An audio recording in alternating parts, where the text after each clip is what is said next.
Sense and Sensibility by Jane Austen. Chapter 1.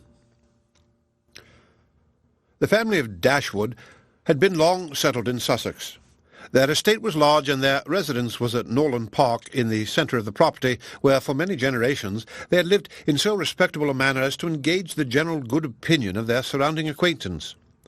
The late owner of this estate was a single man, who lived to a very advanced age, and who for many years of his life had a constant companion and housekeeper in his sister. But her death, which happened 10 years before his own, produced a great alteration in his home. For to supply her loss, he invited and received into his house the family of his nephew, Mr. Henry Dashwood, the legal inheritor of the Norwood estate, and the person whom he intended to bequeath it to. In the society of his nephew and niece and their children, the old gentleman's days were comfortably spent. His attachment to them all increased. The constant attention of Mr. and Mrs. Henry Dashwood to his wishes, which proceeded not merely from interest, but from goodness of heart, gave him every degree of solid comfort which his age could receive, and the cheerfulness of the children added a relish to his existence. By a former marriage, Mr. Henry Dashwood had one son, by his present lady 3 daughters. The son, a steady, respectable young man, was amply provided for by the fortune of his mother, which had been large, and half of which devolved on him on his coming of age. By his own marriage, likewise, which happened soon afterwards, he added to his wealth. To him, therefore, the succession to the Norwood estate was not so really important as to his sisters, for their fortune, independent of what might arise to them from their fathers inheriting that property, could be but small. Their mother had nothing, and their father only £7,000 in his own disposal, for the remaining moiety of his first wife's fortune was also secured to her child, and he had only a life interest in it. The old gentleman died. His will was read, and like almost every other will, gave as much disappointment as pleasure. He was neither so unjust nor so ungrateful as to leave his estate from his nephew, but he left it to him on such terms as destroyed half the value of the bequest. Mr. Dashwood had wished for it more for the sake of his wife and daughters than for himself or his son, but to his son and his son's son, a child of 4 years old, it was secured in such a way as to leave to himself no power of providing for those who were most dear to him, and who most needed a provision by any charge on the estate, or by any sale of its valuable woods. The whole was tied up for the benefit of this child, who, in occasional visits with his father and mother at Norwood, had so far gained on the affections of his uncle by such attractions as are by no means unusual in children of 2 or 3 years old, and imperfect articulation, an earnest desire of having his own way, many cunning tricks, and a great deal of noise, as to outweigh all the value of all the attention which for years he had received from his niece and her daughters. He meant not to be unkind, however, and as a mark of his affection for the 3 girls, he left them £1,000 apiece. Mr. Dashwood's disappointment was at first severe, but his temper was cheerful and sanguine, and he might reasonably hope to live many years, and by living economically, lay by a considerable sum from the produce of an estate already large and capable of almost immediate improvement. But the fortune which had been so tardy in coming was his only one 12-month. He survived his uncle no longer, and £10,000, including the late legacies, was all that remained for his widow and daughters. His son was sent for, as soon as his danger was known, and to him Mr. Dashwood recommended, with all the strength and urgency which illness could command, the interest of his mother-in-law and sisters. Mr. John Dashwood had not the strong feelings of the rest of the family, but he was affected by a recommendation of such a nature at such a time, and he promised to do everything in his power to make them comfortable. His father was rendered easy by such an assurance, and Mr. John Dashwood had then leisure to consider how much there might prudently be in his power to do for them. He was not an ill-disposed young man, unless to be rather cold-hearted and rather selfish as to be ill-disposed, but he was, in general, well respected, for he conducted himself with propriety in the discharge of his ordinary duties. Had he married a more amiable woman, he might have been made still more respectable than he was. He might even have been made amiable himself, for he was very young when he married, and very fond of his wife. But Mrs. John Dashwood was a strong caricature of himself, more narrow-minded and selfish. When he gave his promise to his father, he meditated within himself to increase the fortunes of his sisters by the present of £1,000 apiece. He then really thought himself equal to it. The prospect of £4,000 a year, in addition to his present income, beside the remaining half of his own mother's fortune, warmed his heart and made him feel capable of generosity. Yes, he would give them £3,000. It would be liberal and handsome. It would be enough to make them completely easy. £3,000.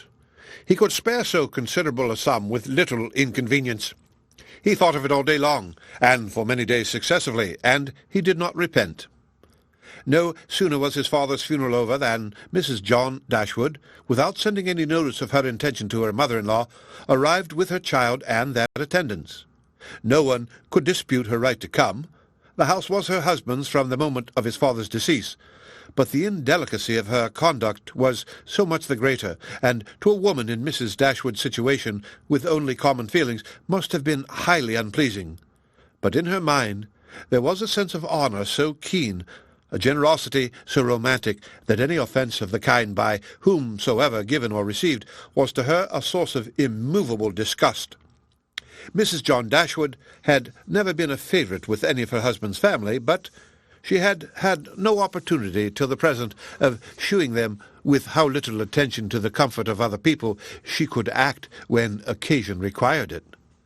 So acutely did Mrs. Dashwood feel this ungracious behaviour, and so earnestly did she despise her daughter-in-law for it, that on the arrival of the latter she would have quitted the house for ever, had not the entreaty of her eldest girl induced her first to reflect on the propriety of going, and her own tender love for all her 3 children determined her afterwards to stay, and, for their sakes, avoid a breach with their brother. Elinor, this eldest daughter, whose advice was so effectual, possessed a strength of understanding and coolness of judgment which qualified her, though only 19, to be the counsellor of her mother, and enabled her frequently to counteract, to the advantage of them all, that eagerness of mind in Mrs. Dashwood which must generally have led to imprudence. She had an excellent heart. Her disposition was affectionate, and her feelings were strong, but she knew how to govern them. It was a knowledge which her mother had yet to learn, and which one of her sisters had resolved never to be taught. Marianne's abilities were in many respects quite equal to Elinor's. She was sensible and clever, but eager in everything. Her sorrows, her joys, could have no moderation. She was generous, amiable, interesting. She was everything but prudent. The resemblance between her and her mother was strikingly great. Elinor saw with concern the excess of her sister's sensibility, but by Mrs. Dashwood it was valued and cherished. They encouraged each other now in the violence of their affliction. The agony of grief which overpowered them at first was voluntarily renewed, was sought for, was created again and again. They gave themselves up wholly to their sorrow, seeking increase of wretchedness in every reflection that could afford it, and resolved against ever admitting consolation in future. Elinor, too, was deeply afflicted, but still she could struggle, she could exert herself, she could consult with her brother, could receive her sister-in-law on her arrival, and treat her with proper attention, and could strive to rouse her mother to similar exertion, and encourage her to similar forbearance. Margaret, the other sister, was a good-humoured, well-disposed girl, but as she had already imbibed a good deal of Marianne's romance without having much of her sense, she did not at 13 bid fair to equal her sisters at a more advanced period of life. The end of Chapter 1. Chapter 2. Mrs. John Dashwood now installed herself mistress of Norland, and her mother and sisters-in-law were degraded to the condition of visitors. As such, however, they were treated by her with quiet civility, and by her husband with as much kindness as he could feel towards anybody beyond himself, his wife, and their child. He really pressed them with some earnestness to consider Norland as their home, and, as no plan appeared so eligible to Mrs. Dashwood as remaining there till she could accommodate herself with a house in the neighbourhood, his invitation was accepted. A continuance in a place where everything reminded her of former delight was exactly what suited her mind. In seasons of cheerfulness, no temper could be more cheerful than hers, or possess in a greater degree that sanguine expectation of happiness which is happiness itself. but in sorrow she must be equally carried away by her fancy, and, as far beyond consolation as in pleasure, she was beyond alloy. Mrs. John Dashwood did not at all approve of what her husband intended to do for his sisters. To take £3,000 from the fortune of their dear little boy would be impoverishing him to the most dreadful degree. She begged him to think again on the subject. How could he answer it to himself to rob his child, and his only child too, of so large a sum? And what possible claim could the Miss Dashwoods, who were related to him only by half-blood, which she considered as no relationship at all, have on his generosity to so large an amount? It was well known that no affection was ever supposed to exist between the children of any man by different marriages, and why was he to ruin himself and their poor little Harry by giving away all his money to his half-sisters? "It was my father's last request to me," replied her husband, "that I should assist his widow and daughters." "He did not know what he was talking of, I dare say. 10 to 1, but he was light-headed at the time. Had he been in his right senses, he could not have thought of such a thing as begging you to give away half your fortune from your own child." "He did not stipulate for any particular sum, my dear Fanny. He only requested me in general terms to assist them and make their situation more comfortable than it was in his power to do. Perhaps it would have been as well if he had left it wholly to myself. He could hardly suppose I should neglect them, but as he required the promise, I could not do less than give it. At least, I thought so at the time. The promise, therefore, was given and must be performed. Something must be done for them whenever they leave Norland and settle in a new home. Well, then, let something be done for them, but that something need not be £3,000. Consider," she added, "that when the money is once parted with, it can never return. Your sisters will marry, and it will be gone forever, if indeed it could ever be restored to our little boy." "Why, to be sure," said her husband very gravely, "that would make a great difference. The time may come when Harry will regret that so large a sum was parted with. If he should have a numerous family, for instance, it would be a very convenient addition." "To be sure it would."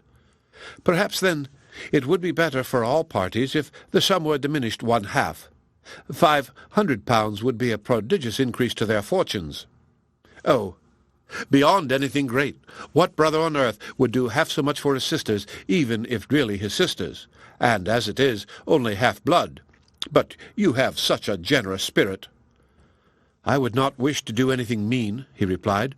"One had rather on such occasions to do too much than too little. No one, at least, can think I have not done enough for them. Even themselves, they can hardly expect more." "There is no knowing what they may expect," said the lady, "but we are not to think of their expectations. The question is what you can afford to do." "Certainly. And I think I may afford to give them £500 apiece. As it is, without any addition of mine, they will each have above £3,000 on their mother's death, a very comfortable fortune for any young woman." "To be sure it is, and indeed it strikes me that they can want no addition at all. They will have £10,000 divided amongst them. If they marry, they will be sure of doing well, and if they do not, they may all live very comfortably together on the interest of £10,000. "That is very true, and therefore I do not know whether, upon the whole, it would not be more advisable to do something for their mother while she lives, rather than for them. Something of the annuity kind, I mean. My sisters would feel the good effects of it as well as herself. 100 a year would make them all perfectly comfortable." His wife hesitated a little, however, in giving her consent to this plan. "To be sure," said she, "it is better than parting with £1,500 at once.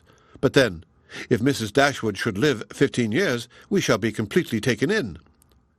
15 years! My dear Fanny, her life cannot be worth half that purchase." "Certainly not, but if you observe, people always live for ever when there is any annuity to be paid them, and she is very stout and healthy and hardly 40. An annuity is a very serious business. It comes over and over every year, and there is no getting rid of it. You are not aware of what you are doing. I have known a great deal of the trouble of annuities, for my mother was clogged with the payment of 3 to old superannuated servants by my father's will, and it is amazing how disagreeable she found it. Twice every year these annuities were to be paid, and then there was the trouble of getting it to them, and then one of them was said to have died, and afterwards it turned out to be no such thing. My mother was quite sick of it. Her income was not her own, she said, with such perpetual claims on it, and it was the more unkind in my father because otherwise the money would have been entirely at my mother's disposal without any restriction whatsoever. It has given me such an abhorrence of annuities that I am sure I would not pin myself down to the payment of one for all the world." "It is certainly an unpleasant thing," replied Mr. Dashwood, "to have those kind of yearly drains on one's income. One's fortune, as your mother justly says, is not one's own. To be tied down to the regular payment of such a sum on every rent day is by no means desirable. It takes away one's independence." "Undoubtedly, and, after all, you have no thanks for it. They think themselves secure. You do no more than what is expected, and it raises no gratitude at all. If I were you, whatever I did, I should be done at my own discretion entirely. I would not bind myself to allow them anything yearly. It may be very inconvenient some years to spare 100 or even £50 from our own expenses." "I believe you are right, my love. It will be better that there should be no annuity in the case. Whatever I may give them occasionally will be of far greater assistance than a yearly allowance, because they would only enlarge their style of living if they felt sure of a larger income, and would not be sixpence the richer for it at the end of the year. It will certainly be much the best way. A present of £50 now and then will prevent their ever being distressed for money, and will, I think, be amply discharging my promise to my father."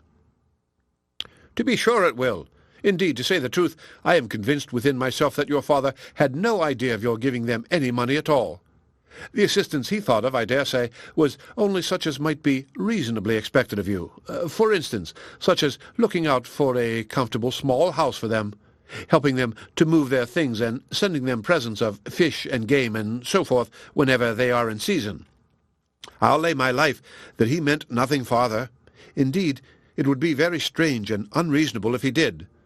But do consider, my dear Mr. Dashwood, how excessively comfortable your mother-in-law and her daughters may live on the interest of £7,000, besides the £1,000 belonging to each of the girls, which brings them in £50 a year apiece, and of course they will pay their mother for their board out of it. Altogether they will have 500 a year amongst them, and what on earth can 4 women want for more than that? They will live so cheap. Their housekeeping will be nothing at all. They will have no carriage, no horses, and hardly any servants. They will keep no company, and can have no expenses of any kind. Only conceive how comfortable they will be. 500 a year. I am sure I cannot imagine how they will spend half of it, and as to your giving them more, it is quite absurd to think of it. They will be much more able to give you something." "Upon my word," said Mr. Dashwood, "I believe you are perfectly right. My father certainly could mean nothing more by his request to me than what you say. I clearly understand it now, and I will strictly fulfill my engagement by such acts of assistance and kindness to them as you have described. When my mother removes into another house, my services shall be readily given to accommodate her as far as I can. Some little present of furniture, too, may be acceptable then." "Certainly," returned Mrs. John Dashwood. "But, however, one thing must be considered. When your father and mother moved to Norland, though the furniture of Stanhill was sold, all the china, plate, and linen was saved, and is now left to your mother. Her house will therefore be almost completely fitted up as soon as she takes it." "That is a material consideration, undoubtedly. A valuable legacy indeed, and yet some of the plate would have been a very pleasant addition to our own stock here."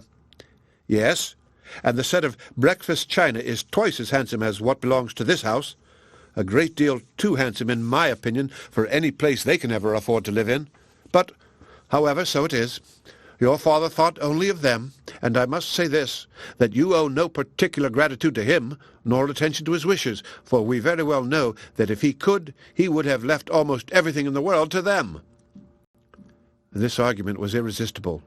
It gave to his intentions whatever of decision was wanting before, and he finally resolved that it would be absolutely unnecessary, if not highly indecorous, to do more for the widow and children of his fathers than such kind of neighbourly acts as his own wife pointed out.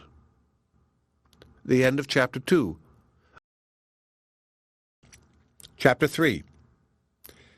Mrs. Dashwood remained at Norland several months, not from any disinclination to move when the sight of every well-known spot ceased to raise the violent emotion which it produced for a while, for when her spirits began to revive and her mind became capable of some other exertion than that of heightening its affliction by melancholy remembrances, she was impatient to be gone, and indefatigable in her inquiries for a suitable dwelling in the neighbourhood of Norland, for to remove far from that beloved spot was impossible.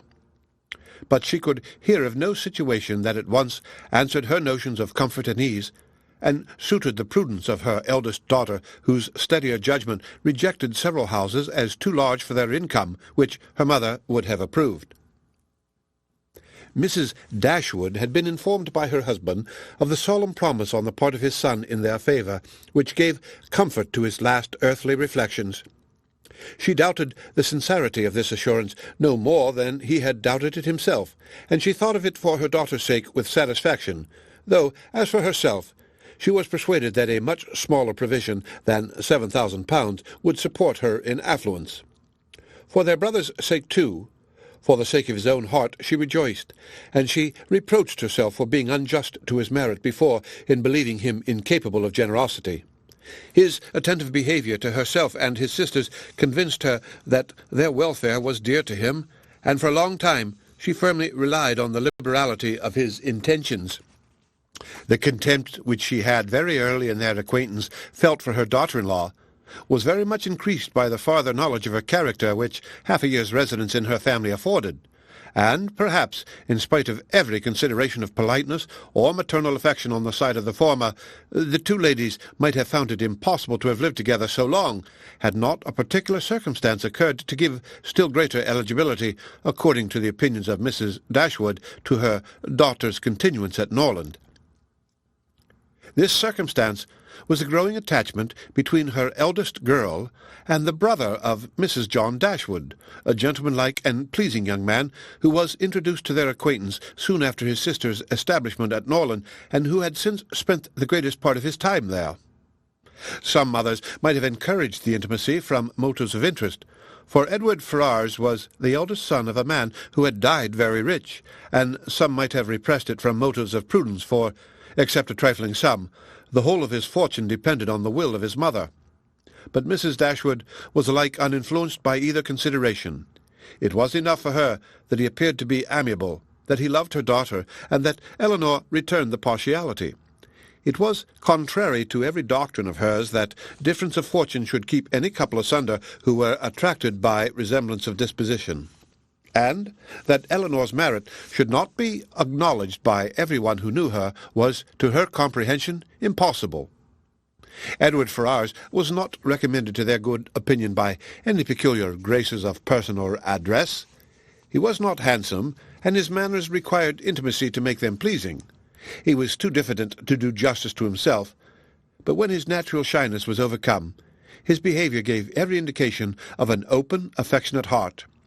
His understanding was good, and his education had given it solid improvement, but he was neither fitted by abilities nor disposition to answer the wishes of his mother and sister, who longed to see him distinguished, as they hardly knew what. They wanted him to make a fine figure in the world in some manner or other. His mother wished to interest him in political concerns, to get him into Parliament, or to see him connected with some of the great men of the day. Mrs. John Dashwood wished it likewise, but in the meanwhile, till one of these superior blessings could be attained, it would have quieted her ambition to see him driving a barouche. But Edward had no turn for great men or barouches. All his wishes centred in domestic comfort and the quiet of private life. Fortunately, he had a younger brother who was more promising. Edward had been staying several weeks in the house before he engaged much of Mrs. Dashwood's attention, for she was, at that time, in such affliction as rendered her careless of surrounding objects. She saw only that he was quiet and unobtrusive, and she liked him for it. He did not disturb the wretchedness of her mind by ill-timed conversation. She was first called to observe and approve him farther by a reflection which Elinor chanced one day to make on the difference between him and his sister. It was a contrast which recommended him most forcibly to her mother. "It is enough," said she. "To say that he is unlike Fanny is enough. It implies everything amiable. I love him already." "I think you will like him," said Elinor, "when you know more of him." "Like him?" replied the mother with a smile. "I can feel no sentiment of approbation inferior to love." "You may esteem him." "I have never yet known what it was to separate esteem and love." Mrs. Dashwood now took pains to get acquainted with him. Her manners were attaching, and soon banished his reserve. She speedily comprehended all his merits. The persuasion of his regard for Elinor perhaps assisted her penetration, but she really felt assured of his worth, and even that quietness of manner which militated against all her established ideas of what a young man's address ought to be was no longer uninteresting when she knew his heart to be warm and his temper affectionate. No sooner did she perceive any symptom of love in his behaviour to Elinor than she considered their serious attachment as certain, and looked forward to their marriage as rapidly approaching. "In a few months, my dear Marianne," said she, "Elinor will in all probability be settled for life. We shall miss her, but she will be happy." "Oh, mamma, how shall we do without her?" "My love, it will be scarcely a separation. We shall live within a few miles of each other, and shall meet every day of our lives. You will gain a brother, a real, affectionate brother. I have the highest opinion in the world of Edward's heart. But you look grave, Marianne. Do you disapprove your sister's choice?" "Perhaps," said Marianne, "I may consider it with some surprise. Edward is very amiable, and I love him tenderly, but yet he is not the kind of young man. There is something wanting. His figure is not striking. It has none of that grace which I should expect in the man who could seriously attach my sister. His eyes want all that spirit, that fire which at once announced virtue and intelligence. And besides all this, I am afraid, mamma, he has no real taste. Music seems scarcely to attract him, and though he admires Elinor's drawings very much, it is not the admiration of a person who can understand their worth. It is evident, in spite of his frequent attention to her while she draws, that in fact he knows nothing of the matter. He admires as a lover, not a connoisseur. To satisfy me, those characters must be united. I could not be happy with a man whose taste did not in every point coincide with my own. He must enter into all my feelings. The same books, the same music must charm us both. Oh, mamma, how spiritless, how tame was Edward's manner in reading to us last night! I felt for my sister most severely. Yet she bore it with so much composure, she seemed scarcely to notice it. I could hardly keep my seat. To hear those beautiful lines which have frequently almost driven me wild pronounced with such impenetrable calmness, such dreadful indifference. He would certainly have done more justice to simple and elegant prose. I thought so at the time, but you would give him Cowper. Nay, mamma, if he is not to be animated by Cowper, but we must allow for difference of taste. Elinor has not my feelings, and therefore she may overlook it and be happy with him. But it would have broke my heart, had I loved him, to hear him read with so little sensibility.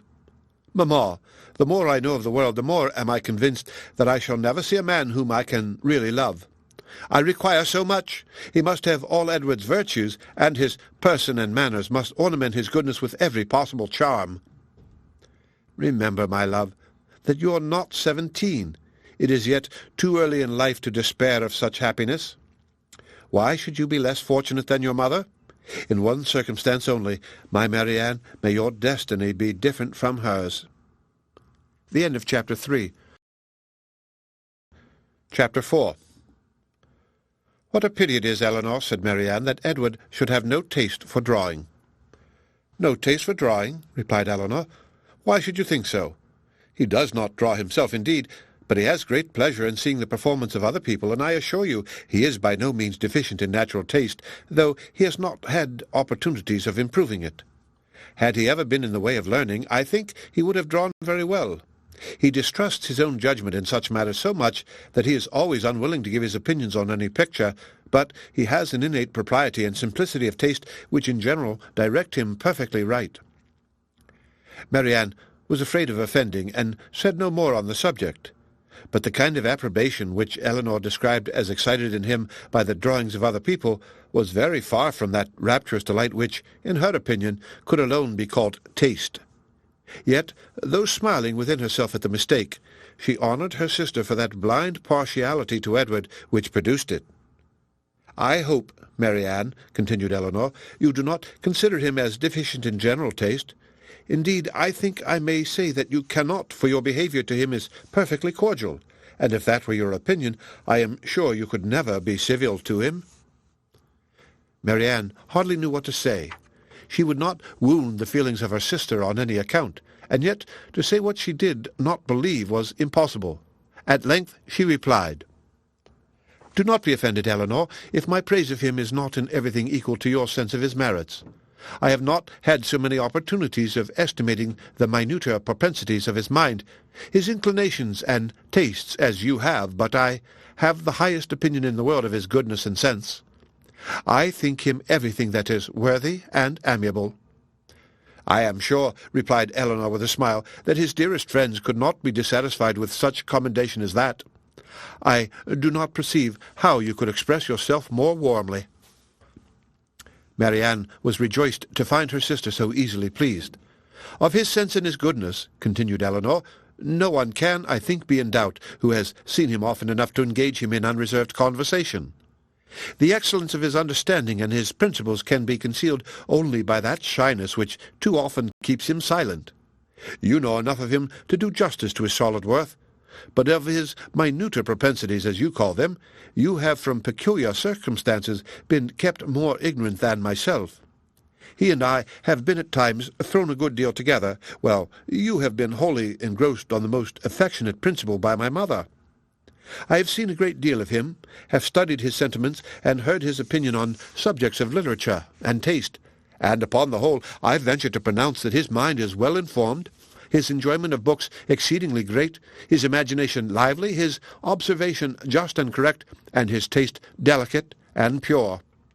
His abilities in every respect improve as much upon acquaintance as his manners and person. At first sight, his address is certainly not striking, and his person can hardly be called handsome, till the expression of his eyes, which are uncommonly good, and the general sweetness of his countenance is perceived. At present, I know him so well that I think him really handsome, or at least almost so. What say you, Marianne?" "I shall very soon think him handsome, Elinor, if I do not now. When you tell me to love him as a brother, I shall no more see imperfection in his face than I now do in his heart." Elinor started at this declaration, and was sorry for the warmth she had been betrayed into in speaking of him. She felt that Edward stood very high in her opinion. She believed the regard to be mutual, but she required greater certainty of it to make Marianne's conviction of their attachment agreeable to her. She knew that what Marianne and her mother conjectured one moment, they believed the next, that with them to wish was to hope, and to hope was to expect. She tried to explain the real state of the case to her sister. "I do not attempt to deny," said she, "that I think very highly of him, that I greatly esteem, and that I like him." Marianne here burst forth with indignation. "Esteem him? Like him? Cold-hearted, Elinor, or worse than cold-hearted, ashamed of being otherwise. Use those words again, and I will leave the room this moment." Elinor could not help laughing. "Excuse me," said she, "and be assured that I meant no offence to you by speaking in so quiet a way of my own feelings. Believe them to be stronger than I have declared. Believe them, in short, to be such as his merit, and the suspicion, the hope of his affection for me may warrant, without imprudence or folly. But farther than this you must not believe. I am by no means assured of his regard for me. There are moments when the extent of it seems doubtful, and till his sentiments are fully known, you cannot wonder at my wishing to avoid any encouragement of my own partiality by believing or calling it more than it is. In my heart I feel little, scarcely any doubt of his preference, but there are other points to be considered besides his inclination. He is very far from being independent. What his mother really is we cannot know, but from Fanny's occasional mention of her conduct and opinions, we have never been disposed to think her amiable, and I am very much mistaken if Edward is not himself aware that there would be many difficulties in his way if he were to wish to marry a woman who had not either a great fortune or high rank." Marianne was astonished to find out how much the imagination of her mother and herself had outstripped the truth. "And you really are not engaged to him?" said she. "Yet it certainly soon will happen, but two advantages will proceed from this delay. I shall not lose you so soon, and Edward will have far greater opportunity of improving that natural taste for your favourite pursuit which must be so indispensably necessary to your future felicity. Oh, if he should be so far stimulated by your genius as to learn to draw himself, how delightful it would be!" Elinor had given her real opinion to her sister. She could not consider her partiality for Edward in so prosperous a state as Marianne had believed it.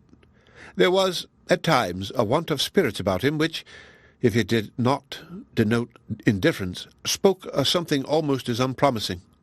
A doubt of her regard, supposing him to feel it, need not give him more than inquietude. It would not be likely to produce that dejection of mind which frequently attended him. A more reasonable cause might be found in the dependent situation which forbade the indulgence of his affection. She knew that his mother neither behaved to him so as to make his home comfortable at present, nor to give him any assurance that he might form a home for himself without strictly attending to her views for his aggrandizement. With such a knowledge as this, it was impossible for Elinor to feel easy on the subject. She was far from depending on that result of his preference of her, which her mother and sister still considered as certain. Nay, the longer they were together, the more doubtful seemed the nature of his regard, and sometimes, for a few painful minutes, she believed it to be no more than friendship. But whatever might really be its limits, it was enough when perceived by his sister to make her uneasy, and at the same time, which was still more common, to make her uncivil. She took the first opportunity of affronting her mother-in-law on the occasion, talking to her so expressively of her brother's great expectations of Mrs. Ferrars' resolution that both her sons should marry well, and of the danger attending any young woman who attempted to draw him in, that Mrs. Dashwood could neither pretend to be unconscious nor endeavour to be calm. She gave her an answer which marked her contempt, and instantly left the room, resolving that, whatever might be the inconvenience or expense of so sudden a removal, her beloved Elinor should not be exposed another week to such insinuations. In this state of her spirits, a letter was delivered to her from the post, which contained a proposal particularly well timed. It was the offer of a small house, on very easy terms, belonging to a relation of her own, a gentleman of consequence and property in Devonshire. The letter was from this gentleman himself, and written in the true spirit of friendly accommodation.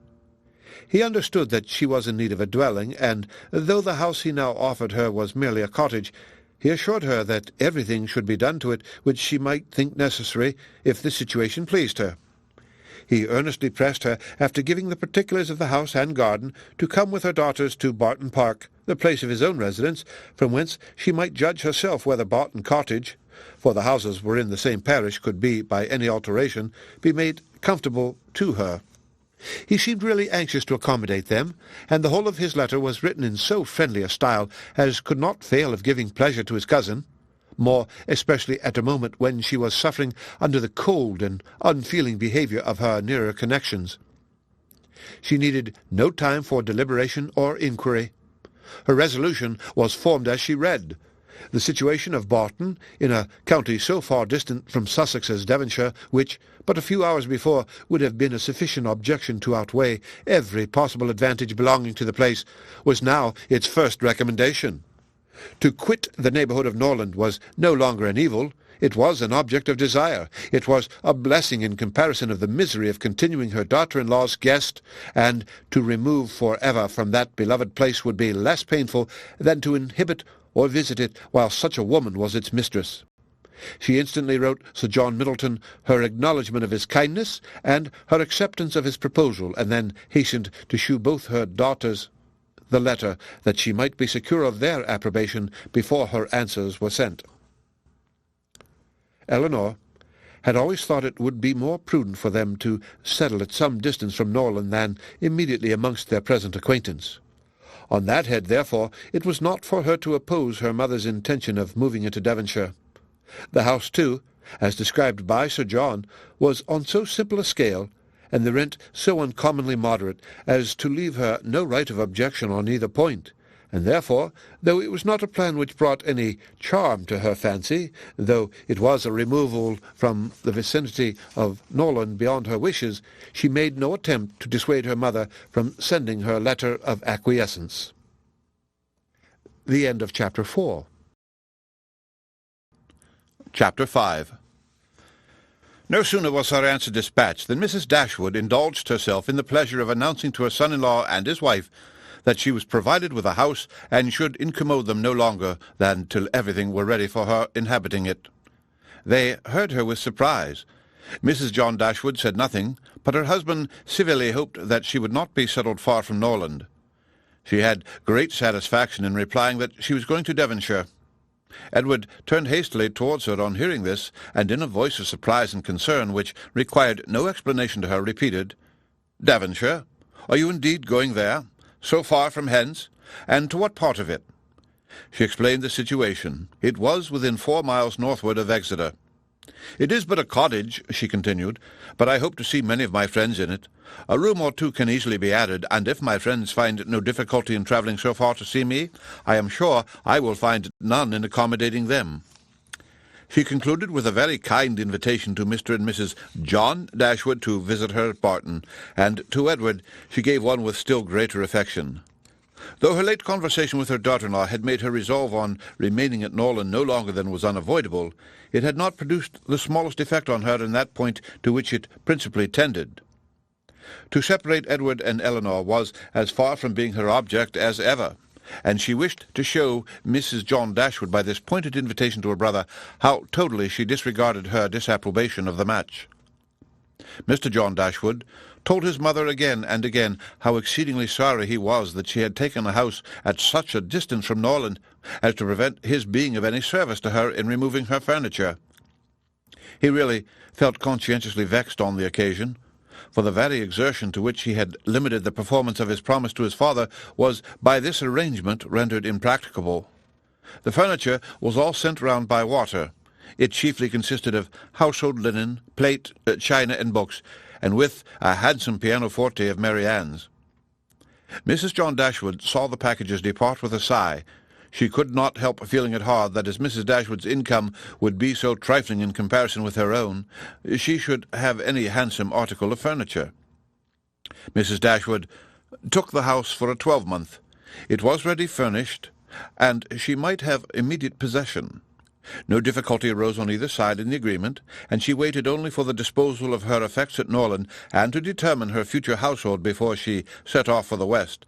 And this, as she was exceedingly rapid in the performance of everything that interested her, was soon done.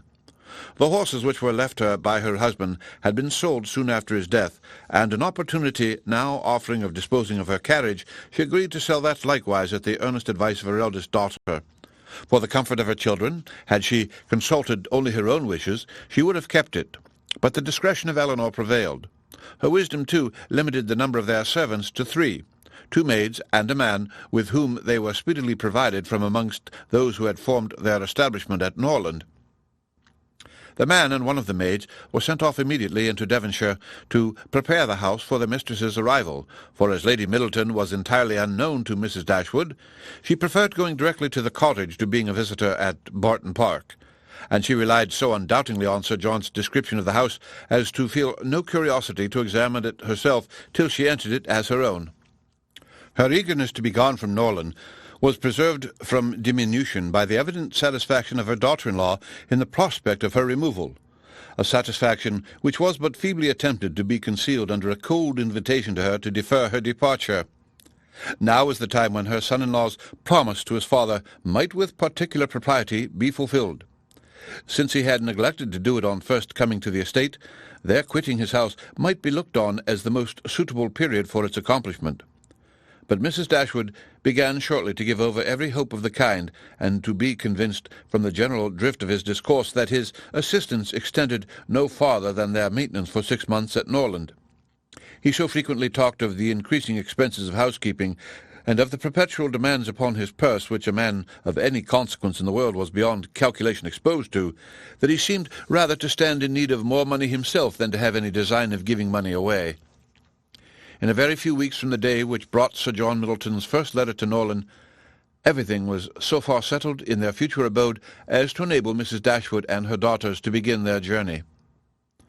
Many were the tears shed by them in their last adieus to a place so much beloved. "Dear, dear Norland," said Marianne as she wandered alone before the house on the last evening of their being there, "when shall I cease to regret you? When learn to feel a home elsewhere? Oh, happy house! Could you know what I suffer in now viewing you from this spot, from whence perhaps I may view you no more, and you, ye well-known trees, but you will continue the same. No leaf will decay because we are removed, nor any branch become motionless, although we can observe you no longer. No, you will continue the same, unconscious of the pleasure or the regret you occasion, and insensible of any change in those who walk under your shade, but who will remain to enjoy you." The end of Chapter 5. Chapter 6. The first part of their journey was performed in too melancholy a disposition to be otherwise than tedious and unpleasant. But as they drew towards the end of it, their interest in the appearance of a country which they were to inhabit overcame their dejection, and a view of Barton Valley as they entered it gave them cheerfulness. It was a pleasant fertile spot, well wooded and rich in pasture. After winding along it for more than a mile, they reached their own house. A small green court was the whole of its demesne in front, and a neat wicket gate admitted them into it. As a house, Barton Cottage, though small, was comfortable and compact. But as a cottage it was defective, for the building was regular. The roof was tiled, the window shutters were not painted green, nor were the walls covered with honeysuckles. A narrow passage led directly through the house into the garden behind. On each side of the entrance was a sitting-room about 16 feet square, and beyond them were the offices and the stairs. 4 bedrooms and 2 garrets formed the rest of the house. It had not been built many years, and was in good repair. In comparison of Norland, it was poor and small indeed. But the tears which recollection called forth as they entered the house were soon dried away. They were cheered by the joy of the servants on their arrival, and each for the sake of the others resolved to appear happy. It was very early in September. The season was fine, and, from first seeing the place under the advantage of good weather, they received an impression in its favour which was of material service in recommending it to their lasting approbation. The situation of the house was good.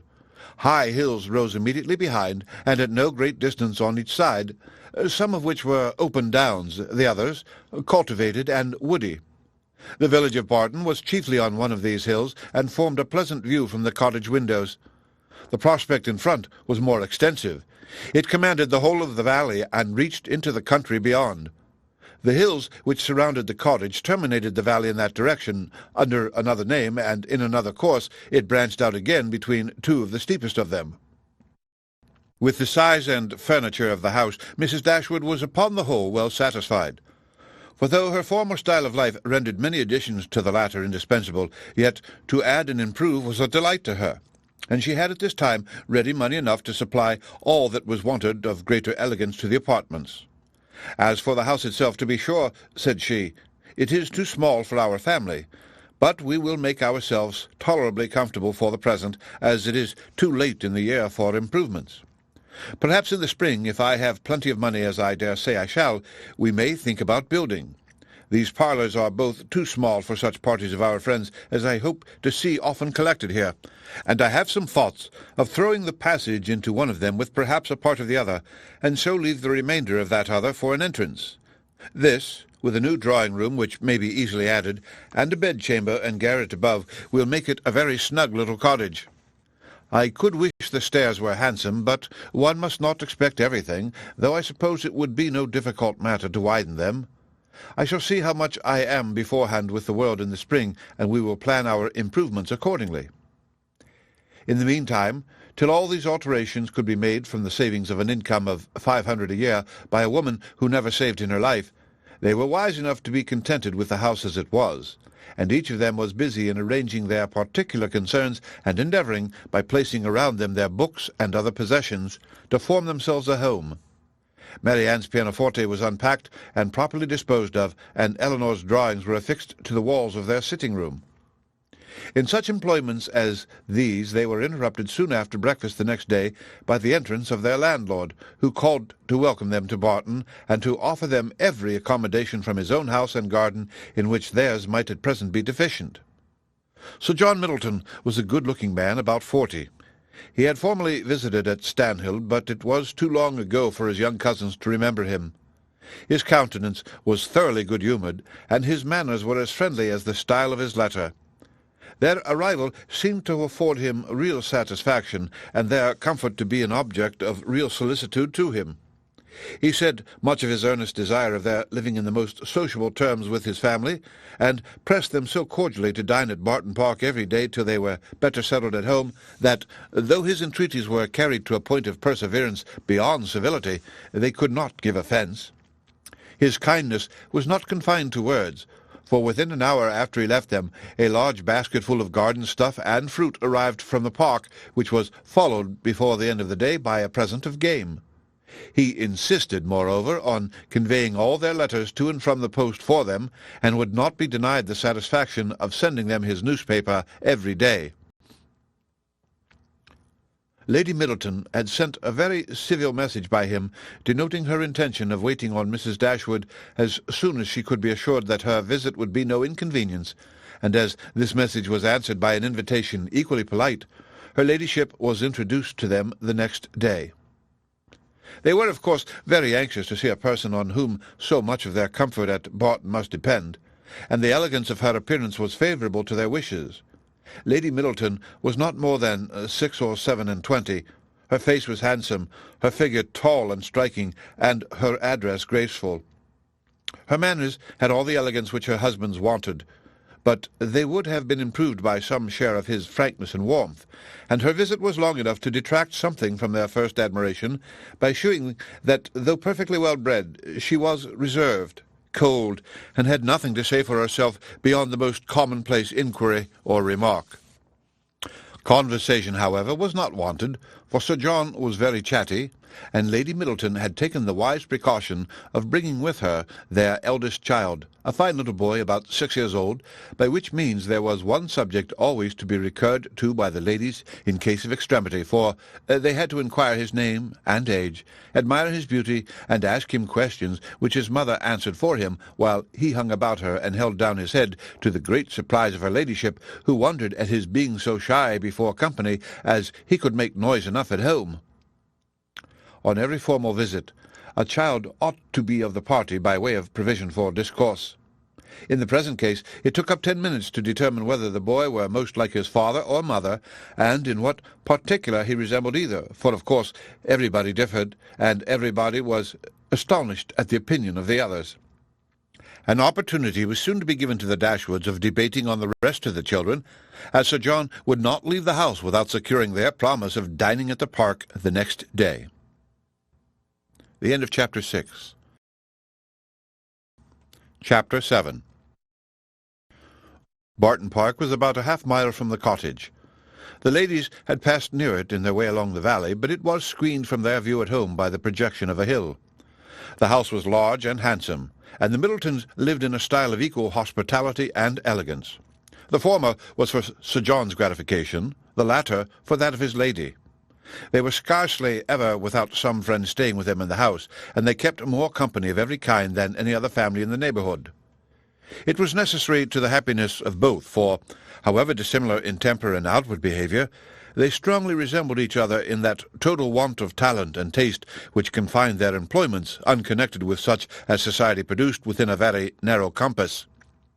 Sir John was a sportsman, Lady Middleton a mother. He hunted and shot, and she humoured her children, and these were their only resources. Lady Middleton had the advantage of being able to spoil her children all the year round, while Sir John's independent employments were in existence only half the time.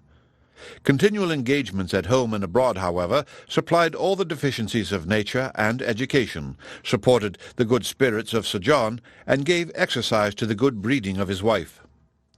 Lady Middleton piqued herself upon the elegance of her table, and of all her domestic arrangements, and from this kind of vanity was her greatest enjoyment in any of their parties. But Sir John's satisfaction in society was much more real. He delighted in collecting about him more young people than his house would hold, and the noisier they were, the better he was pleased. He was a blessing to all the juvenile part of the neighbourhood, for in summer he was forever forming parties to eat cold ham and chicken out of doors, and in winter his private balls were numerous enough for any young lady who was not suffering under the insatiable appetite of 15. The arrival of a new family in the country was always a matter of joy to him, and in every point of view he was charmed with the inhabitants he had now procured for his cottage at Barton. The Miss Dashwoods were young, pretty, and unaffected. It was enough to secure his good opinion, for to be unaffected was all that a pretty girl could want to make her mind as captivating as her person. The friendliness of his disposition made him happy in accommodating those whose situation might be considered, in comparison with the past, as unfortunate. In shewing kindness to his cousins, therefore, he had the real satisfaction of a good heart, and in settling a family of females only in his cottage, he had all the satisfaction of a sportsman. For a sportsman, though he esteems only those of his sex who are sportsmen likewise, is not often desirous of encouraging their taste by admitting them to a residence within his own manor. Mrs. Dashwood and her daughters were met at the door of the house by Sir John, who welcomed them to Barton Park with unaffected sincerity, and as he attended them to the drawing-room, repeated to the young ladies the concern which the same subject had drawn from him the day before, at being unable to get any smart young men to meet them. They would see, he said, only one gentleman there beside himself, a particular friend who was staying at the park, but who was neither very young nor very gay. He hoped they would all excuse the smallness of the party, and could assure them it should never happen so again. He had been to several families that morning in hopes of procuring some addition to their number, but it was moonlight, and everybody was full of engagements. Luckily Lady Middleton's mother had arrived at Barton within the last hour, and as she was a very cheerful, agreeable woman, he hoped the young ladies would not find it so very dull as they might imagine. The young ladies, as well as their mother, were perfectly satisfied with having two entire strangers of the party, and wished for no more. Mrs. Jennings, Lady Middleton's mother, was a good-humoured, merry, fat, elderly woman who talked a great deal, seemed very happy, and rather vulgar. She was full of jokes and laughter, and before dinner was over had said many witty things on the subject of lovers and husbands, hoped they had not left their hearts behind them in Sussex, and pretended to see them blush whether they did or not. Marianne was vexed at it for her sister's sake, and turned her eyes towards Elinor to see how she bore these attacks with an earnestness which gave Elinor far more pain than could arise from such commonplace raillery as Mrs. Jennings. Colonel Brandon, the friend of Sir John, seemed no more adapted by resemblance of manner to be his friend than Lady Middleton was to be his wife, or Mrs. Jennings to be Lady Middleton's mother. He was silent and grave. His appearance, however, was not unpleasing, in spite of his being, in the opinion of Marianne and Margaret, an absolute old bachelor, for he was on the wrong side of 35. But though his face was not handsome, his countenance was sensible, and his address was particularly gentlemanlike. There was nothing in any of the party which could recommend them as companions to the Dashwoods, but the cold insipidity of Lady Middleton was so particularly repulsive that, in comparison of it, the gravity of Colonel Brandon, and even the boisterous mirth of Sir John and his mother-in-law, was interesting. Lady Middleton seemed to be roused to enjoyment only by the entrance of her 4 noisy children after dinner, who pulled her about, tore her clothes, and put an end to every kind of discourse except what related to themselves. In the evening, as Marianne was discovered to be musical, she was invited to play. The instrument was unlocked, everybody prepared to be charmed, and Marianne, who sang very well at their request, went through the chief of the songs which Lady Middleton had brought into the family on her marriage, and which perhaps had lain ever since in the same position on the pianoforte, for her ladyship had celebrated that event by giving up music, although by her mother's account she had played extremely well, and by her own was very fond of it. Marianne's performance was highly applauded. Sir John was loud in his admiration at the end of every song, and as loud in his conversation with the others while every song lasted. Lady Middleton frequently called him to order, wondered how anyone's attention could be diverted from music for a moment, and asked Marianne to sing a particular song which Marianne had just finished. Colonel Brandon alone of all the party heard her without being in raptures. He paid her only the compliment of attention, and she felt a respect for him on the occasion which the others had reasonably forfeited by their shameless want of taste. His pleasure in music, though it amounted not to that ecstatic delight which alone could sympathize with her own, was estimable when contrasted against the horrible insensibility of the others, and she was reasonable enough to allow that a man of 35 might well have outlived all acuteness of feeling and every exquisite power of enjoyment. She was perfectly disposed to make every allowance for the Colonel's advanced state of life which humanity required. The end of Chapter 7. Chapter 8. Mrs. Jennings was a widow with an ample jointure. She had only 2 daughters, both of whom she had lived to see respectably married, and she had now therefore nothing to do but marry all the rest of the world. In the promotion of this object she was zealously active as far as her ability reached, and missed no opportunity of projecting weddings among all the young people of her acquaintance. She was remarkably quick in the discovery of attachments, and had enjoyed the advantage of raising the blushes and the vanity of many a young lady by insinuations of her power over such a young man. And this kind of discernment enabled her soon after her arrival at Barton decisively to pronounce that Colonel Brandon was very much in love with Marianne Dashwood. She rather suspected it to be so on the very first evening of their being together, from his listening so attentively while she sang to them, and when the visit was returned by the Middletons dining at the cottage, the fact was ascertained by his listening to her again. It must be so. She was perfectly convinced of it. It would be an excellent match, for he was rich and she was handsome. Mrs. Jennings had been anxious to see Colonel Brandon well married ever since her connection with Sir John first brought him to her knowledge, and she was always anxious to get a good husband for every pretty girl.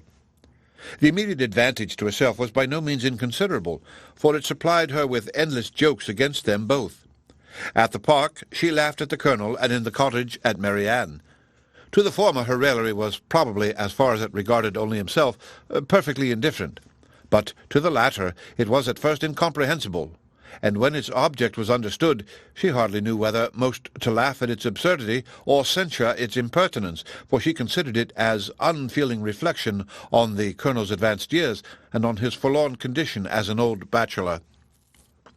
Mrs. Dashwood, who could not think a man 5 years younger than herself so exceedingly ancient as he appeared to the youthful fancy of her daughter, ventured to clear Mrs. Jennings from the probability of wishing to throw ridicule on his age. "But at least, mamma, you cannot deny the absurdity of the accusation, though you may not think it intentionally ill-natured. Colonel Brandon is certainly younger than Mrs. Jennings, but he is old enough to be my father, and, if he were ever animated enough to be in love, must have long outlived every sensation of the kind. It is too ridiculous. When is a man to be safe from such wit, if age and infirmity will not protect him?" "Infirmity?" said Elinor. "Do you call Colonel Brandon infirm? I can easily suppose that his age may appear much greater to you than to my mother, but you can hardly deceive yourself as to his having the use of his limbs." "Did you not hear him complain of the rheumatism? And is not that the commonest infirmity of declining life?" "My dearest child," said her mother, laughing, "at this rate you must be in continual terror of my decay, and it must seem to you a miracle that my life has been extended to the advanced age of 40. "Mamma, you are not doing me justice. I know very well that Colonel Brandon is not old enough to make his friends yet apprehensive of losing him in the course of nature. He may live 20 years longer, but 35 has nothing to do with matrimony." "Perhaps," said Elinor, 35 and 17 had better not have anything to do with matrimony together. But if there should by any chance happen to be a woman who is single at 27, I should not think Colonel Brandon's being 35 any objection to his marrying her." "A woman of 27, said Marianne, after pausing a moment, "can never hope to feel or inspire affection again. And if her home be uncomfortable, or her fortune small, I can suppose that she might bring herself to submit to the offices of a nurse for the sake of the provision and security of a wife. In his marrying such a woman, therefore, there would be nothing unsuitable. It would be a compact of convenience, and the world would be satisfied. In my eyes it would be no marriage at all, but that would be nothing. To me it would seem only a commercial exchange in which each wished to be benefited at the expense of the other." "It would be impossible, I know," replied Elinor, "to convince you that a woman of 27 could feel for a man of 35 anything near enough to love to make him a desirable companion to her. But I must object to your dooming Colonel Brandon and his wife to the constant confinement of a sick chamber merely because he chanced to complain yesterday, a very cold, damp day, of a slight rheumatic feel in one of his shoulders." "But he talked of flannel waistcoats," said Marianne, "and with me a flannel waistcoat is invariably connected with the aches, cramps, rheumatisms, and every species of ailment that can afflict the old and the feeble." "Had he been only in a violent fever, you would not have despised him half so much. Confess, Marianne, is not there something interesting to you in the flushed cheek, hollow eye, and a quick pulse of a fever?" Soon after this, upon Elinor's leaving the room, "Mamma," said Marianne, "I have an alarm on the subject of illness which I cannot conceal from you. I am sure Edward Ferrars is not well. We have now been here almost a fortnight, and yet he does not come. Nothing but real indisposition could occasion this extraordinary delay. What else can detain him at Norland?" "Had you any idea of his coming so soon?" said Mrs. Dashwood. "I had none. On the contrary, if I have felt any anxiety at all on the subject, it has been in recollecting that he sometimes shewed a want of pleasure and readiness in accepting my invitation when I talked of his coming to Barton. Does Elinor expect him already?" "I have never mentioned it to her, but of course she must." "I rather think you are mistaken, for when I was talking to her yesterday of getting a new grate for the spare bedchamber, she observed that there was no immediate hurry for it, as it was not likely that the room would be wanted for some time." "How strange this is! What can be the meaning of it? But the whole of their behaviour to each other has been unaccountable. How cold, how composed were their last adieus! How languid their conversation the last evening of their being together! In Edward's farewell there was no distinction between Elinor and me. It was the good wishes of an affectionate brother to both. Twice did I leave them purposely together in the course of the last morning, and each time did he most unaccountably follow me out of the room. And Elinor, in quitting Norland and Edward, cried not as I did. Even now her self-command is invariable. When is she dejected or melancholy? When does she try to avoid society or appear restless and dissatisfied in it? The end of Chapter 8. Chapter 9. The Dashwoods were now settled at Barton with tolerable comfort to themselves. The house and the garden, with all the objects surrounding them, were now become familiar, and the ordinary pursuits which had given to Norland half its charms were engaged in again, with far greater enjoyments than Norland had been able to afford since the loss of their father. Sir John Middleton, who called on them every day for the first fortnight, and who was not in the habit of seeing much occupation at home, could not conceal his amazement on finding them always employed. Their visitors, except those from Barton Park, were not many, for in spite of Sir John's urgent entreaties that they would mix more in the neighbourhood, and repeated assurances of his carriage being always at their service, the independence of Mrs. Dashwood's spirit overcame the wish of society for her children, and she was resolute in declining to visit any family beyond the distance of a walk. There were but few who could be so classed, and it was not all of them that were attainable. About 1.5 miles from the cottage, along the narrow winding valley of Allenham, which issued from that of Barton as formerly described, the girls had, in one of their earliest walks, discovered an ancient, respectable-looking mansion which, by reminding them a little of Norland, interested their imagination and made them wish to be better acquainted with it. But they learned on inquiry that its possessor, an elderly lady of very good character, was unfortunately too infirm to mix with the world, and never stirred from home. The whole country about them abounded in beautiful walks. The high downs which invited them from almost every window of the cottage to seek the exquisite enjoyment of air on their summits were a happy alternative when the dirt of the valleys beneath shut up their superior beauties, and towards one of these hills did Marianne and Margaret one memorable morning direct their steps, attracted by the partial sunshine of a showery sky, and unable longer to bear the confinement which the settled rain of the 2 preceding days had occasioned. The weather was not tempting enough to draw the two others from their pencil and their book, in spite of Marianne's declaration that the day would be lastingly fair, and that every threatening cloud would be drawn off from their hills, and the two girls set off together.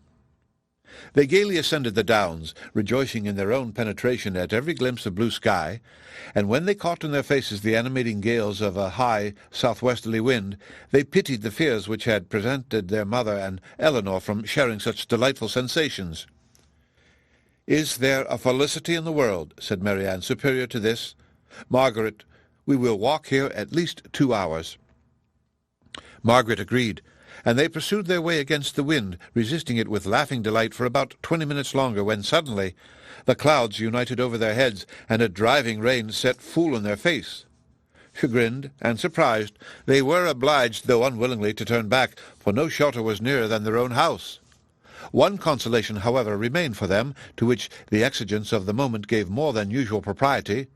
It was that of running with all possible speed down the steep side of the hill which led immediately to their garden gate. They set off.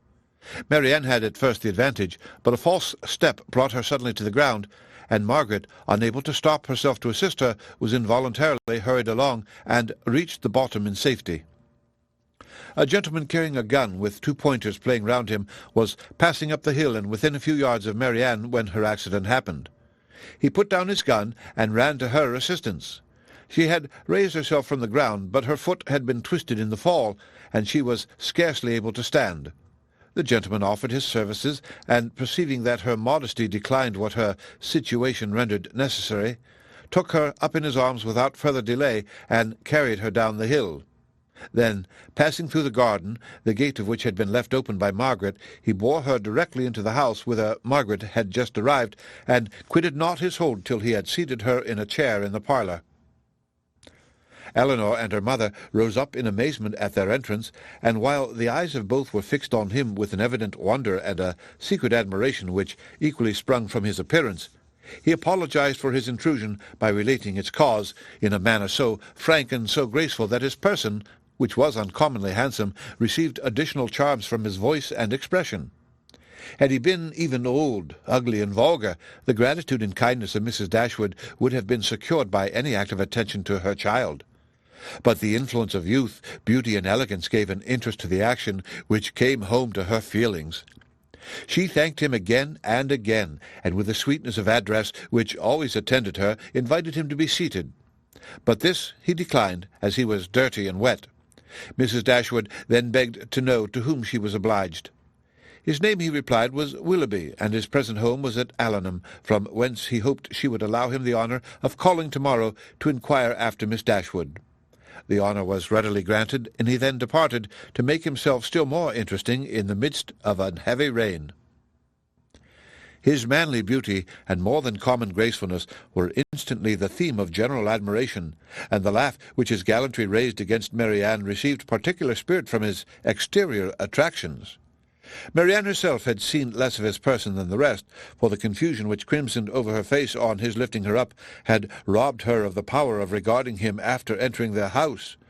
But she had seen enough of him to join in all the admiration of the others, and with an energy which always adorned her praise. His person and air were equal to what her fancy had ever drawn for the hero of a favourite story, and in his carrying her into the house with so little previous formality, there was a rapidity of thought which particularly recommended the action to her. Every circumstance belonging to him was interesting. His name was good, his residence was in their favourite village, and she soon found out that of all manly dresses a shooting jacket was the most becoming. Her imagination was busy, her reflections were pleasant, and the pain of a sprained ankle was disregarded. Sir John called on them as soon as the next interval of fair weather that morning allowed him to get out of doors, and Marianne's accident being related to him, he was eagerly asked whether he knew any gentleman of the name of Willoughby at Allenham. "Willoughby?" cried Sir John. "What, is he in the country? That is good news, however. I will ride over tomorrow and ask him to dinner on Thursday." "You know him, then?" said Mrs. Dashwood. "Know him? To be sure I do. Why, he is down here every year." "And what sort of a young man is he?" "As good a kind of fellow as ever lived, I assure you. A very decent shot, and there is not a bolder rider in England." "And is that "All you can say for him," cried Marianne indignantly. "But what are his manners on more intimate acquaintance? What his pursuits, his talents and genius?" Sir John was rather puzzled. "Upon my soul," said he, "I do not know much about him as to all that, but he is a pleasant, good-humoured fellow, and has got the nicest little black bitch of a pointer I ever saw. Was she out with him to-day?"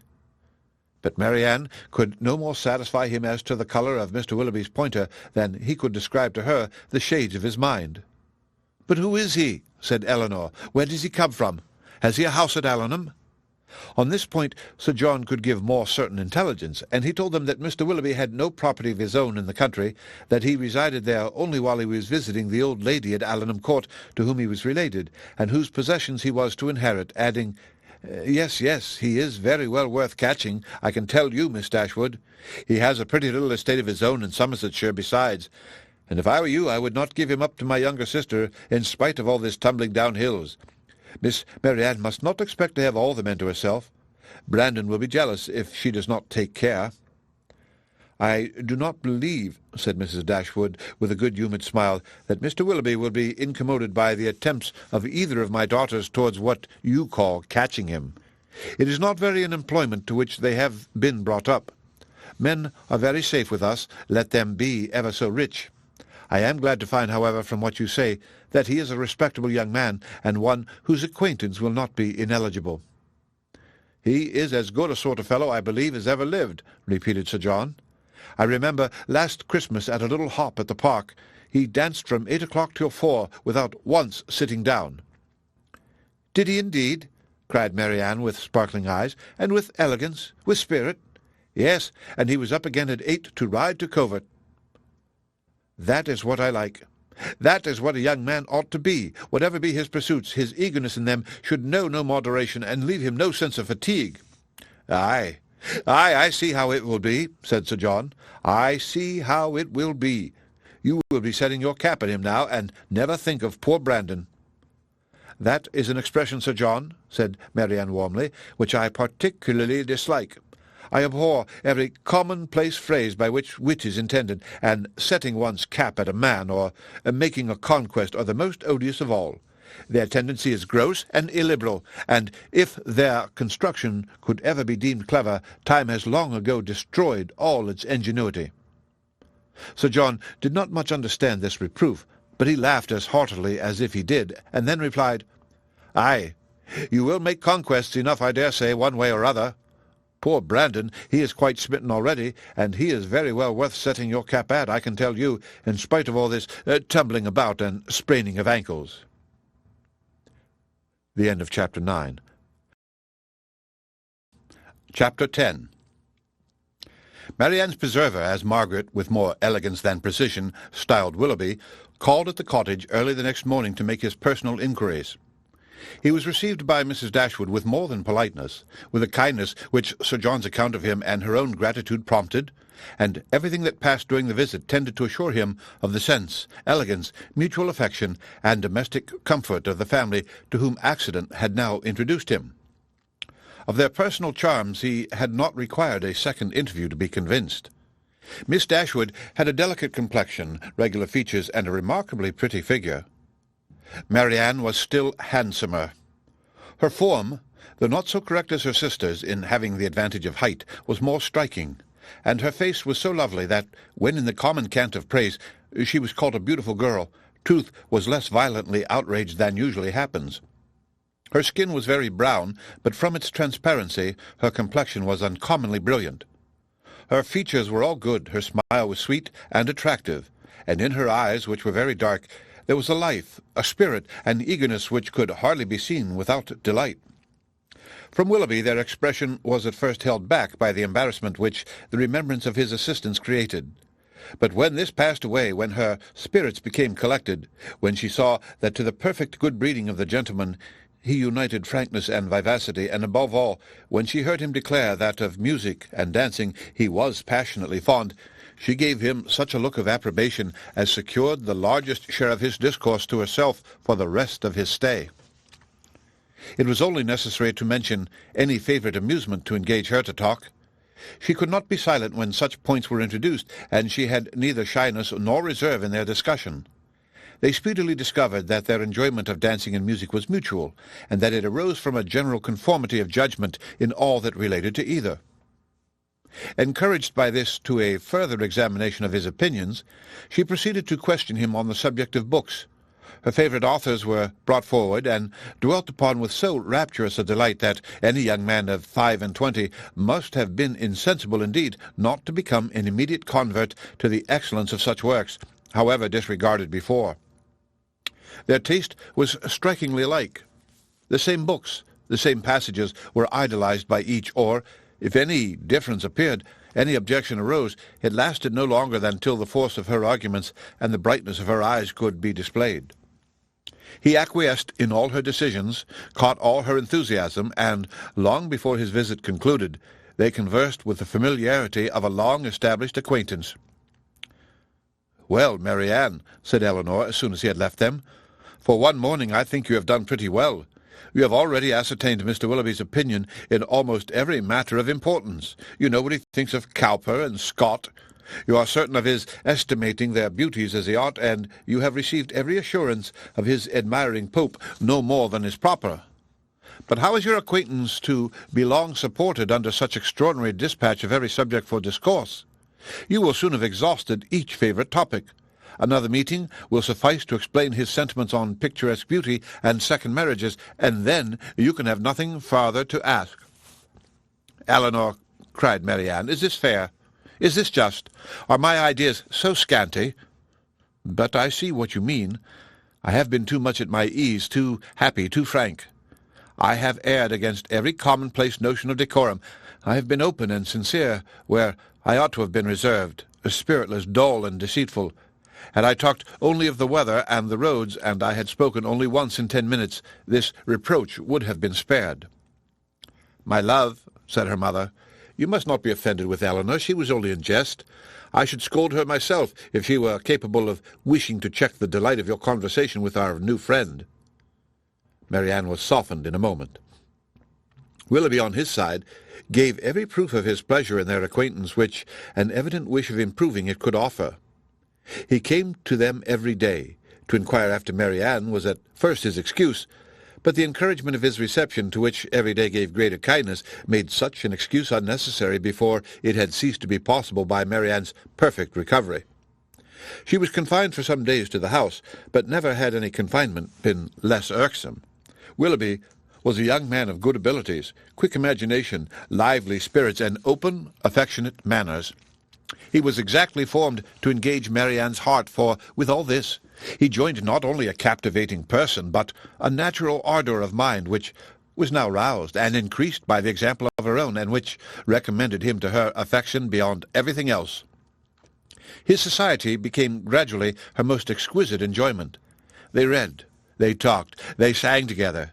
His musical talents were considerable, and he read with all the sensibility and spirit which Edward had unfortunately wanted. In Mrs. Dashwood's estimation, he was as faultless as in Marianne's, and Elinor saw nothing to censure in him but a propensity in which he strongly resembled and peculiarly delighted her sister of saying too much what he thought on every occasion, without attention to persons or circumstances.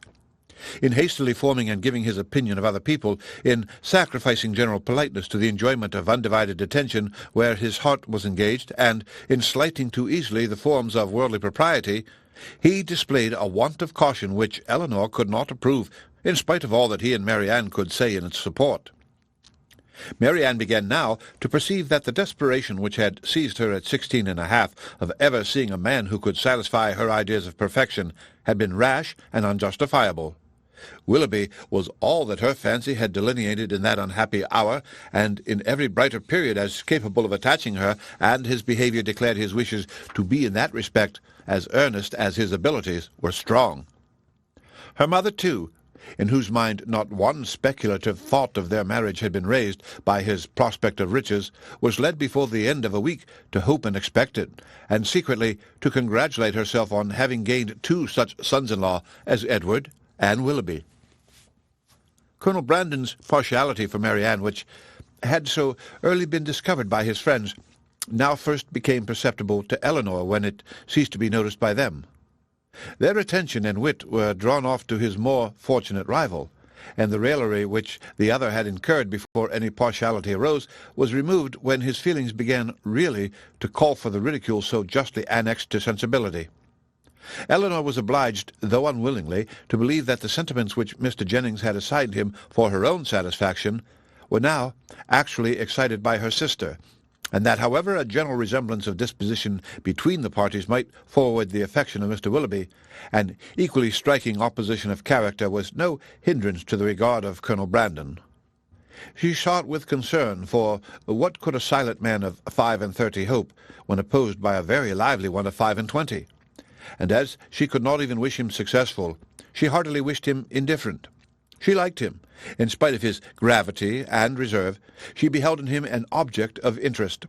His manners, though serious, were mild, and his reserve appeared rather the result of some oppression of spirits than of any natural gloominess of temper. Sir John had dropped hints of past injuries and disappointments which justified her belief of his being an unfortunate man, and she regarded him with respect and compassion. Perhaps she pitied and esteemed him the more because he was slighted by Willoughby and Marianne, who, prejudiced against him for being neither lively nor young, seemed resolved to undervalue his merits. "Brandon is just the kind of man," said Willoughby one day when they were talking of him together, "whom everybody speaks well of, and nobody cares about, whom all are delighted to see, and nobody remembers to talk to." "That is exactly what I think of him," cried Marianne. "Do not boast of it, however," said Elinor, "for it is an injustice in both of you. He is highly esteemed by all the family at the park, and I never see him myself without taking pains to converse with him."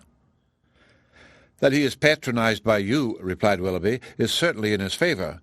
But as for the esteem of the others, it is a reproach in itself.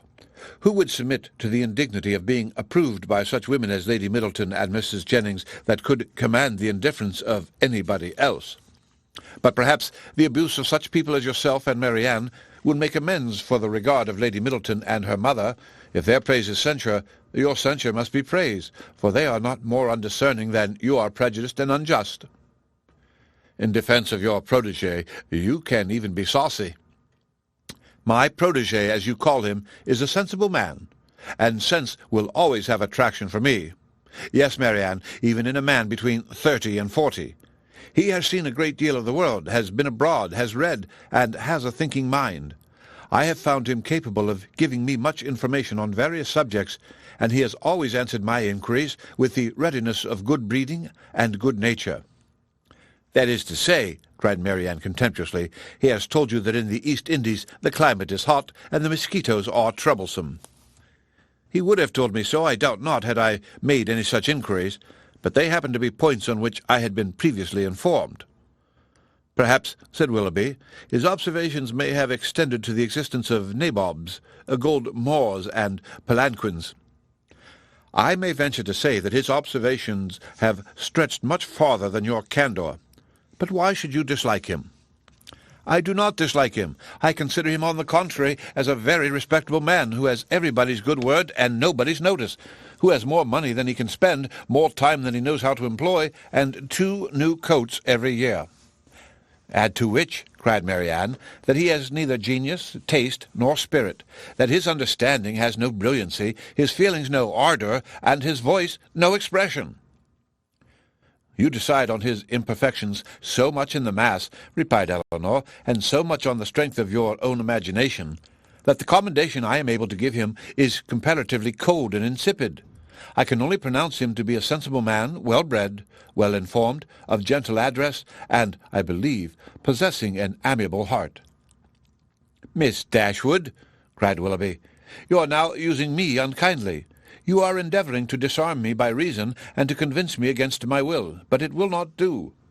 You shall find me as stubborn as you can be artful. I have 3 unanswerable reasons for disliking Colonel Brandon. He has threatened me with rain when I wanted it to be fine. He has found fault with the hanging of my curricle, and I cannot persuade him to buy my brown mare. If it will be any satisfaction to you, however, to be told that I believe his character to be in other respects irreproachable, I am ready to confess it, and in return for an acknowledgment which must give me some pain, you cannot deny me the privilege of disliking him as much as ever." The end of Chapter 10. Chapter 11. Little had Mrs. Dashwood or her daughters imagined when they first came into Devonshire that so many engagements would arise to occupy their time as shortly presented themselves, or that they should have such frequent invitations and such constant visitors as to leave them little leisure for serious employment. Yet such was the case. When Marianne was recovered, the schemes of amusement at home and abroad which Sir John had been previously forming were put in execution. The private balls at the park then began, and parties on the water were made and accomplished as often as a showery October would allow. In every meeting of the kind Willoughby was included, and the ease and familiarity which naturally attended these parties were exactly calculated to give increasing intimacy to his acquaintance with the Dashwoods, to afford him opportunity of witnessing the excellencies of Marianne, of marking his animated admiration of her, and of receiving in her behaviour to himself the most pointed assurance of her affection. Elinor could not be surprised at their attachment. She only wished that it were less openly shewn, and once or twice did venture to suggest the propriety of some self-command to Marianne. But Marianne abhorred all concealment where no real disgrace could attend unreserve, and to aim at the restraint of sentiments which were not in themselves illaudable appeared to her not merely an unnecessary effort, but a disgraceful subjection of reason to commonplace and mistaken notions. Willoughby thought the same, and their behaviour at all times was an illustration of their opinions. When he was present, she had no ideas for anyone else. Everything he did was right. Everything he said was clever. If their evenings at the park were concluded with cards, he cheated himself and all the rest of the party to get her a good hand.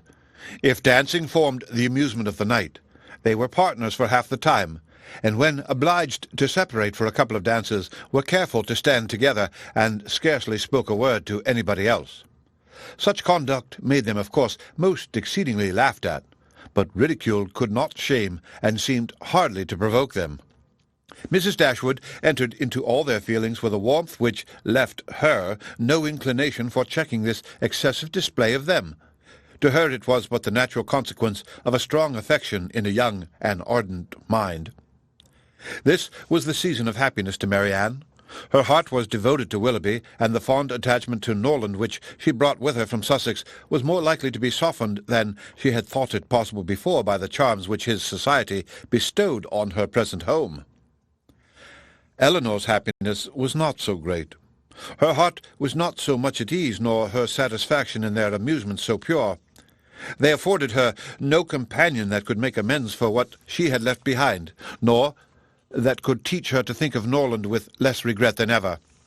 Neither Lady Middleton nor Mrs. Jennings could supply to her the conversation she missed, although the latter was an everlasting talker, and from the first had regarded her with a kindness which ensured her a large share of her discourse. She had already repeated her own history to Elinor 3 or 4 times, and had Elinor's memory been equal to her means of improvement, she might have known very early in their acquaintance all the particulars of Mr. Jennings' last illness, and what he said to his wife a few minutes before he died. Lady Middleton was more agreeable than her mother, only in being more silent. Elinor needed little observation to perceive that her reserve was a mere calmness of manner with which sense had nothing to do. Towards her husband and mother she was the same as to them, and intimacy was therefore neither to be looked for nor desired. She had nothing to say one day that she had not said the day before. Her insipidity was invariable, for even her spirits were always the same, and though she did not oppose the parties arranged by her husband, provided everything were conducted in style, and her 2 eldest children attended her, she never appeared to receive more enjoyment from them than she might have experienced in sitting at home. And so little did her presence add to the pleasure of the others by any share in their conversation, that they were sometimes only reminded of her being amongst them by her solicitude about her troublesome boys. In Colonel Brandon alone, of all her new acquaintances, did Elinor find a person who could in any degree claim the respect of abilities, excite the interest of friendship, or give pleasure as a companion. Willoughby was out of the question. Her admiration and regard, even her sisterly regard, was all his own, but he was a lover. His attentions were wholly Marianne's, and a far less agreeable man might have been more generally pleasing. Colonel Brandon, unfortunately for himself, had no such encouragement to think only of Marianne, and, in conversing with Elinor, he found the greatest consolation for the total indifference of her sister. Elinor's compassion for him increased as she had reason to suspect that the misery of disappointed love had already been known by him. This suspicion was given by some words which accidentally dropped from him one evening at the park when they were sitting down together by mutual consent, while the others were dancing. His eyes were fixed on Marianne, and after a silence of some minutes he said with a faint smile, "Your sister, I understand, does not approve of second attachments." "No," replied Elinor. "Her opinions are all romantic. Or rather, as I believe, she considers them impossible to exist." "I believe she does. But how she contrives it without reflecting on the character of her own father, who had himself 2 wives, I know not. A few years, however, will settle her opinions on the reasonable basis of common sense and observation, and then they may be more easy to define and to justify than they are now by anybody but herself." "This will probably be the case," he replied, "and yet there is something so amiable in the prejudices of a young mind that one is sorry to see them give way to the reception of more general opinions." "I cannot agree with you there," said Elinor. "There are inconveniences attending such feelings as Marianne's, which all the charms of enthusiasm and ignorance of the world cannot atone for. Her systems have all the unfortunate tendency of setting propriety at naught, and a better acquaintance with the world is what I look forward to as her greatest possible advantage." After a short pause, he resumed the conversation by saying, "Does your sister make no distinction in her objections against a second attachment, or is it equally criminal in everybody? Are those who have been disappointed in their first choice, whether from the inconstancy of its object or the perverseness of circumstances, to be equally indifferent during the rest of their lives?" "Upon my word, I am not acquainted with the minutiae of her principles. I only know that I never yet heard her admit any instance of a second attachment's being pardonable." "This," said he, "cannot hold, but a total change of sentiments. No, do not desire it, for when the romantic refinements of a young mind are obliged to give way, how frequently are they succeeded by such opinions as are but too common and too dangerous. I speak from experience. I once knew a lady who in temper and mind greatly resembled your sister, who thought and judged like her, but who, from an enforced change from a series of unfortunate circumstances—" Here he stopped suddenly, appeared to think that he had said too much, and by his countenance gave rise to conjectures which might not otherwise have entered Elinor's head. The lady would probably have passed without suspicion had he not convinced Miss Dashwood that what concerned her ought not to escape his lips. As it was, it required but a slight effort of fancy to connect his emotion with the tender recollection of past regard. Elinor attempted no more, but Marianne, in her place, would not have done so little. The whole story would have been speedily formed under her active imagination, and everything established in the most melancholy order of disastrous love. The end of Chapter 11. Chapter 12. As Elinor and Marianne were walking together the next morning, the latter communicated a piece of news to her sister which, in spite of all that she knew before of Marianne's imprudence and want of thought, surprised her by its extravagant testimony of both.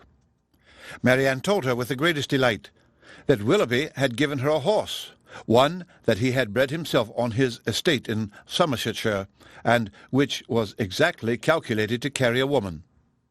Without considering that it was not in her mother's plan to keep any horse, that if she were to alter her resolution in favour of this gift, she must buy another for the servant, and keep a servant to ride it, and after all build a stable to receive them, she had accepted the present without hesitation, and told her sister of it in raptures. "He intends to send his groom into Somersetshire immediately for it," she added, "and when it arrives we will ride every day. You shall share its use with me. Imagine to yourself, my dear Elinor, the delight of a gallop on some of these downs." Most unwilling was she to awaken from such a dream of felicity, to comprehend all the unhappy truths which attended the affair, and for some time she refused to submit to them. As to an additional servant, the expense would be a trifle. Mamma, she was sure, would never object to it, and any horse would do for him. He might always get one at the park. As to a stable, the merest shed would be sufficient. Elinor then ventured to doubt the propriety of her receiving such a present from a man so little, or at least so lately, known to her. This was too much. "You are mistaken, Elinor," said she warmly, "in supposing I know very little of Willoughby. I have not known him long indeed, but I am much better acquainted with him than I am with any other creature in the world, except yourself and mamma. It is not time or opportunity that is to determine intimacy. It is disposition alone. 7 years would be insufficient to make some people acquainted with each other, and 7 days are more than enough for others. I should hold myself guilty of greater impropriety in accepting a horse from my brother than from Willoughby. Of John I know very little, though we have lived together for years. But of Willoughby my judgment has long been formed." Elinor thought it wisest to touch that point no more. She knew her sister's temper. Opposition on so tender a subject would only attach her the more to her own opinion. But by an appeal to her affection for her mother, by representing the inconveniences which that indulgent mother must draw on herself if, as would probably be the case, she consented to this increase of establishment, Marianne was shortly subdued, and she promised not to tempt her mother to such imprudent kindness by mentioning the offer, and to tell Willoughby when she saw him next that it must be declined. She was faithful to her word, and when Willoughby called at the cottage the next day, Elinor heard her express her disappointment to him in a low voice on being obliged to forego the acceptance of his present. The reasons for this alteration were at the same time related, and they were such as to make further entreaty on his side impossible. His concern, however, was very apparent, and after expressing it with earnestness, he added in the same low voice, "But, Marianne, the horse is still yours, though you cannot use it now. I shall keep it only till you can claim it. When you leave Barton to form your own establishment in a more lasting home, Queen Mab shall receive you." This was all overheard by Miss Dashwood, and in the whole of the sentence, in his manner of pronouncing it, and in his addressing her sister by her Christian name alone, she instantly saw an intimacy so decided, a meaning so direct, as marked a perfect agreement between them. From that moment she doubted not of their being engaged to each other, and the belief of it created no other surprise than that she or any of their friends should be left by tempers so frank to discover it by accident. Margaret related something to her the next day which placed this matter in a still clearer light. Willoughby had spent the preceding evening with them, and Margaret, being left some time in the parlour with only him and Marianne, had opportunity for observations which, with a most important face, she communicated to her eldest sister when they were next by themselves. "Oh, Elinor," she cried, "I have such a secret to tell you about Marianne. I am sure she will be married to Mr. Willoughby very soon." "You have said so," replied Elinor, "almost every day since they first met on High Church Down, and they had not known each other a week, I believe, before you were certain that Marianne wore his picture around her neck. But it turned out to be only the miniature of our great uncle. But indeed this is quite another thing. I am sure they will be married very soon, for he has got a lock of her hair." "Take care, Margaret. It may be only the hair of some great uncle of his." "But indeed, Elinor, it is Marianne's. I am almost sure it is, for I saw him cut it off. Last night after tea, when you and mamma went out of the room, they were whispering and talking together as fast as could be, and he seemed to be begging something of her, and presently he took up her scissors and cut off a long lock of her hair, for it was all tumbled down her back, and he kissed it and folded it up in a piece of white paper and put it into his pocket-book." From such particulars, stated on such authority, Elinor could not withhold her credit, nor was she disposed to it, for the circumstance was in perfect unison with what she had heard and seen herself.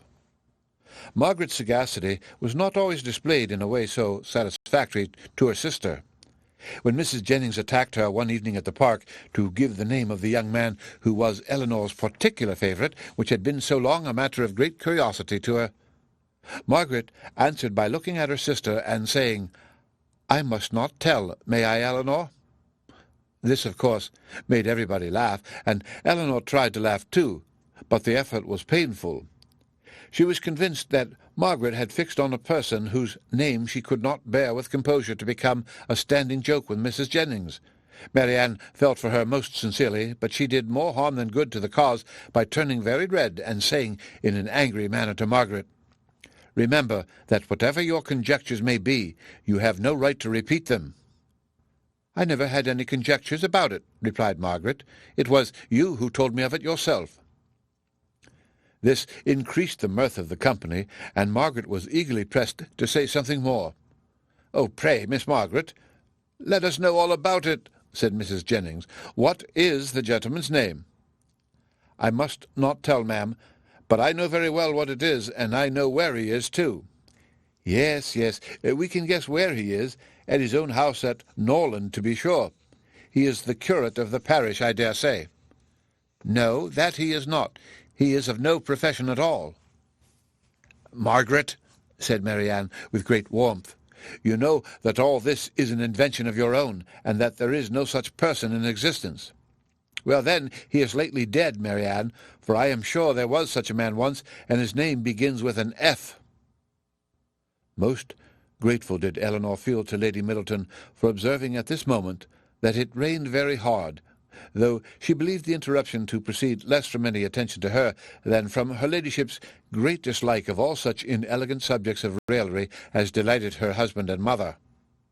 The idea, however, started by her was immediately pursued by Colonel Brandon, who was on every occasion mindful of the feelings of others, and much was said on the subject of rain by both of them.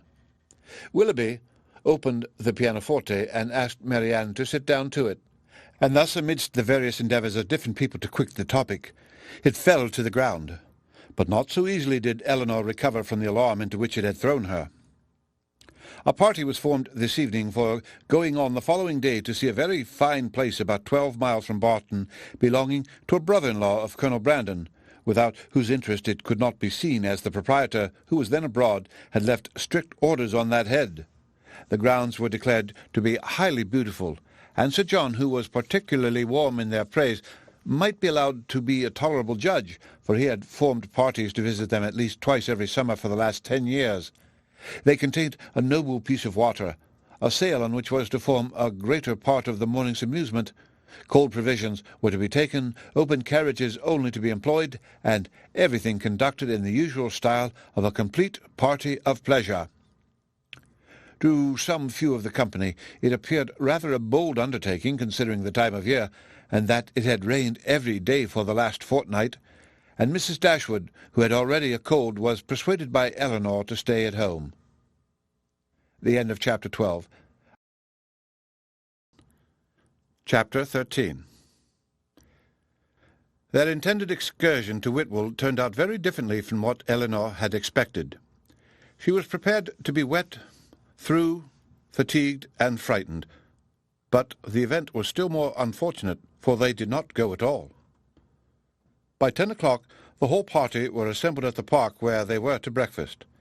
The morning was rather favourable, though it had rained all night, as the clouds were then dispersing across the sky, and the sun frequently appeared. They were all in high spirits and good humour, eager to be happy, and determined to submit to the greatest inconveniences and hardships rather than be otherwise. While they were at breakfast, the letters were brought in. Among the rest, there was one for Colonel Brandon. He took it, looked at the direction, changed colour, and immediately left the room. "What is the matter with Brandon?" said Sir John. Nobody could tell. "I hope he has had no bad news," said Lady Middleton. "It must be something extraordinary that could make Colonel Brandon leave my breakfast-table so suddenly." In about 5 minutes he returned. "No bad news, Colonel, I hope," said Mrs. Jennings as soon as he entered the room. "None at all, ma'am, I thank you." "Was it from Avignon? I hope it is not to say that your sister is worse." "No, ma'am, it came from town, and is merely a letter of business." But how came the hand to discompose you so much if it was only a letter of business? Come, come, this won't do, Colonel, so let us hear the truth of it. My dear madam, said Lady Middleton, recollect what you are saying. Perhaps it is to tell you that your cousin Fanny is married, said Mrs. Jennings, without attending to her daughter's reproof. No, indeed it is not. Well, then, I know who it is from, Colonel, and I hope she is well. Whom do you mean, ma'am? Said he, colouring a little. Oh, you know who I mean. I am particularly sorry, ma'am, said he, addressing Lady Middleton, that I should receive this letter today, for it is on business which requires my immediate attendance in town. In town? Cried Mrs. Jennings. What can you have to do in town at this time of year? My own loss is great, he continued, in being obliged to leave so agreeable a party. But I am the more concerned as I fear my presence is necessary to gain your admittance at Whitwell. What a blow upon them all was this!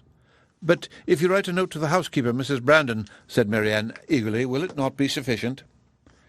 He shook his head. We must go, said Sir John. It shall not be put off when we are so near it. You cannot go to town till tomorrow, Brandon, that is all. I wish it could be so easily settled, but it is not in my power to delay my journey for one day. If you would but let us know what your business is, said Mrs. Jennings, we might see whether it could be put off or not. You would not be 6 hours later, said Willoughby, if you were to defer your journey till our return. I cannot afford to lose 1 hour. Elinor then heard Willoughby say in a low voice to Marianne, There are some people who cannot bear a party of pleasure. Brandon is one of them. He was afraid of catching cold, I dare say, and invented this trick for getting out of it. I would lay 50 guineas the letter was of his own writing. I have no doubt of it, replied Marianne. There is no persuading you to change your mind, Brandon, I know of old, said Sir John, when once you are determined on anything. But, however, I hope you will think better of it. Consider, here are the 2 Miss Careys come over from Newton. The 3 Miss Dashwoods walked up from the cottage, and Mr. Willoughby got up 2 hours before his usual time on purpose to go to Whitwell. Colonel Brandon again repeated his sorrow at being the cause of disappointing the party, but at the same time declared it to be unavoidable. Well, then, when will you come back again? I hope we shall see you at Barton, added her ladyship, as soon as you can conveniently leave town, and we must put off the party to Whitwell till you return. You are very obliging, but it is so uncertain when I may have it in my power to return that I dare not engage for it at all. Oh, he must and shall come back, cried Sir John. If he is not here by the end of the week, I shall go after him. Aye, do so, Sir John, cried Mrs. Jennings, and then perhaps you may find out what his business is. I do not want to pry into other men's concerns. I suppose it is something he is ashamed of. Colonel Brandon's horses were announced. You do not go to town on horseback, do you? Added Sir John. No, only to Hornerton. I shall then go by post. Well, as you are resolved to go, I wish you a good journey, but you had better change your mind. I assure you it is not in my power. He then took leave of the whole party. Is there no chance of seeing you and your sisters in town this winter, Miss Dashwood? I am afraid none at all. Then I must bid you farewell for a longer time than I should wish to do. To Marianne he merely bowed and said nothing. Come, Colonel, said Mrs. Jennings, before you go, do let us know what you are going about. He wished her a good morning, and, attended by Sir John, left the room. The complaints and lamentations which politeness had hitherto restrained now burst forth universally, and they all agreed again and again how provoking it was to be so disappointed. I can guess what his business is, however, said Mrs. Jennings, exultingly. Can you, ma'am? Said almost every one. Yes, it is about Miss Williams, I am sure. And who is Miss Williams? Asked Marianne. What? Do not you know who Miss Williams is? I am sure you must have heard of her before. She is a relation of the Colonel's, my dear, a very near relation. We will not say how near, for fear of shocking the young ladies. Then, lowering her voice a little, she said to Elinor, She is his natural daughter. Indeed? Oh, yes, and as like him as she can stare. I dare say the Colonel will leave her all his fortune." When Sir John returned, he joined most heartily in the general regret on so unfortunate event, concluding, however, by observing that as they were all got together they must do something by way of being happy, and after some consultation it was agreed that although happiness could only be enjoyed at Whitwell, they might procure a tolerable composure of mind by driving about the country. The carriages were then ordered. Willoughby's was first, and Marianne never looked happier than when she got into it. He drove through the park very fast, and they were soon out of sight, and nothing more of them was seen till their return, which did not happen till after the return of all the rest. They both seemed delighted with their drive, but said only in general terms that they had kept in the lanes while the others went on the downs. It was settled that there should be a dance in the evening, and that everybody should be extremely merry all day long. Some more of the carriage came to dinner, and they had the pleasure of sitting down nearly 20 to table, which Sir John observed with great contentment. Willoughby took his usual place between the two elder Miss Dashwoods. Mrs. Jennings sat on Elinor's right hand, and they had not been long seated before she leant behind her and Willoughby, and said to Marianne, loud enough for them both to hear, "I have found you out in spite of all your tricks. I know where you spent the morning." Marianne coloured, and replied very hastily, "Where, pray?" "Did not you know," said Willoughby, "that we had been out in my curricle?" "Yes, yes, Mr. Impudence, I know that very well, and I was determined to find out where you had been to." "I hope you like your house, Miss Marianne. It is a very large one, I know, and when I come to see you, I hope you will have new furnished it, for it wanted it very much when I was there 6 years ago." Marianne turned away in great confusion. Mrs. Jennings laughed heartily, and Elinor found that in her resolution to know where they had been, she had actually made her own woman inquire of Mr. Willoughby's groom, and that she had by that method been informed that they had gone to Allenham, and had spent a considerable time there in walking about the garden and going all over the house. Elinor could hardly believe this to be true, as it seemed very unlikely that Willoughby should propose or Marianne consent to enter the house while Mrs. Smith was in it, with whom Marianne had not the smallest acquaintance. As soon as they left the dining-room, Elinor inquired of her about it, and great was her surprise when she found that every circumstance related by Mrs. Jennings was perfectly true. Marianne was quite angry with her for doubting it. "Why should you imagine, Elinor, that we did not go there, or that we did not see the house? Is not it what you have often wished to do yourself?" "Yes, Marianne, but I would not go while Mrs. Smith was there, and with no other companion than Mr. Willoughby. Mr. Willoughby, however, is the only person who can have a right to shew that house, and as we went in an open carriage, it was impossible to have any other companion. I never spent a pleasanter morning in my life." "I am afraid," replied Elinor, "that the pleasantness of an employment does not always evince its propriety." "On the contrary, nothing can be a stronger proof of it, Elinor, for if there had been any real impropriety in what I did, I should have been sensible of it at the time, for we always know when we are acting wrong, and with such a conviction I could have had no pleasure. But, my dear Marianne, as it has already exposed you to some very impertinent remarks, do you not now begin to doubt the discretion of your own conduct? If the impertinent remarks of Mrs. Jennings are to be the proof of impropriety in conduct, we are all offending every moment of our lives. I value not her censure any more than I should do her commendation. I am not sensible of having done anything wrong in walking over Mrs. Smith's grounds, or in seeing her house. They will one day be Mr. Willoughby's, and—" "If they were one day to be your own, Marianne, you would not be justified in what you have done." She blushed at this hint, but it was even visibly gratifying to her, and after a 10 minutes' interval of earnest thought, she came to her sister again, and said with great good humour, "Perhaps, Elinor, it was rather ill-judged in me to go to Allenham, but Mr. Willoughby wanted particularly to shew me the place, and it is a charming house, I assure you. There is one remarkably pretty sitting-room upstairs, of a nice comfortable size for constant use, and with modern furniture. It would be delightful. It is a corner room, and has windows on 2 sides. On one side you look across the bowling green behind the house to a beautiful hanging wood, and on the other you have a view of the church and village, and beyond them of these fine bold hills that we have so often admired. I did not see it to advantage, for nothing could be more forlorn than the furniture, but if it were newly fitted up, a couple of £100, Willoughby says, would make it one of the pleasantest summer rooms in England. Could Elinor have listened to her without interruption from the others, she would have described every room in the house with equal delight.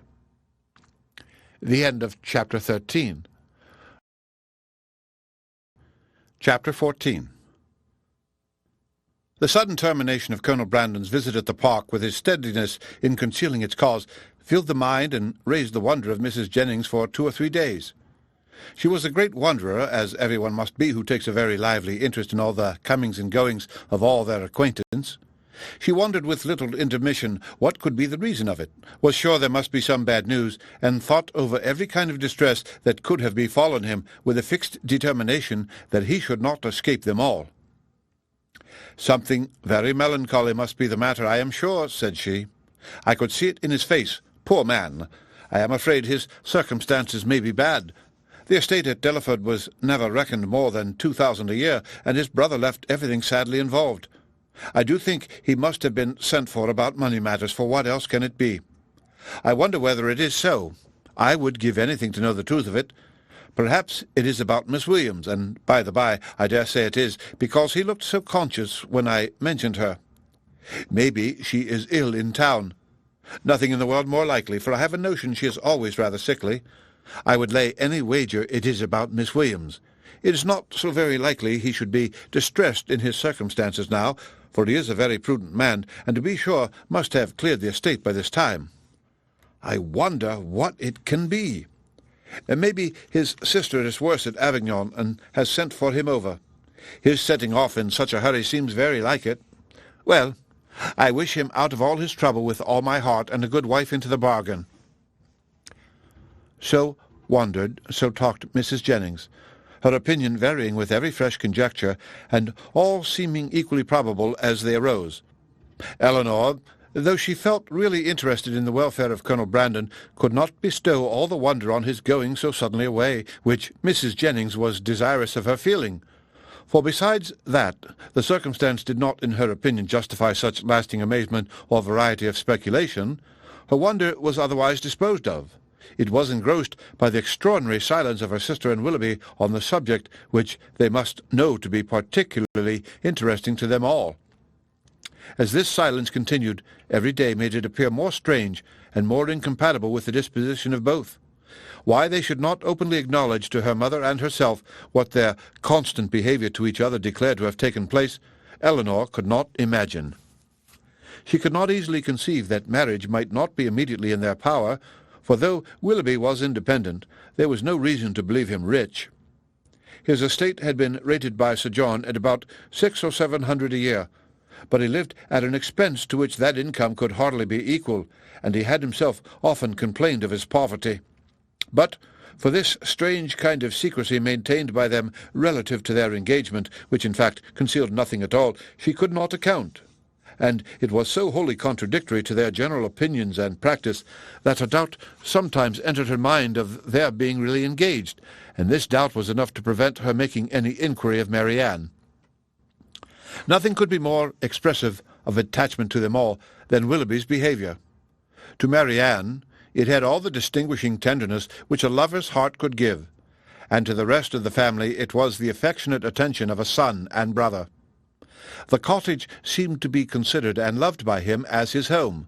Many more of his hours were spent there than at Allenham, and if no general engagement collected them at the park, the exercise which called him out in the morning was almost certain of ending there, where the rest of the day was spent by himself at the side of Marianne, and by his favourite pointer at her feet.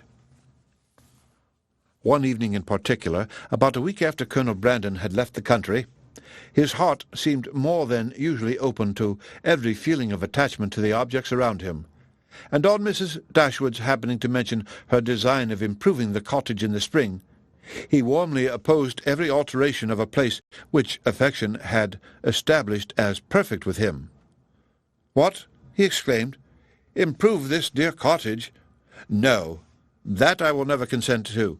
Not a stone must be added to its walls, not an inch to its size, if my feelings are regarded."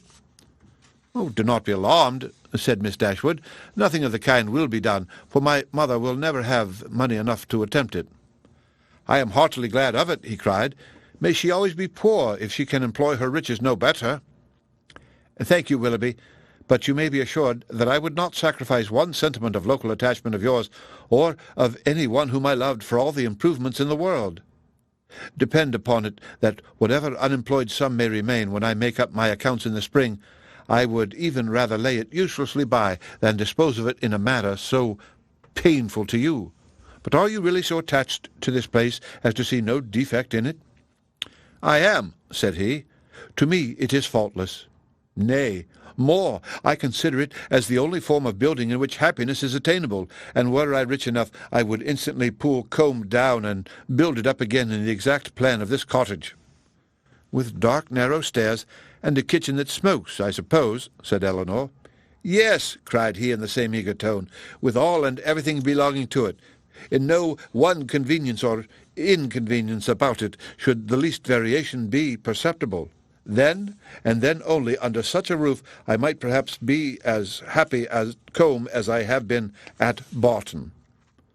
"I flatter myself," replied Elinor, "that even under the disadvantage of better rooms and a broader staircase, you will hereafter find your own house as faultless as you now do this." "There certainly are circumstances," said Willoughby, "which might greatly endear it to me, but this place will always have one claim on my affection which no other can possibly share." Mrs. Dashwood looked with pleasure at Marianne, whose fine eyes were fixed so expressively on Willoughby as plainly denoted how well she understood him. "How often did I wish," added he, "when I was at Allenham this time 12-month, that Barton Cottage were inhabited. I never passed within view of it without admiring its situation, and grieving that no one should live in it. How little did I then think that the very first news I should hear from Mrs. Smith when I next came into the country would be that Barton Cottage was taken, and I felt an immediate satisfaction and interest in the event, which nothing but a kind of prescience of what happiness I should experience from it can account for.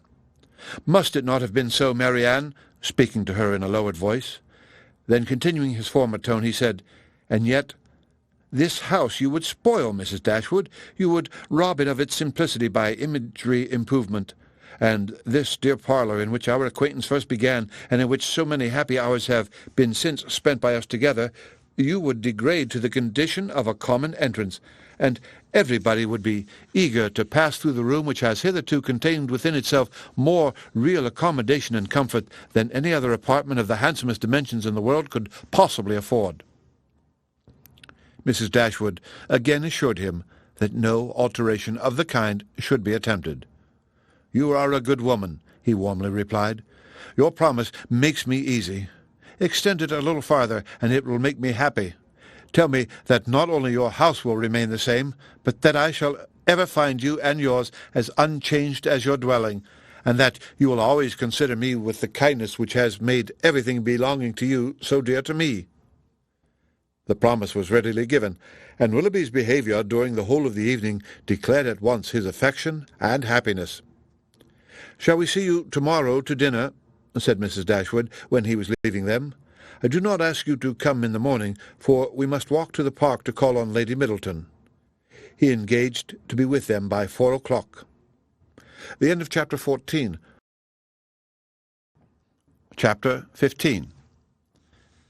Mrs. Dashwood's visit to Lady Middleton took place the next day, and 2 of her daughters went with her. But Marianne excused herself from being of the party under some trifling pretext of employment, and her mother, who concluded that a promise had been made by Willoughby the night before of calling on her while they were absent, was perfectly satisfied with her remaining at home. On their return from the park, they found Willoughby's curricle and servant in waiting at the cottage, and Mrs. Dashwood was convinced that her conjecture had been just. So far it was all as she had foreseen, but on entering the house she beheld what no foresight had taught her to expect. They were no sooner in the passage than Marianne came hastily out of the parlour, apparently in violent affliction, with her handkerchief at her eyes, and without noticing them ran upstairs. Surprised and alarmed, they proceeded directly into the room she had just quitted, where they found only Willoughby, who was then leaning against the mantelpiece with his back towards them. He turned round on their coming in, and his countenance shewed that he strongly partook of the emotion which overpowered Marianne. Is anything the matter with her?" cried Mrs. Dashwood as she entered. "Is she ill?" "I hope not," he replied, trying to look cheerful, and with a forced smile presently added, "It is I who may rather expect to be ill, for I am now suffering under a very heavy disappointment." "Disappointment?" "Yes, for I am unable to keep my engagement with you. Mrs. Smith has this morning exercised the privilege of riches upon a poor dependent cousin by sending me on business to London. I have just received my dispatches and taken my farewell of Elinor, and by way of exhilaration I am now come to take my farewell of you." "To London? And are you going this morning?" "Almost this moment." "This is very unfortunate. But Mrs. Smith must be obliged, and her business will not detain you from us long, I hope." He coloured as he replied, "You are very kind, but I have no idea of returning to Devonshire immediately. My visits to Mrs. Smith are never repeated within the 12-month. "And is Mrs. Smith your only friend? Is Allenham the only house in the neighbourhood to which you will be welcome? For shame, Willoughby, can you wait for an invitation here?" His colour increased, and with his eyes fixed on the ground he only replied, "You are too good." Mrs. Dashwood looked at Elinor with surprise. Elinor felt equal amazement. For a few moments everyone was silent. Mrs. Dashwood first spoke. "I have only to add, my dear Willoughby, that at Barton Cottage you will always be welcome, for I will not press you to return here immediately, because you can only judge how far that might be pleasing to Mrs. Smith, and on this head I shall be no more disposed to question your judgment than to doubt your inclination." "My engagement at present," replied Willoughby confusedly, "are of such a nature that I dare not flatter myself—" He stopped. Mrs. Dashwood was too much astonished to speak, and another pause succeeded. This was broken by Willoughby, who said with a faint smile, "It is folly to linger in this manner. I will not torment myself any longer by remaining among friends whose society it is impossible for me now to enjoy." He then hastily took leave of them all and left the room. They saw him step into his carriage, and in a minute it was out of sight. Mrs. Dashwood felt too much for speech, and instantly quitted the parlour to give way in solitude to the concern and alarm which this sudden departure occasioned. Elinor's uneasiness was at least equal to her mother's. She thought of what had just passed with anxiety and distrust. Willoughby's behaviour in taking leave of them, his embarrassment and affectation of cheerfulness, and above all, his unwillingness to accept her mother's invitation, a backwardness so unlike a lover, so unlike himself, greatly disturbed her. One moment she feared that no serious design had ever been formed on his side, and the next that some unfortunate quarrel had taken place between him and her sister. The distress in which Marianne had quitted the room was such as a serious quarrel could most reasonably account for, though, when she considered what Marianne's love for him was, a quarrel seemed almost impossible. But whatever might be the particulars of their separation, her sister's affliction was indubitable, and she thought with the tenderest compassion of that violent sorrow which Marianne was in all probability not merely giving way to as a relief, but feeding and encouraging as a duty. In about half an hour her mother returned, and though her eyes were red, her countenance was not uncheerful. "Our dear Willoughby is now some miles from Barton, Elinor," said she, as she sat down to work. "And with how heavy a heart does he travel?" "It is all very strange, so suddenly to be gone.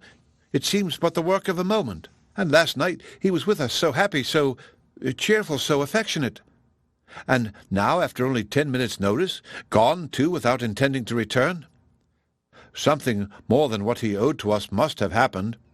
He did not speak, he did not behave like himself. You must have seen the difference as well as I. What can it be? Can they have quarrelled?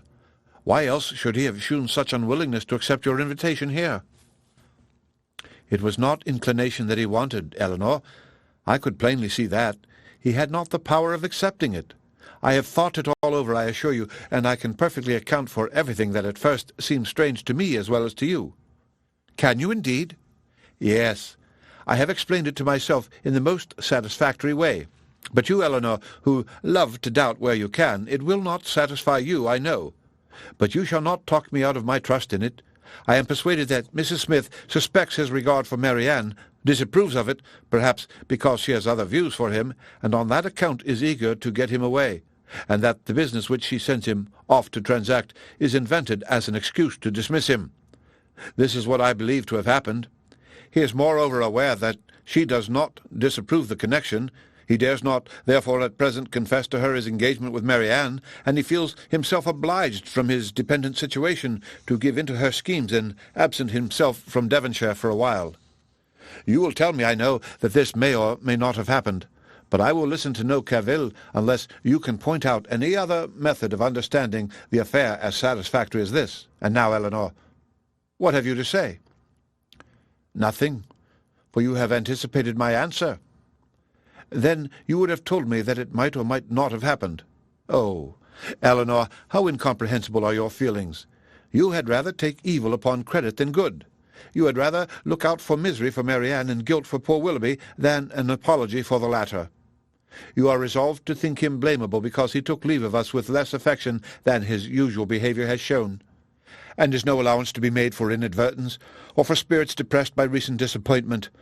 Are no probabilities to be accepted merely because they are not certainties? Is nothing due to the man whom we have all so much reason to love, and no reason in the world to think ill of? To the possibility of motives unanswerable in themselves, though unavoidably secret for a while? And after all, what is it you suspect him of? I can hardly tell you myself, but suspicion of something unpleasant is the inevitable consequence of such an alteration as we have just witnessed in him. There is great truth, however, in what you have now urged of the allowances which ought to be made for him, and it is my wish to be candid in my judgment of everybody. Willoughby may undoubtedly have very sufficient reasons for his conduct, and I will hope that he has, but it would have been more like Willoughby to acknowledge them at once. Secrecy may be advisable, but still I cannot help wondering at its being practised by him. Do not blame him, however, for departing from his character where the deviation is necessary. But you really do admit the justice of what I have said in his defence? I am happy, and he is acquitted. Not entirely. It may be proper to conceal their engagement, if they are engaged, from Mrs. Smith, and if that is the case, it must be highly expedient for Willoughby to be but little in Devonshire at present. But this is no excuse for their concealing it from us. Concealing it from us? My dear child, do you accuse Willoughby and Marianne of concealment? This is strange indeed, when your eyes have been reproaching them every day for incautiousness. I want no proof of their affection, said Elinor, but of their engagement I do. I am perfectly satisfied of both. Yet not a syllable has been said to you on the subject by either of them. I have not wanted syllables where actions have spoken so plainly. Has not his behaviour to Marianne and to all of us for at least the last fortnight declared that he loved and considered her as his future wife, and that he felt for us the attachment of the nearest relation? Have we not perfectly understood each other? Has not my consent been daily asked by his looks, his manner, his attentive and affectionate respect? My Elinor, is it possible to doubt their engagement? How could such a thought occur to you? How is it to be supposed that Willoughby, persuaded as he must be of your sister's love, should leave her, and leave her perhaps for months without telling her of his affection, that they should part without a mutual exchange of confidence? I confess, replied Elinor, that every circumstance except one is in favour of their engagement. But that one is the total silence of both on the subject, and with me it almost outweighs every other. How strange this is! You must think wretchedly indeed of Willoughby if, after all that has openly passed between them, you can doubt the nature of the terms on which they are together. Has he been acting a part in his behaviour to your sister all this time? Do you suppose him really indifferent to her? No, I cannot think that. He must and does love her, I am sure. But with a strange kind of tenderness, if he can leave her with such indifference, such carelessness of the future as you attribute to him. You must remember, my dear mother, that I have never considered this matter as certain. I have had my doubts, I confess, but they are fainter than they were, and they may soon be entirely done away. If we find they correspond, every fear of mine will be removed. A mighty concession indeed. If you were to see them at the altar, you would suppose they were going to be married. Ungracious girl, but I require no such proof. Nothing, in my opinion, has ever passed to justify doubt. No secrecy has been attempted. All has been uniformly open and unreserved. You cannot doubt your sister's wishes. It must be Willoughby, therefore, whom you suspect. But why? Is he not a man of honour and feeling? Has there been any inconsistency on his side to create alarm? Can he be deceitful?" "I hope not. I believe not," cried Elinor. "I love Willoughby, sincerely love him, and suspicion of his integrity cannot be more painful to yourself than to me. It has been involuntary, and I will not encourage it. I was startled, I confess, by the alteration in his manners this morning. He did not speak like himself, and did not return your kindness with any cordiality. But all this may be explained by such a situation of his affairs as you have supposed. He had just parted from my sister, had seen her leave him in the greatest affliction, and if he felt obligated from a fear of offending Mrs. Smith to resist the temptation of returning here soon, and yet aware that by declining your invitation, by saying that he was going away for some time, he should seem to act an ungenerous, suspicious part by our family, he might well be embarrassed and disturbed. In such a case, a plain and open avowal of his difficulties would have been more to his honour, I think, as well as more consistent with his general character. But I will not raise objections against anyone's conduct on so illiberal a foundation as a difference in judgment from myself, or a deviation from what I may think right and consistent." "You speak very properly. Willoughby certainly does not deserve to be suspected.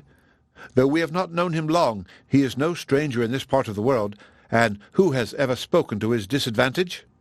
Had he been in a situation to act independently and marry immediately, it might have been odd that he should leave us without acknowledging everything to me at once, but this is not the case.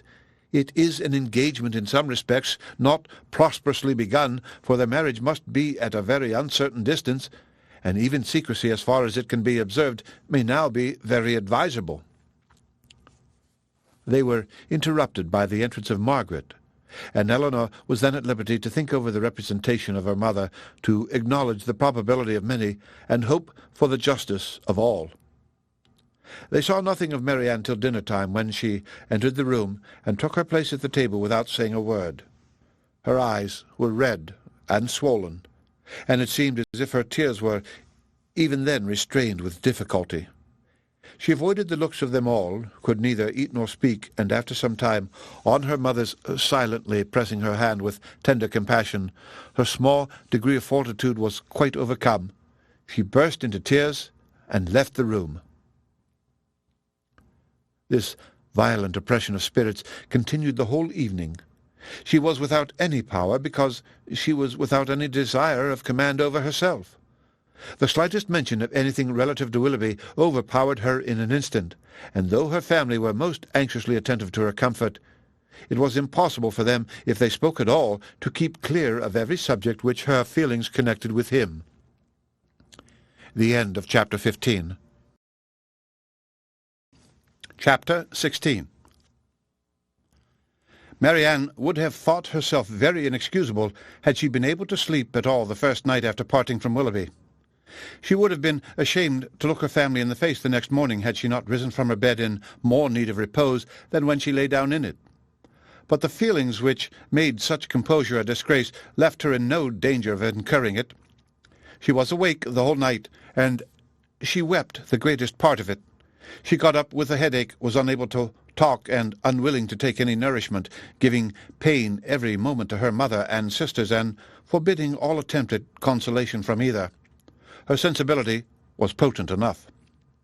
When breakfast was over, she walked out by herself and wandered about the village of Allenham, indulging the recollection of past enjoyment, and crying over the present reverse for the chief of the morning.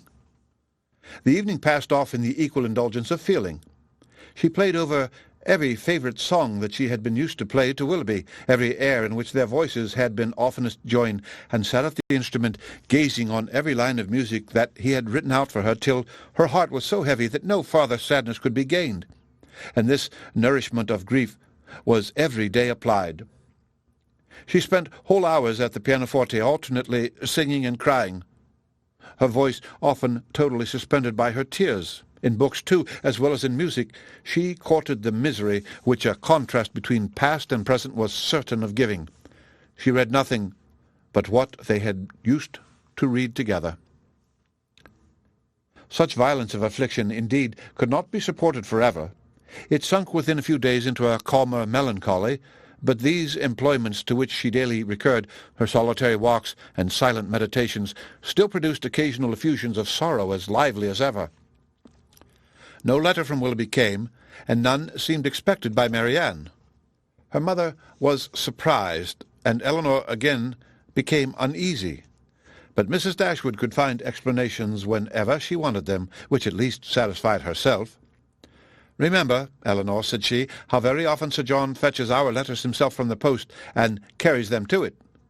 We have already agreed that secrecy may be necessary, and we must acknowledge that it could not be maintained if their correspondence were to pass through Sir John's hands." Elinor could not deny the truth of this, and she tried to find in it a motive sufficient for their silence. But there was one method so direct, so simple, and in her opinion so eligible of knowing the real state of the affair, and of instantly removing all mystery, that she could not help suggesting it to her mother. "Why do you not ask Marianne at once," said she, "whether she is or is not engaged to Willoughby? From you, her mother, and so kind, so indulgent a mother, the question could not give offence. It would be the natural result of your affection for her. She used to be all unreserve, and to you more especially." "I would not ask such a question for the world. Supposing it possible that they are not engaged, what distress would not such an inquiry inflict? At any rate, it would be most ungenerous. I should never deserve her confidence again, after forcing from her a confession of what is meant at present to be unacknowledged to anyone. I know Marianne's heart. I know that she dearly loves me, and that I shall not be the last to whom the affair is made known, when circumstances make the revealment of it eligible. I would not attempt to force the confidence of anyone, of a child much less, because a sense of duty would prevent the denial which her wishes might direct."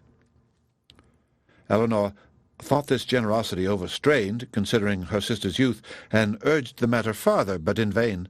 Common sense, common care, common prudence were all sunk in Mrs. Dashwood's romantic delicacy. It was several days before Willoughby's name was mentioned before Marianne by any of her family. Sir John and Mrs. Jennings, indeed, were not so nice.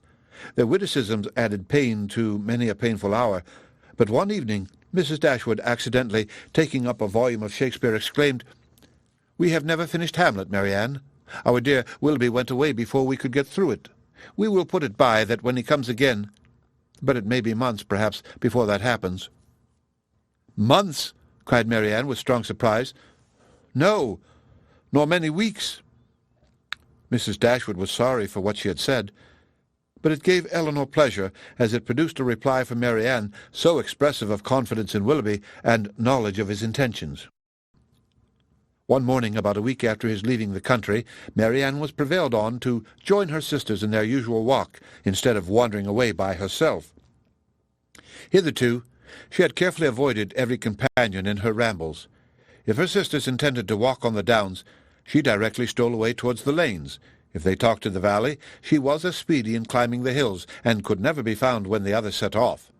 But at length she was secured by the exertions of Elinor, who greatly disapproved such continual seclusion. They walked along the road through the valley, and chiefly in silence, for Marianne's mind could not be controlled, and Elinor, satisfied with gaining one point, would not then attempt more. Beyond the entrance of the valley, where the country, though still rich, was less wild and more open, a long stretch of the road which they had travelled on first coming to Barton lay before them, and on reaching that point they stopped to look around them and examine a prospect which formed the distance of their view from the cottage, from a spot which they had never happened to reach in any of their walks before. Among the objects in the scene they soon discovered an animated one. It was a man on horseback riding towards them. In a few minutes they could distinguish him to be a gentleman, and in a moment afterwards Marianne rapturously exclaimed, "It is he! It is indeed! I know it is!" and was hastening to meet him when Elinor cried out, "Indeed, Marianne, I think you are mistaken. It is not Willoughby. The person is not tall enough for him, and has not his air." He has! Cried Marianne. "I am sure he has. His air, his coat, his horse. I knew how soon he would come." She walked eagerly on as she spoke, and Elinor, to screen Marianne from particularity, as she felt almost certain of its not being Willoughby, quickened her pace and kept up with her. They were soon within 30 yards of the gentleman. Marianne looked again, her heart sunk within her, and abruptly turning round, she was hurrying back when, as the voices of both her sisters were raised to detain her, a third, almost as well known as Willoughby's, joined them in begging her to stop, and she turned round with surprise to see and welcome Edward Ferrars. He was the only person in the world who could at that moment be forgiven for not being Willoughby, the only one who could have gained a smile from her. But she dispersed her tears to smile on him, and in her sister's happiness forgot for a time her own disappointment. He dismounted, and giving his horse to his servant, walked back with them to Barton, whither he was purposely coming to visit them. He was welcomed by them all with great cordiality, but especially by Marianne, who showed more warmth of regard in her reception of him than even Elinor herself. To Marianne, indeed, the meeting between Edward and her sister was but a continuation of that unaccountable coldness which she had often observed at Norland in their mutual behaviour. On Edward's side, more particularly, there was a deficiency of all that her lover ought to look and say on such an occasion. He was confused, seemed scarcely sensible of pleasure in seeing them, looked neither rapturous nor gay, said little but what was forced from him by questions, and distinguished Elinor by no mark of affection. Marianne saw and listened with increasing surprise. She began almost to feel a dislike of Edward, and it ended, as every feeling must end with her, by carrying back her thoughts to Willoughby, whose manners formed a contrast sufficiently striking to those of his brother-elect. After a short meeting, which succeeded the first surprise and inquiries of meeting, Marianne asked Edward if he came directly from London. No, he had been in Devonshire a fortnight. A fortnight, she repeated, surprised at his being so long in the same county with Elinor without seeing her before. He looked rather distressed as he added that he had been staying with some friends near Plymouth. "Have you been lately in Sussex?" said Elinor. "I was at Norland about a month ago." "And how does dear, dear Norland look?" cried Marianne. "Dear, dear Norland," said Elinor, "probably looks much as it always does at this time of year. The woods and walks thickly covered with dead leaves." "Oh," cried Marianne, "with what transporting sensations have I formerly seen them fall! How have I delighted as I walked to see them driven in showers about me by the wind! What feelings have they, the season, the air, altogether inspired! Now there is no one to regard them. They are seen only as a nuisance, swept hastily off, and driven as much as possible from the sight." "It is not every one," said Elinor, "who has your passion for dead leaves." "No, my feelings are not often shared, not often understood, but sometimes they are." As she said this, she sunk into a reverie for a few moments, but rousing herself again, "Now, Edward," said she, calling his attention to the prospect, "here is Barton Valley. Look up it, and be tranquil if you can. Look at those hills. Did you ever see their equals? To the left is Barton Park, amongst those woods and plantations. You may see one end of the house, and there, beneath that farthest hill which rises with such grandeur, is our cottage." "It is a beautiful country," he replied, "but these bottoms must be dirty in winter." "How can you think of dirt with such objects before you?" "Because," replied he, smiling, "among the rest of the objects before me, I see a very dirty lane." "How strange," said Marianne to herself as she walked on. "Have you an agreeable neighbourhood here, or the Middletons pleasant people?" "No, not at all," answered Marianne. "We could not be more unfortunately situated." "Marianne," cried her sister, "how can you say so? How can you be so unjust? They are a very respectable family, Mr. Ferrars, and towards us they have behaved in the friendliest manner. Have you forgot, Marianne, how many pleasant days we have owed to them?" "No," said Marianne in a low voice, "nor how many painful moments." Elinor took no notice of this, and directing her attention to their visitor, endeavoured to support something like discourse with him by talking of their present residence, its conveniences, etc., extorting from him occasional questions and remarks. His coldness and reserve mortified her severely. She was vexed and half angry, but, resolving to regulate her behaviour to him by the past rather than the present, she avoided every appearance of resentment or displeasure, and treated him as she thought he ought to be treated from the family connection. The end of Chapter 16. Mrs. Dashwood was surprised only for a moment at seeing him, for his coming to Barton was, in her opinion, of all things, the most natural. Her joy and expressions of regard long outlived her wonder. He received the kindest welcome from her, and shyness, coldness, reserve could not stand against such a reception. They had begun to fail him before he entered the house, and they were quite overcome by the captivating manners of Mrs. Dashwood. Indeed, a man could not very well be in love with either of her daughters without extending the passion to her, and Elinor had the satisfaction of seeing him soon become more like himself. His affections seemed to reanimate towards them all, and his interest in their welfare again became perceptible. He was not in spirits, however. He praised their house, admired its prospect, was attentive and kind, but still he was not in spirits. The whole family perceived it, and Mrs. Dashwood, attributing it to some want of liberality in his mother, sat down to table indignant against all selfish parents. "What are Mrs. Ferrars' views for you at present, Edward?" said she, when dinner was over and they had drawn round the fire. "Are you still to be a great orator in spite of yourself?" "No. I hope my mother is now convinced that I have no more talents than inclination for a public life." "But how is your fame to be established? For famous you must be to satisfy all your family, and with no inclination for expense, no affection for strangers, no profession, and no assurance, you may find it a difficult matter." "I shall not attempt it. I have no wish to be distinguished, and I have every reason to hope I never shall. Thank heaven, I cannot be forced into genius and eloquence." "You have no ambition, I well know. Your wishes are all moderate." "As moderate as those of the rest of the world, I believe.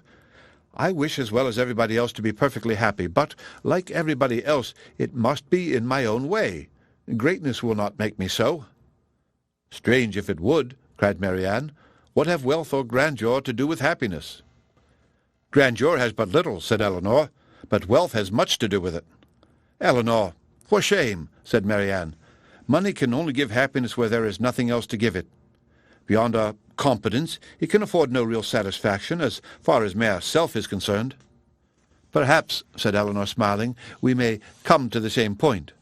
Your competence and my wealth are very much alike, I dare say, and without them, as the world goes now, we shall both agree that every kind of external comfort must be wanting. Your ideas are only more noble than mine. Come, what is your competence?" "About 1,800 or 2,000 a year, not more than that." Elinor laughed. 2,000 a year? One is my wealth. I guessed how it would end. "And yet 2,000 a year is a very moderate income," said Marianne. "A family cannot well be maintained on a smaller. I am sure I am not extravagant in my demands. A proper establishment of servants, a carriage perhaps too, and hunters cannot be supported on less." Elinor smiled again to hear her sister describing so accurately their future expenses at Combe Magna. "Hunters?" repeated Edward. "But why must you have hunters? Everybody does not hunt."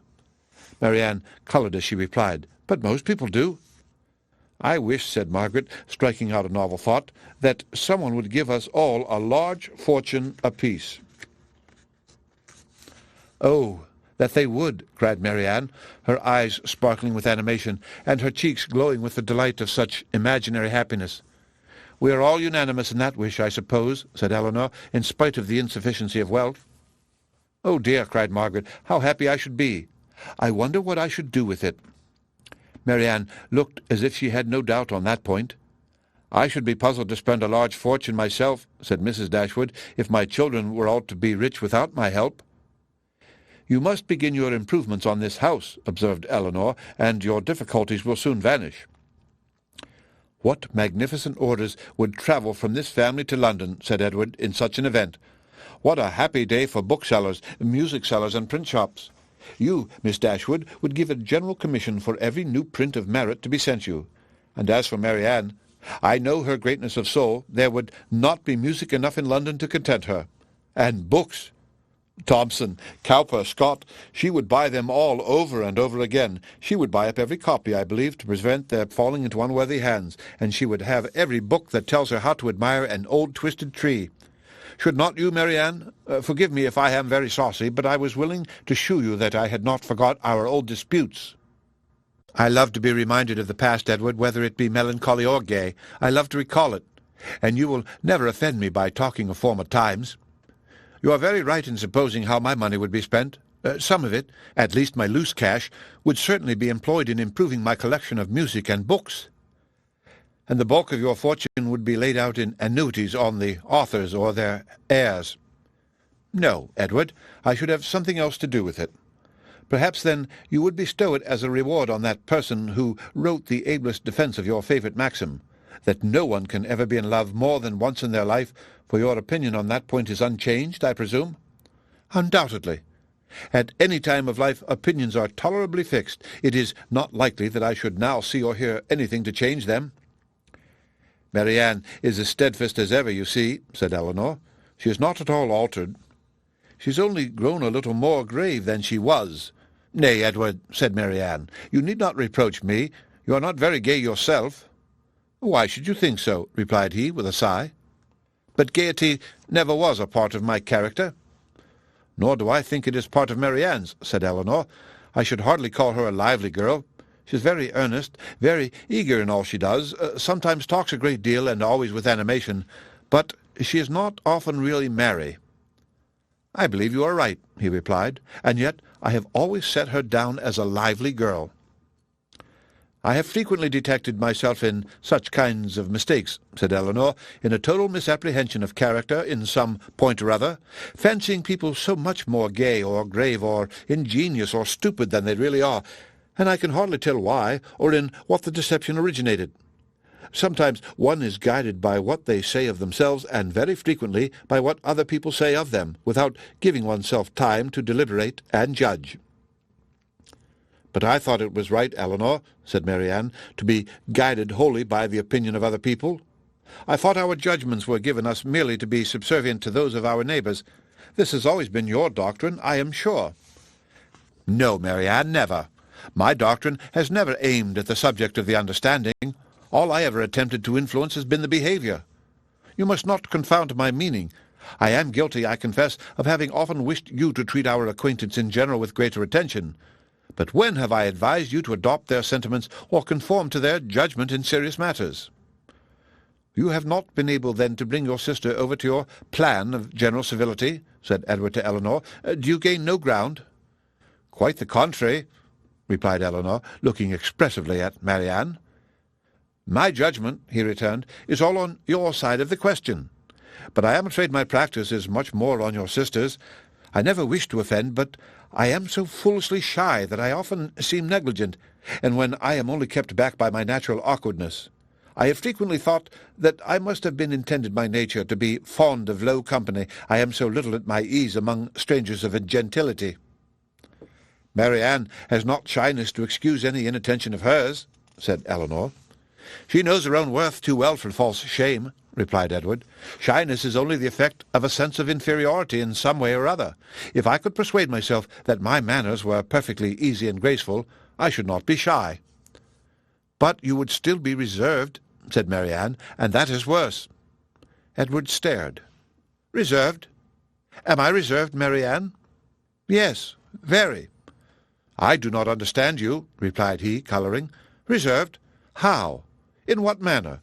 What am I to tell you? What can you suppose? Elinor looked surprised at his emotion, but tried to laugh off the subject, and said to him, Do not you know my sister well enough to understand what she means? Do not you know that she calls every one reserved who does not talk as fast and admire what she admires as rapturously as herself? Edward made no answer. His gravity and thoughtfulness returned on him in their fullest extent, and he sat for some time silent and dull. The end of Chapter 17. Chapter 18. Elinor saw with great uneasiness the low spirits of her friend. His visit afforded her but a very partial satisfaction, while his own enjoyment in it appeared so imperfect. It was evident that he was unhappy. She wished it were equally evident that he still distinguished her by the same affection which once she had felt no doubt of inspiring. But hitherto the continuance of his preference seemed very uncertain, and the reservedness of his manner towards her contradicted one moment what a more animated look had intimated the preceding one. He joined her and Marianne in the breakfast-room the next morning before the others were down, and Marianne, who was always eager to promote their happiness as far as she could, soon left them to themselves. But before she was halfway upstairs, she heard the parlour door open, and turning round, was astonished to see Edward himself coming out. "I am going into the village to see my horses," said he, "as you are not yet ready for breakfast. I shall be back again presently." Edward returned to them with fresh admiration of the surrounding country. In his walk to the village he had seen many parts of the valley to advantage, and the village itself, in a much higher situation than the cottage, afforded a general view of the whole, which had exceedingly pleased him. This was a subject which ensured Marianne's attention, and she was beginning to describe her own admiration of these scenes and to question him more minutely on the objects that had particularly struck him, when Edward interrupted her by saying, "You must not inquire too far, Marianne. Remember, I have no knowledge in the picturesque, and I shall offend you by my ignorance and want of taste if we come to particulars. I shall call hills steep, which ought to be bold, surfaces strange and uncouth, which ought to be irregular and rugged, and distant objects out of sight, which ought only to be indistinct through the soft medium of a hazy atmosphere. You must be satisfied with such admiration as I can honestly give. I call it a very fine country. The hills are steep, the woods seem full of fine timber, and the valley looks comfortable and snug, with rich meadows and several neat farmhouses scattered here and there. It exactly answers my idea of a fine country, because it unites beauty with utility, and I dare say it is a picturesque one, too, because you admire it. I can easily believe it to be full of rocks and promontories, grey moss and brushwood, but these are all lost on me. I know nothing of the picturesque." "I am afraid it is but too true," said Marianne. "But why should you boast of it?" "I suspect," said Elinor, "that to avoid one kind of affectation Edward here falls into another. Because he believes many people pretend to more admiration of the beauties of nature than they really feel, and is disgusted with such pretensions, he affects greater indifference and less discrimination in viewing them himself than he possesses. He is fastidious, and will have an affectation of his own." "It is very true," said Marianne, "that admiration of landscape scenery is become a mere jargon. Everybody pretends to feel, and tries to describe with the taste and elegance of him who first defined what picturesque beauty was. I detest jargon of every kind, and sometimes I have kept my feelings to myself, because I could find no language to describe them in but what was worn and hackneyed out of all sense and meaning." "I am convinced," said Edward, "that you really feel all the delight in a fine prospect which you profess to feel. But in return your sister must allow me to feel no more than I profess. I like a fine prospect, but not on picturesque principles. I do not like crooked, twisted, blasted trees. I admire them much more if they are tall, straight, and flourishing. I do not like ruined, tattered cottages. I am not fond of nettles or thistles or heath blossoms. I have more pleasure in a snug farmhouse than a watchtower, and a troop of tidy, happy villagers please me better than the finest banditti in the world." Marianne looked with amazement at Edward, with compassion at her sister. Elinor only laughed. The subject was continued no farther, and Marianne remained thoughtfully silent, till a new object suddenly engaged her attention. She was sitting by Edward, and in taking his tea from Mrs. Dashwood, his hand passed so directly before her as to make a ring with a plait of hair in the centre very conspicuous on one of his fingers. "I never saw you wear a ring before, Edward," she cried. "Is that Fanny's hair? I remember her promising to give you some, but I should have thought her hair had been darker." Marianne spoke inconsiderately what she really felt, but when she saw how much she had pained Edward, her own vexation at her want of thought could not be surpassed by his. He coloured very deeply, and, giving a momentary glance at Elinor, replied, "Yes, it is my sister's hair. The setting always casts a different shade on it, you know." Elinor had met his eye and looked conscious likewise.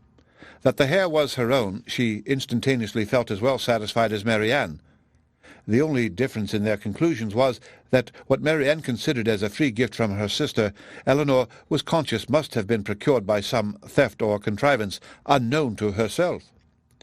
She was not in a humour, however, to regard it as an affront, and, affecting to take no notice of what passed by, instantly talking of something else, she internally resolved henceforward to catch every opportunity of eyeing the hair, and satisfying herself beyond all doubt that it was exactly the shade of her own. Edward's embarrassment lasted some time, and it ended in an absence of mind still more settled. he was particularly grave the whole morning. Marianne severely censured herself for what she had said, but her own forgiveness might have been more speedy had she known how little offence it had given her sister. Before the middle of the day, they were visited by Sir John and Mrs. Jennings, who, having heard of the arrival of a gentleman at the cottage, came to take a survey of the guest.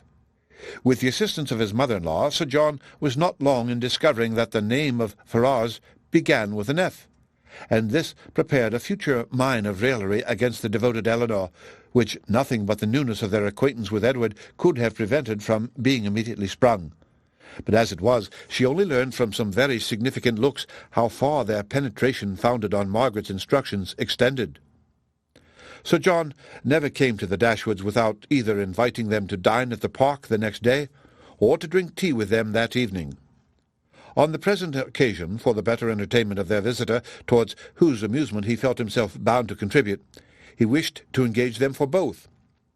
"You must drink tea with us tonight," said he, "for we shall be quite alone, and tomorrow you must absolutely dine with us, for we shall be a large party." Mrs. Jennings enforced the necessity. "And who knows but you may raise a dance," said she, "and that will tempt you, Miss Marianne." "A dance?" cried Marianne. "Impossible! Who is to dance?" "Who? Why, yourselves and the Careys, and Whittakers, to be sure. What? You thought nobody could dance because a certain person, that shall be nameless, is gone?" "I wish with all my soul," cried Sir John, "that Willoughby were among us again." This, and Marianne's blushing, gave new suspicion to Edward. "And who is Willoughby?" said he, in a low voice, to Miss Dashwood, by whom he was sitting.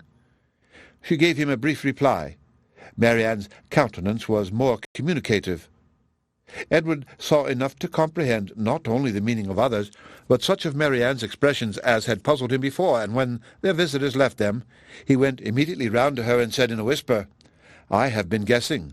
Shall I tell you my guess?" "What do you mean?" "Shall I tell you?" "Certainly." "Well, then, I guess that Mr. Willoughby hunts." Marianne was surprised and confused, yet she could not help smiling at the quiet archness of his manner, and after a moment's silence said, "Oh, Edward, how can you? But the time will come, I hope, I am sure you will like him." "I do not doubt it," replied he, rather astonished at her earnestness and warmth, for had he not imagined it to be a joke for the good of her acquaintance in general, founded only on a something or a nothing between Mr. Willoughby and herself, he would not have ventured to mention it. The end of Chapter 18. Chapter 19. Edward remained a week at the cottage.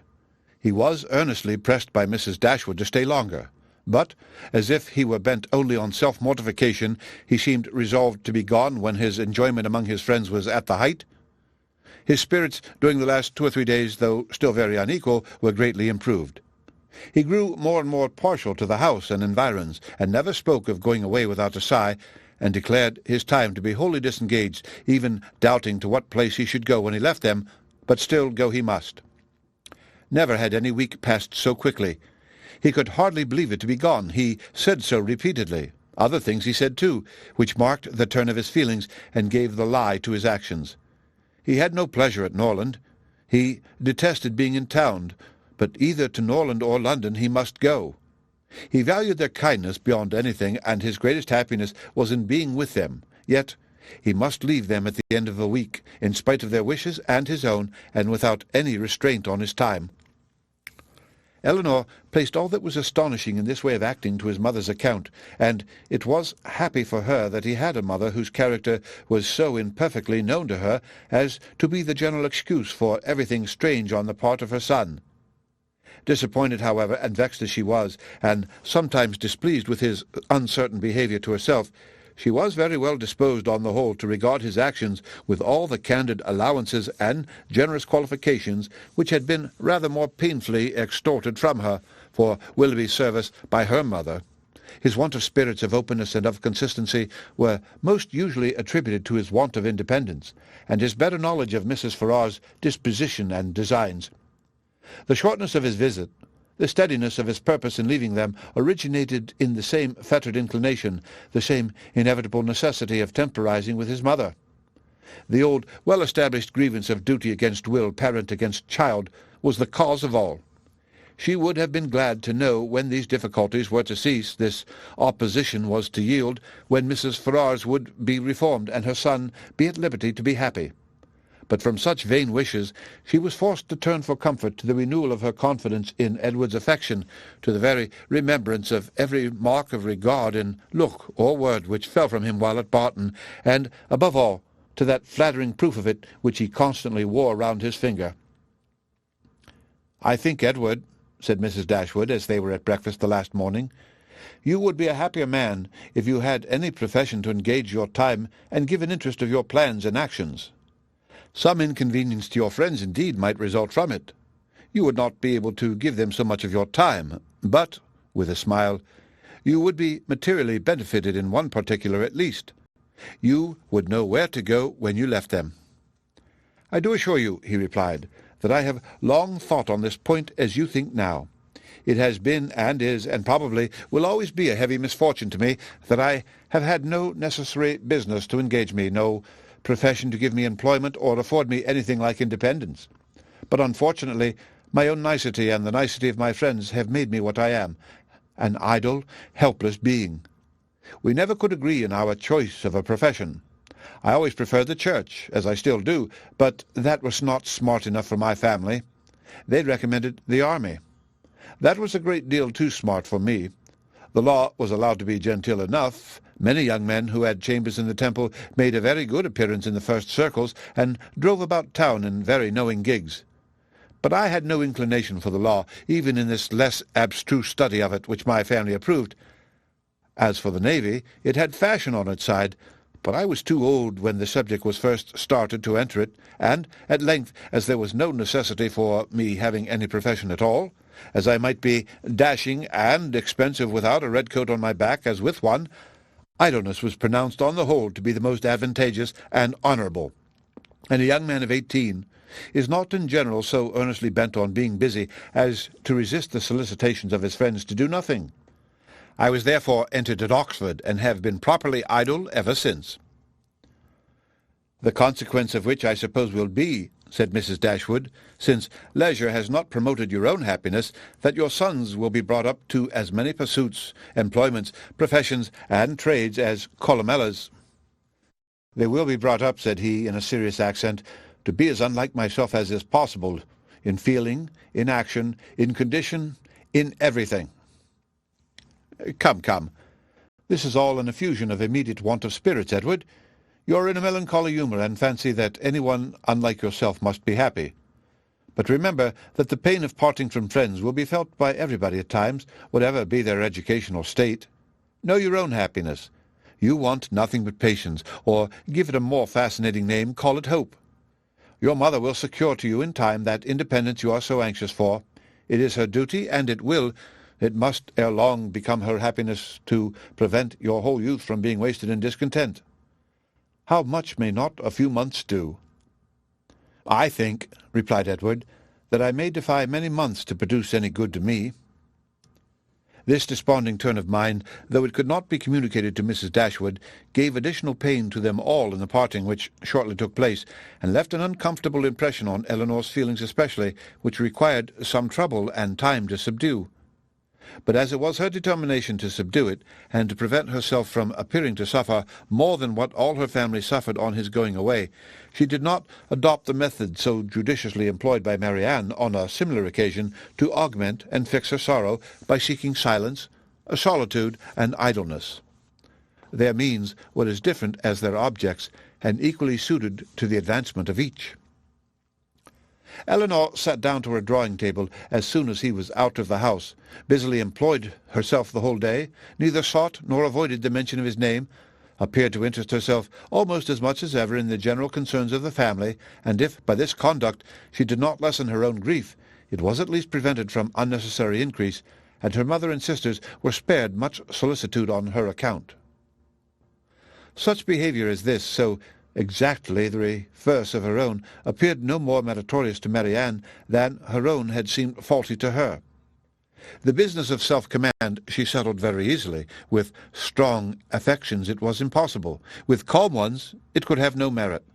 That her sister's affections were calm she dared not deny, though she blushed to acknowledge it, and of the strength of her own, she gave a very striking proof by still loving and respecting that sister in spite of this mortifying conviction.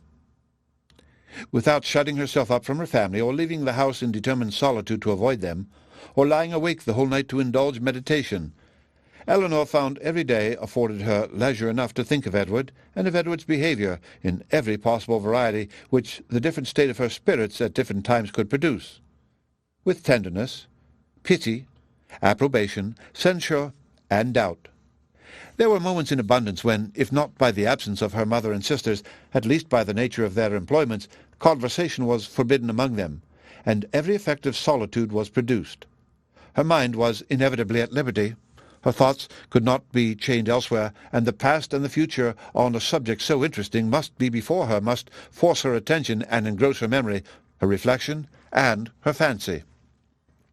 From a reverie of this kind, as she sat at her drawing-table, she was roused one morning soon after Edward's leaving them by the arrival of company. She happened to be quite alone. The closing of the little gate at the entrance of the green court in front of the house drew her eyes to the window, and she saw a large party walking up to the door.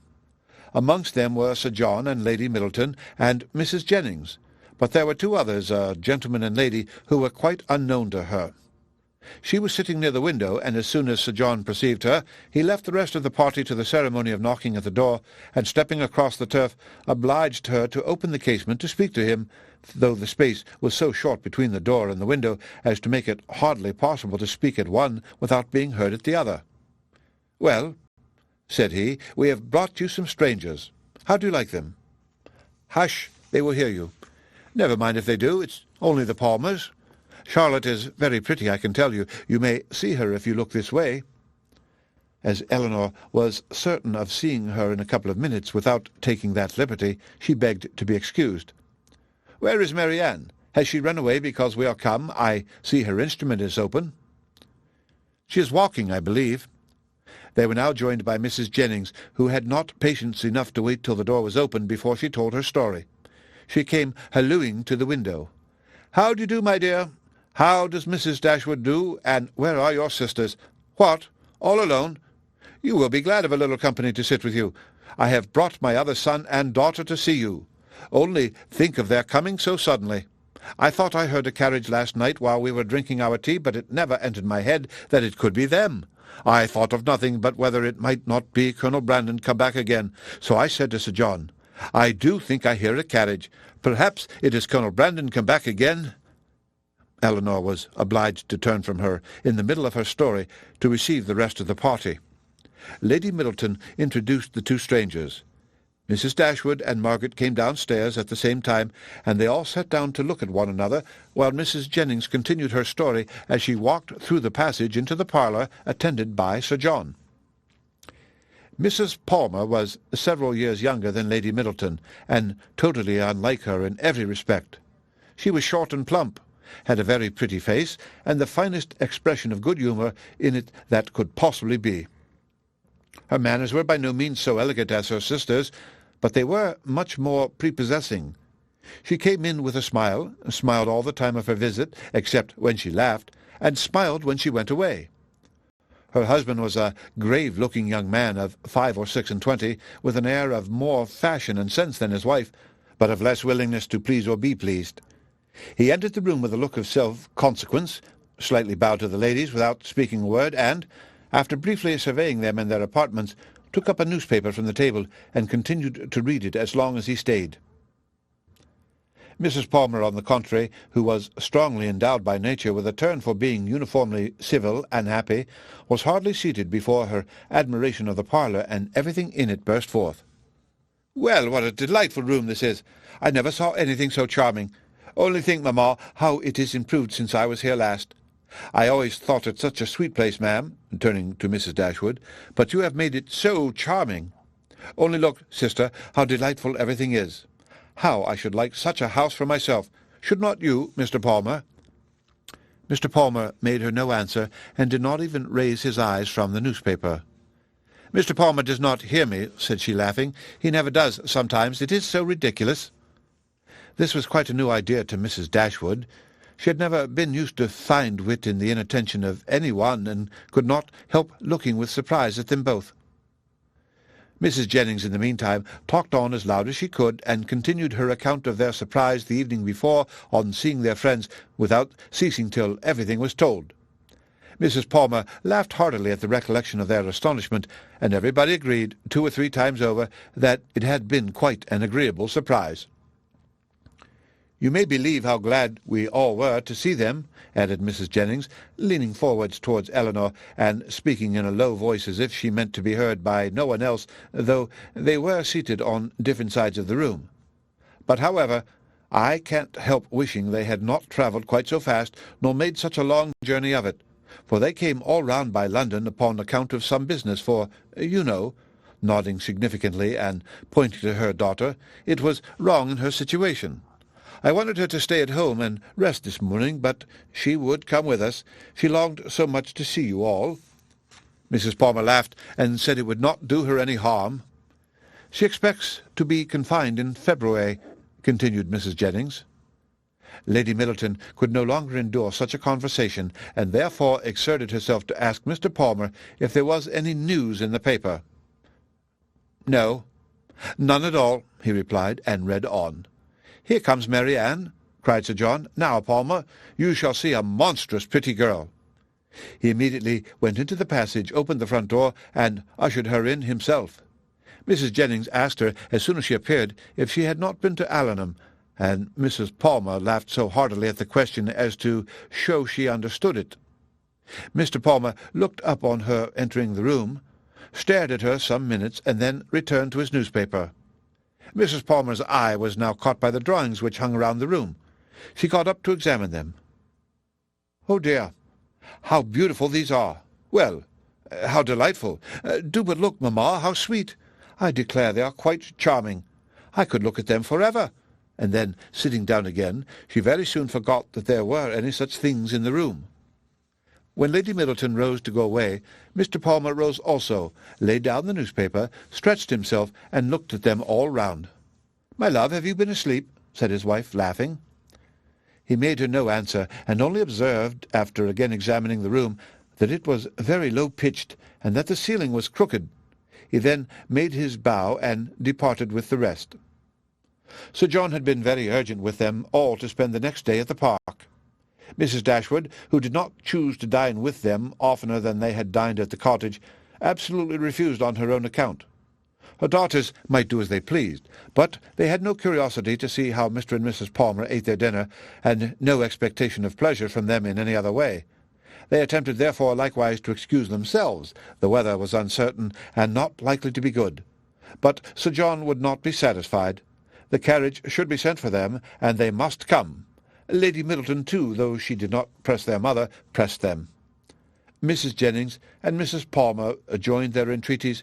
All seemed equally anxious to avoid a family party, and the young ladies were obliged to yield. "Why should they ask us?" said Marianne, as soon as they were gone. "The rent of this cottage is said to be low, but we have it on very hard terms if we are to dine at the park whenever any one is staying with them or with us."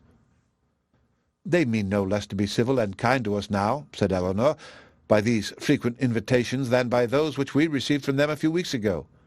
The alteration is not in them, if their parties are grown tedious and dull. We must look for the change elsewhere." The end of Chapter 19. Chapter 20. As the Miss Dashwoods entered the drawing-room of the park the next day, at one door Mrs. Palmer came running in at the other, looking as good-humoured and merry as before. She took them all most affectionately by the hand, and expressed great delight in seeing them again. "I am so glad to see you," said she, seating herself between Elinor and Marianne, "for it is so bad a day I was afraid you might not come, which would be a shocking thing, as we go away again tomorrow. We must go, for the Westons come to us next week, you know. It was quite a sudden thing our coming at all, and I knew nothing of it till the carriage was coming to the door, and then Mr. Palmer asked me if I would go with him to Barton. He is so droll. He never tells me anything. I am so sorry we cannot stay longer. However, we shall meet again in town very soon, I hope." They were obliged to put an end to such an expectation. "Not go to town?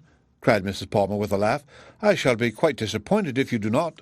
I could get the nicest house in the world for you, next door to ours in Hanover Square. You must come, indeed.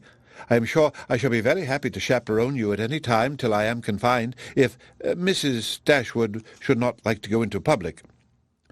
They thanked her, but were obliged to resist all her entreaties. "Oh, my love," cried Mrs. Palmer to her husband, who just then entered the room, "you must help me persuade the Miss Dashwoods to go to town this winter." Her love made no answer, and after slightly bowing to the ladies, began complaining of the weather. "How horrid all this is," said he. "Such weather makes everything and everybody disgusting. Dullness is as much produced within doors as without by rain. It makes one detest all one's acquaintance. What the devil does Sir John mean by not having a billiard-room in his house? How few people know what comfort is. Sir John is as stupid as the weather." The rest of the company soon dropped in. "I am afraid, Miss Marianne," said Sir John, "you have not been able to take your usual walk to Allenham to-day." Marianne looked very grave and said nothing. "Oh, don't be so sly before us," said Mrs. Palmer, "for we know all about it, I assure you, and I admire your taste very much, for I think he is extremely handsome. We do not live a great way from him in the country, you know, not above 10 miles, I dare say." "Much nearer 30, said her husband. "Oh, well, there is not much difference. I never was at his house, but they say it is a sweet, pretty place." "As vile a spot as I ever saw in my life," said Mr. Palmer. Marianne remained perfectly silent, though her countenance betrayed her interest in what was said. "Is it very ugly?" continued Mrs. Palmer. "Then it must be some other place that is so pretty, I suppose." When they were seated in the dining-room, Sir John observed with regret that they were only 8 altogether.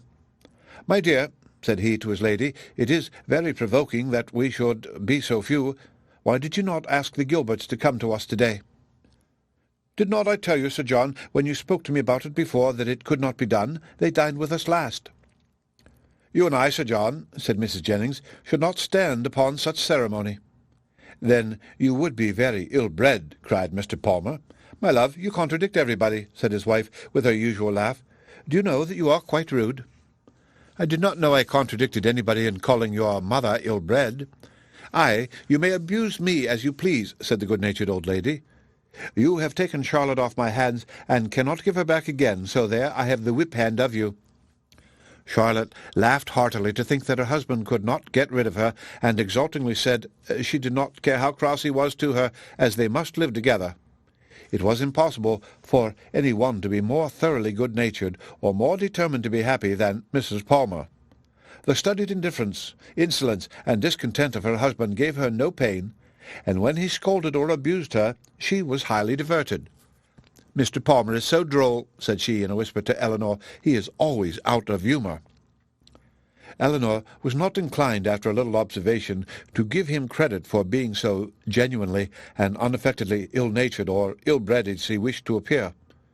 His temper might perhaps be a little soured by finding, like many others of his sex, that, through some unaccountable bias in favour of beauty, he was the husband of a very silly woman.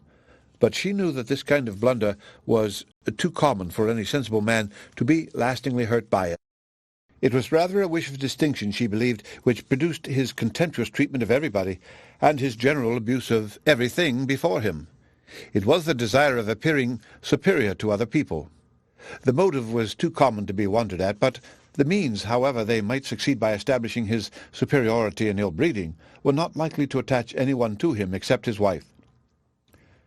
"Oh, my dear Miss Dashwood," said Mrs. Palmer soon afterwards, "I have got such a favour to ask of you and your sister. Will you come and spend some time at Cleveland this Christmas? Now pray do, and come while the Westons are with us. You cannot think how happy I shall be. It will be quite delightful. My love," applying to her husband, "don't you long to have the Miss Dashwoods come to Cleveland?" "Certainly," he replied with a sneer. "I came into Devonshire with no other view." "There now," said his lady, "you see, Mr. Palmer expects you, so you cannot refuse to come." They both eagerly and resolutely declined her invitation. "But indeed you must and shall come. I am sure you will like it of all things. The Westons will be with us, and it will be quite delightful. You cannot think what a sweet place Cleveland is, and we are so gay now, for Mr. Palmer is always going about the country canvassing against the election, and so many people come to dine with us that I never saw before. It is quite charming, but, poor fellow, it is very fatiguing to him, for he is forced to make everybody like him." Elinor could hardly keep her countenance as she assented to the hardship of such an obligation. "How charming it will be," said Charlotte, "when he is in Parliament. Won't it? How I shall laugh! It will be so ridiculous to see all his letters directed to him with an MP, but, do you know, he says he will never frank for me. He declares he won't. Don't you, Mr. Palmer?" Mr. Palmer took no notice of her. "He cannot bear writing, you know," she continued. "He says it is quite shocking." "No," said he, "I never said anything so irrational. Don't palm all your abuses of language upon me. There now, you see how droll he is. This is always the way with him. Sometimes he won't speak to me for half a day together, and then he comes out with something so droll, all about anything in the world." She surprised Elinor very much as they returned into the drawing-room by asking her whether she did not like Mr. Palmer excessively. "Certainly," said Elinor. "He seems very agreeable." "Well, I am so glad you do. I thought you would. He is so pleasant, and Mr. Palmer is excessively pleased with you and your sisters, I can tell you, and you can't think how disappointed he will be if you don't come to Cleveland. I can't imagine why you should object to it." Elinor was again obliged to decline her invitation, and by changing the subject put a stop to her entreaties. She thought it probable that, as they lived in the same country, Mrs. Palmer might be able to give some more particular account of Willoughby's general character than could be gathered from the Middletons' partial acquaintance with him, and she was eager to gain from any one such a confirmation of his merits as might remove the possibility of fear for Marianne. She began by inquiring if they saw much of Mr. Willoughby at Cleveland, and whether they were intimately acquainted with him. "Oh, dear, yes, I know him extremely well," replied Mrs. Palmer. "Not that I ever spoke to him, indeed, but I have seen him forever in town. Somehow or other I never happened to be staying at Barton while he was at Allenham. Mamma saw him here once before, but I was with my uncle at Weymouth. However, I dare say we should have seen a great deal of him at Somersetshire if it had not happened very unluckily that we should never have been in the country together. He is very little at Combe, I believe, but if he were ever so much there, I do not think Mr. Palmer would visit him, for he is in the opposition, you know, and besides, it is such a way off. I know why you inquire about him very well. Your sister is to marry him. I am monstrous glad of it, for then I shall have her for a neighbour, you know." "Upon my word," replied Elinor, "you know much more of the matter than I do, if you have any reason to expect such a match. Don't pretend to deny it, because you know it is what everybody talks of. I assure you I heard of it in my way through town." "My dear Mrs. Palmer, upon my honour I did. I met Colonel Brandon Monday morning in Bond Street just before we left town, and he told me of it directly." "You surprise me very much. Colonel Brandon tell you of it? Surely you must be mistaken. To give such intelligence to a person who could not be interested in it, even if it were true, is not what I should expect Colonel Brandon to do. But I do assure you it was so, for all that, and I will tell you how it happened. When we met him, he turned back and walked with us, and so we began talking of my brother and sister, and one thing and another, and I said to him, 'So, Colonel, there is a new family come to Barton Cottage, I hear, and Mamma sends me word they are very pretty, and that one of them is going to be married to Mr. Willoughby of Combe Magna. Is it true, pray? For of course you must know, as you have been in Devonshire so lately.' And what did the Colonel say?" "Oh, he did not say much, but he looked as if he knew it to be true, so from that moment I set it down as certain. It will be quite delightful, I declare. When is it to take place?" "Mr. Brandon was very well, I hope?" "Oh, yes, quite well, and so full of your praises, he did nothing but say fine things of you." "I am flattered by his commendation. He seems an excellent man, and I think him uncommonly pleasing." "So do I. He is such a charming man that it is quite a pity he should be so grave and so dull. Mamma says he was in love with your sister too.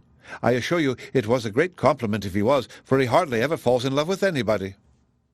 "Is Mr. Willoughby much known in your part of Somersetshire?" said Elinor. "Oh, yes, extremely well. That is, I do not believe many people are acquainted with him, because Combe Magna is so far off, but they all think him extremely agreeable, I assure you. Nobody is more liked than Mr. Willoughby wherever he goes, and so you may tell your sister. She is a monstrous lucky girl to get him, upon my honour. Not but that he is much more lucky in getting her, because she is so very handsome and agreeable that nothing can be good enough for her. However, I don't think her hardly at all handsomer than you, I assure you, for I think you both excessively pretty, and so does Mr. Palmer too, I am sure, though we could not get him to own it last night." Mrs. Palmer's information respecting Willoughby was not very material, but any testimony in his favour, however small, was pleasing to her. "I am so glad we are got acquainted at last," continued Charlotte, "and now I hope we shall always be great friends. You can't think how much I longed to see you. It is so delightful that you should live at the cottage. Nothing can be like it, to be sure. And I am so glad your sister is going to be well married. I hope you will be a great deal at Combe Magna. It is a sweet place by all accounts." "You have been long acquainted with Colonel Brandon, have not you?" "Yes, a great while, ever since my sister married.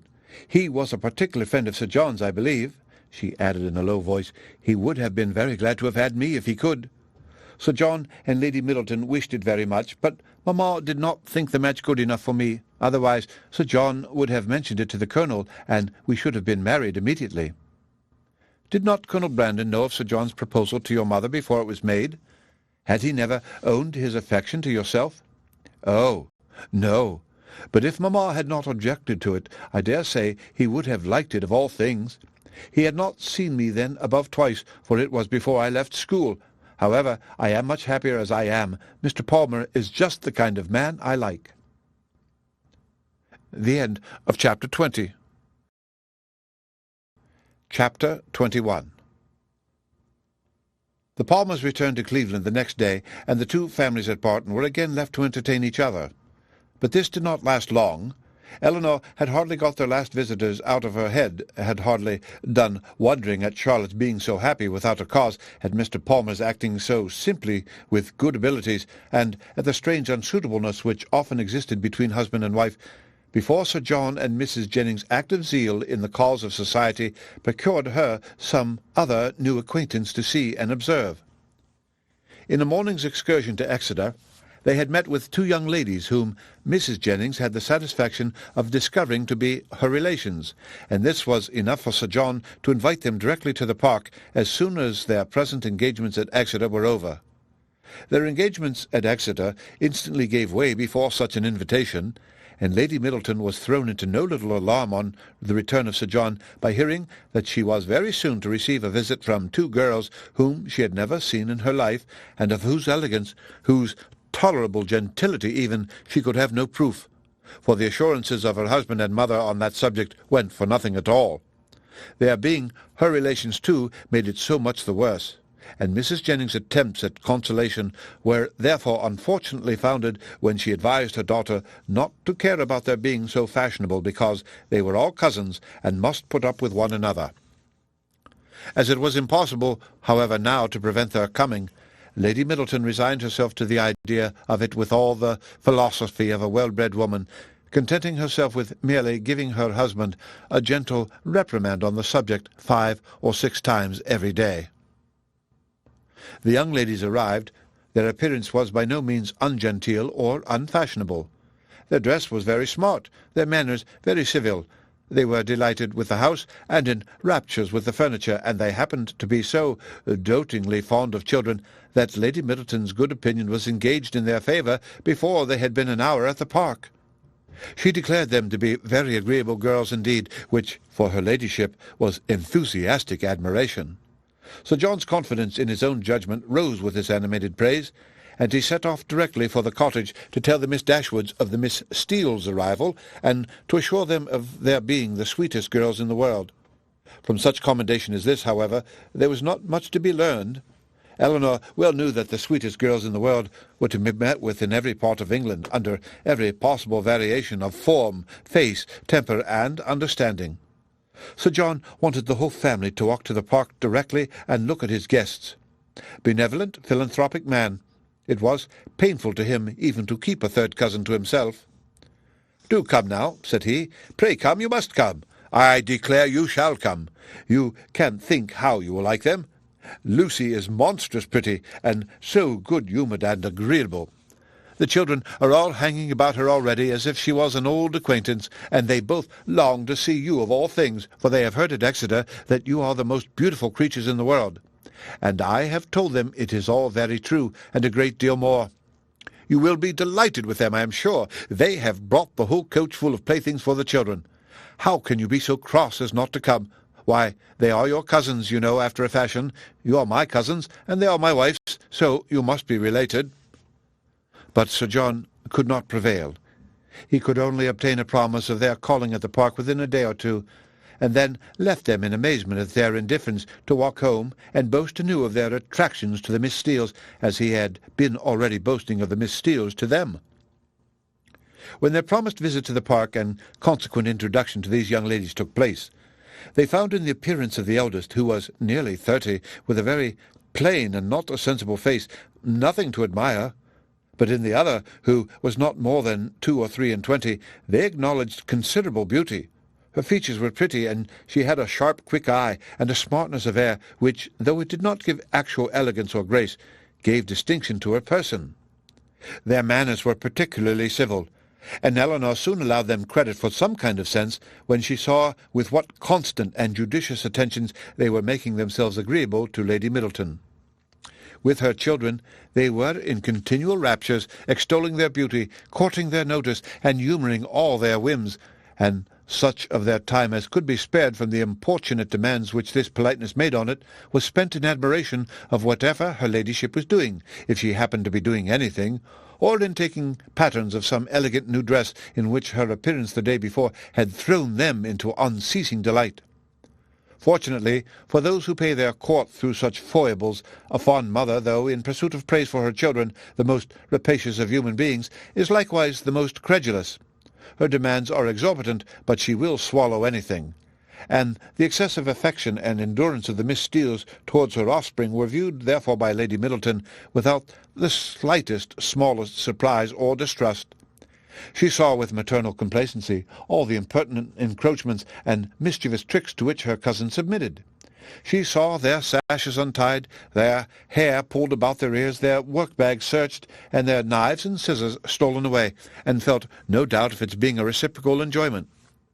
It suggested no other surprise than that Elinor and Marianne should sit so composedly by without claiming a share in what was passing. "John is in such spirits to-day," said she, on his taking Miss Steele's pocket-handkerchief and throwing it out of the window. "He is full of monkey tricks." And soon afterwards, on the second boy's violently pinching one of the same lady's fingers, she fondly observed, "How playful William is!" "And here is my sweet little Anna Maria," she added, tenderly caressing a little girl of 3 years old, who had not made a noise for the last 2 minutes, "and she is always so gentle and quiet. Never was there such a quiet little thing." But, unfortunately, in bestowing these embraces, a pin in her ladyship's headdress, slightly scratching the child's neck, produced from this pattern of gentleness such violent screams as could hardly be outdone by any creature professedly noisy. The mother's consternation was excessive, but it could not surpass the alarm of the Miss Steeles, and everything was done by all three in so critical an emergency which affection could suggest as likely to assuage the agonies of the little sufferer. She was seated in her mother's lap, covered with kisses, her wound bathed with lavender water by one of the Miss Steeles, who was on her knees to attend her, and her mouth stuffed with sugar-plums by the other. With such a reward for her tears, the child was too wise to cease crying. She still screamed and sobbed lustily, kicked her 2 brothers for offering to touch her, and all their united soothings were ineffectual till Lady Middleton luckily remembered that in a scene of similar distress last week some apricot marmalade had been successfully applied for a bruised temple.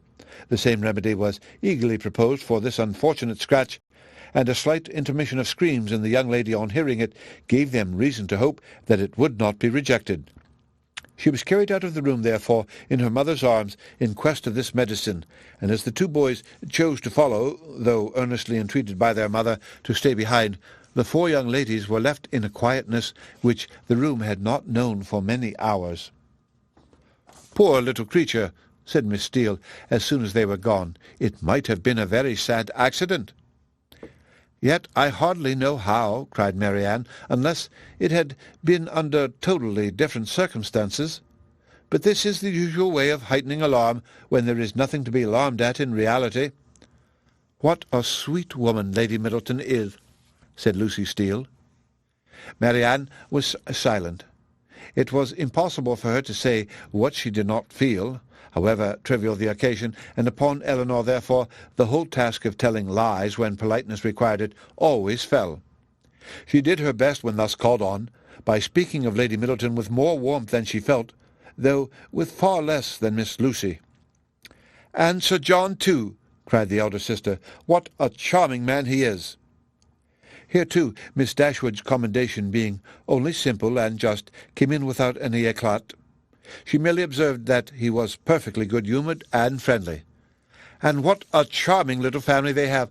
I never saw such fine children in my life. I declare I quite dote upon them already, and indeed I am always distractedly fond of children." "I should guess so," said Elinor with a smile, "from what I have witnessed this morning." "I have a notion," said Lucy, "you think the little Middletons rather too much indulged. Perhaps they may be the outside of enough, but it is so natural in Lady Middleton, and for my part I love to see children full of life and spirits.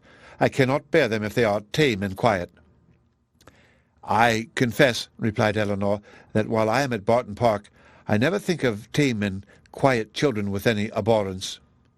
A short pause succeeded this speech, which was first broken by Miss Steele, who seemed very much disposed for conversation, and who now said rather abruptly, "And how do you like Devonshire, Miss Dashwood?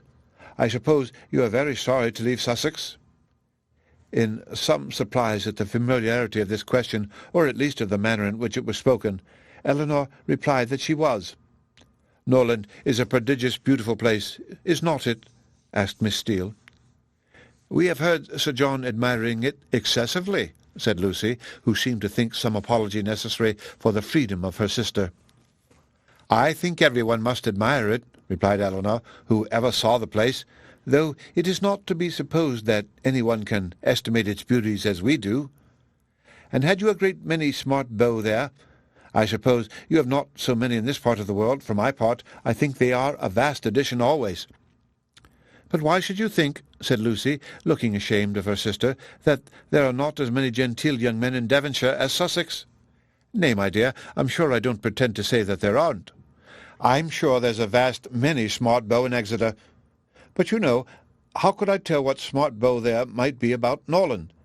And I was only afraid the Miss Dashwoods might find it dull at Barton if they had not so many as they used to have. But perhaps you young ladies may not care about the beaux, and had as lief be without them as with them. For my part, I think they are vastly agreeable, provided they dress smart and behave civil. But I can't bear to see them dirty and nasty. Now, there's Mr. Rose at Exeter, a prodigious smart young man, quite a beau, clerk to Mr. Simpson, you know, and yet, if you do but meet him of a morning, he is not fit to be seen." "I suppose your brother was quite a beau, Miss Dashwood, before he married, and he was so rich?" "Upon my word," replied Elinor, "I cannot tell you, for I do not perfectly comprehend the meaning of the word. But this I can say, that if he ever was a beau before he married, he is one still, for there is not the smallest alteration in him." "Oh, dear! One never thinks of married men being beaux. They have something else to do."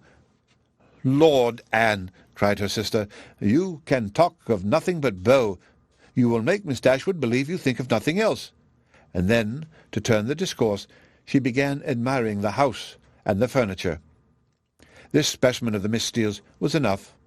The vulgar freedom and folly of the eldest left her no recommendation, and as Elinor was not blinded by the beauty or the shrewd look of the youngest, to her want of real elegance and artlessness, she left the house without any wish of knowing them better.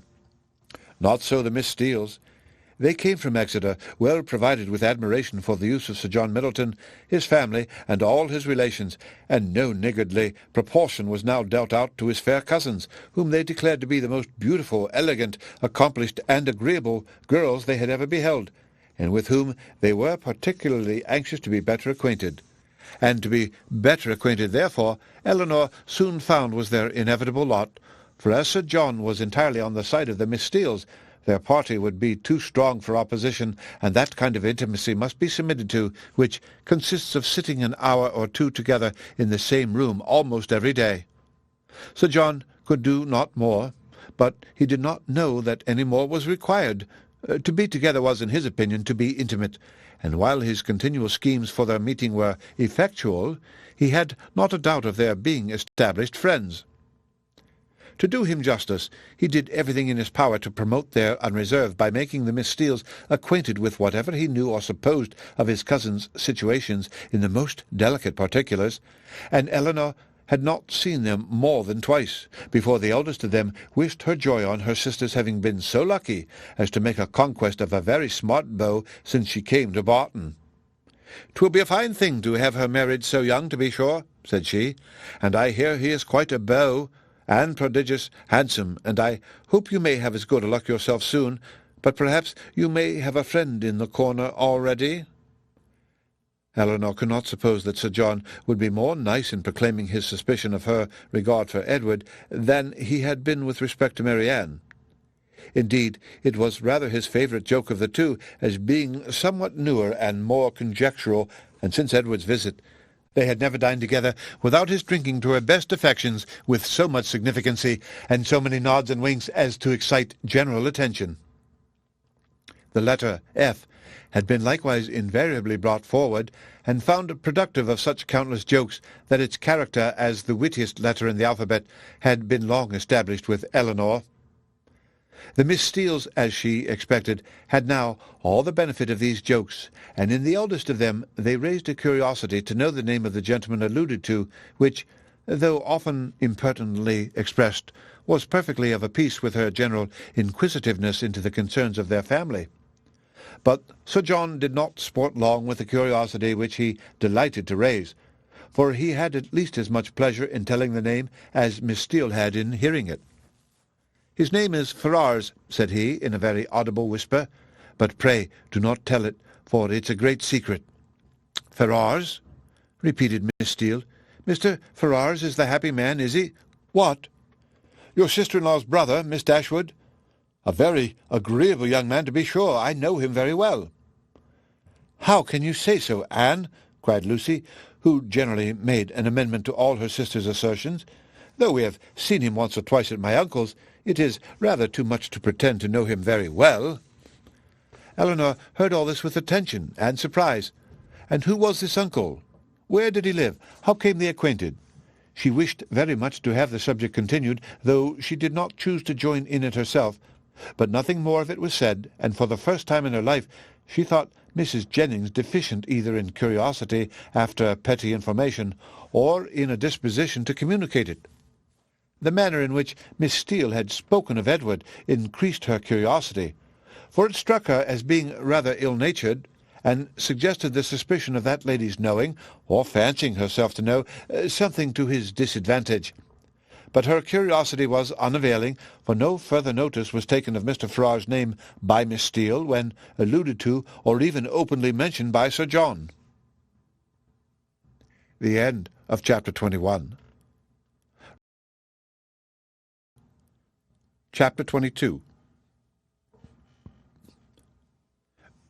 Marianne, who had never much toleration for anything like impertinence, vulgarity, inferiority of parts, or even difference of taste from herself, was at this time particularly ill-disposed from the state of her spirits to be pleased with the Miss Steeles, or to encourage their advances, and to the invariable coldness of her behaviour towards them, which checked every endeavour at intimacy on their side, Elinor principally attributed that preference of herself which soon became evident in the manners of both, but especially of Lucy, who missed no opportunity of engaging her in conversation, or of striving to improve their acquaintance by an easy and frank communication of her sentiments.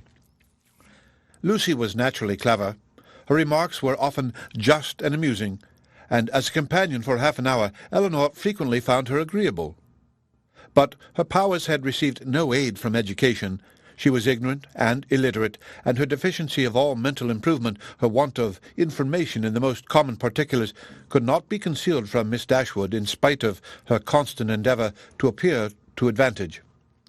Elinor saw and pitied her for the neglect of abilities which education might have rendered so respectable, but she saw with less tenderness of feeling the thorough want of delicacy, of rectitude, and integrity of mind which her attentions, her assiduities, and her flatteries at the park betrayed. And she could have no lasting satisfaction in the company of a person who joined insincerity with ignorance, whose want of instruction prevented their meeting in conversation on terms of equality, and whose conduct towards others made every show of attention and deference towards herself perfectly valueless. "You will think my question an odd one, I dare say," said Lucy to her one day, as they were walking together from the park to the cottage. "But pray, are you personally acquainted with your sister-in-law's mother, Mrs. Ferrars?" Elinor did think the question a very odd one, and her countenance expressed it as she answered that she had never seen Mrs. Ferrars. "Indeed," replied Lucy, "I wonder at that, for I thought you must have seen her at Norland sometimes. Then perhaps you cannot tell me what sort of woman she is." "No," returned Elinor, cautious of giving her real opinion of Edward's mother, and not very desirous of satisfying what seemed impertinent curiosity. "I know nothing of her." "I am sure you think me very strange for inquiring about her in such a way," said Lucy, eyeing Elinor attentively as she spoke, "but perhaps there may be reasons.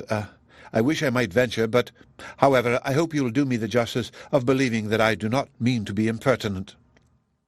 Elinor made her a civil reply, and they walked on for a few minutes in silence. It was broken by Lucy, who renewed the subject again by saying with some hesitation, "I cannot bear to have you think me impertinently curious. I am sure I would rather do anything in the world than be thought so by a person whose good opinion is so well worth having as yours, and I am sure I should not have the smallest fear of trusting you. Indeed, I should be very glad of your advice how to manage in such an uncomfortable situation as I am. But, however, there is no occasion to trouble you. I am sorry you do not happen to know Mrs. Ferrars." "I am sorry I do not," said Elinor, in great astonishment, "if it could be of use to you to know my opinion of her. But really, I never understood that you were at all connected with that family, and therefore I am a little surprised, I confess, at so serious an inquiry into her character." "I dare say you are, and I am sure I do not at all wonder at it. But if I dared tell you all, you would not be so much surprised. Mrs. Ferrars is certainly nothing to me at present, but the time may come. How soon it will come must depend upon herself, when we may be very intimately connected." She looked down as she said this, amiably bashful, with only one side glance at her companion to observe its effect on her. "Good heavens!" cried Elinor. "What do you mean? Are you acquainted with Mr. Robert Ferrars? Can you be—" And she did not feel much delighted with the idea of such a sister-in-law. "No," replied Lucy, "not to Mr. Robert Ferrars. I never saw him in my life. But," fixing her eyes upon Elinor, "to his elder brother." What felt Elinor at that moment? Astonishment that would have been as painful as it was strong, had not an immediate disbelief of the assertion attended it. She turned towards Lucy in silent amazement, unable to divine the reason or object of such a declaration, and though her complexion varied, she stood firm in incredulity, and felt in no danger of an hysterical fit or a swoon.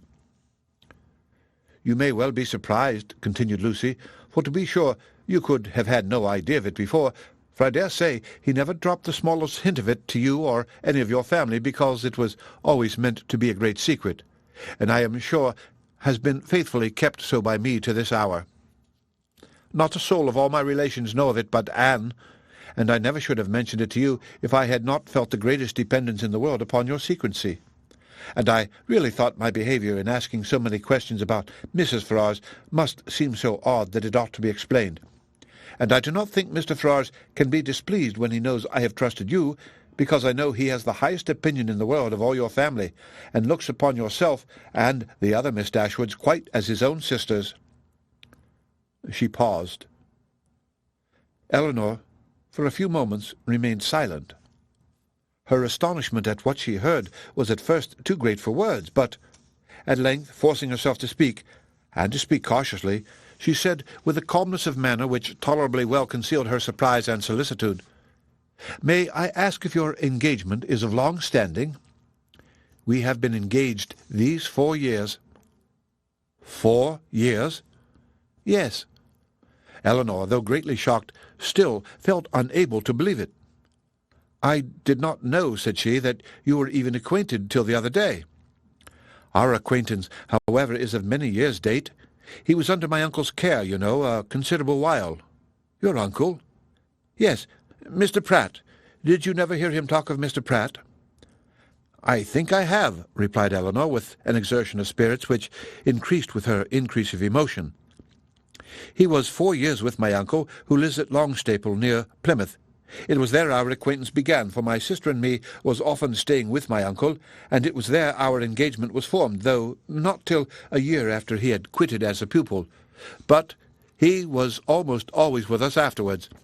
I was very unwilling to enter into it, as you may imagine, without the knowledge and approbation of his mother, but I was too young and loved him too well to be so prudent as I thought to have been, though you do not know him so well as me, Miss Dashwood. You must have seen enough of him to be sensible he is very capable of making a woman sincerely attached to him." "Certainly," answered Elinor, without knowing what she said. But after a moment's reflection, she added with revived security of Edward's honour and love and her companion's falsehood, "Engaged to Mr. Edward Ferrars. I confess myself so totally surprised at what you tell me that, really, I beg your pardon. But surely there must be some mistake of person or name. We cannot mean the same Mr. Ferrars." "We can mean no other," cried Lucy, smiling. "Mr. Edward Ferrars, the eldest son of Mrs. Ferrars of Park Street, and brother of your sister-in-law, Mrs. John Dashwood, is the person I mean. You must allow that I am not likely to be deceived as to the name of the man on whom all my happiness depends." "It is strange," replied Elinor, in a most painful perplexity, "that I should never have heard him even mention your name." "No, considering our situation, it was not strange. Our first care has been to keep the matter secret. You knew nothing of me or my family, and therefore there could be no occasion for ever mentioning my name to you. And as he was always particularly afraid of his sister suspecting anything, that was reason enough for his not mentioning it." She was silent. Elinor's security sunk, but her self-command did not sink with it. "4 years you have been engaged," said she, with a firm voice. "Yes, and heaven knows how much longer we may have to wait. Poor Edward! It puts him quite out of heart." Then, taking a small miniature from her pocket, she added, "To prevent the possibility of mistake, be so good as to look at this face. It does not do him justice, to be sure, but yet I think you cannot be deceived as to the person it was drew of. I have had it above these 3 years." She put it into her hands as she spoke, and when Elinor saw the painting, whatever other doubts her fear of a too hasty decision or her wish of detecting falsehood might suffer to linger in her mind, she could have none of its being Edward's face. She returned it almost instantly, acknowledging the likeness. "I have never been able," continued Lucy, "to give him my picture in return, which I am very much vexed at, for he has been always so anxious to get it. But I am determined to set for it the very first opportunity." "You are quite in the right," replied Elinor calmly. They then proceeded a few paces in silence. Lucy spoke first. "I am sure," said she, "I have no doubt in the world of your faithfully keeping this secret, because you must know of what importance it is to us not to have it reach his mother, for she would never approve it, I dare say. I shall have no fortune, and I fancy she is an exceeding proud woman."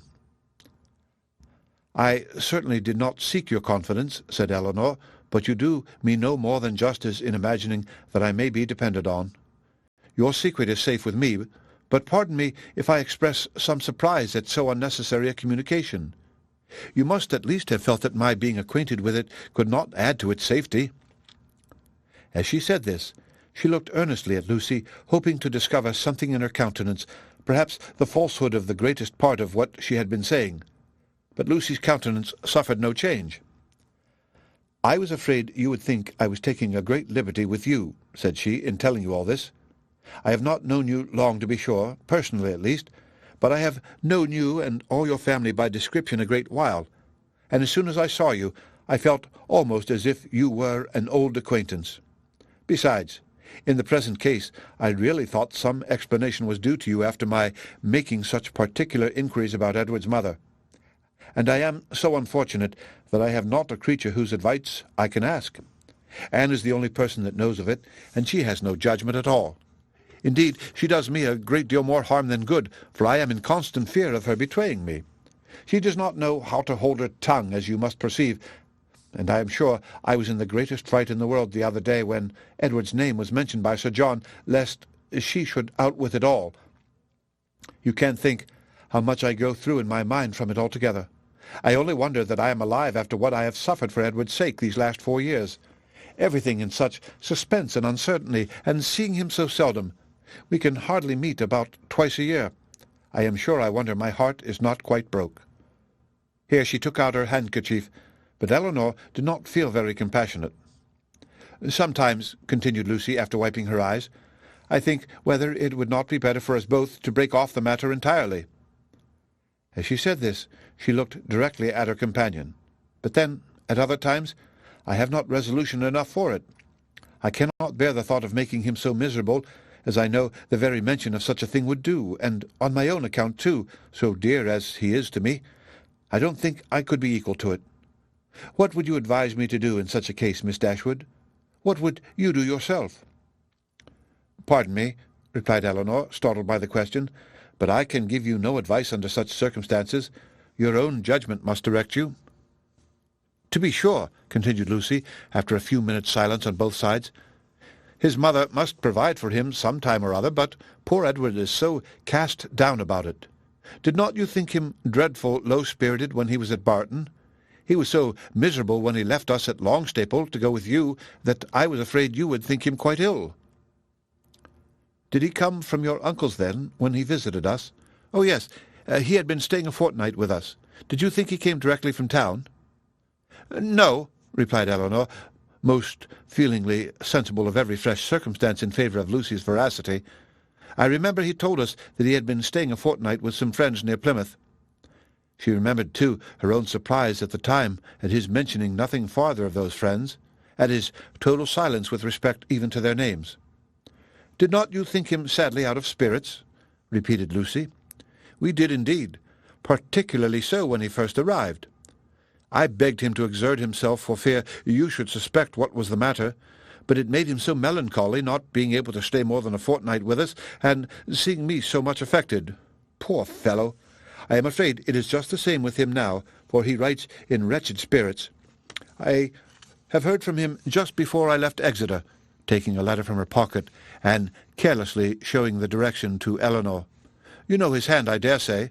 A charming one it is, but that is not written so well as usual. He was tired, I dare say, for he had just filled the sheet to me as full as possible." Elinor saw that it was his hand, and she could doubt no longer. The picture, she had allowed herself to believe, might have been accidentally obtained. It might not have been Edward's gift, but a correspondence between them by letter could subsist only under a positive engagement, could be authorized by nothing else. For a few moments she was almost overcome. Her heart sunk within her, and she could hardly stand, but exertion was indispensably necessary, and she struggled so resolutely against the oppression of her feelings that her success was speedy, and for the time complete. "Writing to each other," said Lucy, returning the letter into her pocket, "is the only comfort we have in such long separations. Yes, I have one other comfort in his picture, but poor Edward has not even that. If he had but my picture, he says he should be easy. I gave him a lock of my hair set in a ring when he was at Longstaple last, and that was some comfort to him, he said, but not equal to a picture. Perhaps you might notice the ring when you saw him?" "I did," said Elinor, with a composure of voice under which was concealed an emotion and distress beyond anything she had ever felt before. She was mortified, shocked, confounded. Fortunately for her, they had now reached the cottage, and the conversation could be continued no farther. After sitting with them a few minutes, the Miss Steeles returned to the park, and Elinor was then at liberty to think and be wretched.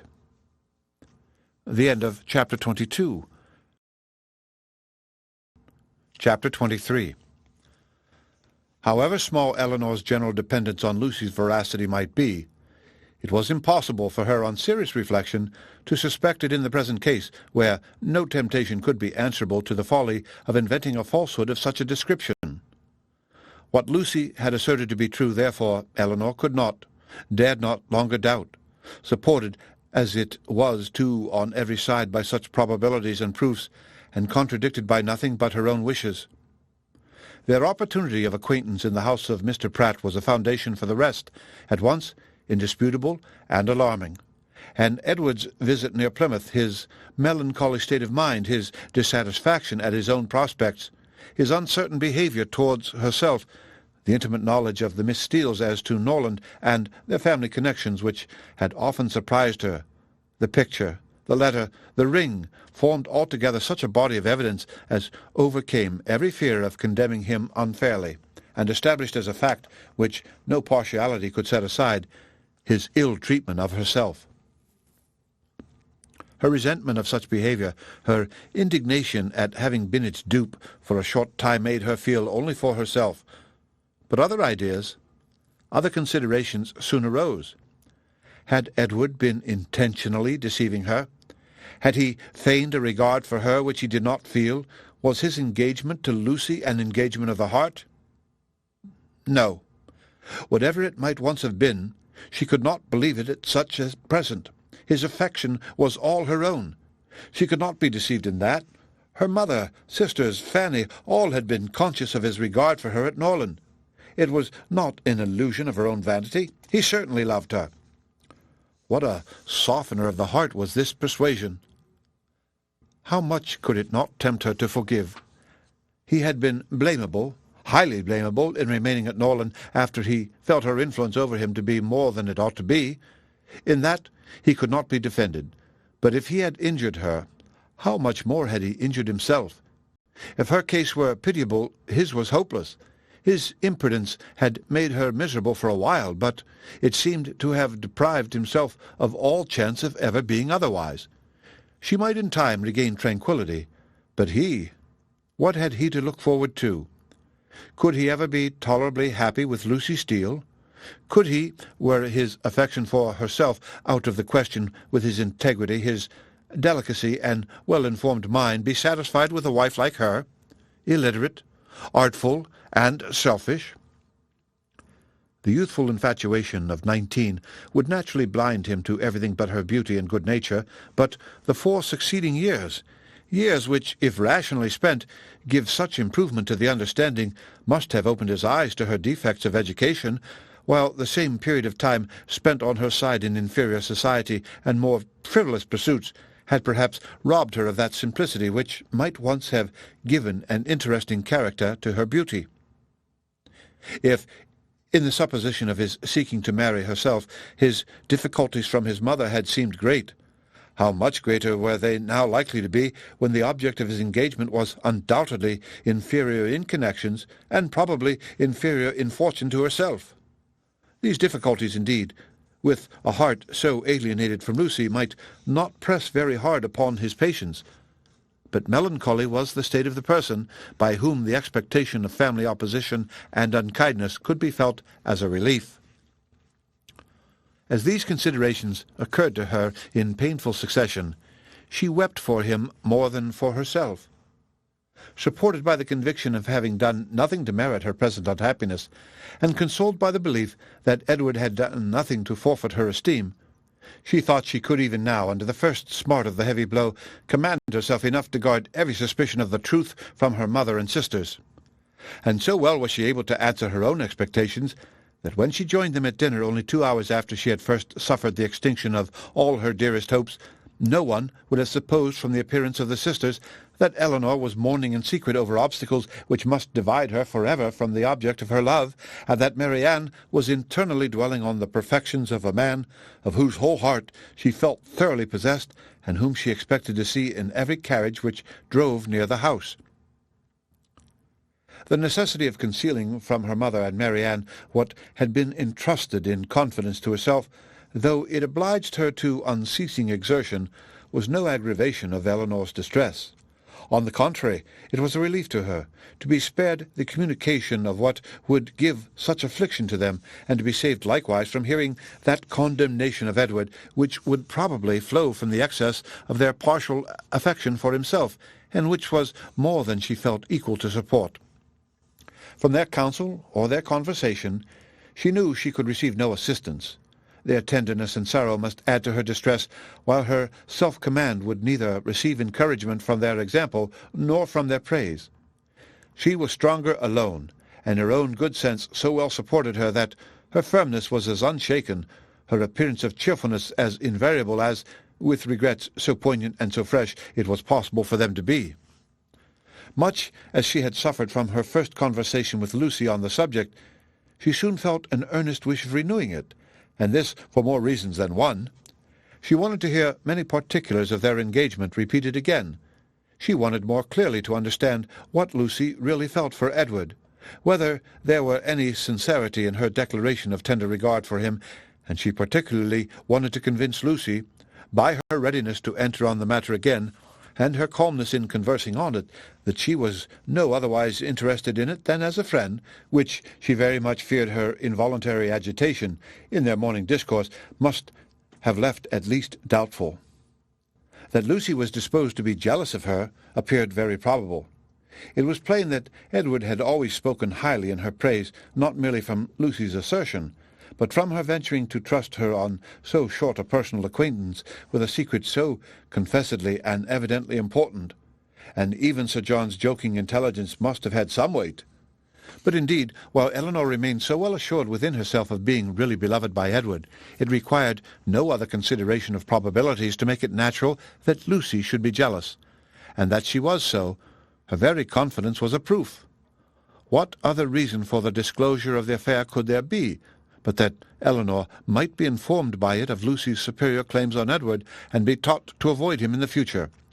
She had little difficulty in understanding thus much of her rival's intentions, and while she was firmly resolved to act by her, as every principle of honour and honesty directed, to combat her own affection for Edward, and to see him as little as possible, she could not deny herself the comfort of endeavouring to convince Lucy that her heart was unwounded.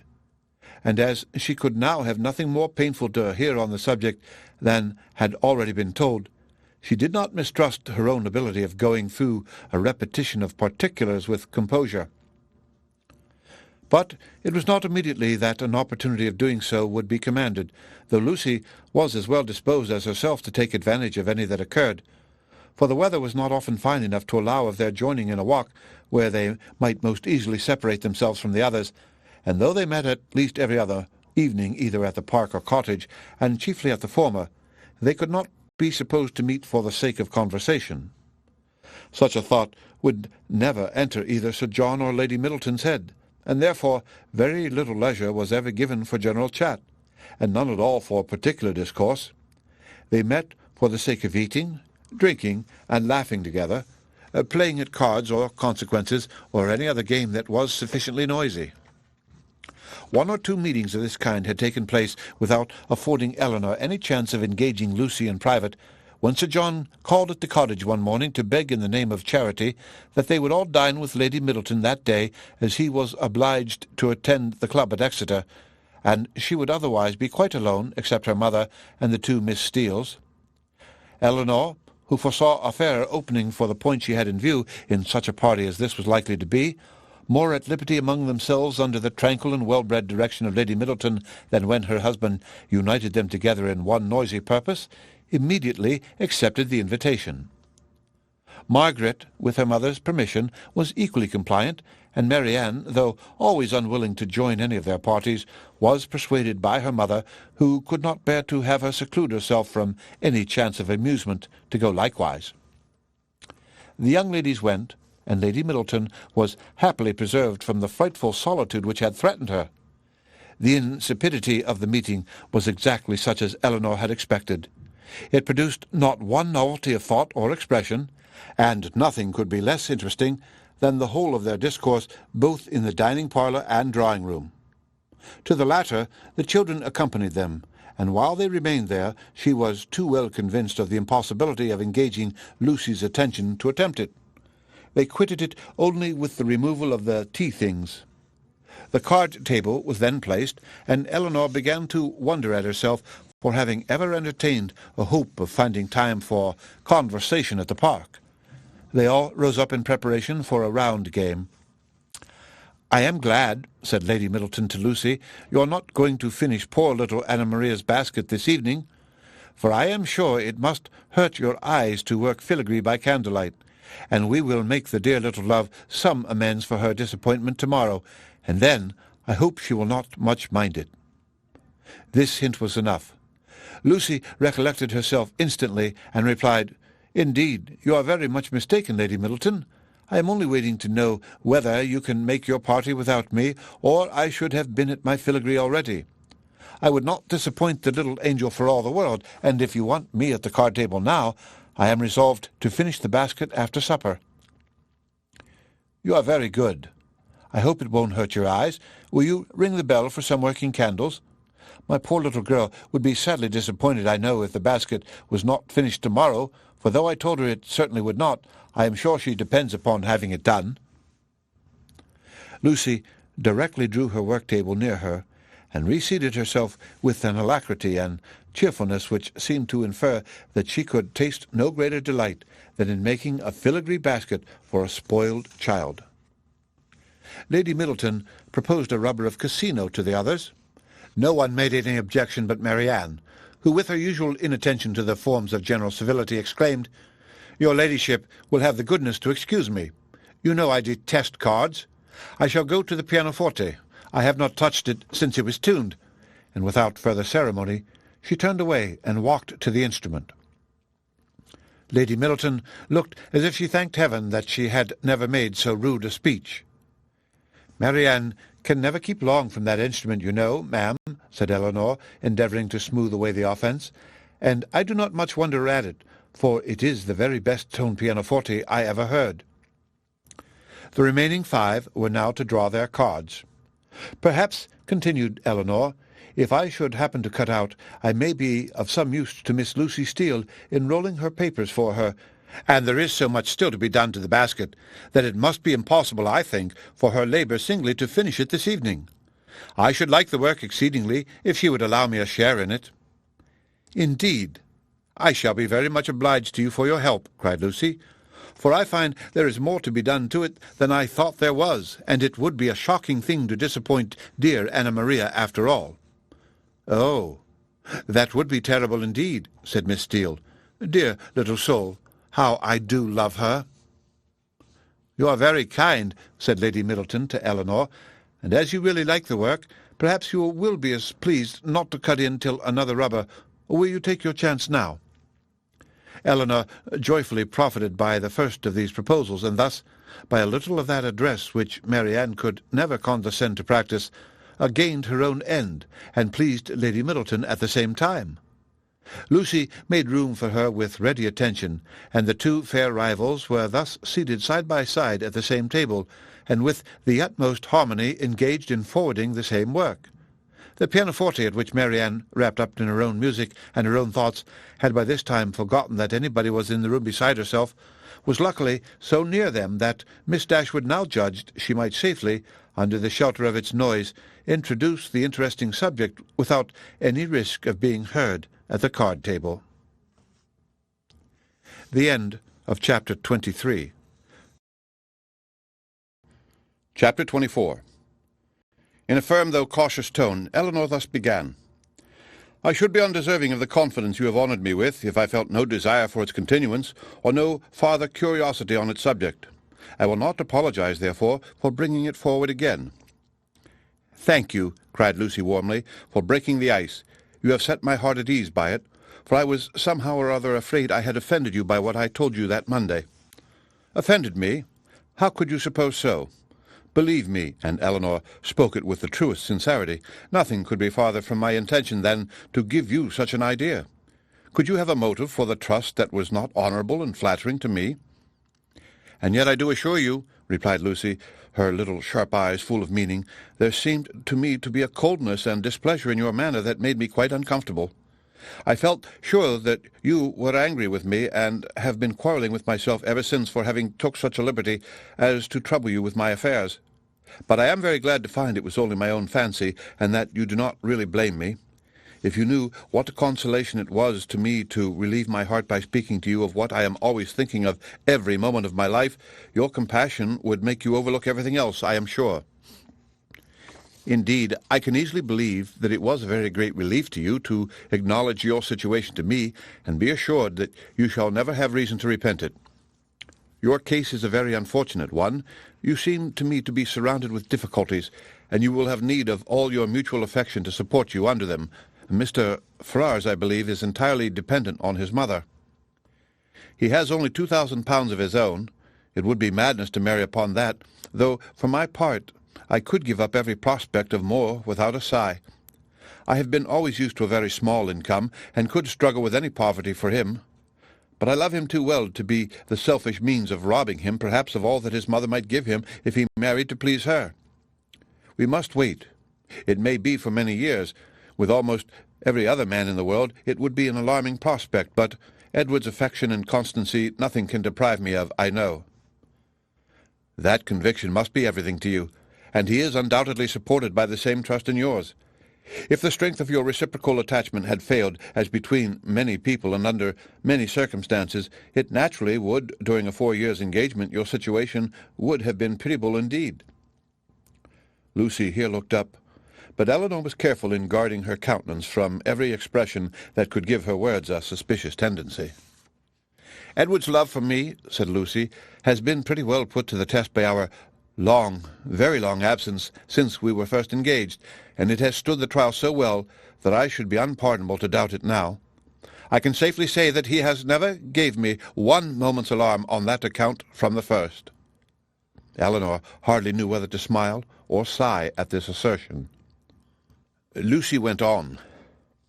"I am rather of a jealous temper, too, by nature, and from our different situations in life, from his being so much more in the world than me, and our continual separation, I was enough inclined for suspicion to have found out the truth in an instant if there had been the slightest alteration in his behaviour to me when we met, or any lowness of spirits that I could not account for, or if he had talked more of one lady than another, or seemed in any respect less happy at Longstaple than he used to be.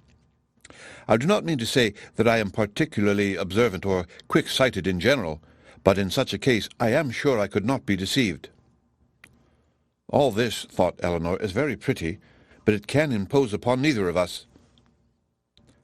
"But what," said she, after a short silence, "are your views? Or have you none but that of waiting for Mrs. Ferrars' death, which is a melancholy and shocking extremity? Is her son determined to submit to this, and to all the tediousness of the many years of suspense in which it may involve you, rather than run the risk of her displeasure for a while by owning the truth? If we could be certain that it would be only for a while, but Mrs. Ferrars is a very headstrong, proud woman, and in her first fit of anger upon hearing it would very likely secure everything to Robert, and the idea of that for Edward's sake frightens away all my inclination for hasty measures. And for your own sake, too, or you are carrying your disinterestedness beyond reason." Lucy looked at Elinor again and was silent. "Do you know Mr. Robert Ferrars?" asked Elinor. "Not at all. I never saw him, but I fancy he is very unlike his brother, silly, and a great coxcomb." "A great coxcomb," repeated Miss Steele, whose ear had caught those words by a sudden pause in Marianne's music. "Oh, they are talking of their favourite beau, I dare say." "No, sister," cried Lucy, "you are mistaken there. Our favourite beaux are not great coxcombs." "I can answer for it that Miss Dashwood's is not," said Mrs. Jennings, laughing heartily, "for he is one of the modestest, prettiest behaved young men I ever saw. But as for Lucy, she is such a sly little creature, there is no finding out who she likes." "Oh," cried Miss Steele, looking significantly round at them, "I dare say Lucy's beau is quite as modest and pretty behaved as Miss Dashwood's." Elinor blushed in spite of herself. Lucy bit her lip and looked angrily at her sister. A mutual silence took place for some time. Lucy first put an end to it by saying in a lower tone, though Marianne was then giving them the powerful protection of a very magnificent concerto, "I will honestly tell you of one scheme which has lately come into my head for bringing matters to bear. Indeed, I am bound to let you into the secret, for you are a party concerned. I dare say you have seen enough of Edward to know that he would prefer the church to every other profession. Now, my plan is that he should take orders as soon as he can, and then, through your interest, which I am sure you would be kind enough to use out of friendship for him, and I hope out of some regard to me, your brother might be persuaded to give him Norland living, which I understand is a very good one, and the present incumbent not likely to live a great while. That would be enough for us to marry upon, and we might trust to time and chance for the rest."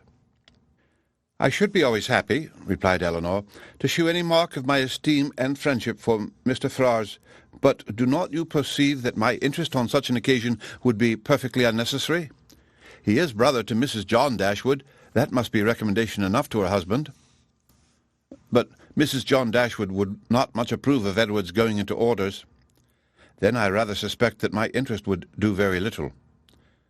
They were again silent for many minutes. At length Lucy exclaimed with a deep sigh, "I believe it would be the wisest way to put an end to the business at once by dissolving the engagement. We seem so beset with difficulties on every side that, though it would make us miserable for a time, we should be happier perhaps in the end. But you will not give me your advice, Miss Dashwood?" "No," answered Elinor, with a smile which concealed very agitated feelings. "On such a subject I certainly will not. You know very well that my opinion would have no weight with you unless it were on the side of your wishes." "Indeed, you wrong me," replied Lucy with great solemnity. "I know nobody of whose judgment I think so highly as I do of yours, and I do really believe that if you was to say to me, 'I advise you by all means to put an end to your engagement with Edward Ferrars,' it will be more for the happiness of both of you I should resolve upon doing it immediately." Elinor blushed for the insincerity of Edward's future wife, and replied, "This compliment would effectually frighten me from giving any opinion on the subject had I formed one. It raises my influence much too high. The power of dividing two people so tenderly attached is too much for an indifferent person." "'Tis because you are an indifferent person," said Lucy, with some pique, and laying a particular stress on those words, "that your judgment might justly have such weight with me. If you could be supposed to be biased in any respect by your feelings, your opinion would not be worth having." Elinor thought it wisest to make no answer to this, lest they might provoke each other to an unsuitable increase of ease and unreserve, and was even partly determined never to mention the subject again. Another pause, therefore, of many minutes' duration succeeded this speech, and Lucy was still the first to end it. "Shall you be in town this winter, Miss Dashwood?" said she, with all her customary complacency. "Certainly not." "I am sorry for that," returned the other, while her eyes brightened at the information. "It would have gave me such pleasure to meet you there. But I dare say you will go for all that. To be sure, your brother and sister will ask you to come to them." "It will not be in my power to accept their invitation if they do." "How unlucky that is! I had quite depended upon meeting you there. Anne and me are to go the latter end of January to some relations who have been wanting us to visit them these several years. But I only go for the sake of seeing Edward. He will be there in February. Otherwise London would have no charms for me. I have not spirits for it." Elinor was soon called to the card-table by the conclusion of the first rubber, and the confidential discourse of the two ladies was therefore at an end, to which both of them submitted without any reluctance, for nothing had been said on either side to make them dislike each other less than they had done before, and Elinor sat down to the card-table with the melancholy persuasion that Edward was not only without affection for the person who was to be his wife, but that he had not even the chance of being tolerably happy in marriage, which sincere affection on her side would have given, for self-interest alone could induce a woman to keep a man to an engagement of which she seemed so thoroughly aware that he was weary. From this time the subject was never revived by Elinor, and when entered on by Lucy, who seldom missed an opportunity of introducing it, and was particularly careful to inform her confidant of her happiness whenever she received a letter from Edward, it was treated by the former with calmness and caution, and dismissed as soon as civility would allow, for she felt such conversations to be an indulgence which Lucy did not deserve, and which were dangerous to herself. The visit of the Miss Steeles at Barton Park was lengthened far beyond what the first invitation implied. Their favour increased, they could not be spared. Sir John would not hear of their going, and in spite of their numerous and long-arranged engagements in Exeter, in spite of the absolute necessity of their returning to fulfil them immediately, which was in full force at the end of every week, they were prevailed on to stay nearly 2 months at the park, and to assist in the due celebration of that festival which requires a more than ordinary share of private balls and large dinners to proclaim its importance. The end of Chapter 24. Chapter 25. Though Mrs. Jennings was in the habit of spending a large portion of the year at the houses of her children and friends, she was not without a settled habitation of her own. Since the death of her husband, who had traded with success in a less elegant part of town, she had resided every winter in a house in one of the streets near Portman Square. Towards this home she began on the approach of January to turn her thoughts, and thither she one day abruptly and very unexpectedly by them asked the elder Miss Dashwood to accompany her. Elinor, without observing the varying complexion of her sister and the animated look which spoke no indifference to the plan, immediately gave a grateful but absolute denial for both, in which she believed herself to be speaking their united inclinations. The reason alleged was their determined resolution of not leaving their mother at that time of year. Mrs. Jennings received the refusal with some surprise, and repeated her invitation immediately. "Oh, Lord, I am sure your mother can spare you very well, and I do beg you will favour me with your company, for I've quite set my heart upon it. Don't fancy that you will be any inconvenience to me, for I shan't put myself at all out of my way for you. It will only be sending Betty by the coach, and I hope I can afford that. We 3 shall be able to go very well in my chaise, and when we are in town, if you do not like to go wherever I do, well and good. You may always go with one of my daughters. I am sure your mother will not object to it, for I have had such good luck in getting my own children off my hands that she will think me a very fit person to have the charge of you, and if I don't get one of you at least well married before I have done with you, it shall not be my fault. I shall speak a good word for you to all the young men, you may depend upon it." "I have a notion," said Sir John, "that Miss Marianne would not object to such a scheme if her elder sister would come into it. It is very hard indeed that she should not have a little pleasure, because Miss Dashwood does not wish it. So I would advise you two to set off for town when you are tired of Barton, without saying a word to Miss Dashwood about it." "Nay," cried Mrs. Jennings, "I am sure I shall be monstrous glad of Miss Marianne's company, whether Miss Dashwood will go or not. Only the more merrier, say I, and I thought it would be more comfortable for them to be together, because if they got tired of me, they might talk to one another and laugh at my odd ways behind my back. But one or the other, if not both of them, I must have. Lord bless me, how do you think I can live poking by myself, I, who have been always used till this winter to have Charlotte with me? Come, Miss Marianne, let us strike hands upon the bargain, and if Miss Dashwood will change her mind by and by, why, so much the better." "I thank you, ma'am, sincerely thank you," said Marianne, with warmth. "Your invitation has ensured my gratitude forever, and it would give me such happiness, yes, almost the greatest happiness I am capable of, to be able to accept it. But my mother, my dearest, kindest mother, I feel the justice of what Elinor has urged, and if she were to be made less happy, less comfortable by our absence— Oh, no, nothing should tempt me to leave her. It should not, must not be a struggle." Mrs. Jennings repeated her assurance that Mrs. Dashwood would spare them perfectly well, and Elinor, who now understood her sister and saw to what indifference to almost everything else she was carried by her eagerness to be with Willoughby again, made no farther direct opposition to the plan, and merely referred it to her mother's decision, from whom, however, she scarcely expected to receive any support in her endeavour to prevent a visit which she could not approve of for Marianne, and which, on her own account, she had particular reasons to avoid. Whatever Marianne was desirous of, her mother would be eager to promote.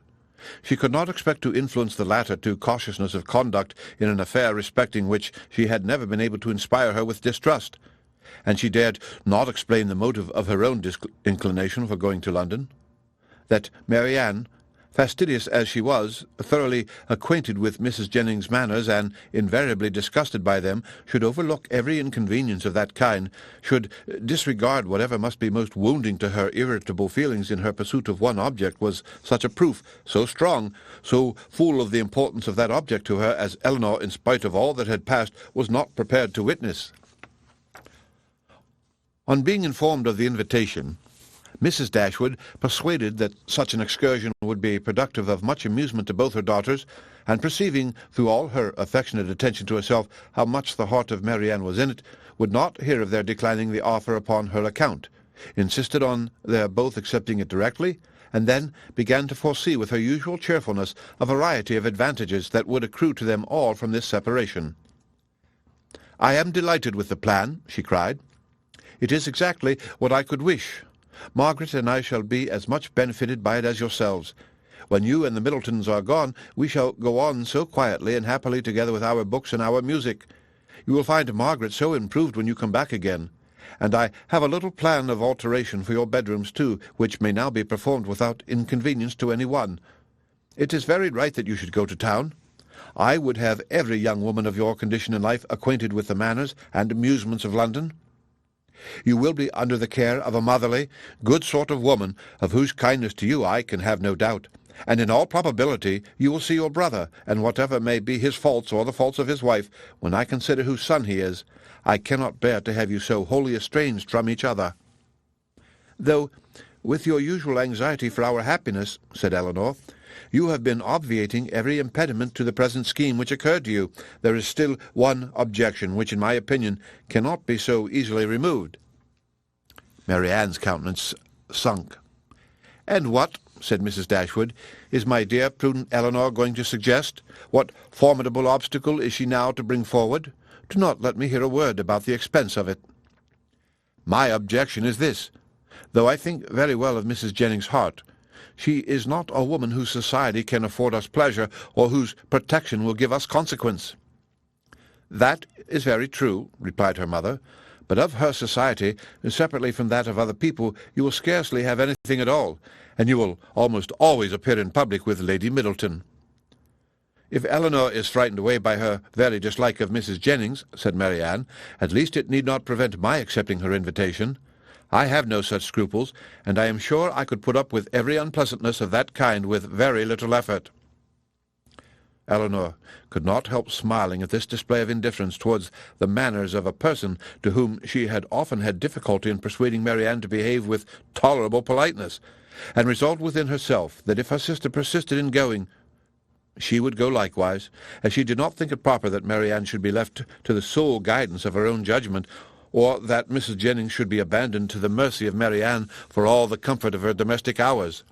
To this determination she was the more easily reconciled by recollecting that Edward Ferrars, by Lucy's account, was not to be in town before February, and that their visit, without any unreasonable abridgment, might be previously finished. "I will have you both go," said Mrs. Dashwood. "These objections are nonsensical. You will have much pleasure in being in London, and especially in being together. And if Elinor would ever condescend to anticipate enjoyment, she would foresee it there from a variety of sources. She would perhaps expect some from improving her acquaintance with her sister-in-law's family." Elinor had often wished for an opportunity of attempting to weaken her mother's dependence on the attachment of Edward and herself, that the shock might be the less when the whole truth were revealed, and now on this attack, though almost hopeless of success, she forced herself to begin her design by saying, as calmly as she could, "I like Edward Ferrars very much, and shall always be glad to see him, but as to the rest of the family, it is a matter of perfect indifference to me whether I am ever known to them or not." Mrs. Dashwood smiled, and said nothing. Marianne lifted up her eyes in astonishment, and Elinor conjectured that she might as well have held her tongue. After very little farther discourse, it was finally settled that the invitation should be fully accepted. Mrs. Jennings received the information with a great deal of joy, and many assurances of kindness and care, nor was it a matter of pleasure merely to her. Sir John was delighted, for to a man whose prevailing anxiety was the dread of being alone, the acquisition of 2 to the number of inhabitants in London was something. Even Lady Middleton took the trouble of being delighted, which was putting herself rather out of her way. And as for the Miss Steeles, especially Lucy, they had never been so happy in their lives as this intelligence made them. Elinor submitted to the arrangement, which counteracted her wishes with less reluctance than she had expected to feel. With regard to herself, it was now a matter of unconcern whether she went to town or not, and when she saw her mother so thoroughly pleased with the plan, and her sister exhilarated by look, voice, and manner, restored to all her usual animation, and elevated to more than her usual gaiety, she could not be dissatisfied with the cause, and would hardly allow herself to distrust the consequence. Marianne's joy was almost a degree beyond happiness, so great was the perturbation of her spirits and her impatience to be gone. Her unwillingness to quit her mother was her only restorative to calmness, and at the moment of parting her grief on that score was excessive. Her mother's affliction was hardly less, and Elinor was the only one of the three who seemed to consider the separation as anything short of eternal. Their departure took place in the first week in January. The Middletons were to follow in about a week. The Miss Steeles kept their station at the park, and were to quit it only with the rest of the family. The end of Chapter 25. Chapter 26. Elinor could not find herself in the carriage with Mrs. Jennings, and beginning a journey to London under her protection, and as her guest, without wondering at her own situation, so short had their acquaintance with that lady been, so wholly unsuited were they in age and disposition, and so many had been her objections against such a measure only a few days before.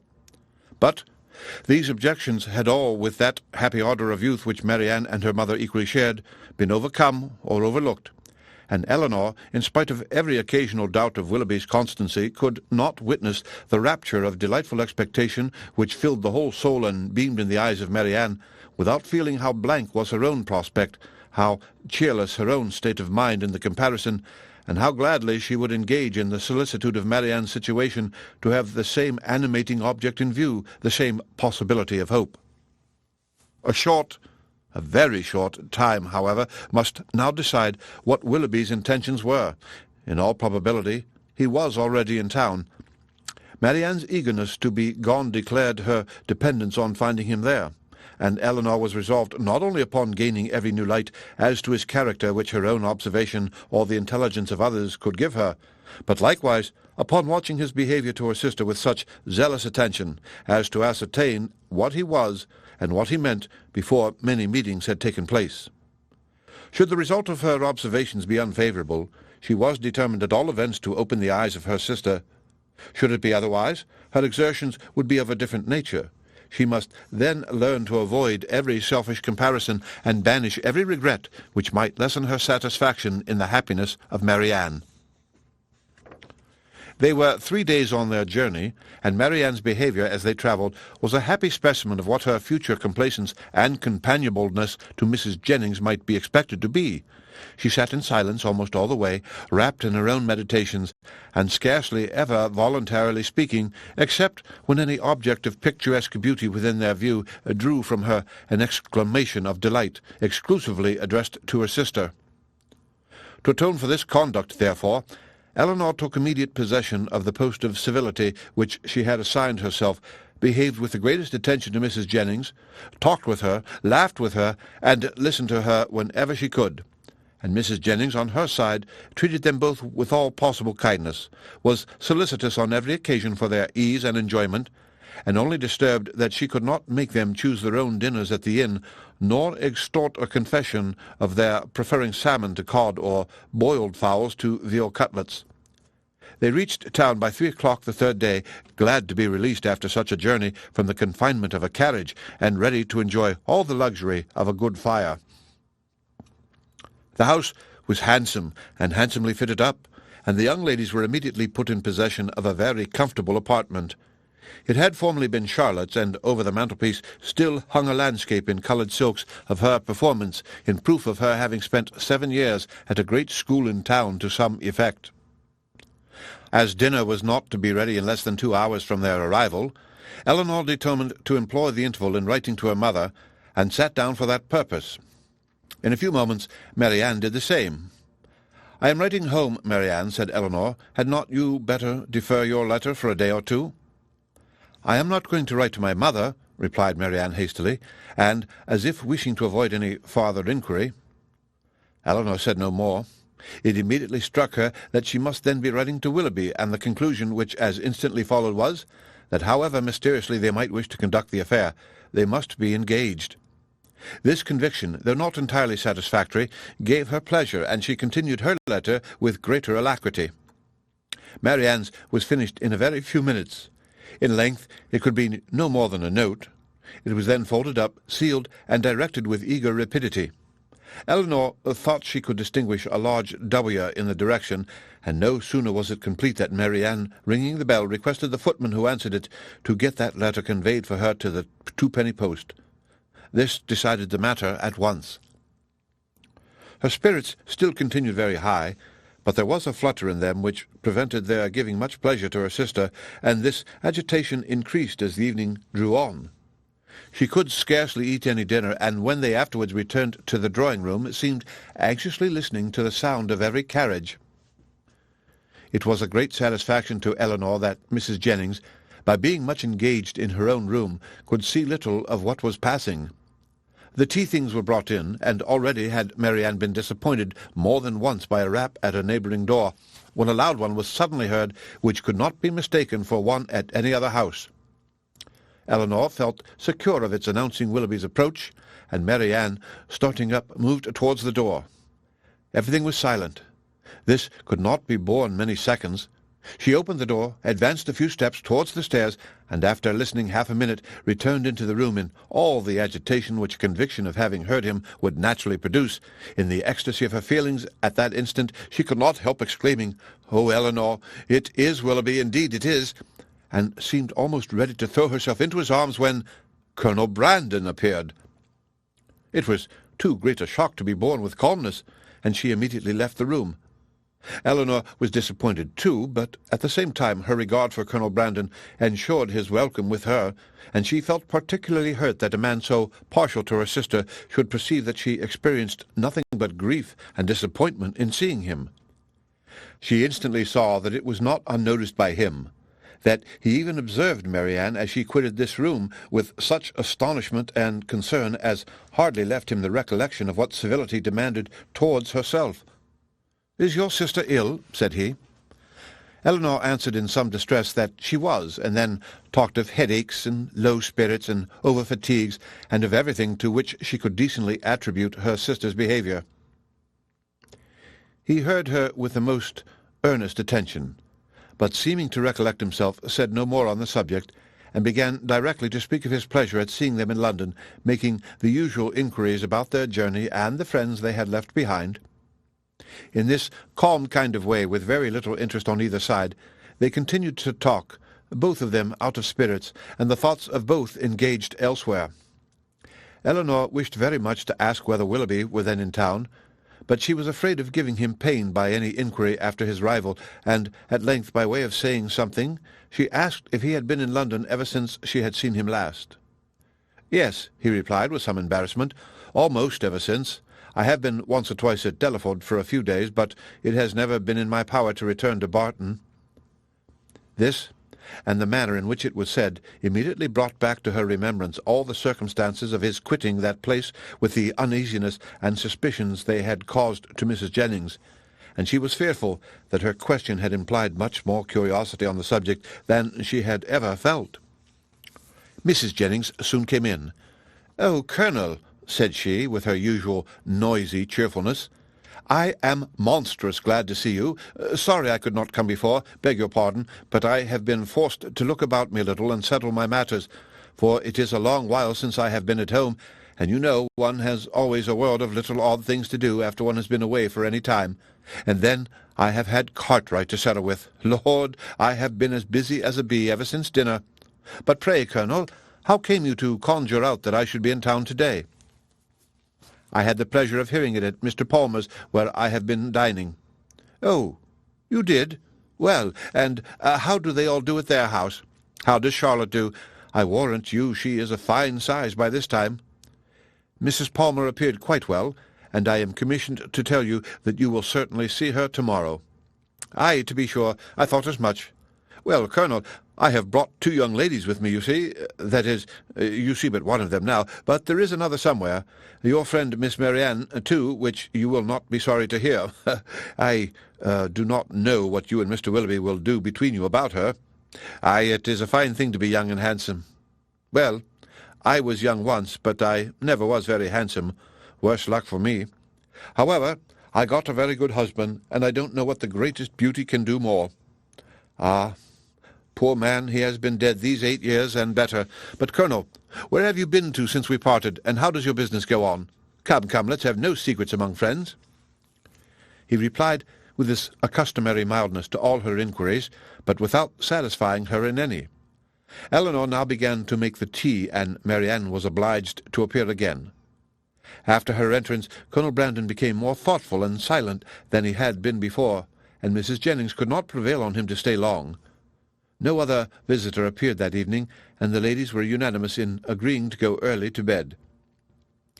Marianne rose the next morning with recovered spirits and happy looks. The disappointment of the evening before seemed forgotten in the expectation of what was to happen that day. They had not long finished their breakfast before Mrs. Palmer's barouche stopped at the door, and in a few minutes she came laughing into the room, so delighted to see them all that it was hard to say whether she received most pleasure from meeting her mother or the Miss Dashwoods again. So surprised at their coming to town, though it was what she had rather expected all along, so angry at their accepting her mother's invitation after having declined her own, though at the same time she would never have forgiven them if they had not come. "Mr. Palmer will be so happy to see you," said she. "What do you think he said when he heard of your coming with mamma?" "I forget what it was now, but it was something so droll." After an hour or two spent in what her mother called comfortable chat, or in other words, in every variety of inquiry concerning all their acquaintance on Mrs. Jennings' side, and in laughter without cause on Mrs. Palmer's, it was proposed by the latter that they should all accompany her to some shops where she had business that morning, to which Mrs. Jennings and Elinor readily consented, as having likewise some purchases to make themselves, and Marianne, though declining it at first, was induced to go likewise. Wherever they went, she was evidently always on the watch. In Bond Street especially, where much of their business lay, her eyes were in constant inquiry, and in whatever shop the party were engaged, her mind was equally abstracted from everything actually before them, from all that interested and occupied the others. Restless and dissatisfied everywhere, her sister could never obtain her opinion of any article of purchase, however it might equally concern them both. She received no pleasure from anything, was only impatient to be at home again, and could with difficulty govern her vexation at the tediousness of Mrs. Palmer, whose eye was caught by everything pretty, expensive, or new, who was wild to buy all, could determine on none, and dawdled away her time in rapture and indecision. It was late in the morning before they returned home, and no sooner had they entered the house than Marianne flew eagerly upstairs, and when Elinor followed, she found her turning from the table with a sorrowful countenance which declared that no Willoughby had been there. "Has no letter been left here for me since we went out?" said she to the footman, who then entered with the parcels. She was answered in the negative. "Are you quite sure of it?" she replied. "Are you certain that no servant, no porter has left any letter or note?" The man replied that none had. "How very odd," said she in a low and disappointed voice as she turned away to the window. "How odd, indeed," repeated Elinor within herself, regarding her sister with uneasiness. If she had not known him to be in town, she would not have written to him as she did. She would have written to Combe Magna, and if he is in town, how odd that he should neither come nor write. Oh, my dear mother, you must be wrong in permitting an engagement between a daughter so young, a man so little known, to be carried on in so doubtful, so mysterious a manner. I long to inquire, but how will my interference be borne?" She determined after some consideration that if appearances continued many days longer as unpleasant as they now were, she would represent in the strongest manner to her mother the necessity of some serious inquiry into the affair. Mrs. Palmer and two elderly ladies of Mrs. Jennings' intimate acquaintance, whom she had met and invited in the morning, dined with them. The former left them soon after tea to fulfil her evening engagements, and Elinor was obliged to assist in making a whist table for the others. Marianne was of no use on these occasions, as she would never learn the game, but though her time was therefore at her own disposal, the evening was by no means more productive of pleasure to her than to Elinor, for it was spent in all the anxiety of expectation and the pain of disappointment. She sometimes endeavoured for a few moments to read, but the book was soon thrown aside, and she returned to the more interesting employment of walking backwards and forwards across the room, pausing for a moment whenever she came to the window, in hopes of distinguishing the long-expected rap. The end of Chapter 26. Chapter 27. "If this open weather holds much longer," said Mrs. Jennings, when they met at breakfast the following morning, "Sir John will not like leaving Barton next week. 'Tis a sad thing for sportsmen to lose a day's pleasure, poor souls. I always pity them when they do. They seem to take it so much to heart." "That is true," cried Marianne in a cheerful voice, and walking to the window as she spoke to examine the day. "I had not thought of that. This weather will keep many sportsmen in the country." It was a lucky recollection. All her good spirits were restored by it. "It is charming weather for them indeed," she continued, as she sat down to the breakfast-table with a happy countenance. "How much they must enjoy it! But," with a little return of anxiety, "it cannot be expected to last long. At this time of year, and after such a series of rain, we shall certainly have very little more of it. Frosts will soon set in, and in all probability with severity. In another day or two, perhaps. This extreme mildness can hardly last longer. Nay, perhaps it may freeze tonight." "At any rate," said Elinor, wishing to prevent Mrs. Jennings from seeing her sister's thoughts as clearly as she did, "I dare say we shall have Sir John and Lady Middleton in town by the end of next week." "Ay, my dear, I'll warrant you we do. Mary always has her own way." "And now," silently conjectured Elinor, "she will write to Combe by this day's post." But if she did, the letter was written and sent away with a privacy which eluded all her watchfulness to ascertain the fact. Whatever the truth of it might be, and far as Elinor was from feeling thorough contentment about it, yet while she saw Marianne in spirits, she could not be very uncomfortable herself. And Marianne was in spirits, happy in the mildness of the weather, and still happier in her expectation of a frost.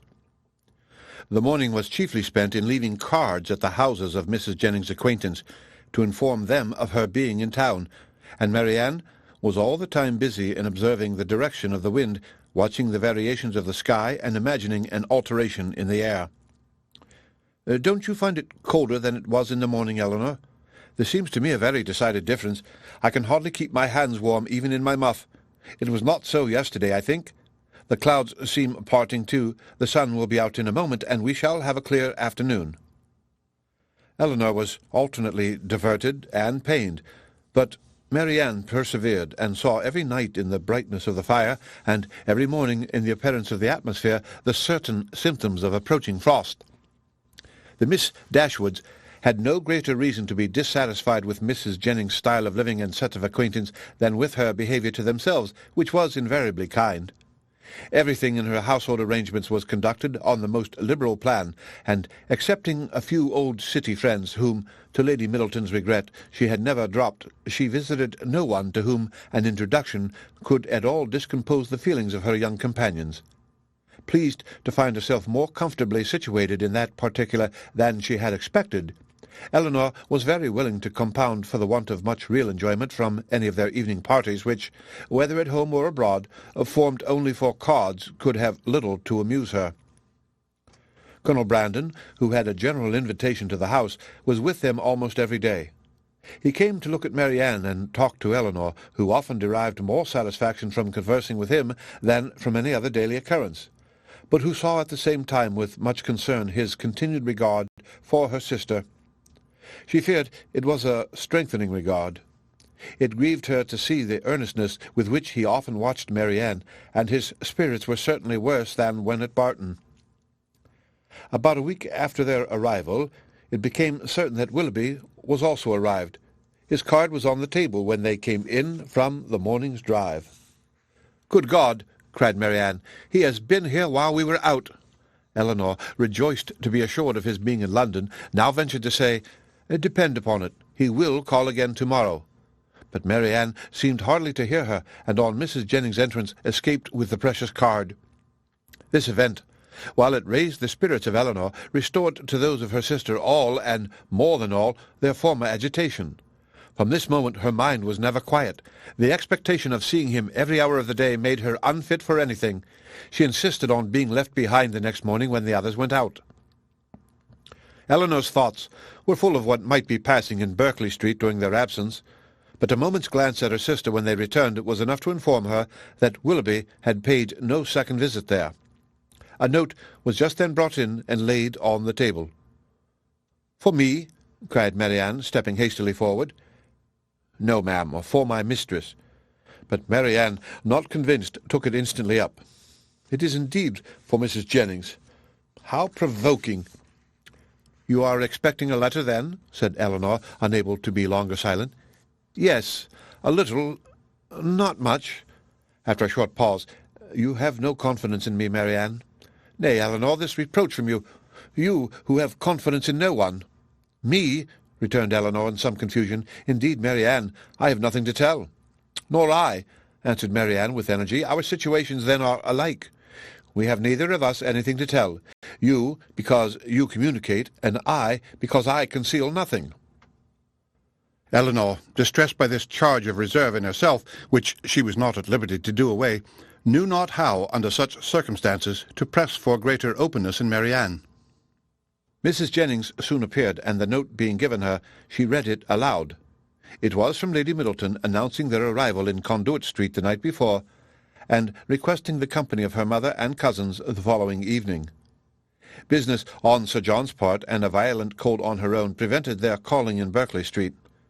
The invitation was accepted, but when the hour of appointment drew near, necessary as it was in common civility to Mrs. Jennings that they should both attend her on such a visit, Elinor had some difficulty in persuading her sister to go, for still she had seen nothing of Willoughby, and therefore was not more indisposed for amusement abroad than unwilling to run the risk of his calling again in her absence. Elinor found, when the evening was over, that disposition is not materially altered by a change of abode, for although scarcely settled in town, Sir John had contrived to collect around him nearly 20 young people, and to amuse them with a ball. This was an affair, however, of which Lady Middleton did not approve. In the country, an unpremeditated dance was very allowable, but in London, where the reputation of elegance was more important and less easily attained, it was risking too much for the gratification of a few girls to have it known that Lady Middleton had given a small dance of 8 or 9 couples with 2 violins and a mere sideboard collation. Mr. and Mrs. Palmer were of the party, from the former, whom they had not seen before since their arrival in town, as he was careful to avoid the appearance of any attention to his mother-in-law, and therefore never came near her. They received no mark of recognition on their entrance. He looked at them slightly, without seeming to know who they were, and merely nodded to Mrs. Jennings from the other side of the room. Marianne gave one glance round the apartment as she entered. It was enough. He was not there, and she sat down, equally ill-disposed to receive or communicate pleasure. After they had been assembled about an hour, Mr. Palmer sauntered towards their Miss Dashwoods to express his surprise on seeing them in town, though Colonel Brandon had been first informed of their arrival at his house, and he had himself said something very droll on hearing that they were to come. "I thought you were both in Devonshire," said he. "Did you?" replied Elinor. "When do you go back again?" "I do not know." And thus ended their discourse. Never had Marianne been so unwilling to dance in her life as she was that evening, and never so much fatigued by the exercise. She complained of it as they returned to Berkeley Street. "Aye, aye," said Mrs. Jennings. "We know the reason of all that very well. If a certain person who shall be nameless had been there, you would not have been a bit tired, and to say the truth, it was not very pretty of him not to give you the meeting when he was invited." "Invited?" cried Marianne. "So my daughter Middleton told me, for it seems Sir John met him somewhere in the street this morning." Marianne said no more, but looked exceedingly hurt. Impatient in this situation to be doing something that might lead to her sister's relief, Elinor resolved to write the next morning to her mother, and hoped by awakening her fears for the health of Marianne to procure those inquiries which had been so long delayed. And she was still more eagerly bent on this measure by perceiving after breakfast on the morrow that Marianne was again writing to Willoughby, for she could not suppose it to be to any other person. About the middle of the day, Mrs. Jennings went out by herself on business, and Elinor began her letter directly, while Marianne, too, restless for employment, too anxious for conversation, walked from one window to the other, or sat down by the fire in melancholy meditation. Elinor was very earnest in her application to her mother, relating all that had passed, her suspicions of Willoughby's inconstancy, urging her by every plea of duty and affection to demand from Marianne an account of her real situation with respect to him. Her letter was scarcely finished when a rap foretold a visitor, and Colonel Brandon was announced. Marianne, who had seen him from the window, and who hated company of any kind, left the room before he entered it. He looked more than usually grave, and though expressing satisfaction at finding Miss Dashwood alone, as if he had somewhat in particular to tell her, sat for some time without saying a word. Elinor, persuaded that he had some communication to make in which her sister was concerned, impatiently expected its opening. It was not the first time of her feeling the same kind of conviction, for more than once before, beginning with the observation of, "Your sister looks unwell to-day," or "Your sister seems out of spirits," he had appeared on the point either of disclosing or of inquiring something particular about her. After a pause of several minutes, their silence was broken by his asking her in a voice of some agitation when he was to congratulate her on the acquisition of a brother. Elinor was not prepared for such a question, and having no answer ready, was obliged to adopt the simple and common expedient of asking what he meant. He tried to smile as he replied, "Your sister's engagement to Mr. Willoughby is very generally known." "It cannot be generally known," returned Elinor, "for her own family do not know it." He looked surprised, and said, "I beg your pardon. I am afraid my inquiry has been impertinent, but I had not supposed any secrecy intended, as they openly correspond, and their marriage is universally talked of." "How can that be? By whom can you have heard it mentioned?" "By many. By some of whom you know nothing, by others with whom you are most intimate, Mrs. Jennings, Mrs. Palmer, and the Middletons. But still I might not have believed it, for where the mind is perhaps rather unwilling to be convinced, it will always find something to support its doubts. If I had not, when the servants let me in to-day, accidentally seen a letter in his hand directed to Mr. Willoughby in your sister's writing, I came to inquire, but I was convinced before I could ask the question. Is everything finally settled? Is it impossible to— But I have no right, and I could have no chance of succeeding. Excuse me, Miss Dashwood. I believe I have been wrong in saying so much, but I hardly know what to do, and on your prudence I have the strongest dependence. Tell me that it is all absolutely resolved on, that any attempt, that in short concealment, if concealment be possible, is all that remains." These words, which conveyed to Elinor a direct avowal of his love for her sister, affected her very much. She was not immediately able to say anything, and even when her spirits were recovered, she debated for a short time on the answer it would be most proper to give. The real state of things between Willoughby and her sister was so little known to herself that in endeavouring to explain it, she might be as liable to say too much as too little. Yet, as she was convinced that Marianne's affection for Willoughby could leave no hope of Colonel Brandon's success, whatever the event of that affection might be, and at the same time wished to shield her conduct from censure, she thought it most prudent and kind, after some consideration, to say more than she really knew or believed. She acknowledged, therefore, that though she had never been informed by themselves of the terms on which they stood with each other, of their mutual affection she had no doubt, and of their correspondence she was not astonished to hear. He listened to her with silent attention, and on her ceasing to speak rose directly from his seat, and after saying in a voice of emotion, "To your sister I wish all imaginable happiness, to Willoughby that he may endeavour to deserve her," took leave and went away.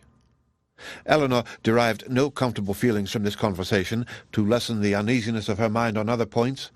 She was left, on the contrary, with a melancholy impression of Colonel Brandon's unhappiness, and was prevented even from wishing it removed by her anxiety for the very event that must confirm it. The end of Chapter 27. Chapter 28. Nothing occurred during the next 3 or 4 days to make Elinor regret what she had done in applying to her mother, for Willoughby neither came nor wrote. They were engaged about the end of that time to attend Lady Middleton to a party from which Mrs. Jennings was kept away by the indisposition of her youngest daughter, and for this party Marianne, wholly dispirited, careless of her appearance, and seeming equally indifferent whether she went or stayed, prepared without one look of hope or one expression of pleasure. She sat by the drawing-room fire after tea till the moment of Lady Middleton's arrival, without once stirring from her seat or altering her attitude, lost in her own thoughts and insensible of her sister's presence, and when at last they were told that Lady Middleton waited for them at the door, she started as if she had forgotten that anyone was expected. They arrived in due time at the place of destination, and, as soon as the string of carriages before them would allow, alighted, ascended the stairs, heard their names announced from one landing-place to another in an audible voice, and entered a room splendidly lit up, quite full of company, and insufferably hot.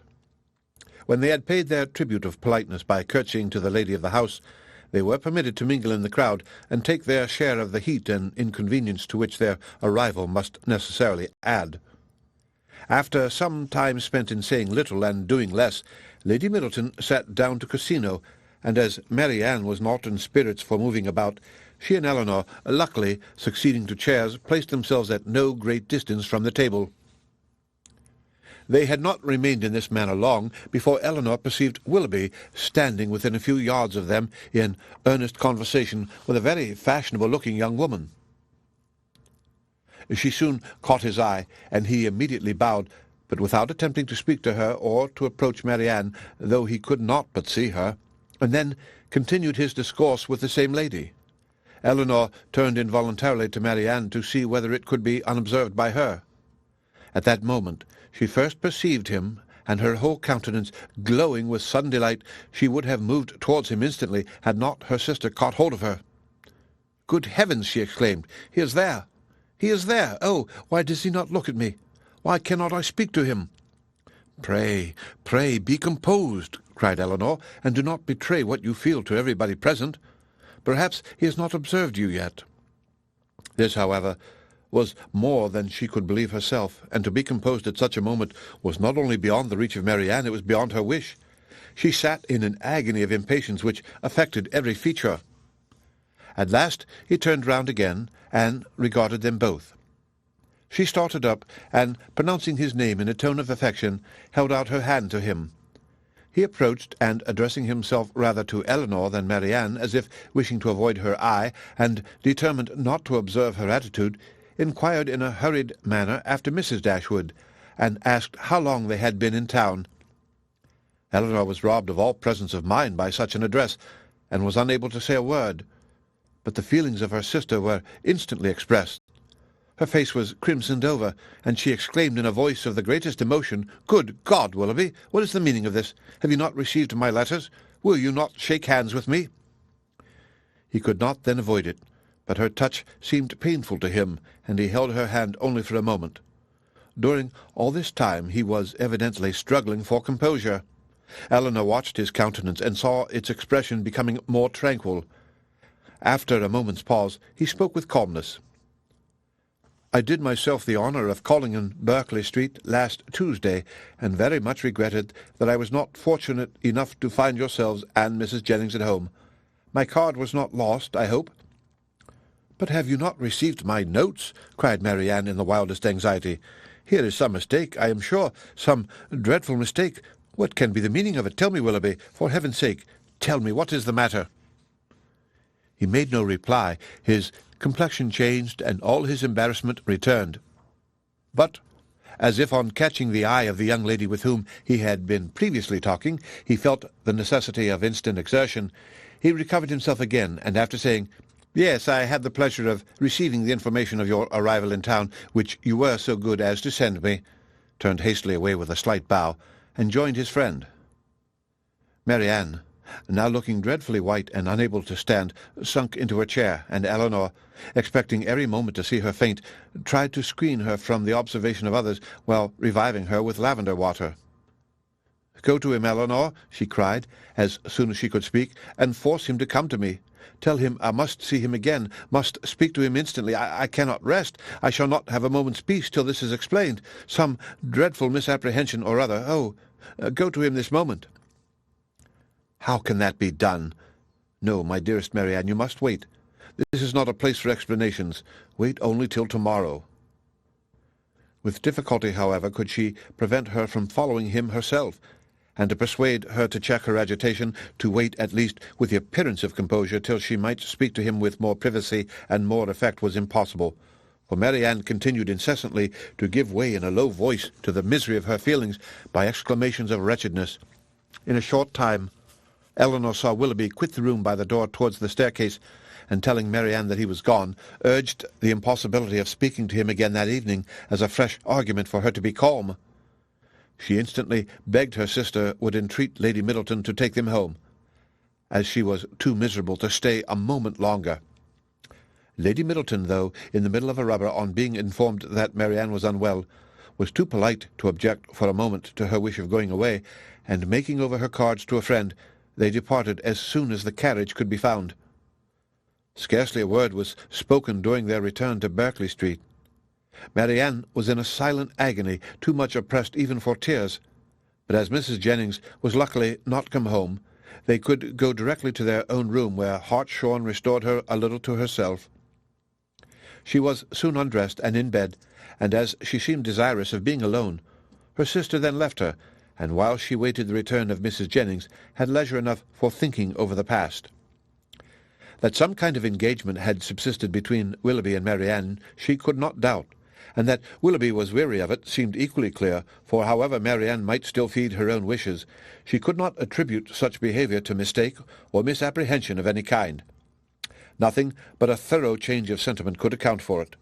Her indignation would have been still stronger than it was, had she not witnessed that embarrassment which seemed to speak a consciousness of his own misconduct, and prevented her from believing him so unprincipled as to have been sporting with the affections of her sister from the first, without any design that would bear investigation.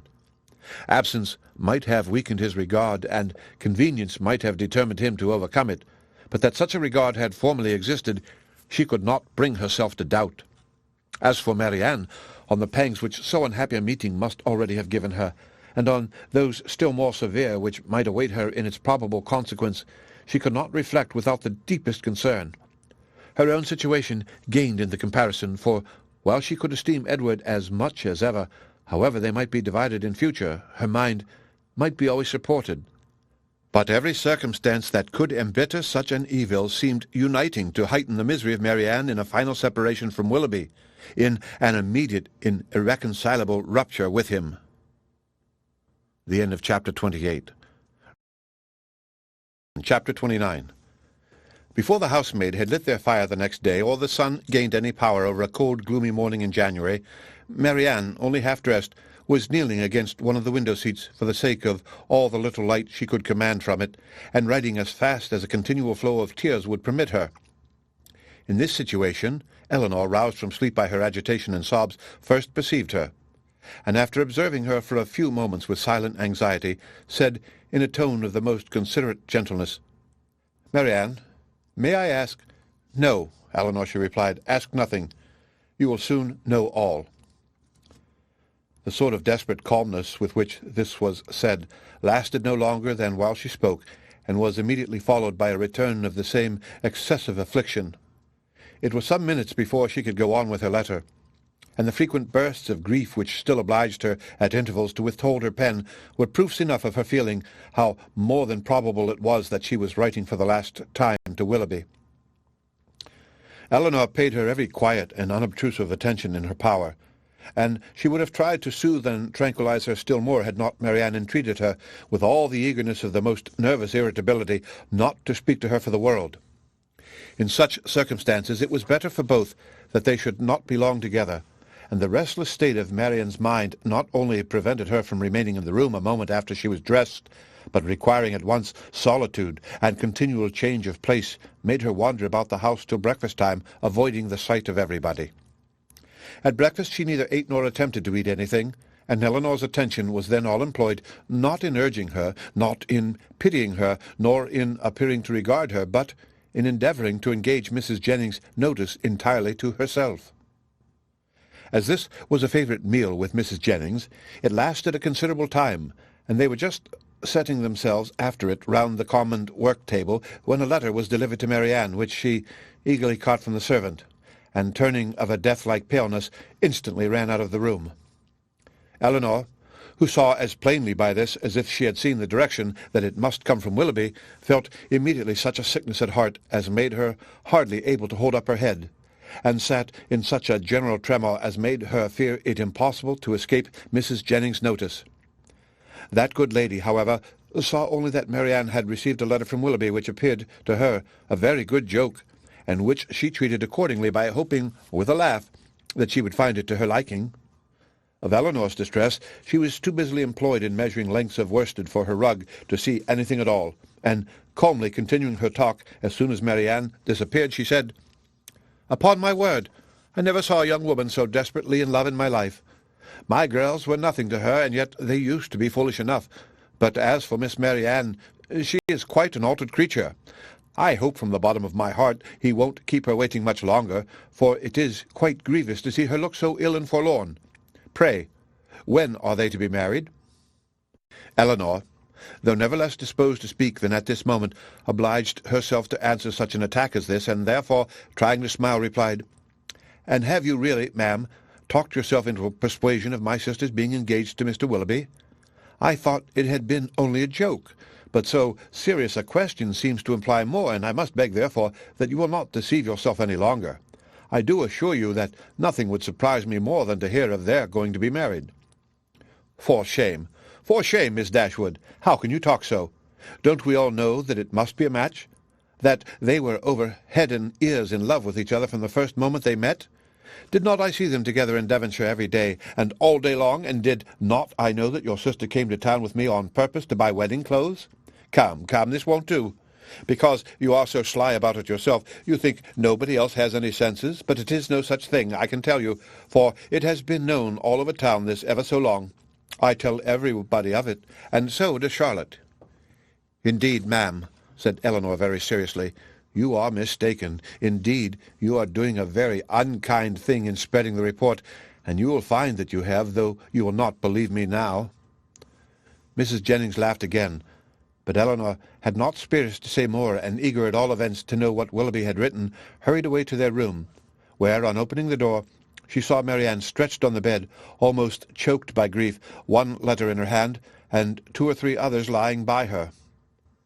Elinor drew near, but without saying a word, and seating herself on the bed, took her hand, kissed her affectionately several times, and then gave way to a burst of tears, which at first was scarcely less violent than Marianne's.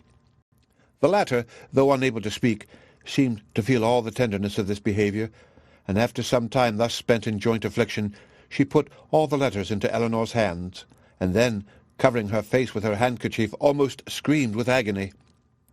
Elinor, who knew that such grief, shocking as it was to witness it, must have its course, watched by her till this excess of suffering had somewhat spent itself, and then, turning eagerly to Willoughby's letter, read as follows. Bond Street, January. My dear Madam, I have just had the honour of receiving your letter, for which I beg to return my sincere acknowledgments. I am much concerned to find there was anything in my behaviour last night that did not meet your approbation, and though I am quite at a loss to discover in what point I could be so fortunate as to offend you, I entreat your forgiveness of what I can assure you to have been perfectly unintentional. I shall never reflect on my former acquaintance with your family in Devonshire without the most grateful pleasure, and flatter myself it will not be broken by any mistake or misapprehension of my actions. My esteem for your whole family is very sincere, but if I have been so unfortunate as to give rise to a belief of more than I felt or meant to express, I shall reproach myself for not having been more guarded in my professions of that esteem. That I should ever have meant more you will allow to be impossible when you understand that my affections have been long engaged elsewhere, and it will not be many weeks, I believe, before this engagement is fulfilled. It is with great regret that I obey your commands of returning the letters with which I have been honoured from you, and the lock of hair which you so obligingly bestowed on me. I am, dear madam, your most obedient, humble servant, John Willoughby. With what indignation such a letter as this must be read by Miss Dashwood may be imagined. Though aware, before she began it, that it must bring a confession of his inconstancy, and confirm their separation for ever, she was not aware that such language could be suffered to announce it, nor could she have supposed Willoughby capable of departing so far from the appearance of every honourable and delicate feeling, so far from the common decorum of a gentleman, as to send a letter so impudently cruel. A letter which, instead of bringing with his desire of a release any professions of regret, acknowledged no breach of faith, denied all peculiar affection whatever, a letter of which every line was an insult, and which proclaimed its writer to be deep in hardened villainy.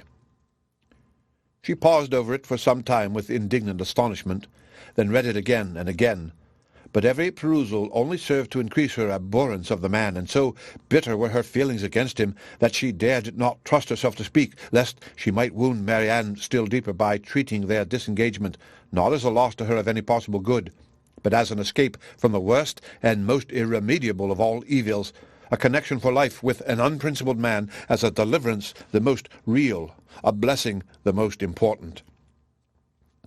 In her earnest meditations on the contents of the letter, on the depravity of that mind which could dictate it, and probably on the very different mind of a very different person who had no other connection whatever with the affair than what her heart gave him with everything that passed, Elinor forgot the immediate distress of her sister, forgot that she had 3 letters on her lap yet unread, and so entirely forgot how long she had been in the room that, when on hearing a carriage drive up to the door, she went to the window to see who could be so unreasonably early.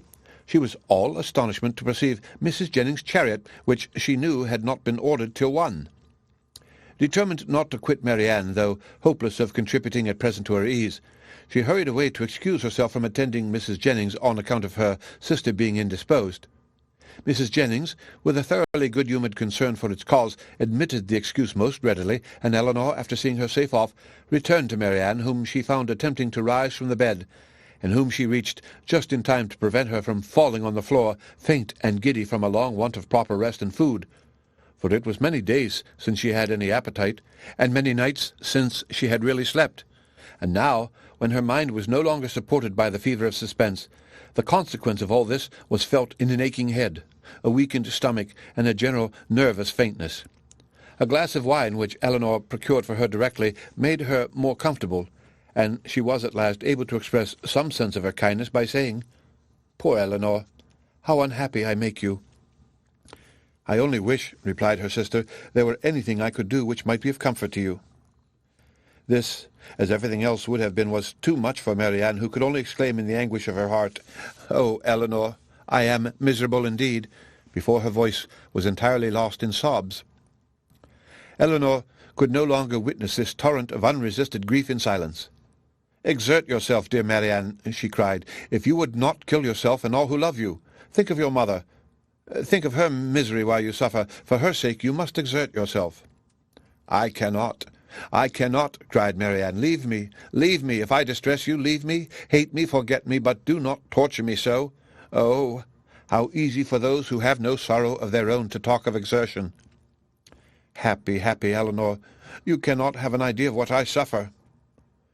"Do you call me happy, Marianne? Ah, if you knew. And can you believe me to be so while I see you so wretched?" Forgive me, throwing her arms round her sister's neck. "I know you feel for me. I know what a heart you have. But yet you must be happy. Edward loves you. What can do away with such happiness as that?" "Many, many circumstances," said Elinor solemnly. "No, no, no," cried Marianne wildly. "He loves you, and only you. You can have no grief." "I can have no pleasure while I see you in this state. And you will never see me otherwise. Mine is a misery which nothing can do away." "You must not talk so, Marianne. Have you no comforts, no friends? Is your loss such as leaves no opening for consolation? Much as you suffer now, think of what you would have suffered if the discovery of his character had been delayed to a later period, if your engagement had been carried on for months and months, as it might have been, before he chose to put an end to it. Every additional day of unhappy confidence on your side would have made the blow more dreadful." "Engagement!" cried Marianne. "There has been no engagement." "No engagement? No. He is not so unworthy as you believe him. He has broken no faith with me." "But he told you that he loved you?" "Yes. No. Never absolutely. It was every day implied, but never professedly declared. Sometimes I thought it had been, but it never was." "Yet you wrote to him?" "Yes. Could that be wrong after all that had passed? But I cannot talk." Elinor said no more, and turning again to the 3 letters which now raised a much stronger curiosity than before, directly ran over the contents of all. The first, which was what her sister had sent him on their arrival in town, was to this effect: "Berkeley Street, January. How surprised you will be, Willoughby, on receiving this, and I think you will feel something more than surprise when you know that I am in town. An opportunity of coming hither, though with Mrs. Jennings, was a temptation we could not resist. I wish you may receive this in time to come here tonight, but I will not depend on it. At any rate, I shall expect you tomorrow. For the present, adieu. M.D. Her second note, which had been written on the morning after the dance at the Middletons, was in these words: I cannot express my disappointment in having missed you the day before yesterday, nor my astonishment at not having received any answer to a note which I sent you above a week ago. I have been expecting to hear from you, and still more to see you every hour of the day. Pray call again as soon as possible, and explain the reason of my having expected this in vain. You had better come earlier another time, because we are generally out by 1. We were last night at Lady Middleton's, where there was a dance. I have been told that you were asked to be of the party. But could it be so? You must be very much altered indeed since we parted, if that could be the case, and you not there. But I will not suppose this possible, and I hope very soon to receive your personal assurance of its being otherwise. M.D. The contents of her last note to him were these: What am I to imagine, Willoughby, by your behaviour last night? Again, I demand an explanation of it. I was prepared to meet you with the pleasure which our separation naturally produced, with the familiarity which our intimacy at Barton appeared to me to justify. I was repulsed indeed. I have passed a wretched night in endeavouring to excuse a conduct which can scarcely be called less than insulting. But though I have not yet been able to form any reasonable apology for your behaviour, I am perfectly ready to hear your justification of it. You have perhaps been misinformed, or purposely deceived in something concerning me which may have lowered me in your opinion. Tell me what it is, explain the grounds on which you acted, and I shall be satisfied in being able to satisfy you. It would grieve me indeed to be obliged to think ill of you, but if I am to do it, if I am to learn that you are not what we have hitherto believed you, that your regard for us all was insincere, that your behaviour to me was intended only to deceive, let it be told as soon as possible. My feelings are at present in a state of dreadful indecision. I wish to acquit you, but certainty on either side will be eased to what I now suffer. If your sentiments are no longer what they were, you will return my notes and the lock of my hair which is in your possession. M.D. That such letters, so full of affection and confidence, could have been so answered, Elinor, for Willoughby's sake, would have been unwilling to believe. But her condemnation of him did not blind her to the impropriety of their having been written at all, and she was silently grieving over the imprudence which had hazarded such unsolicited proofs of tenderness not warranted by anything preceding, and most severely condemned by the event when Marianne, perceiving that she had finished the letters, observed to her that they contained nothing but what any one would have written in the same situation. I felt myself, she added, to be as solemnly engaged to him as if the strictest legal covenant had bound us to each other. I can believe it, said Elinor, but unfortunately he did not feel the same. He did feel the same, Elinor. For weeks and weeks he felt it. I know he did. Whatever may have changed him now, and nothing but the blackest art employed against me can have done it, I was once as dear to him as my own soul could wish. This lock of hair, which now he can so readily give up, was begged of me with the most earnest supplication. Had you seen his look, his manner, had you heard his voice at that moment? Have you forgotten the last evening of our being together at Barton? The morning that we parted, too, when he told me that it might be many weeks before we meet again. His distress. Can I ever forget his distress? For a moment or two she could say no more, but when this emotion had passed away, she added in a firmer tone, Elinor, I have been cruelly used, but not by Willoughby. Dearest Marianne, who but himself? By whom can he have been instigated? By all the world rather than by his own heart. I could rather believe every creature of my acquaintance leagued together to ruin me in his opinion than believe his nature capable of such cruelty. This woman of whom he writes, whoever she be, or any one, in short, but your own dear self, mamma, and Edward, may have been so barbarous to belie me. Beyond you three, is there a creature in the world whom I would not rather suspect of evil than Willoughby, whose heart I know so well?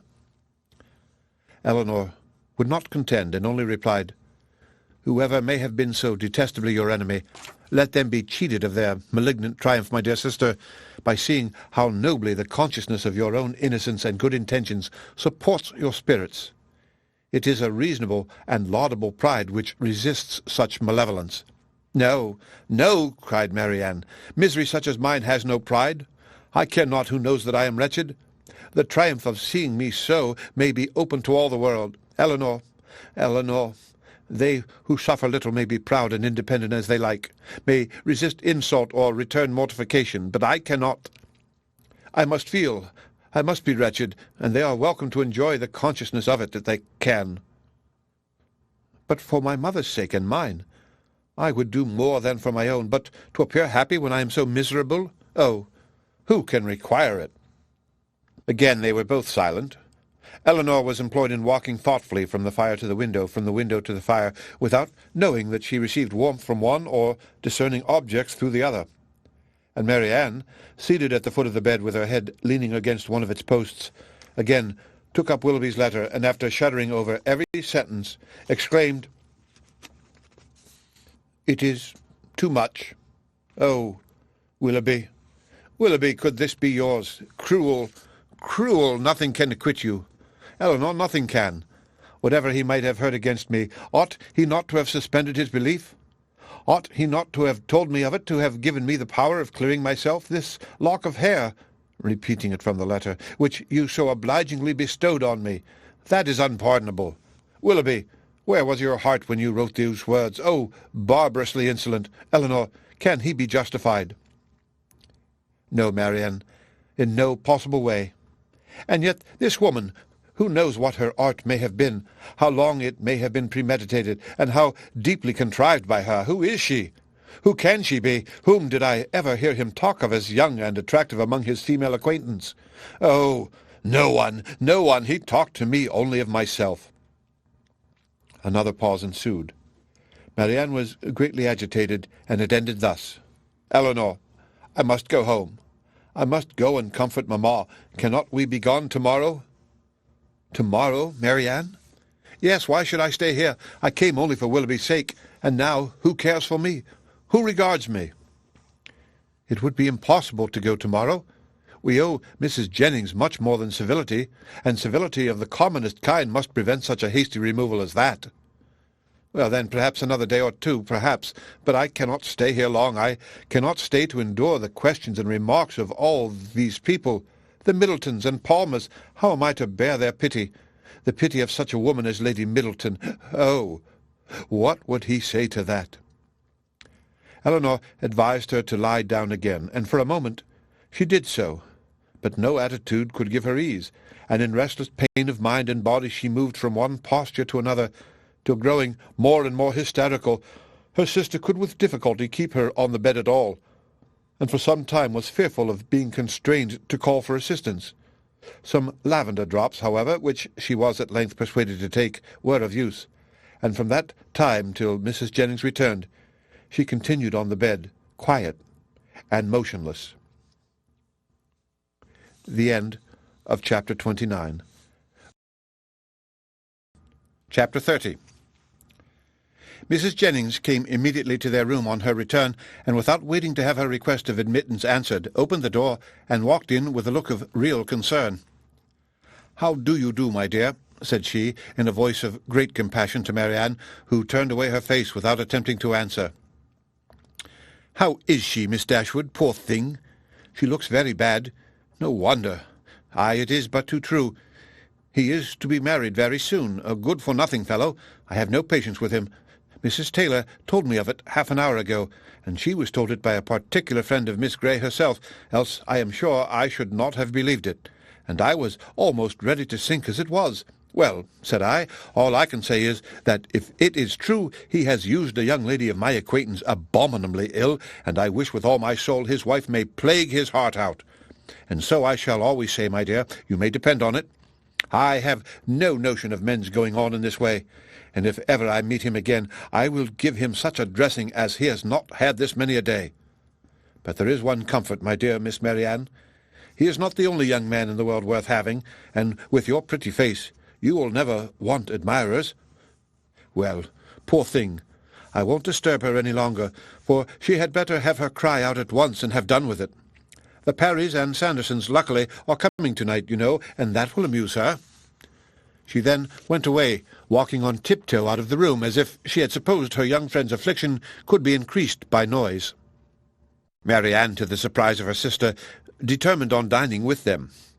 Elinor even advised her against it, but no, she would go down. She could bear it very well, and the bustle about her would be less. Elinor, pleased to have her governed for a moment by such a motive, though believing it hardly possible that she could sit out the dinner, said no more, and adjusting her dress for her as well as she could, while Marianne still remained on the bed, was ready to assist her into the dining-room as soon as they were summoned to it. When there, though looking most wretchedly, she ate more and was calmer than her sister had expected. Had she tried to speak, or had she been conscious of half Mrs. Jennings' well-meant but ill-judged attentions to her, this calmness could not have been maintained. But not a syllable escaped her lips, and the abstraction of her thoughts preserved her in ignorance of everything that was passing before her. Elinor, who did justice to Mrs. Jennings' kindness, though its effusions were often distressing, and sometimes almost ridiculous, made her those acknowledgments, and returned her those civilities which her sister could not make or return for herself. Their good friend saw that Marianne was unhappy, and felt that everything was due to her which might make her at all less so. She treated her, therefore, with all the indulgent fondness of a parent towards a favourite child on the last day of its holidays. Marianne was to have the best place by the fire, was to be tempted to eat by every delicacy in the house, and to be amused by the relation of all the news of the day.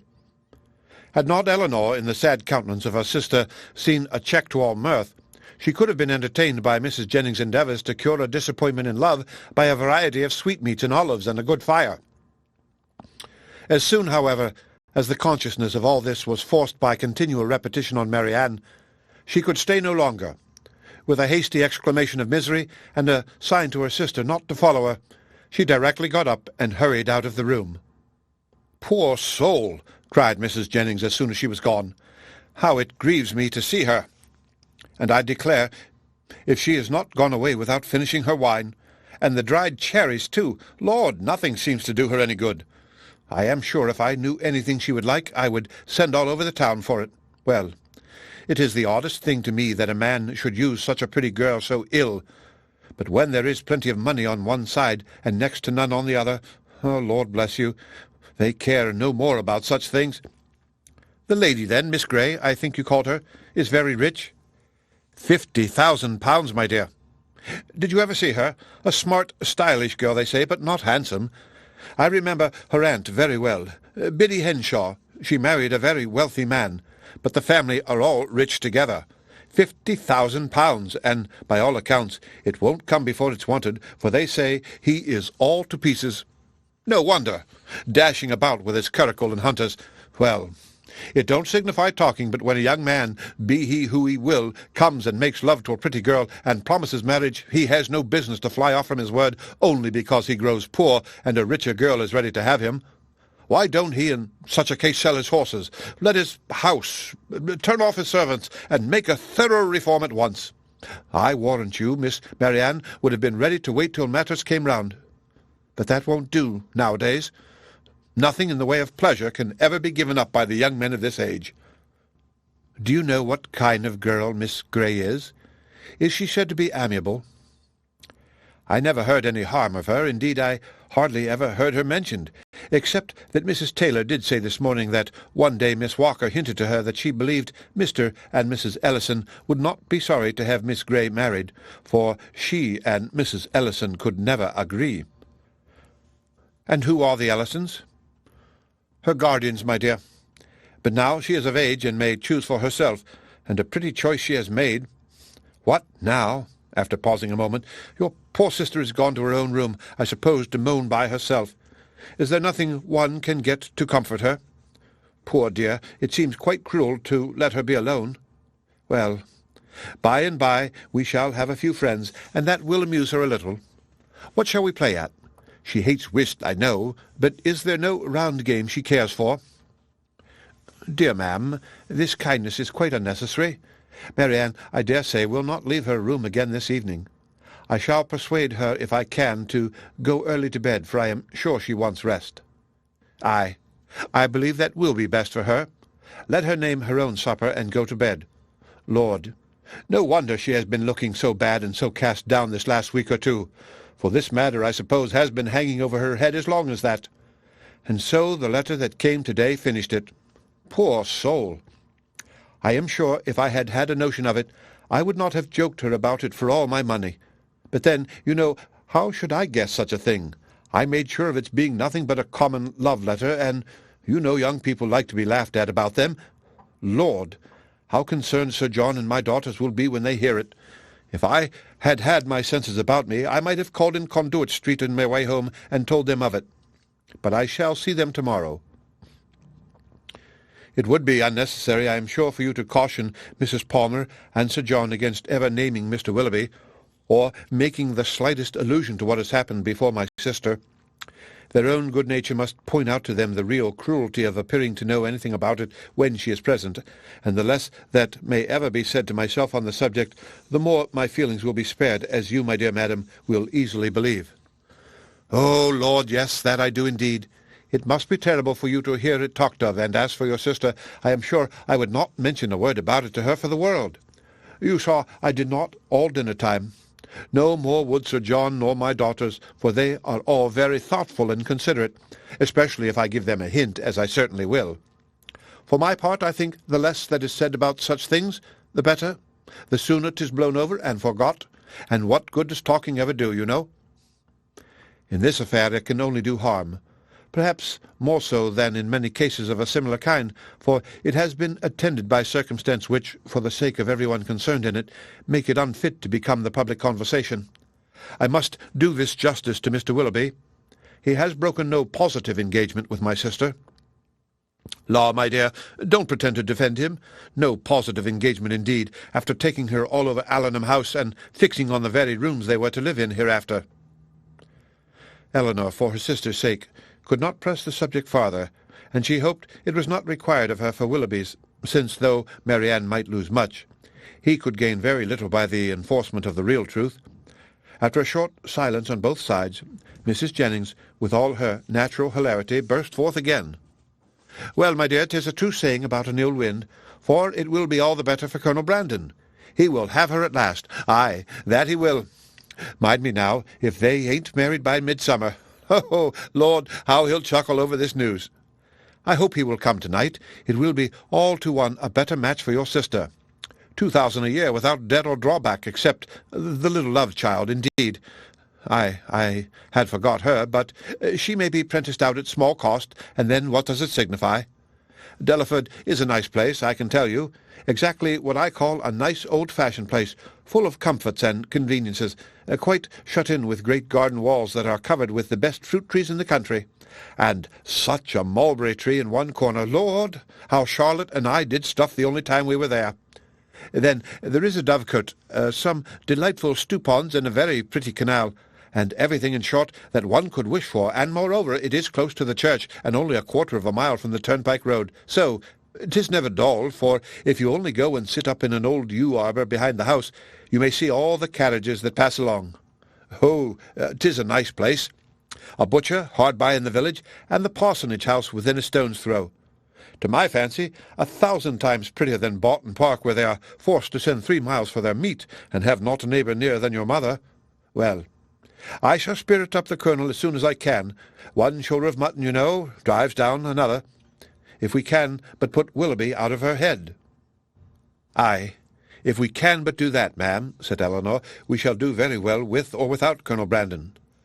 And then, rising, she went away to join Marianne, whom she found, as she expected, in her own room, leaning in silent misery over the small remains of a fire which, till Elinor's entrance, had been her only light. "You had better leave me," was all the notice that her sister received from her. "I will leave you," said Elinor, "if we will go to bed."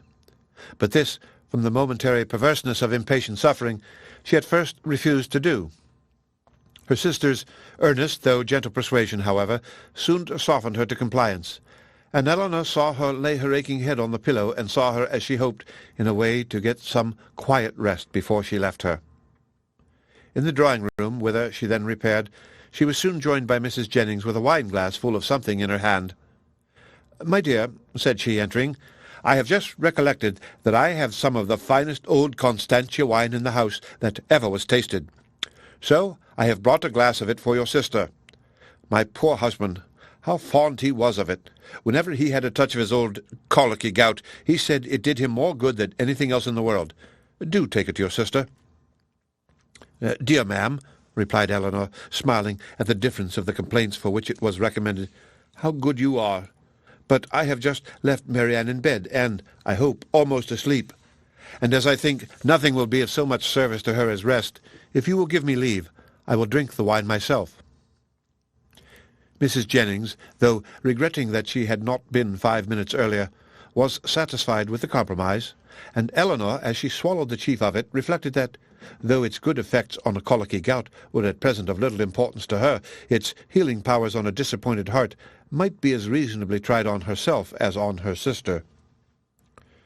Colonel Brandon came in while the party were at tea, and by his manner of looking round the room for Marianne, Elinor immediately fancied that he neither expected nor wished to see her there, and, in short, that he was already aware of what occasioned her absence. Mrs. Jennings was not struck by the same thought, for soon after his entrance she walked across the room to the tea-table where Elinor presided, and whispered, "The Colonel looks as grave as ever you see. He knows nothing of it. Do tell him, my dear." He shortly afterwards drew a chair close to hers, and with a look which perfectly assured her of his good information, inquired after her sister. "Marianne is not well," said she. "She has been indisposed all day, and we have persuaded her to go to bed." "Perhaps, then," he hesitatingly replied, "what I heard this morning may be true. There may be more truth in it than I could believe possible at first." "What did you hear?" "That a gentleman whom I had reason to think, in short, that a man whom I knew to be engaged— But how shall I tell you?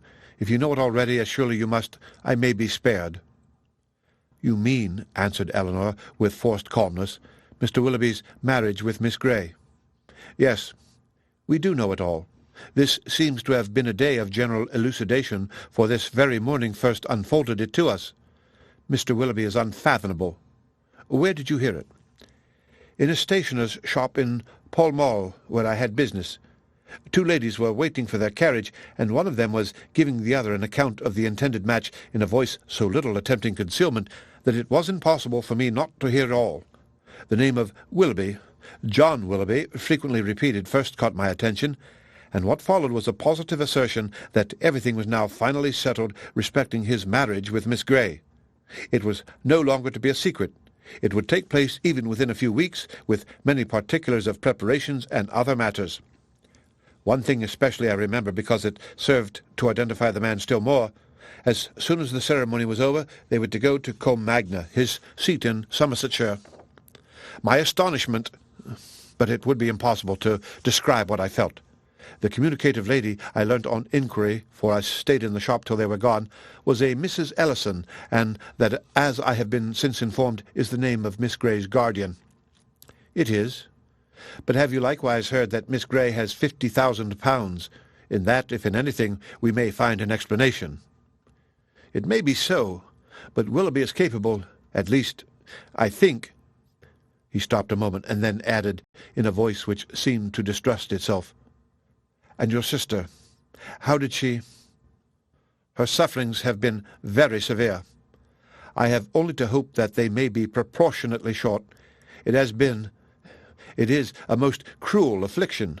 Till yesterday, I believe, she never doubted his regard, and even now, perhaps— but I am almost convinced that he never was really attached to her. He has been very deceitful, and in some points there seems a hardness of heart about him." "Ah," said Colonel Brandon, "there is, indeed. But your sister does not— I think you said so— she does not consider it quite as you do?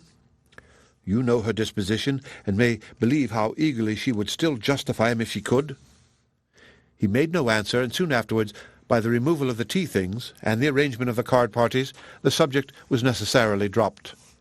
Mrs. Jennings, who had watched them with pleasure while they were talking, and who expected to see the effect of Miss Dashwood's communication in such an instantaneous gaiety on Colonel Brandon's side as might have become a man in the bloom of youth, of hope and happiness, saw him with amazement, remained the whole evening more serious and thoughtful than usual. The end of Chapter 30. Chapter 31. From a night of more sleep than she had expected, Marianne awoke the next morning to the same consciousness of misery in which she had closed her eyes. Elinor encouraged her as much as possible to talk of what she felt, and before breakfast was ready they had gone through the subject again and again, with the same steady conviction and affectionate counsel on Elinor's side, the same impetuous feelings and varying opinions on Marianne's as before. Sometimes she could believe Willoughby to be as unfortunate and as innocent as herself, and at others lost every consolation in the impossibility of acquitting him. At one moment she was absolutely indifferent to the observation of all the world. At another she would seclude herself from it forever, and at a third could resist it with energy. In one thing, however, she was uniform when it came to the point in avoiding, where it was possible, the presence of Mrs. Jennings, and in a determined silence when obliged to endure it. Her heart was hardened against the belief of Mrs. Jennings entering into her sorrows with any compassion. "No, no, no, it cannot be," she cried. "She cannot feel. Her kindness is not sympathy. Her good nature is not tenderness. All that she wants is gossip, and she only likes me now because I supply it." Elinor had not needed this to be assured of the injustice to which her sister was often led in her opinion of others by the irritable refinement of her own mind, and the too great importance placed by her on the delicacies of a strong sensibility and the graces of a polished manner. Like half the rest of the world, if more than half there be that are clever and good, Marianne, with excellent abilities and an excellent disposition, was neither reasonable nor candid. She expected from other people the same opinions and feelings as her own, and she judged of their motives by the immediate effect of their actions on herself. Thus, a circumstance occurred while the sisters were together in their own room after breakfast, which sunk the heart of Mrs. Jennings still lower in her estimation, because, through her own weakness, it chanced to prove a source of fresh pain to herself, though Mrs. Jennings was governed in it by an impulse of the utmost good-will. With a letter in her outstretched hand, and countenance gaily smiling from the persuasion of bringing comfort, she entered their room, saying, "Now, my dear, I bring you something that I am sure will do you good." Marianne heard enough. In one moment her imagination placed before her a letter from Willoughby, full of tenderness and contrition, explanatory of all that had passed, satisfactory, convincing, and instantly followed by Willoughby himself, rushing eagerly into the room to enforce at her feet by the eloquence of his eyes the assurances of his letter. The work of one moment was destroyed by the next. The handwriting of her mother, never till then unwelcome, was before her, and in the acuteness of the disappointment which followed, such an ecstasy of more than hope she felt as if, till that instant, she had never suffered. The cruelty of Mrs. Jennings no language within her reach in her moments of happiest eloquence could have expressed, and now she could reproach her only by the tears which streamed from her eyes with passionate violence, a reproach, however, so entirely lost on its object that, after many expressions of pity, she withdrew, still referring her to the letter for comfort. But the letter, when she was calm enough to read it, brought little comfort. Willoughby filled every page. Her mother, still confident of their engagement, and relying as warmly as ever on his constancy, had only been roused by Elinor's application to entreat from Marianne greater openness towards them both, and this with such tenderness towards her, such affection for Willoughby, and such a conviction of their future happiness in each other, that she wept with agony through the whole of it. All her impatience to be at home again now returned. Her mother was dearer to her than ever, dearer through the very excess of her mistaken confidence in Willoughby, and she was wildly urgent to be gone. Elinor, unable herself to determine whether it were better for Marianne to be in London or at Barton, offered no counsel of her own, except of patience till their mother's wishes could be known, and at length she obtained her sister's consent to wait for that knowledge. Mrs. Jennings left them earlier than usual, for she could not be easy till the Middletons and Palmers were able to grieve as much as herself, and positively refusing Elinor's offered attendance, went out alone for the rest of the morning.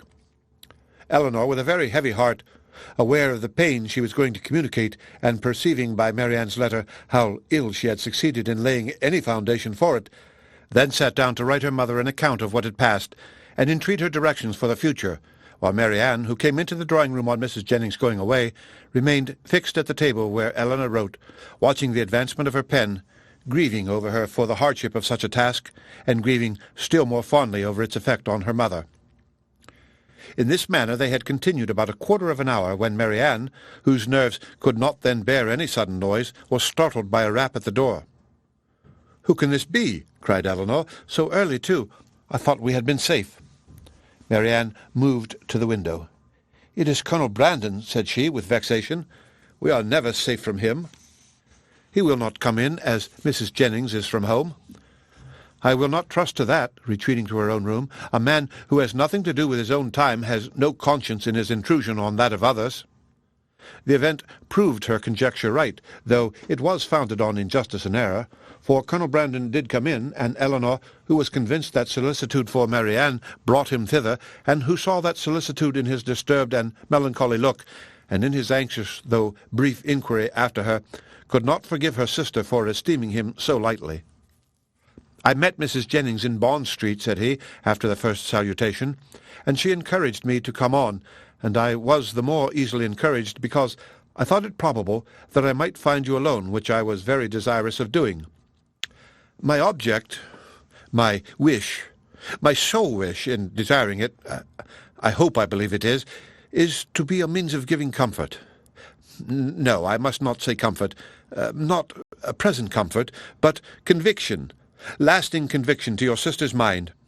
My regard for her, for yourself, for your mother, will you allow me to prove it by relating some circumstances which nothing but a very sincere regard, nothing but an earnest desire of being useful, I think I am justified, though where so many hours have been spent in convincing myself that I am right, is there not some reason to fear I may be wrong?" He stopped. "I understand you," said Elinor. "You have something to tell me of Mr. Willoughby that will open his character farther. Your telling it will be the greatest act of friendship that can be shewn, Marianne. My gratitude will be ensured immediately by any information tending to that end, and hers must be gained by it in time. Pray, pray let me hear it." "You shall. And, to be brief, when I quitted Barton last October— but this will give you no idea. I must go farther back. You will find me a very awkward narrator, Miss Dashwood. I hardly know where to begin. A short account of myself, I believe, will be necessary, and it shall be a short one. On such a subject," sighing heavily, "I can have little temptation to be diffuse." He stopped a moment for recollection, and then, with another sigh, went on. "You have probably entirely forgotten a conversation— it is not to be supposed that it could make any impression on you— a conversation between us one evening at Barton Park. It was the evening of a dance in which I alluded to a lady I had once known as resembling, in some measure, your sister Marianne." "Indeed," answered Elinor, "I have not forgotten it." He looked pleased by this remembrance, and added, "If I am not deceived by the uncertainty, the partiality of tender recollection, there is a very strong resemblance between them, as well in mind as person. The same warmth of heart, the same eagerness of fancy and spirits. This lady was one of my nearest relations, an orphan from her infancy, and under the guardianship of my father. Our ages were nearly the same, and from our earliest years we were playfellows and friends. I cannot remember the time when I did not love Eliza, and my affection for her as we grew up was such as perhaps, judging from my present forlorn and cheerless gravity, you might think me incapable of having ever felt. Hers for me was, I believe, fervent as the attachment of your sister to Mr. Willoughby, and it was, though from a different cause, no less unfortunate. At 17 she was lost to me forever. She was married against her inclination, to my brother. Her fortune was large, and our family estate much encumbered, and this, I fear, is all that can be said for the conduct of one who was at once her uncle and guardian. My brother did not deserve her. He did not even love her. I had hoped that her regard for me would support her under any difficulty, and for some time it did. But at last The misery of her situation, for she experienced great unkindness, overcame all her resolution, and though she had promised me that nothing— oh, but how blindly I relate! I have never told you how this was brought on. We were within a few hours of eloping together for Scotland. The treachery, or the folly, of my cousin's maid betrayed us. I was banished to the house of a relation far distant, and she was allowed no liberty, no society, no amusement till my father's point was gained. I had depended on her fortitude too far, and the blow was a severe one, but had her marriage been happy, so young as I then was, a few months must have reconciled me to it, or at least I should not have now to lament it. This, however, was not the case. My brother had no regard for her. His pleasures were not what they ought to have been, and from the first he treated her unkindly. The consequence of this upon a mind so young, so lively, so inexperienced as Mrs. Brandon's was but too natural. She resigned herself at first to all the misery of her situation, and happy had it been if she had not lived to overcome those regrets which the remembrance of me occasioned. But can we wonder that with such a husband to provoke inconstancy, and without a friend to advise or restrain her, for my father lived only a few months after their marriage, and I was with my regiment in the East Indies, she should fall? Had I remained in England, perhaps, but I meant to promote the happiness of both by removing from her for years, and for that purpose had procured my exchange. The shock which her marriage had given me, he continued in a voice of great agitation, was of trifling weight, was nothing to what I felt when I heard, about 2 years afterwards, of her divorce. It was that which threw this gloom, even now, the recollection of what I suffered. He could say no more, and rising hastily, walked for a few minutes about the room. Elinor, affected by his relation, and still more by his distress, could not speak. He saw her concern, and coming to her, took her hand, pressed it, and kissed it with grateful respect. A few minutes more of silent exertion enabled him to proceed with composure. It was nearly 3 years after this unhappy period before I returned to England. My first care, when I did arrive, was of course to seek for her, but the search was as fruitless as it was melancholy.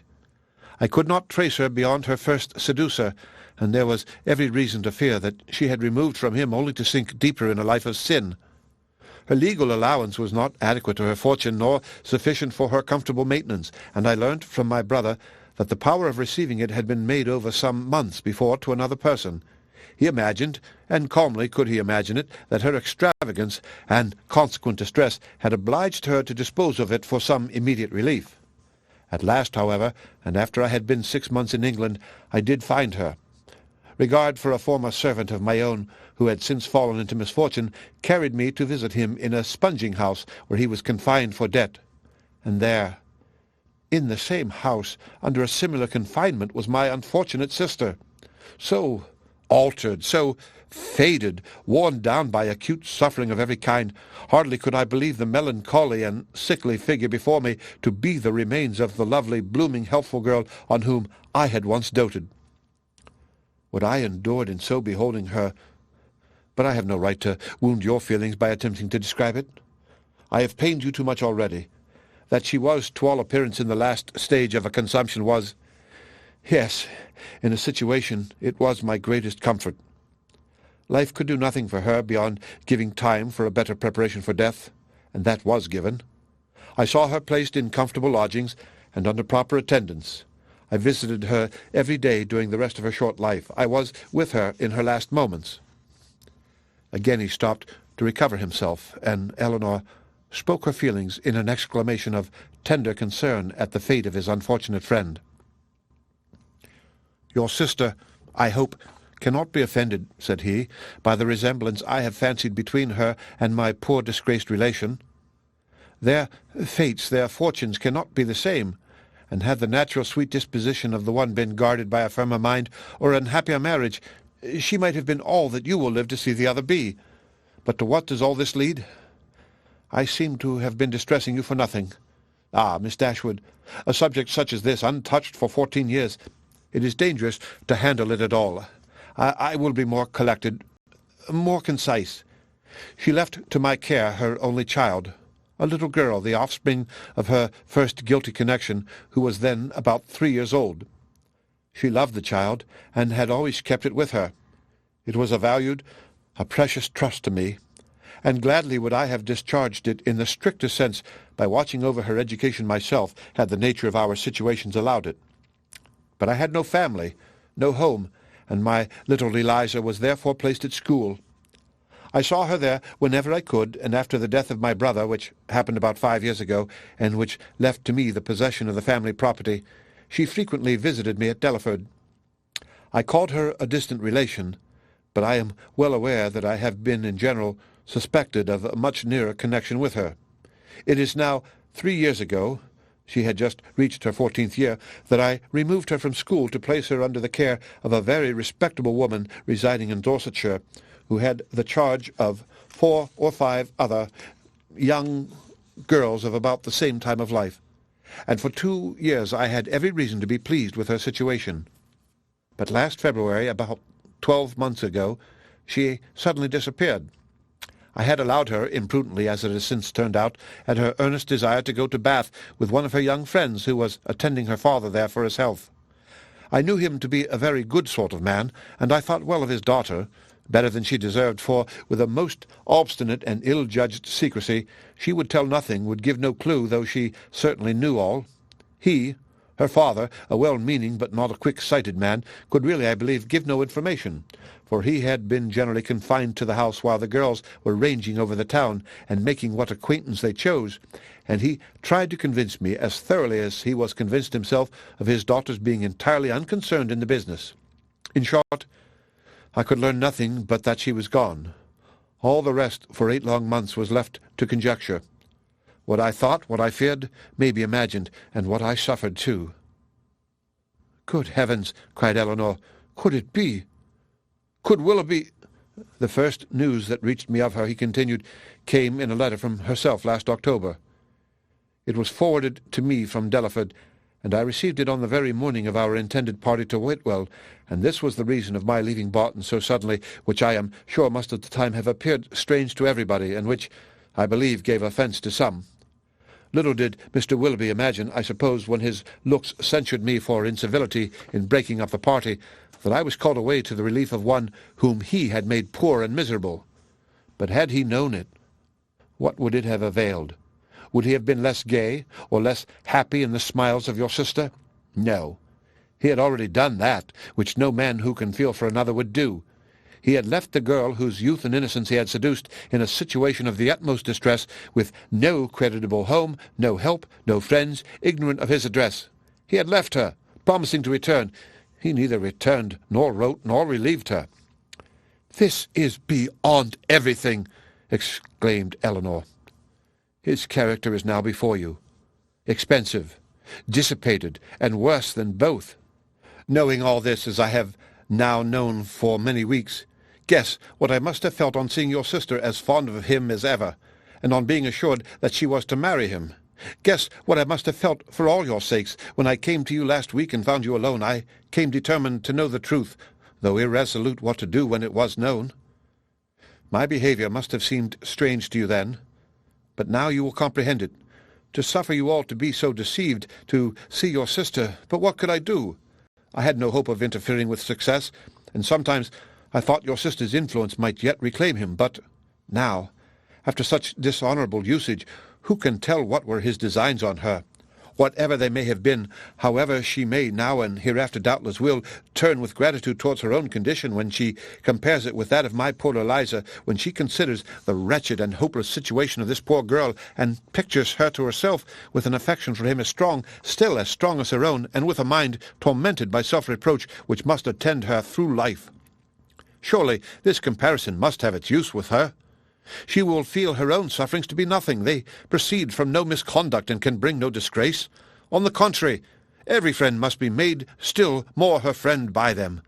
Concern for her unhappiness and respect for her fortitude under it must strengthen every attachment. Use your own discretion, however, in communicating to her what I have told you. You must know best what will be its effect.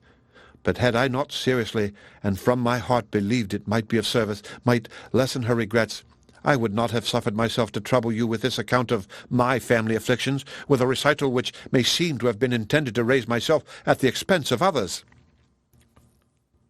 Elinor's thanks followed this speech with grateful earnestness, attended, too, with the assurance of her expecting material advantage to Marianne from the communication of what had passed. "I have been more pained," said she, "by her endeavours to acquit him than by all the rest, for it irritates her mind more than the most perfect conviction of his unworthiness can do. Now, though at first she will suffer much, I am sure she will soon become easier. Have you," she continued after a short silence, "ever seen Mr. Willoughby since you left him at Barton?" "Yes," he replied gravely. "Once I have. One meeting was unavoidable." Elinor, startled by his manner, looked at him anxiously, saying, "What? Have you met him too?" "I could meet him in no other way. Eliza had confessed to me, though most reluctantly, the name of her lover, and when he returned to town, which was within a fortnight after myself, we met by appointment, he to defend, I to punish his conduct. We returned unwounded, and the meeting therefore never got abroad." Elinor sighed over the fancied necessity of this, but to a man and a soldier she presumed not to censure it. "Such," said Colonel Brandon after a pause, "has been the unhappy resemblance between the fate of mother and daughter, and so imperfectly have I discharged my trust." "Is she still in town?" "No. As soon as she recovered from her lying in, for I found her near her delivery, I removed her and her child into the country, and there she remains." Recollecting soon afterwards that he was probably dividing Elinor from her sister, he put an end to his visit, receiving from her again the same grateful acknowledgments, and leaving her full of compassion and esteem for him. The end of chapter 31. Chapter 32. When the particulars of this conversation were repeated by Miss Dashwood to her sister, as they very soon were, the effect on her was not entirely such as the former had hoped to see. Not that Marianne appeared to distrust the truth of any part of it, for she listened to it all with the most steady and submissive attention, made neither objection nor remark, attempted no vindication of Willoughby, and seemed to show by her tears that she felt it to be impossible. But though this behaviour assured Elinor that the conviction of his guilt was carried home to her mind, though she saw with satisfaction the effect of it, in her no longer avoiding Colonel Brandon when he called, in her speaking to him, even voluntarily speaking, with a kind of compassionate respect, and though she saw her spirits less violently irritated than before, she did not see her less wretched. Her mind did become settled, but it was settled in a gloomy dejection. She felt the loss of Willoughby's character yet more heavily than she had felt the loss of his heart. His seduction and desertion of Miss Williams, the misery of that poor girl, and the doubt of what his designs might once have been on herself, preyed altogether so much on her spirits that she could not bring herself to speak of what she felt even to Elinor, and brooding over her sorrows in silence gave more pain to her sister than could have been communicated by the most open and most frequent confession of them. To give the feelings or the language of Mrs. Dashwood on receiving and answering Elinor's letter would be only to give a repetition of what her daughters had already felt and said. Of a disappointment hardly less painful than Marianne's, and an indignation even greater than Elinor's. Long letters from her, quickly succeeding each other, arrived to tell all that she suffered and thought, to express her anxious solicitude for Marianne, and entreat she would bear up with fortitude under this misfortune.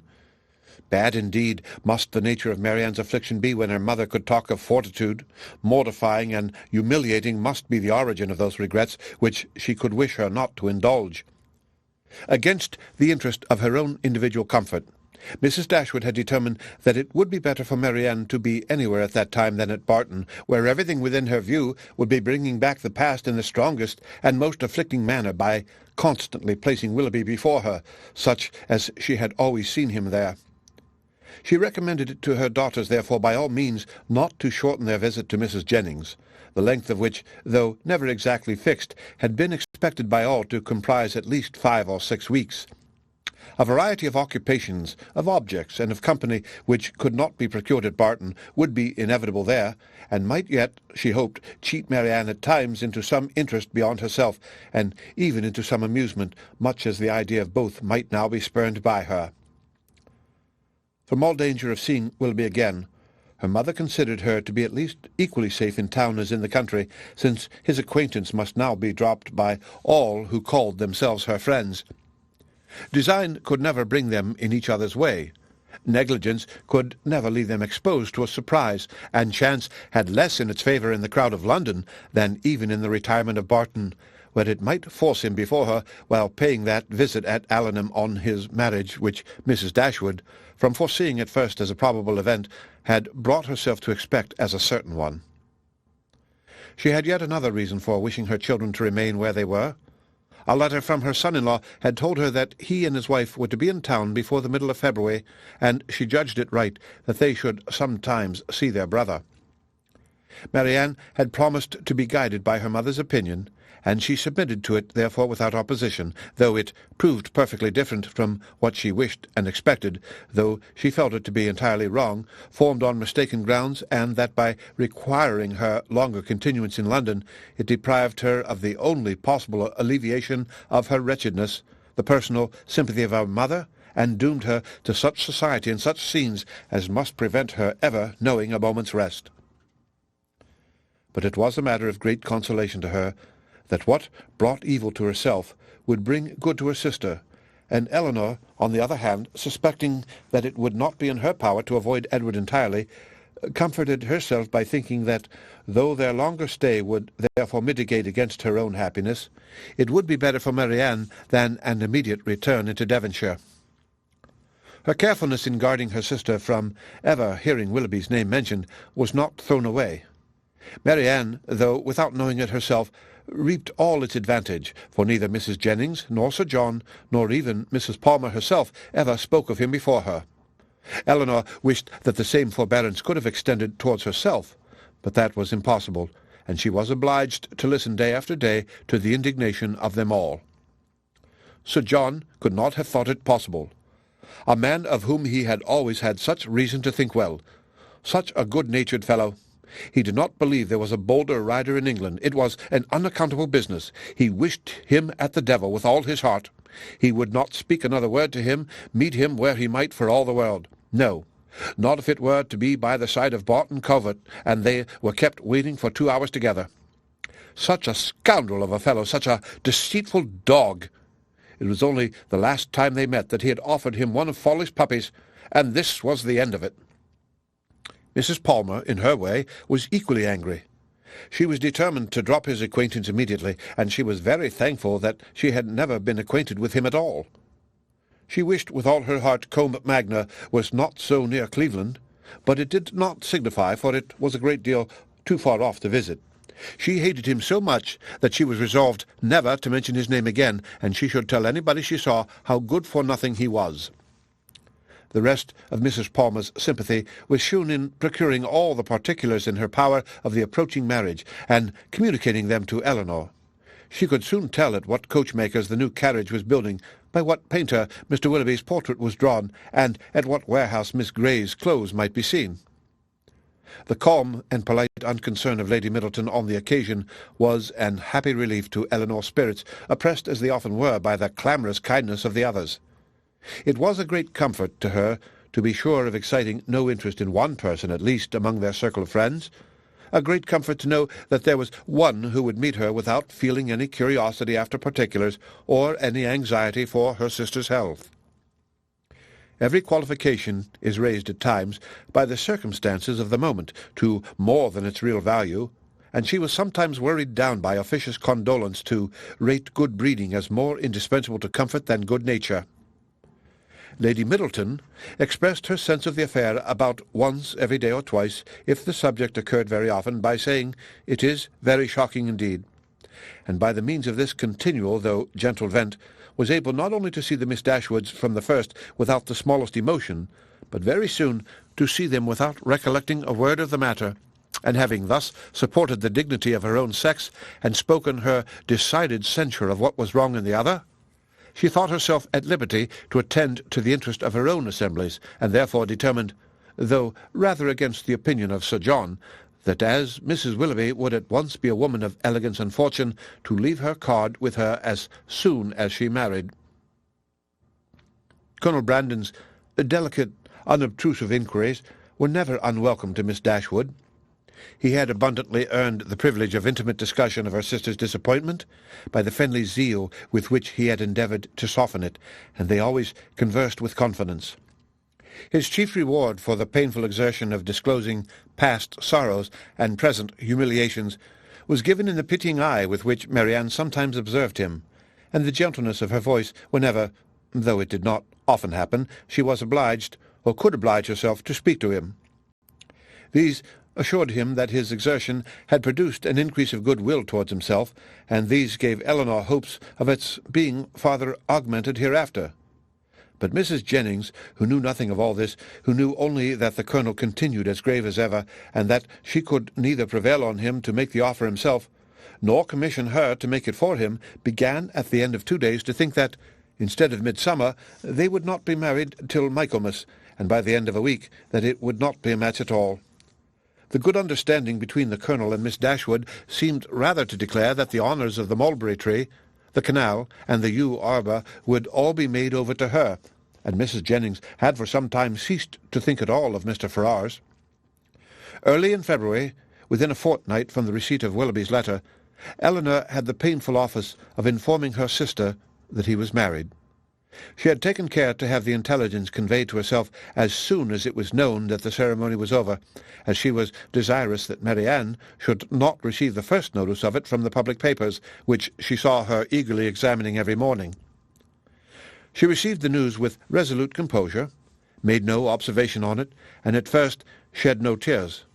But after a short time they would burst out, and for the rest of the day she was in a state hardly less pitiable than when she first learned to expect the event.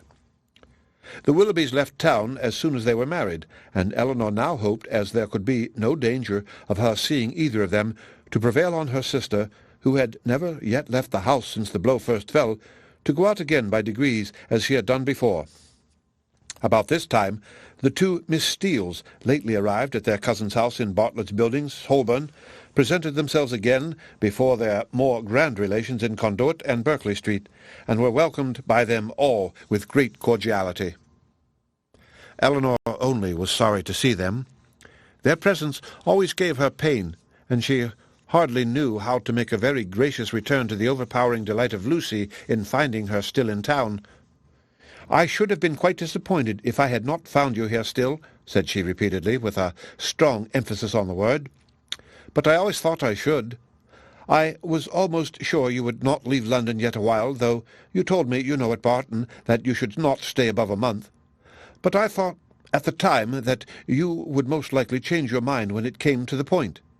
It would have been such a great pity to have went away before your brother and sister came, and now to be sure you will be in no hurry to be gone. I am amazingly glad you did not keep to your word." Elinor perfectly understood her, and was forced to use all her self-command to make it appear that she did not. "Well, my dear," said Mrs. Jennings, "and how did you travel?" "Not in the stage, I assure you," replied Miss Steele, with quick exultation. "We came post all the way, and had a very smart beau to attend us. Dr. Davies was coming to town, and so we thought we'd join him in a post-chaise, and he behaved very genteelly, and paid 10 or 12 shillings more than we did." "Oh, oh!" cried Mrs. Jennings. "Very pretty indeed.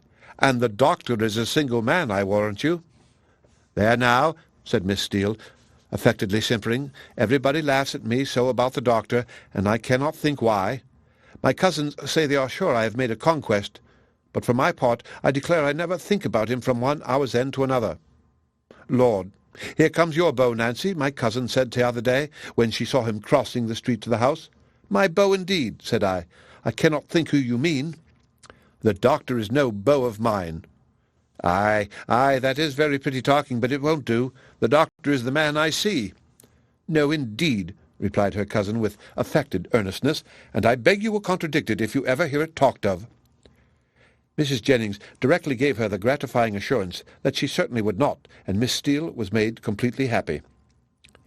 "I suppose you will go and stay with your brother and sister, Miss Dashwood, when they come to town?" said Lucy, returning after a cessation of hostile hints to the charge. "No, I do not think we shall." "Oh, yes, I dare say you will." Elinor would not humour her by farther opposition. "What a charming thing it is that Mrs. Dashwood can spare you both for so long a time together."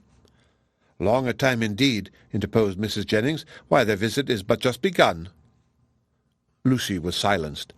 "I am sorry we cannot see your sister, Miss Dashwood," said Miss Steele. "I am sorry she is not well," for Marianne had left the room on their arrival. "You are very good. My sister will be equally sorry to miss the pleasure of seeing you, but she has been very much plagued lately with nervous headaches which make her unfit for company or conversation." "Oh, dear, that is a great pity. But such old friends as Lucy and me, I think she might see us, and I am sure we would not speak a word." Elinor, with great civility, declined the proposal. Her sister was perhaps laid down upon the bed or in her dressing-gown, and therefore not able to come to them. "Oh, if that's all," cried Miss Steele, "we can just as well go and see her." Elinor began to find this impertinence too much for her temper, but she was saved the trouble of checking it by Lucy's sharp reprimand, which now, as on many occasions, though it did not give much sweetness to the manners of one sister, was of advantage in governing those of the other. The end of Chapter 32. Chapter 33. After some opposition, Marianne yielded to her sister's entreaties and consented to go out with her and Mrs. Jennings one morning for half an hour. She expressly conditioned, however, for paying no visits, and would do no more than accompany them to Gray's in Sackville Street, where Elinor was carrying on a negotiation for the exchange of a few old-fashioned jewels of her mother. When they stopped at the door, Mrs. Jennings recollected that there was a lady at the other end of the street on whom she ought to call, and as she had no business at Gray's, it was resolved that while her young friends transacted theirs, she should pay her visit and return for them. On ascending the stair, the Miss Dashwoods found so many people before them in the room that there was not a person at liberty to attend to their orders, and they were obliged to wait. All that could be done was to sit down at the end of the counter, which seemed to promise the quickest succession. One gentleman only was standing there, and it is probable that Elinor was not without hopes of exciting his politeness to a quicker dispatch. But the correctness of his eye, and the delicacy of his taste, proved to be beyond his politeness. He was giving orders for a toothpick case for himself, until its size, shape, and ornaments were determined, all of which, after examining and debating for a quarter of an hour over every toothpick case in the shop, were finally arranged by his own inventive fancy. He had no leisure to bestow any other attention on the two ladies than what was comprised in 3 or 4 very broad stares, a kind of notice which served to imprint on Elinor the remembrance of a person and face of strong, natural, sterling insignificance, though adorned in the first style of fashion. Marianne was spared from the troublesome feelings of contempt and resentment on this impertinent examination of their features, and on the puppyism of his manner, in deciding on all the different horrors of the different toothpick cases presented to his inspection, by remaining unconscious of it all, for she was as well able to recollect her thoughts within herself, and be as ignorant of what was passing round her in Mr. Gray's shop as in her own bedroom. At last the affair was decided. The ivory, the gold, and the pearls all received their appointment, and the gentleman, having named the last day on which his existence could be continued without the possession of the toothpick case, drew on his gloves with leisurely care, and bestowing another glance on the Miss Dashwoods, but such a one as seemed rather to demand than express admiration, walked off with an air happy of real conceit and affected indifference. Elinor lost no time in bringing her business forward, and was on the point of concluding it when another gentleman presented himself at her side. She turned her eyes towards his face, and found him, with some surprise, to be her brother. Their affection and pleasure in meeting was just enough to make a very creditable appearance in Mr. Gray's shop. John Dashwood was really far from being sorry to see his sisters again. It rather gave them satisfaction, and his inquiries after their mother were respectful and attentive. Elinor found that he and Fanny had been in town 2 days. "I wished very much to call upon you yesterday," said he, "but it was impossible, for we were obliged to take Harry to see the wild beasts at Exeter Exchange, and we spent the rest of the day with Mrs. Ferrars." Harry was vastly pleased. "This morning I had fully intended to call on you, if I could possibly find a spare half-hour, but one has always so much to do on first coming to town. I am come here to bespeak Fanny a seal, but tomorrow I think I shall certainly be able to call in Berkeley Street and be introduced to your friend Mrs. Jennings. I understand she is a woman of very good fortune, and the Middletons, too. You must introduce me to them. As my mother-in-law's relations, I shall be happy to show them every respect. They are excellent neighbours to you in the country, I understand." "Excellent indeed. Their attention to our comfort, their friendliness in every particular, is more than I can express." "I am extremely glad to hear it, upon my word, extremely glad indeed. But so it ought to be. They are people of large fortune, they are related to you, and every civility and accommodation that can serve to make your situation pleasant might be reasonably expected. And so you are most comfortably settled in your little cottage, and want for nothing. Edward brought us a most charming account of the place, the most complete thing of its kind, he said, that ever was, and you all seem to enjoy it beyond anything. It was a great satisfaction to us to hear it, I assure you." Elinor did feel a little ashamed of her brother, and was not sorry to be spared the necessity of answering him by the arrival of Mrs. Jennings' servant, who came to tell her that his mistress waited for them at the door. Mr. Dashwood attended them downstairs, was introduced to Mrs. Jennings at the door of her carriage, and, repeating his hope of being able to call on them the next day, took leave. His visit was duly paid. He came with a pretence at an apology from their sister-in-law for not coming too, but she was so much engaged with her mother that really she had no leisure for going anywhere. Mrs. Jennings, however, assured him directly that she should not stand upon ceremony, for they were all cousins, or something like it, and she should certainly wait on Mrs. John Dashwood very soon, and bring her sisters to see her. His manners to them, though calm, were perfectly kind. To Mrs. Jennings, most attentively civil, and on Colonel Brandon's coming in soon after himself, he eyed him with a curiosity which seemed to say that he only wanted to know him to be rich, to be equally civil to him. After staying with them half an hour, he asked Elinor to walk with him to Conduit Street, and introduced him to Sir John and Lady Middleton. The weather was remarkably fine, and she readily consented. As soon as they were out of the house, his inquiries began. "Who is Colonel Brandon? Is he a man of fortune?" "Yes. He has very good property in Dorsetshire." "I am glad of it. He seems a most gentlemanlike man, and I think, Elinor, I may congratulate you on the prospect of a very respectable establishment in life." "Me? Brother, what do you mean?" "He likes you. I observed him narrowly, and am convinced of it. What is the amount of his fortune?" "I believe about 2,000 a year." 2,000 a year? And then, working himself up to a pitch of enthusiastic generosity, he added, "Elinor, I wish with all my heart it were twice as much for your sake." "Indeed, I believe you," replied Elinor, "but I am very sure that Colonel Brandon has not the smallest wish of marrying me." "You are mistaken, Elinor. You are very much mistaken. A very little trouble on your side secures him. Perhaps just at present he may be undecided. The smallness of your fortune may make him hang back. His friends may all advise him against it. But some of those little attentions and encouragements which ladies can so easily give will fix him in spite of himself. And there can be no reason why you should not try for him. It is not to be supposed that any prior attachment on your side, in short, you know, as to an attachment of that kind, it is quite out of the question. The objections are insurmountable. You have too much sense not to see all that. Colonel Brandon must be the man, and no civility shall be wanting on my part to make him pleased with you and your family. It is a match that must give universal satisfaction. In short, it is a kind of thing that," lowering his voice to an important whisper, "will be exceedingly welcome to all parties." Recollecting himself, however, he added, "That is, I mean to say, your friends are all truly anxious to see you well settled. Fanny particularly, for she has your interest very much at heart, I assure you, and her mother, too. Mrs. Ferrars, a very good-natured woman. I am sure it would give her great pleasure. She said as much the other day." Elinor would not vouchsafe any answer.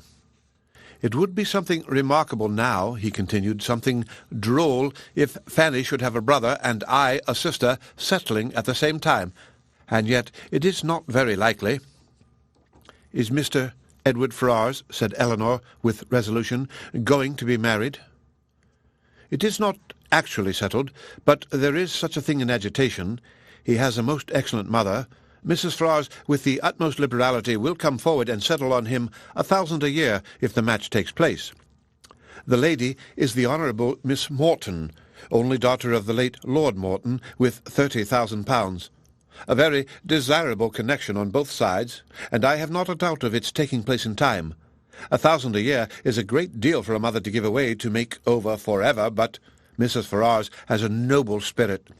To give you another instance of her liberality, the other day, as soon as we came to town, aware that money could not be very plenty with us just now, she put bank-notes into Fanny's hands to the amount of 200 pounds. And extremely acceptable it is, for we must live at a great expense while we are here." He paused for her assent and compassion, and she forced herself to say, "Your expenses both in town and country must certainly be considerable, but your income is a large one." "Not so large, I dare say, as many people suppose. I do not mean to complain, however. It is undoubtedly a comfortable one, and I hope will in time be better. The enclosure of Norland Common, now carrying on, is a most serious drain. And then I have made a little purchase within this half-year. East Kingham Farm. You must remember the place where old Gibson used to live? The land was so very desirable for me in every respect, so immediately adjoining my own property, that I felt it my duty to buy it. I could not have answered it to my conscience to let it fall into any other hands. A man must pay for his convenience, and it has cost me a vast deal of money." "More than you think it really and intrinsically worth?" "Why, I hope not that. I might have sold it again the next day for more than I gave, but with regard to the purchase money, I might have been very unfortunate indeed, for the stocks were at that time so low that if I had not happened to have the necessary sum in my banker's hands, I must have sold out to very great loss." Elinor could only smile. "Other great and inevitable expenses, too, we have had on first coming to Norland. Our respected father, as you well know, bequeathed all the Stanhill effects that remained at Norland, and very valuable they were, to your mother. Far be it from me to repine at his doing so. He had an undoubted right to dispose of his own property as he chose. But, in consequence of it, we have been obliged to make large purchases of linen and china and so forth to supply the place of what was taken away. You may guess, after all these expenses, how very far we must be from being rich, and how acceptable Mrs. Ferrars' kindness is." "Certainly," said Elinor, "and, assisted by her liberality, I hope you may yet live to be in easy circumstances." "Another year or two may do much towards it," he gravely replied. "But, however, there is still a great deal to be done. There is not a stone laid of Fanny's greenhouse, and nothing but the plan of the flower garden marked out." "Where is the greenhouse to be?" "Upon the knoll behind the house. The old walnut trees are all come down to make room for it. It will be a very fine object from many parts of the park, and the flower garden will slope down just before it, and be exceedingly pretty. We have cleared away all the old thorns that grew in patches over the brow." Elinor kept her concern and her censure to herself, and was very thankful that Marianne was not present to share the provocation. Having now said enough to make his poverty clear, and to do away the necessity of buying a pair of earrings for each of his sisters in his next visit at Gray's, his thoughts took a cheerfuller turn, and he began to congratulate Elinor on having such a friend as Mrs. Jennings. "She seems a most valuable woman indeed. Her house, her style of living, all bespeak an exceedingly good income, and it is an acquaintance that has not only been of great use to you hitherto, but in the end may prove materially advantageous. Her inviting you to town is certainly a vast thing in your favour, and indeed it speaks altogether so great a regard for you that in all probability when she dies you will not be forgotten. She must have a great deal to leave." "Nothing at all, I should rather suppose, for she has only her jointure, which will descend to her children. But it is not to be imagined that she lives up to her income. Few people of common prudence will do that, and whatever she saves she will be able to dispose of. And do you not think it more likely that she should leave it to her daughters than to us? Her daughters are both exceedingly well married, and therefore I cannot perceive the necessity of her remembering them farther, whereas, in my opinion, by her taking so much notice of you, and treating you in this kind of way, she has given you a sort of claim on her future consideration, which a conscientious woman would not disregard. Nothing can be kinder than her behaviour, and she can hardly do all this without being aware of the expectation she raises. But she raises none in those most concerned. Indeed, brother, your anxiety for our welfare and prosperity carries you too far. Why, to be sure, said he, seeming to recollect himself, people have very little in their power. But, my dear Elinor, what is the matter with Marianne? She looks very unwell, has lost her colour, and is grown quite thin. Is she ill? She is not well. She has had a nervous complaint on her for several weeks. I am sorry for that. At her time of life, anything of an illness destroys the bloom forever. Hers has been a very short one. She was as handsome a girl last September as any I ever saw, and as likely to attract the men. There was something in her style of beauty to please them particularly. I remember Fanny used to say that she would marry sooner and better than you did. Not but what she is exceedingly fond of you, but so it happened to strike her. She will be mistaken, however. I question whether Marianne now will marry a man worth more than 500 or 600 a year at the utmost, and I am very much deceived if you do not do better. Dorsetshire.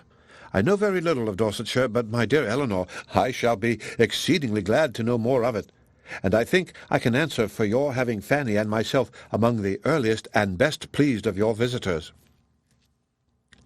Elinor tried very seriously to convince him that there was no likelihood of her marrying Colonel Brandon, but it was an expectation of too much pleasure to himself to be relinquished, and he was really resolved on seeking an intimacy with that gentleman and promoting the marriage by every possible attention. He had just compunction enough for having done nothing for his sisters himself to be exceedingly anxious that everybody else should do a great deal, and an offer from Colonel Brandon or a legacy from Mrs. Jennings was the easiest means of atoning for his own neglect. They were lucky enough to find Lady Middleton at home, and Sir John came in before their visit ended. Abundance of civilities passed on all sides. Sir John was ready to like anybody, and though Mr. Dashwood did not seem to know much about horses, he soon set him down as a very good-natured fellow, while Lady Middleton saw enough of fashion in his appearance to think his acquaintance worth having, and Mr. Dashwood went away, delighted with both. "I shall have a charming account to carry to Fanny," said he, as he walked back with his sister. "Lady Middleton is really a most elegant woman, such a woman as I am sure Fanny will be glad to know, and Mrs. Jennings, too, an exceedingly well-behaved woman, though not so elegant as her daughter. Your sister need not have any scruple even of visiting her, which, to say the truth, has been a little the case, and very naturally, for we only knew that Mrs. Jennings was the widow of a man who had got all his money in a low way, and Fanny and Mrs. Ferrars were both strongly prepossessed that neither she nor her daughters were such kind of women as Fanny would like to associate with. But now I can carry her a most satisfactory account of both." The end of Chapter 33. Chapter 34. Mrs. John Dashwood had so much confidence in her husband's judgment that she waited the very next day both on Mrs. Jennings and her daughter, and her confidence was rewarded by finding even the former, even the woman with whom her sisters were staying, by no means unworthy her notice, and as for Lady Middleton, she found her one of the most charming women in the world. Lady Middleton was equally pleased with Mrs. Dashwood. There was a kind of cold-hearted selfishness on both sides which mutually attracted them, and they sympathized with each other in an insipid propriety of demeanour and a general want of understanding. The same manners, however, which recommended Mrs. John Dashwood to the good opinion of Lady Middleton, did not suit the fancy of Mrs. Jennings, and to her she appeared nothing more than a little proud-looking woman of uncordial address, who met her husband's sisters without any affection, and almost without having anything to say to them, for of the quarter of an hour bestowed on Berkeley Street, she sat at least 7 minutes and a half in silence. Elinor wanted very much to know, though she did not choose to ask, whether Edward was then in town. But nothing would have induced Fanny voluntarily to mention his name before her till able to tell her that his marriage with Miss Morton was resolved, on or till her husband's expectations on Colonel Brandon were answered, because she believed them still so very much attached to each other that they could not be too sedulously divided in word and deed on every occasion. The intelligence, however, which she would not give, soon flowed from another quarter. Lucy came very shortly to claim Elinor's compassion on being unable to see Edward, though he had arrived in town with Mr. and Mrs. Dashwood. He dared not come to Bartlett's Buildings for fear of detection, and though their mutual impatience to meet was not to be told, they could do nothing at present but write. Edward assured them himself of his being in town within a very short time by twice calling in Berkeley Street. Twice was his card found on the table when they returned from their morning's engagements. Elinor was pleased that he had called, and still more pleased that she had missed him. The Dashwoods were so prodigiously delighted with the Middletons that, though not much in the habit of giving anything, they determined to give them a dinner, and soon after their acquaintance began, invited them to dine in Harley Street, where they had taken a very good house for 3 months. Their sisters and Mrs. Jennings were invited likewise, and John Dashwood was careful to secure Colonel Brandon, who, always glad to be where the Miss Dashwoods were, received his eager civilities with some surprise, but much more pleasure. They were to meet Mrs. Ferrars, but Elinor could not learn whether her sons were to be of the party. The expectation of seeing her, however, was enough to make her interested in the engagement. For though she could now meet Edward's mother without that strong anxiety which had once promised to attend such an introduction, though she could now see her with perfect indifference as to her opinion of herself, her desire of being in company with Mrs. Ferrars, her curiosity to know what she was like, was as lively as ever. The interest with which she thus anticipated the party was soon afterwards increased more powerfully than pleasantly by her hearing that the Miss Steeles were also to be at it. So well had they recommended themselves to Lady Middleton, so agreeable had their assiduities made them to her, that though Lucy was certainly not elegant, and her sister not even genteel, she was as ready as Sir John to ask them to spend a week or two in Conduit Street. And it happened to be particularly convenient to the Miss Steeles, as soon as the Dashwoods' invitation was known, that their visit should begin a few days before the party took place. Their claims to the notice of Mrs. John Dashwood, as the nieces of the gentleman who for many years had had the care of her brother, might not have done much, however, towards procuring them seats at her table. But, as Lady Middleton's guests, they must be welcome, and Lucy, who had long wanted to be personally known to the family, to have a nearer view of their characters and her own difficulties, and to have an opportunity of endeavouring to please them, had seldom been happier in her life than she was on receiving Mrs. John Dashwood's card. On Elinor, its effect was very different. She began immediately to determine that Edward, who lived with his mother, must be asked, as his mother was, to a party given by his sister, and to see him for the first time after all that had passed in the company of Lucy. She hardly knew how she could bear it. These apprehensions, perhaps, were not founded entirely on reason, and certainly not at all on truth. They were relieved, however, not by her own recollection, but by the good will of Lucy, who believed herself to be inflicting a severe disappointment when she told her that Edward certainly would not be in Harley Street on Tuesday, and even hoped to be carrying the pain still farther by persuading her that he was kept away by that extreme affection for herself which he could not conceal when they were together. The important Tuesday came that was to introduce the two young ladies to this formidable mother-in-law. "Pity me, dear Miss Dashwood," said Lucy, as they walked up the stairs together, for the Middletons arrived so directly after Mrs. Jennings that they all but followed the servant at the same time. "There is nobody here but you that can feel for me. I declare I can hardly stand. Good gracious, in a moment I shall see the person that all my happiness depends upon, that is to be my mother." Elinor could have given her immediate relief by suggesting the possibility of its being Miss Morton's mother rather than her own whom they were about to behold, but instead of doing that, she assured her, and with great sincerity, that she did pity her, to the utter amazement of Lucy, who, though really uncomfortable herself, hoped at least to be an object of irrepressible envy to Elinor. Mrs. Ferrars was a little thin woman, upright even to formality in her figure, and serious even to sourness in her aspect. Her complexion was sallow, and her features small, without beauty, and naturally without expression. But a lucky contraction of the brow had rescued her countenance from the disgrace of insipidity by giving it the strong characters of pride and ill nature. She was not a woman of many words, for, unlike people in general, she proportioned them to the number of her ideas, and of the few syllables that did escape her, not one fell to the share of Miss Dashwood, whom she eyed with the spirited determination of disliking her at all events. Elinor could not now be made unhappy by this behaviour. A few months ago it would have hurt her exceedingly, but it was not in Mrs. Ferrars' powers to distress her by it now. And the difference of her manners to the Miss Steeles, a difference which seemed purposely made to humble her more, only amused her.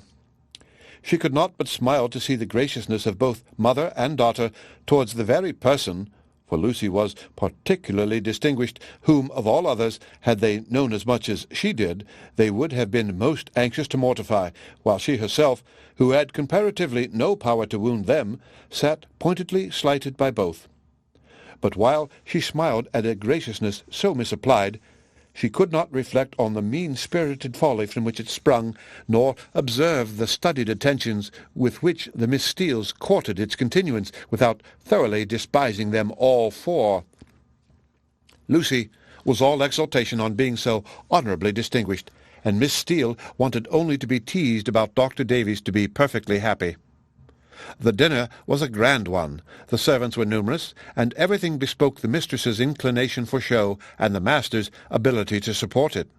In spite of the improvements and additions which were making to the Norland estate, and in spite of its owner having once been within some £1,000 of being obliged to sell out at a loss, nothing gave any symptom of that indigence which he had tried to infer from it.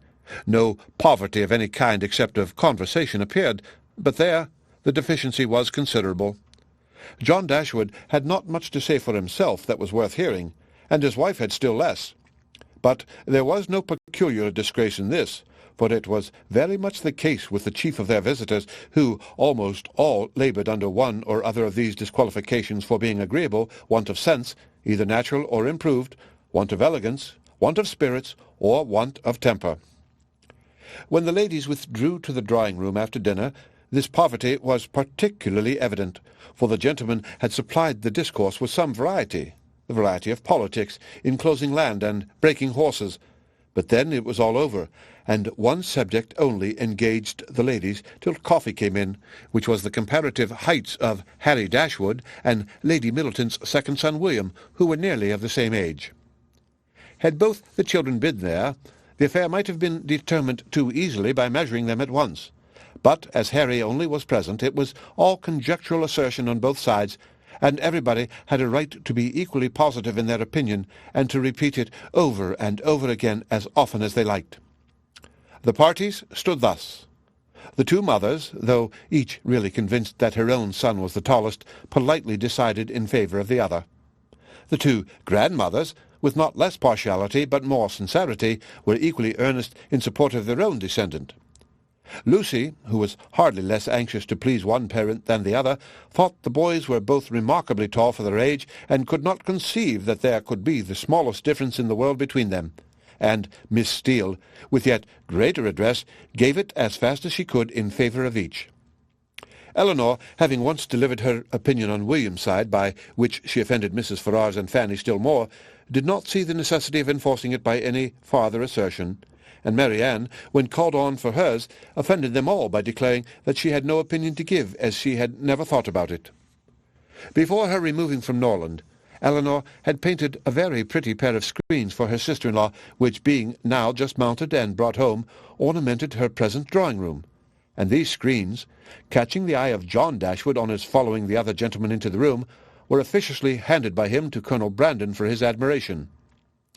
"These are done by my eldest sister," said he, "and you, as a man of taste, will, I dare say, be pleased with them.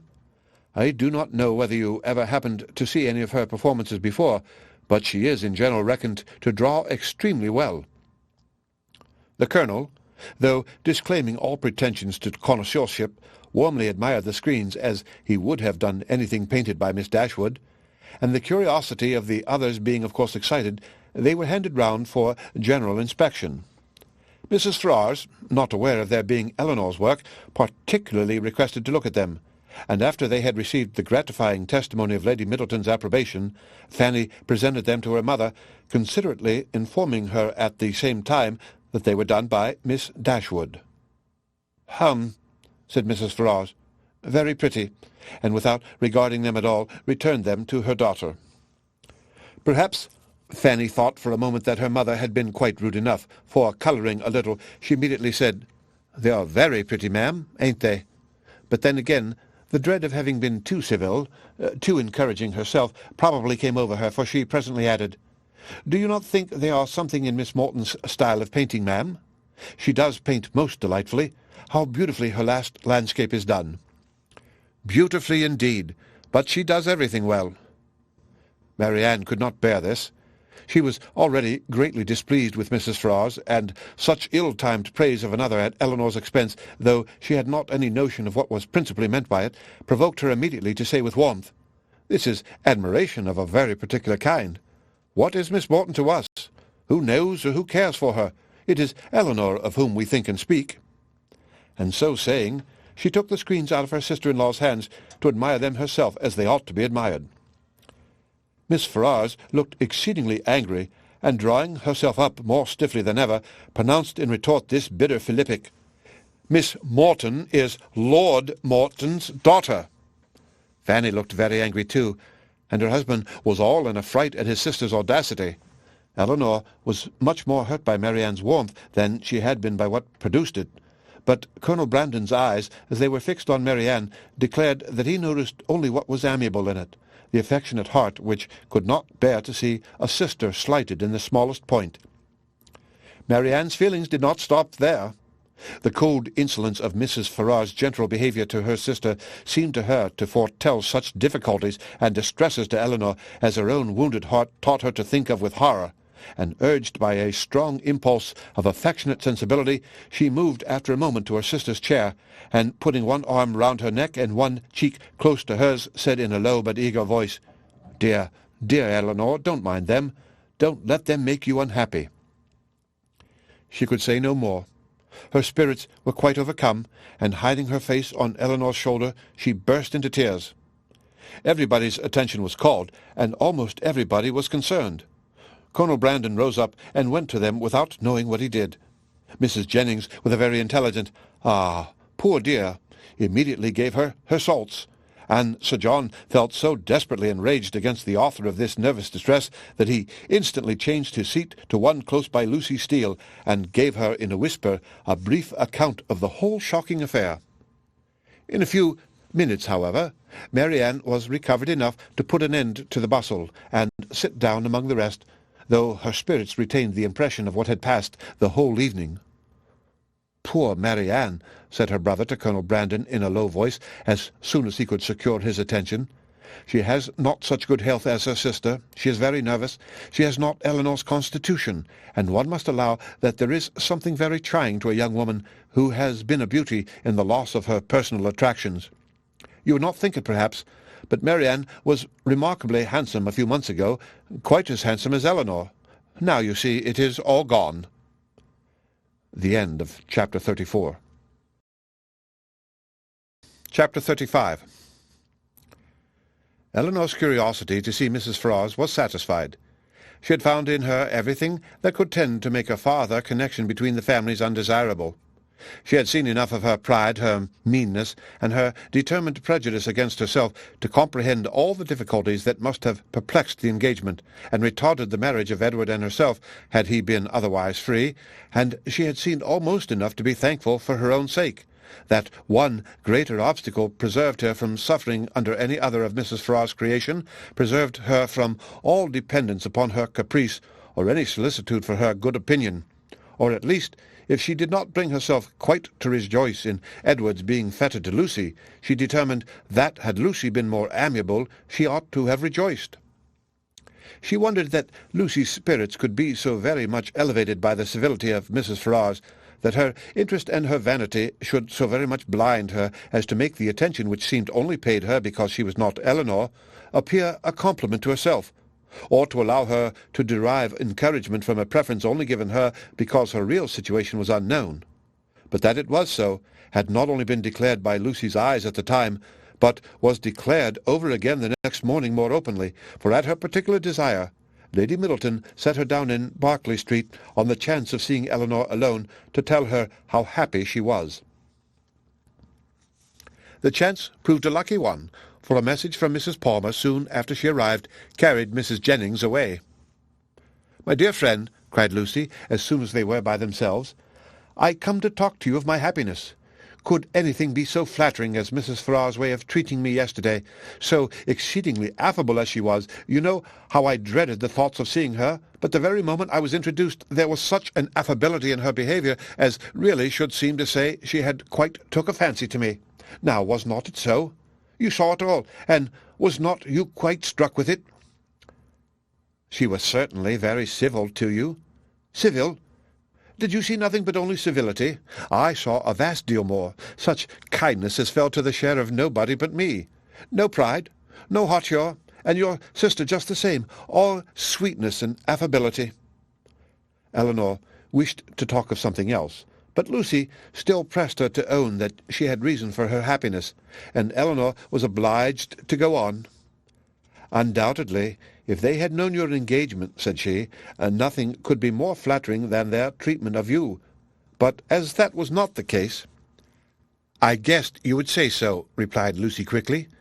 "But there was no reason in the world why Mrs. Ferrars should seem to like me, if she did not, and her liking me is everything. You shan't talk me out of my satisfaction. I am sure it will all end well, and there will be no difficulties at all to what I used to think. Mrs. Ferrars is a charming woman, and so is your sister. They are both delightful women indeed. I wonder I should never heard you say how agreeable Mrs. Dashwood was." To this Elinor had no answer to make, and did not attempt any. "Are you ill, Miss Dashwood? You seem low. You don't speak. Sure you aren't well?" "I never was in better health." "I am glad of it with all my heart, but really you do not look it. I should be so sorry to have you ill, you that have been the greatest comfort to me in the world. Heaven knows what I should have done without your friendship." Elinor tried to make a civil answer, though doubting her own success, but it seemed to satisfy Lucy, for she directly replied, "Indeed, I am perfectly convinced of your regard for me, and next to Edward's love, it is the greatest comfort I have. Poor Edward! But now there is one good thing. We shall be able to meet pretty often, for Lady Middleton's delighted with Mrs. Dashwood, so we shall be a good deal in Harley Street, I dare say, and Edward spends half his time with his sister. Besides, Lady Middleton and Mrs. Ferrars will visit now, and Mrs. Ferrars and your sister were both so good to say more than once they should always be glad to see me. They are such charming women. I am sure if ever you tell your sister what I think of her, you cannot speak too high." But Elinor would not give her any encouragement to hope that she should tell her sister. Lucy continued, "I am sure I should have seen it in a moment if Mrs. Ferrars had took a dislike to me. If she had only made me a formal curtsy, for instance, without saying a word, and never after had took any notice of me, and never looked at me in a pleasant way, you know what I mean. If I had been treated in that forbidding sort of way, I should have gave it all up in despair. I could not have stood it, for where she does dislike, I know it is most violent." Elinor was prevented from making any reply to this civil triumph by the doors being thrown open, the servants announcing Mr. Ferrars, and Edward's immediately walking in. It was a very awkward moment, and the countenance of each showed that it was so. They all looked exceedingly foolish, and Edward seemed to have as great an inclination to walk out of the room again as to advance farther into it. The very circumstance, in its unpleasantest form, which they would each have been most anxious to avoid, had fallen on them. They were not only all three together, but were together without the relief of any other person. The ladies recovered themselves first. It was not Lucy's business to put herself forward, and the appearance of secrecy must still be kept up. She could therefore only look her tenderness, and after slightly addressing him, said no more. But Elinor had more to do, and so anxious was she, for his sake and her own, to do it well, that she forced herself, after a moment's recollection, to welcome him with a look and manner that were almost easy and almost open, and another struggle, another effort, still improved them. She would not allow the presence of Lucy, nor the consciousness of some injustice towards herself, to deter her from saying that she was happy to see him, and that she had very much regretted being from home when he called before in Berkeley Street. She would not be frightened from paying him those attentions which, as a friend and almost a relation, were his due by the observant eyes of Lucy, though she soon perceived them to be narrowly watching her. Her manners gave some reassurance to Edward, and he had courage enough to sit down, but his embarrassment still exceeded that of the ladies in a proportion which the case rendered reasonable, though his sex might make it rare, for his heart had not the indifference of Lucy's, nor could his conscience have quite the ease of Elinor's. Lucy, with a demure and settled air, seemed determined to make no contribution to the comfort of the others, and would not say a word, and almost everything that was said proceeded from Elinor, who was obliged to volunteer all the information about her mother's health, their coming to town, etc., which Edward ought to have inquired about, but never did. Her exertions did not stop here, for she soon afterwards felt herself so heroically disposed as to determine, under pretence of fetching Marianne, to leave the others by themselves, and she really did it, and that in the handsomest manner, for she loitered away several minutes on the landing-place with the most high-minded fortitude before she went to her sister. When that was once done, however, it was time for the raptures of Edward to cease, for Marianne's joy hurried her into the drawing-room immediately. Her pleasure in seeing him was like every other of her feelings, strong in itself, and strongly spoken. She met him with a hand that would be taken, and a voice that expressed the affection of a sister. "Dear Edward," she cried, "this is a moment of great happiness.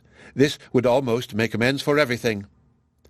Edward tried to return her kindness as it deserved, but before such witnesses he dared not say half what he really felt.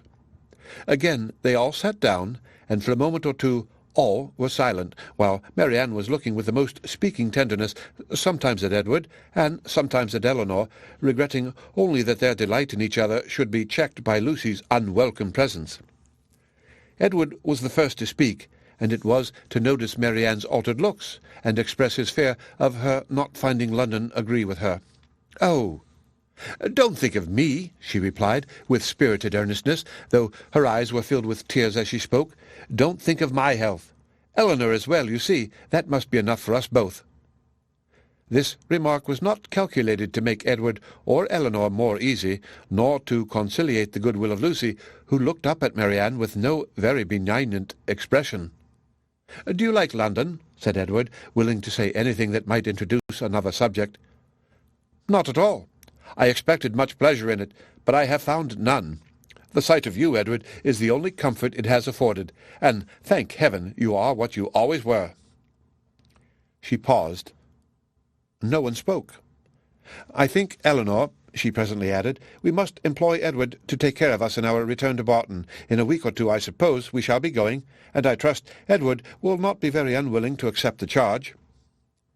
Poor Edward muttered something, but what it was nobody knew, not even himself.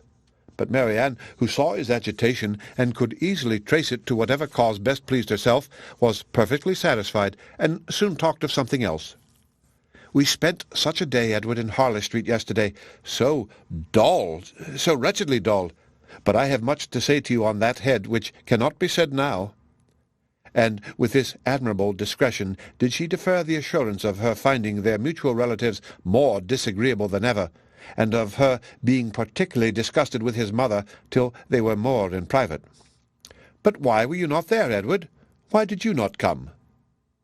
"I was engaged elsewhere." "Engaged? But what was that when such friends were to be met?" "Perhaps, Miss Marianne," cried Lucy, eager to take some revenge on her, "you think young men never stand upon engagements, if they have no mind to keep them, little as well as great."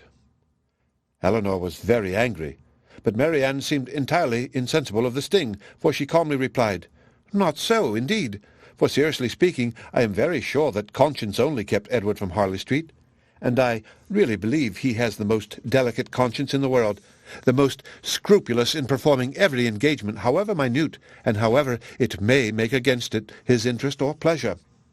He is the most fearful of giving pain, of wounding expectation, and the most incapable of being selfish of anybody I ever saw. Edward, it is so, and I will say it. What? Are you never to hear yourself praised? Then you must be no friend of mine, for those who will accept of my love and esteem must submit to my open commendation. The nature of her commendation in the present case, however, happened to be particularly ill-suited to the feelings of 2/3 of her auditors, and was so very unexhilarating to Edward that he very soon got up to go away. "Going so soon?" said Marianne. "My dear Edward, this must not be." And drawing him a little aside, she whispered her persuasion that Lucy could not stay much longer. But even this encouragement failed, for he would go, and Lucy, who would have outstayed him had his visit lasted 2 hours, soon afterwards went away. "What can bring her here so often?" said Marianne, on her leaving them. "Could she not see that we wanted her gone? How teasing to Edward!" "Why so? We were all his friends, and Lucy has been the longest known to him of any. It is but natural that he should like to see her as well as ourselves."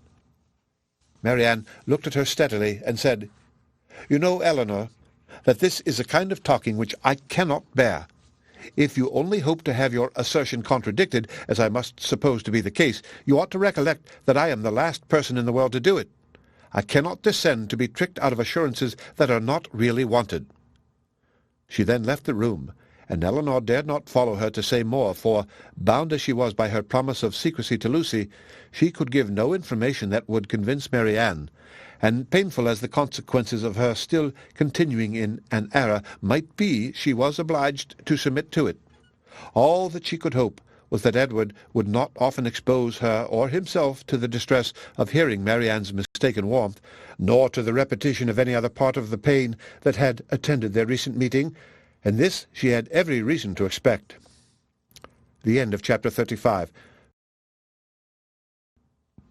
Chapter 36.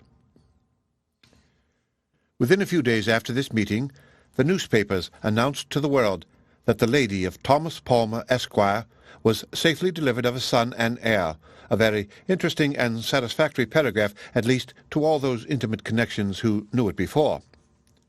This event, highly important to Mrs. Jennings's happiness, produced a temporary alteration in the disposal of her time, and influenced in a like degree the engagements of her young friends. For as she wished to be as much as possible with Charlotte, she went thither every morning as soon as she was dressed, and did not return till late in the evening. And the Miss Dashwoods, at the particular request of the Middletons, spent the whole of every day in Conduit Street. For their own comfort they would much rather have remained, at least all of the morning, in Mrs. Jennings's house. But it was not a thing to be urged against the wishes of everybody. Their hours were therefore made over to Lady Middleton and the 2 Miss Steeles, by whom their company was in fact as little valued as it was professedly sought. They had too much sense to be desirable companions to the former, and by the latter they were considered with a jealous eye as intruding on their ground, and sharing the kindness which they wanted to monopolize. Though nothing could be more polite than Lady Middleton's behaviour to Elinor and Marianne, she did not really like them at all, because they neither flattered herself nor her children. She could not believe them good-natured, and because they were fond of reading, she fancied them satirical, perhaps without exactly knowing what it was to be satirical. But that did not signify. It was censure in common use, and easily given. Their presence was a restraint both on her and on Lucy. It checked the idleness of one and the busyness of the other. Lady Middleton was ashamed of doing nothing before them, and the flattery which Lucy was proud to think of and administer at other times, she feared they would despise her for offering. Miss Steele was the least discomposed of the 3 by their presence, and it was in their power to reconcile her to it entirely. Would either of them only have given her a full and minute account of the whole affair between Marianne and Mr. Willoughby, she would have thought herself amply rewarded for the sacrifice of the best place by the fire after dinner which their arrival occasioned. But this conciliation was not granted, for though she often threw out expressions of pity for her sister to Elinor, and more than once dropped a reflection on the inconstancy of Beau before Marianne, no effect was produced, but a look of indifference from the former, or of disgust in the latter. An effort even yet lighter might have made her their friend, would they only have laughed at her about the doctor. But so little were they, any more than the others, inclined to oblige her, that if Sir John dined from home, she might spend a whole day without hearing any other raillery on the subject than what she was kind enough to bestow on herself. All these jealousies and discontents, however, were so totally unsuspected by Mrs. Jennings that she thought it a delightful thing for the girls to be together, and generally congratulated her young friends every night on having escaped the company of a stupid old woman so long. She joined them sometimes at Sir John's, and sometimes at her own house, but wherever it was, she always came in excellent spirits, full of delight and importance, attributing Charlotte's well-doing to her own care, and ready to give so exact, so minute a detail of her situation as only Miss Steele had curiosity enough to desire. One thing did disturb her, and of that she made her daily complaint. Mr. Palmer maintained the common but unfatherly opinion among his sex of all infants being alike, and though she could plainly perceive at different times the most striking resemblance between this baby and every one of its relations on both sides, there was no convincing his father of it, no persuading him to believe that it was not exactly like every other baby of the same age, nor could he even be brought to acknowledge the simple proposition of its being the finest child in the world. I come now to the relation of a misfortune which about this time befell Mrs. John Dashwood. It so happened that while her two sisters with Mrs. Jennings were first calling on her in Harley Street, another of her acquaintance had dropped in, a circumstance in itself not apparently likely to produce evil to her. But while the imaginations of other people will carry them away to form wrong judgments of our conduct, and to decide on it by slight appearances, one's happiness must in some measure be always at the mercy of chance. In the present instance, this last arrived lady allowed her fancy so far to outrun truth and probability that on merely hearing the name of the Dashwoods, and understanding them to be Mr. Dashwood's sisters, she immediately concluded them to be staying in Harley Street, and this misconstruction produced within a day or two afterwards cards of invitation for them, as well as for their brother and sister, to a small musical party at her house. The consequence of which was that Mrs. John Dashwood was obliged to submit not only to the exceedingly great inconvenience of sending her carriage for the Miss Dashwoods, but, what was still worse, must be subject to all the unpleasantness of appearing to treat them with attention. And who could tell that they might not expect to go out with her a second time? The power of disappointing them, it was true, must always be hers.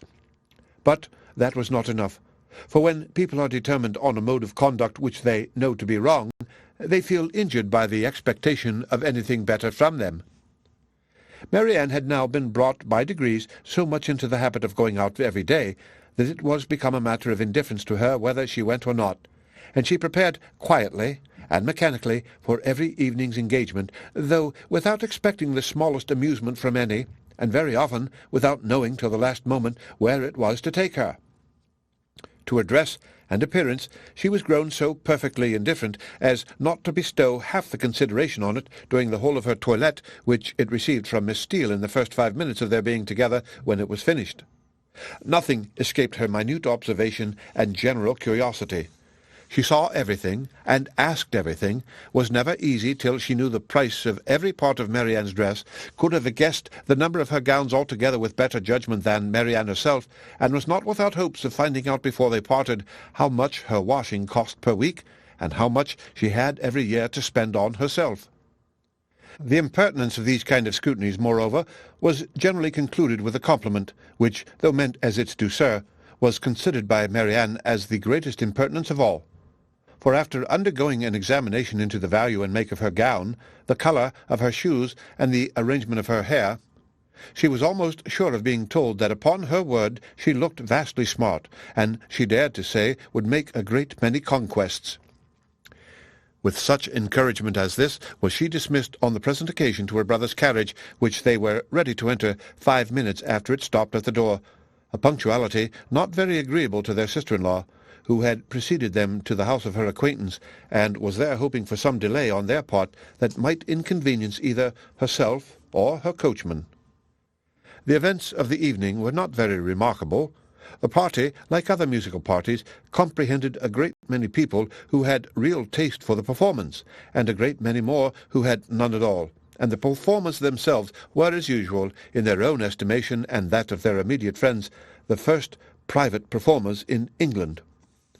As Elinor was neither musical nor affecting to be so, she made no scruple of turning away her eyes from the grand pianoforte whenever it suited her, and, unrestrained even by the presence of a harp and a violoncello, would fix them at pleasure on any other object in the room. In one of these excursive glances she perceived among a group of young men the very he who had given them a lecture on toothpick cases at Gray's. She perceived him soon afterward looking at herself and speaking familiarly to her brother, and had just determined to find out his name from the latter when they both came forward towards her, and Mr. Dashwood introduced him to her as Mr. Robert Ferrars. He addressed her with easy civility, and twisted his head into a bow which assured her as plainly as words could have done that he was exactly the coxcomb she had heard him described to be by Lucy. Happy had it been for her if her regard for Edward had depended less on his own merit than on the merit of his nearest relations, for then his brother's bow must have given the finishing stroke to what the ill-humour of his mother and sister would have begun. But while she wondered at the difference of the two young men, she did not find that the emptiness and conceit of the one put her at all out of charity with the modesty and worth of the other. Why, they were different, Robert explained to her himself in the course of a quarter of an hour's conversation. Talking of his brother, and lamenting the extreme gaucherie which he really believed kept him from mixing in proper society, he candidly and generously attributed it much less to any natural deficiency than to the misfortune of a private education, while he himself, though probably without any material superiority by nature, merely from the advantage of a public school, was as well fitted to mix in the world as any other man. "Upon my soul," he added, "I believe it is nothing more, and so I often tell my mother when she is grieving about it. 'My dear madam,' I always say to her, 'you must make yourself easy. The evil is now irremediable, and it has been entirely your own doing. Why would you be persuaded by my uncle Sir Robert against your own judgment to place Edward under private tuition at the most critical time of his life? If you had only sent him to Westminster as well as myself instead of sending him to Mr. Pratt's, all this would have been prevented. This is the way in which I always consider the matter, and my mother is perfectly convinced of her error." Elinor would not oppose his opinion, because, whatever might be her general estimation of the advantage of a public school, she could not think of Edward's abode in Mr. Pratt's family with any satisfaction. "You reside in Devonshire, I think," was his next observation, "in a cottage near Dawlish?" Elinor set him right as to its situation, and it appeared rather surprising to him that anybody could live in Devonshire without living near Dawlish. He bestowed his hearty approbation, however, on their species of house. "For my own part," said he, "I am excessively fond of a cottage. There is always so much comfort, so much elegance about them, and I protest if I had any money to spare I should buy a little land and build one myself within a short distance of London, where I might drive myself down at any time and collect a few friends about me and be happy. I advise everybody who is going to build a cottage. My friend Lord Courtland came to me the other day on purpose to ask my advice, and laid before me 3 different plans of Bonomies. I was to decide on the best of them. 'My dear Courtland,' said I, immediately throwing them all into the fire, 'do not adopt either of them, but by all means build a cottage, and that, I fancy, will be the end of it. Some people imagine that there can be no accommodations, no space in a cottage, but this is all a mistake. I was last month at my friend Elliot's near Dartford. Lady Elliot wished to give a dance, but how can it be done? Said she. My dear Ferrars, do tell me how it is to be managed. There is not a room in this cottage that will hold 10 couple, and where can the supper be? I immediately saw that there could be no difficulty in it, so I said, My dear Lady Elliot, do not be uneasy. The dining-parlour will admit 18 couple with ease. Card tables may be placed in the drawing-room. The library may be open for tea and other refreshments, and let the supper be set out in the saloon. Lady Elliot was delighted with the thought. We measured the dining-room and found it would hold exactly 18 couple, and the affair was arranged precisely after my plan, so that, in fact, you see, if people do but know how to set about it, every comfort may be as well enjoyed in a cottage as in the most spacious dwelling. Elinor agreed to it all, for she did not think he deserved the compliment of rational opposition. As John Dashwood had no more pleasure in music than his eldest sister, his mind was equally at liberty to fix on anything else, and a thought struck him during the evening which he communicated to his wife for her approbation when they got home. The consideration of Mrs. Dennison's mistake in supposing his sisters their guests had suggested the propriety of their being really invited to become such, while Mrs. Jennings's engagements kept her from home. The expense would be nothing, the inconvenience not more, and it was altogether an attention which the delicacy of his conscience pointed out to be requisite to its complete enfranchisement from his promise to his father. Fanny was startled at the proposal. "I do not see how it can be done," said she, "without affronting Lady Middleton, for they spend every day with her. Otherwise I should be exceedingly glad to do it. You know I am always ready to pay them any attention in my power, as my taking them out this evening shows. But they are Lady Middleton's visitors. How can I ask them away from her?" Her husband, but with great humility, did not see the force of her objection. They had already spent a week in this manner in Conduit Street, and Lady Middleton could not be displeased at their giving the same number of days to such near relations. Fanny paused a moment, and then, with fresh vigour, said, "My love, I would ask them with all my heart, if it was in my power, but I had just settled within myself to ask the Miss Steeles to spend a few days with us. They are very well behaved, good kind of girls, and I think the attention is due to them, as their uncle did so very well by Edward. We can ask your sisters some other year, you know, but the Miss Steeles may not be in town any more. I am sure you will like them. Indeed, you do like them, you know, very much already, and so does my mother, and they are such favourites with Harry." Mr. Dashwood was convinced. He saw the necessity of inviting the Miss Steeles immediately, and his conscience was pacified by the resolution of inviting his sisters another year. At the same time, however, slyly suspecting that another year would make the invitation needless, by bringing Elinor to town as Colonel Brandon's wife, and Marianne as their visitor. Fanny, rejoicing in her escape, and proud of the ready wit that had secured it, wrote the next morning to Lucy to request her company and her sisters for some days in Harley Street, as soon as Lady Middleton could spare them. This was enough to make Lucy really and reasonably happy. Mrs. Dashwood seemed actually working for her herself, cherishing all her hopes, and promoting all her views. Such an opportunity of being with Edward and his family was, above all things, the most material to her interest, and such an invitation the most gratifying to her feelings. It was an advantage that could not be too gratefully acknowledged, nor too speedily made use of, and the visit to Lady Middleton, which had not before had any precise limits, was instantly discovered to have been always meant to end in 2 days' time. When the note was shown to Elinor, as it was within 10 minutes after its arrival, it gave her, for the first time, some share in the expectations of Lucy. For such a mark of uncommon kindness, vouchsafed on so short an acquaintance, seemed to declare that the goodwill towards her arose from something more than merely malice against herself, and might be brought by time and address to do everything that Lucy wished. Her flattery had already subdued the pride of Lady Middleton, and made an entry into the close heart of Mrs. John Dashwood, and these were effects that laid open the probability of greater. The Miss Steeles removed to Harley Street, and all that reached Elinor of their influence there strengthened her expectation of the event. Sir John, who called on them more than once, brought home such accounts of the favour they were in as must be universally striking. Mrs. Dashwood had never been so much pleased with any young women in her life as she was with them, had given each of them a needle-book made by some emigrant, called Lucy by her Christian name, and did not know whether she should ever be able to part with them. The end of Chapter 36. Chapter 37. Mrs. Palmer was so well at the end of a fortnight that her mother felt it no longer necessary to give up the whole of her time to her. and, contenting herself with visiting her once or twice a day, returned from that period to her own home and her own habits, in which she found the Miss Dashwoods very ready to reassume their former share.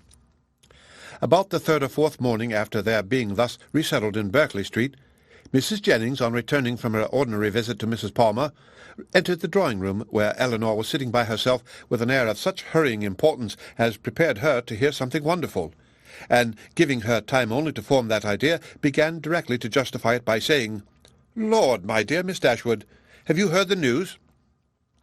"No, ma'am, what is it?" "Something so strange, but you shall hear it all. When I got to Mr. Palmer's, I found Charlotte quite in a fuss about the child. She was sure it was very ill. It cried and fretted, and was all over pimples. So I looked at it directly and said, 'Lord, my dear,' says I, 'it is nothing in the world but the red gum.' And nurse said just the same. But Charlotte, she would not be satisfied, so Mr. Donovan was sent for, and luckily he happened to be just come in from Harley Street, so he stepped over directly, and as soon as ever he saw the child, he said, just as we did, that it was nothing in the world but the red gum, and then Charlotte was easy. And so, just as he was going away again, it came into my head, I am sure I do not know how I happened to think of it, but it came into my head to ask him if there was any news. So, upon that, he smirked, and simpered, and looked grave, and seemed to know something or other, and at last he said in a whisper, 'For fear any unpleasant report should reach the young ladies under your care as to their sister's indisposition, I think it advisable to say that I believe there is no great reason for alarm. I hope Mrs. Dashwood will do very well.' 'What? Is Fanny ill?' 'That is exactly what I said. My dear lord,' says I, 'is Mrs. Dashwood ill?' So then it all came out, and the long and the short of the matter, by all I can learn, seems to be this. Mr. Edward Ferrars, the very young man I used to joke with you about, but, however, as it turns out, I am monstrous glad there never was anything in it. Mr. Edward Ferrars, it seems, has been engaged above this 12-month to my cousin Lucy. There's for you, my dear, and not a creature knowing a syllable of the matter except Nancy. Could you have believed such a thing possible? There is no great wonder in their liking one another, but that matters should be brought so forward between them, and nobody suspect it. That is strange. I never happened to see them together, or I am sure I should have found it out directly. Well, and so this was kept a great secret for fear of Mrs. Ferrars, and neither she nor your brother or sister suspected a word of the matter, till this very morning. Poor Nancy, who, you know, is a well-meaning creature, but no conjurer, popped it all out. Lord, thinks she to herself, they are all so fond of Lucy, to be sure they will make no difficulty about it. And so away she went to your sister, who was sitting all alone at her carpet-work, little suspecting what was to come, for she had just been saying to your brother, only 5 minutes before, that she thought to make a match between Edward and some lord's daughter or other, I forget who. So you may think what a blow it was to all her vanity and pride. She fell into violent hysterics immediately, with such screams as reached your brother's ears, as he was sitting in his own dressing-room downstairs, thinking about writing a letter to his steward in the country. So up he flew directly, and a terrible scene took place, for Lucy was come to them by that time, little dreaming what was going on.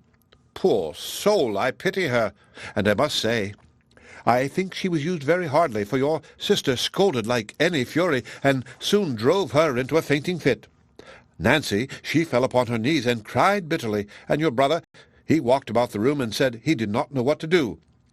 Mrs. Dashwood declared they should not stay a minute longer in the house, and your brother was forced to go down upon his knees too, to persuade her to let them stay till they had packed up their clothes. Then she fell into hysterics again, and he was so frightened that he would send for Mr. Donovan, and Mr. Donovan found the house in all this uproar. The carriage was at the door ready to take my poor cousins away, and they were just stepping in as he came off. Poor Lucy, in such a condition, he says, she could hardly walk, and Nancy, she was almost as bad. I declare I have no patience with your sister, and I hope with all my heart it will be a match in spite of her. Lord, what a taking poor Mr. Edward will be in when he hears of it, to have his love used so scornfully, for they say he is monstrous fond of her, as well he may. I should not wonder if he was to be in the greatest of a passion, and Mr. Donovan thinks just the same.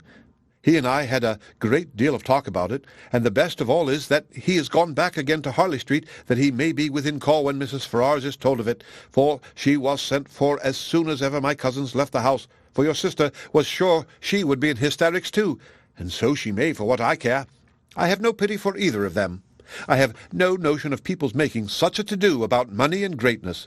There is no reason on earth why Mr. Edward and Lucy should not marry, for I am sure Mrs. Ferrars may afford to do very well by her son, and though Lucy has next to nothing herself, she knows better than anybody how to make the most of everything, and I dare say, if Mrs. Ferrars would only allow him 500 a year, she would make as good an appearance with it as anybody else would with 8. Lord, how snug they might live in such another cottage as yours, or a little bigger, with 2 maids and 2 men, and I believe I could help them to a housemaid, for my Betty has a sister out of place that would fit them exactly." Here Mrs. Jennings ceased, and as Elinor had had time enough to collect her thoughts, she was able to give such an answer and make such observations as the subject might naturally be supposed to produce. Happy to find that she was not suspected of any extraordinary interest in it, that Mrs. Jennings, as she had of late often hoped might be the case, had ceased to imagine her at all attached to Edward, and happy above all the rest in the absence of Marianne, she felt very well able to speak of the affair without embarrassment, and to give her a judgment, as she believed, with impartiality on the conduct of every one concerned in it. She could hardly determine what her own expectation of its event really was, though she earnestly tried to drive away the notion of its being possible to end otherwise at last than in the marriage of Edward and Lucy. What Mrs. Ferrars would say and do, though there could not be a doubt of its nature, she was anxious to hear, and still more anxious to know how Edward would conduct himself. For him she felt much compassion, for Lucy very little, and it cost her some pains to procure that little, for the rest of the party none at all. As Mrs. Jennings could talk on no other subject, Elinor soon saw the necessity of preparing Marianne for its discussion. No time was to be lost in undeceiving her, in making her acquainted with the real truth, and in endeavouring to bring her to hear it talked of by others, without betraying that she felt any uneasiness for her sister or any resentment against Edward. Elinor's office was a painful one. She was going to remove what she really believed to be her sister's chief consolation, to give such particulars of Edward as she feared would ruin him for ever in her good opinion, and to make Marianne, by a resemblance in their situations, which to her fancy would seem strong, feel all her own disappointment over again. But unwelcome as such a task must be, it was necessary to be done, and Elinor therefore hastened to perform it. She was very far from wishing to dwell on her own feelings, or to represent herself as suffering much, any otherwise than as the self-command she had practised since her first knowledge of Edward's engagement might suggest a hint of what was practicable to Marianne. Her narration was clear and simple, and though it could not be given without emotion, it was not accompanied by violent agitation nor impetuous grief. That belonged rather to the hearer, for Marianne listened with horror and cried excessively. Elinor was to be the comforter of others in her own distresses, no less than in theirs, and all the comfort that could be given by assurances of her own composure of mind, and a very earnest vindication of Edward from every change but of imprudence, was readily offered. But Marianne for some time would give credit to neither. Edward seemed a second Willoughby, and acknowledging as Elinor did that she had loved him most sincerely, could she feel less than herself. As for Lucy Steele, she considered her so totally unamiable, so absolutely incapable of attaching a sensible man, that she could not be persuaded at first to believe and afterwards to pardon any former affection of Edward for her. She would not even admit it to have been natural, and Elinor left her to be convinced that it was so by that which only could convince her, a better knowledge of mankind. Her first communication had reached no farther than to state the fact of the engagement and the length of time it had existed. Marianne's feelings had then broken in and put an end to all regularity of detail, and for some time all that could be done was to soothe her distress, lessen her alarms, and combat her resentment. The first question on her side, which led to farther particulars, was, "How long has this been known to you, Elinor? Has he written to you?" I have known it these past 4 months. When Lucy first came to Barton Park last November, she told me in confidence of her engagement." At these words, Marianne's eyes expressed the astonishment which her lips could not utter. After a pause of wonder, she exclaimed, "4 months? Have you known of this 4 months?" Elinor confirmed it. "What? While attending me in all my misery, has this been on your heart, and I have reproached you for being happy? It was not fit that you should then know how much I was the reverse." "4 months!" cried Marianne again. "So calm, so cheerful. How have you been supported?" "By feeling that I was doing my duty. My promise to Lucy obliged me to be secret. I owed it to her, therefore, to avoid giving any hint of the truth. And I owed it to my family and friends not to create in them a solicitude about me which it could not be in my power to satisfy." Marianne seemed much struck. "I have very often wished to undeceive yourself and my mother," added Elinor, "and once or twice I have attempted it, but, without betraying my trust, I never could have convinced you." 4 months! And yet you loved him?" "Yes, but I did not love only him, and while the comfort of others was dear to me, I was glad to spare them from knowing how much I felt. Now I can think and speak of it with little emotion. I would not have you suffer on my account, for I assure you I no longer suffer materially myself. I have many things to support me. I am not conscious of having provoked the disappointment by any imprudence of my own, and I have borne it as much as possible without spreading it farther. I acquit Edward of all essential misconduct. I wish him very happy, and I am so sure of his always doing his duty that, though now he may harbour some regret, in the end he must become so. Lucy does not want sense, and that is the foundation on which everything good may be built. And after all, Marianne, after all that is bewitching in the idea of a single and constant attachment, and all that can be said of one's happiness depending entirely on any particular person, it is not meant, it is not fit, it is not possible that it should be so. Edward will marry Lucy. He will marry a woman superior in person and understanding to half her sex, and time and habit will teach him to forget that he ever thought another superior to her." "If such is your way of thinking," said Marianne, "if the loss of what is most valued is so easily to be made up by something else, your resolution, your self-command are perhaps a little less to be wondered at. They are brought more within my comprehension. I understand you. You do not suppose that I have ever felt much. For 4 months, Marianne, I have had all this hanging on my mind, without being at liberty to speak of it to a single creature, knowing that it would make you and my mother most unhappy whenever it were explained to you, yet unable to prepare you for it in the least. It was told me, it was in a manner forced on me by the very person herself whose prior engagement ruined all my prospects, and told me, as I thought, with triumph. This person's suspicions, therefore, I have had to oppose by endeavouring to appear indifferent where I have been most deeply interested. And it has not been only once. I have had her hopes and exultation to listen to again and again.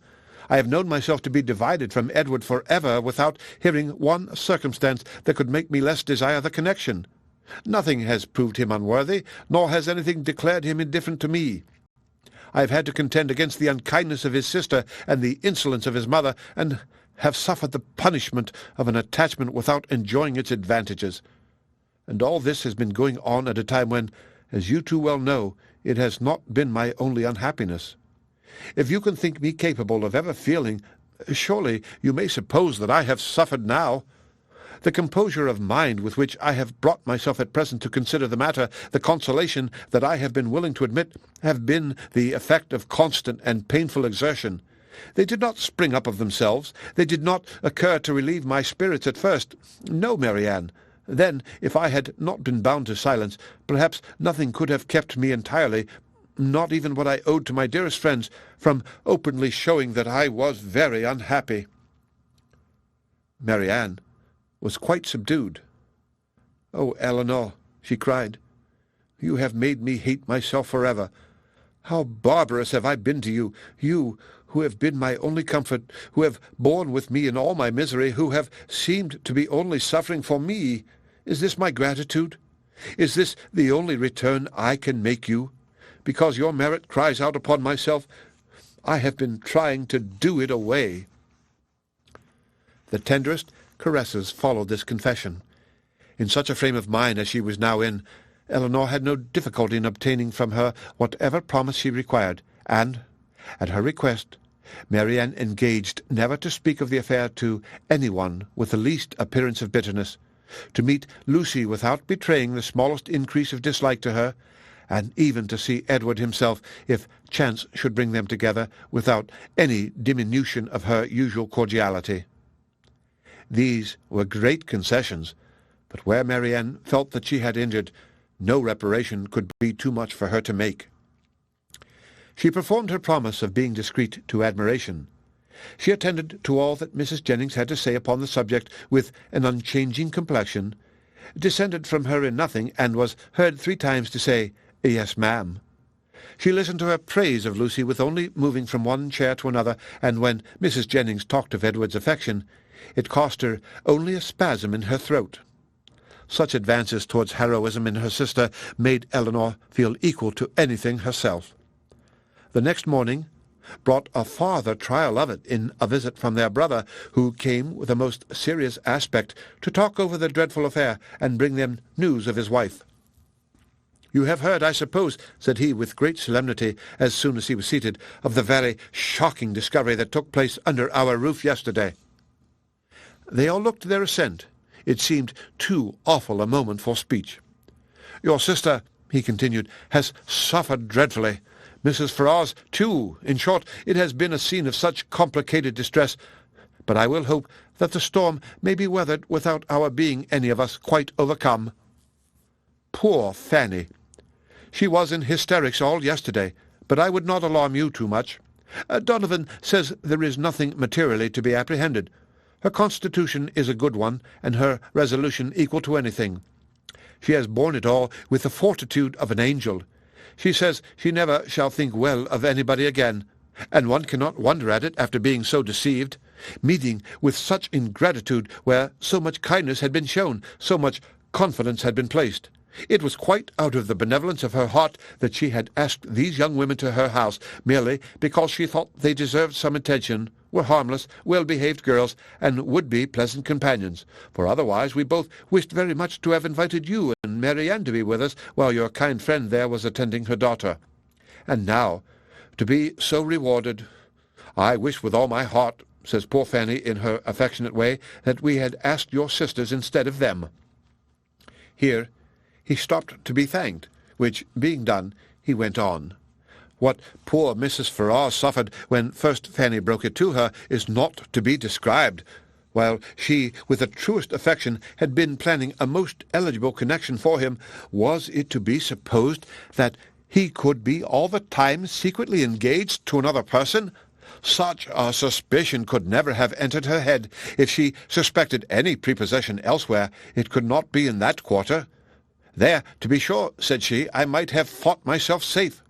She was quite in an agony. We consulted together, however, as to what should be done, and at last she determined to send for Edward. He came, but I am sorry to relate what ensued.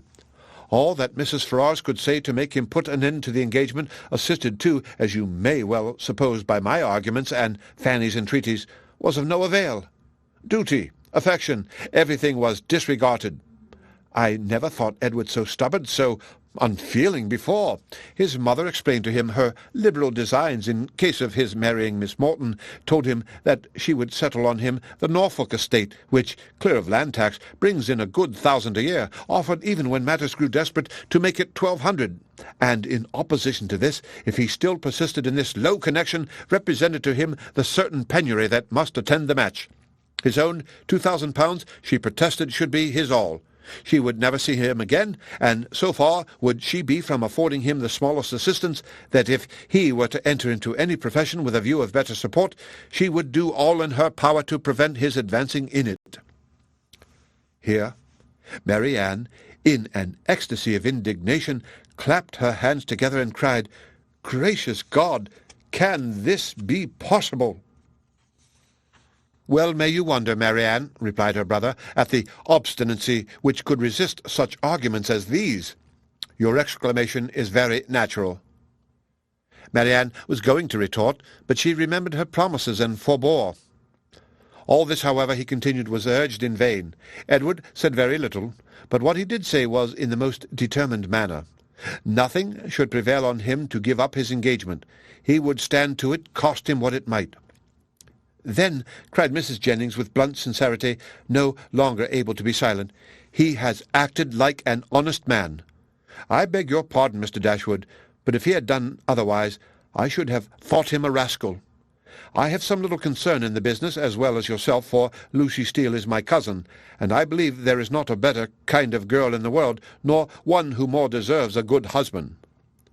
John Dashwood was greatly astonished, but his nature was calm, not open to provocation, and he never wished to offend anybody, especially anybody of good fortune. He therefore replied without any resentment, "I would by no means speak disrespectfully of any relation of yours, madam.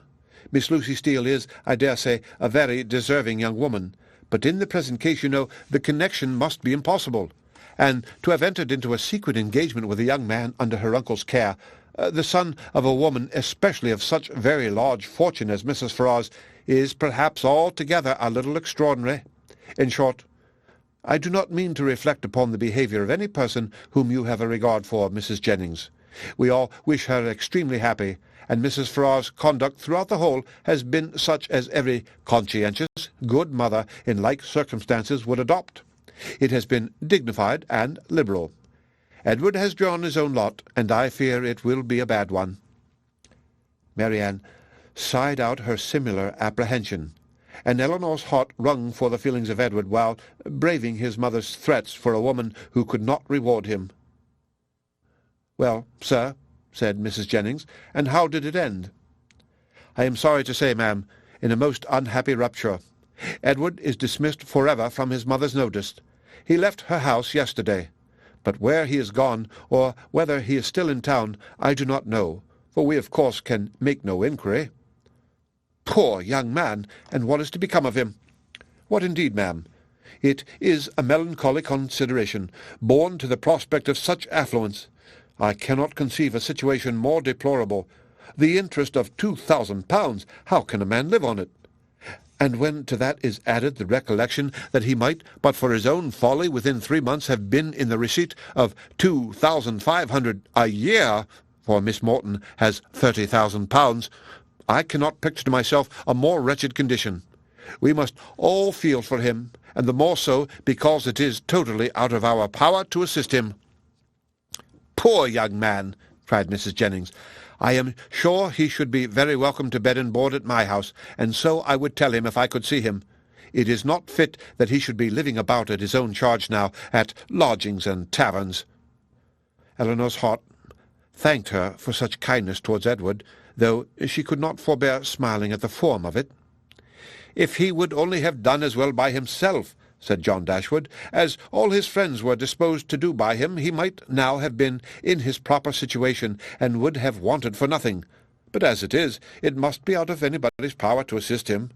And there is one thing more preparing against him, which must be worse than all.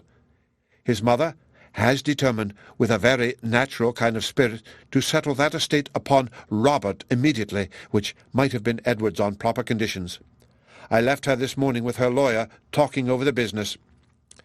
"Well," said Mrs. Jennings, "that is her revenge. Everybody has a way of their own, but I don't think mine would be to make one son independent because another had plagued me." Marianne got up and walked about the room. "Can anything be more galling to the spirit of a man," continued John, "than to see his younger brother in possession of an estate which might have been his own?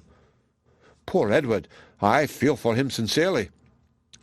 A few minutes more spent in the same kind of effusion concluded his visit, and with repeated assurances to his sisters that he really believed there was no material danger in Fanny's indisposition, and that they need not therefore be very uneasy about it, he went away, leaving the three ladies unanimous in their sentiments on the present occasion, as far at least as it regarded Mrs. Ferrars' conduct, the Dashwoods and Edwards. Marianne's indignation burst forth as soon as he quitted the room, and as her vehemence made reserve impossible in Elinor and unnecessary in Mrs. Jennings, they all joined in a very spirited critique upon the party. The end of Chapter 37. Chapter 38. Mrs. Jennings was very warm in her praise of Edward's conduct, but only Elinor and Marianne understood its true merit. They only knew how little he had to tempt him to be disobedient, and how small was the consolation, beyond the consciousness of doing right, that could remain to him in the loss of friends and fortune. Elinor gloried in his integrity, and Marianne forgave all his offences in compassion for his punishment. But though confidence between them was, by this public discovery, restored to its proper state, it was not a subject on which either of them were fond of dwelling when alone. Elinor avoided it upon principle, as tending to fix still more upon her thoughts by the too warm, too positive assurances of Marianne, that belief of Edward's continued affection for herself which she rather wished to do away. And Marianne's courage soon failed her in trying to converse upon a topic which always left her more dissatisfied with herself than ever by the comparison it necessarily produced between Elinor's conduct and her own. She felt all the force of that comparison, but not as her sister had hoped, to urge her to exertion now. She felt it with all the pain of continual self-reproach, regrettably most bitterly that she had never exerted herself before, but it brought only the torture of penitence without the hope of amendment. Her mind was so much weakened that she still fancied present exertion impossible, and therefore it only dispirited her more. Nothing new was heard by them for a day or two afterwards of affairs in Harley Street or Bartlett's Buildings, but though so much of the matter was known to them already that Mrs. Jennings might have had enough to do in spreading that knowledge farther, without seeking after more, she had resolved from the first to pay a visit of comfort and inquiry to her cousins as soon as she could, and nothing but the hindrance of more visitors than usual had prevented her going to them within that time. The third day succeeding their knowledge of the particulars was so fine, so beautiful a Sunday, as to draw many to Kensington Gardens, though it was only the second week in March. Mrs. Jennings and Elinor were of the number, but Marianne, who knew that the Willoughbys were again in town, and had a constant dread of meeting them, chose rather to stay at home than venture into so public a place. An intimate acquaintance of Mrs. Jennings joined them soon after they entered the gardens, and Elinor was not sorry that by her continuing with them, and engaging all Mrs. Jennings' conversation, she was herself left to quiet reflection. She saw nothing of the Willoughbys, nothing of Edward, and for some time nothing of anybody who could by any chance, whether grave or gay, be interesting to her.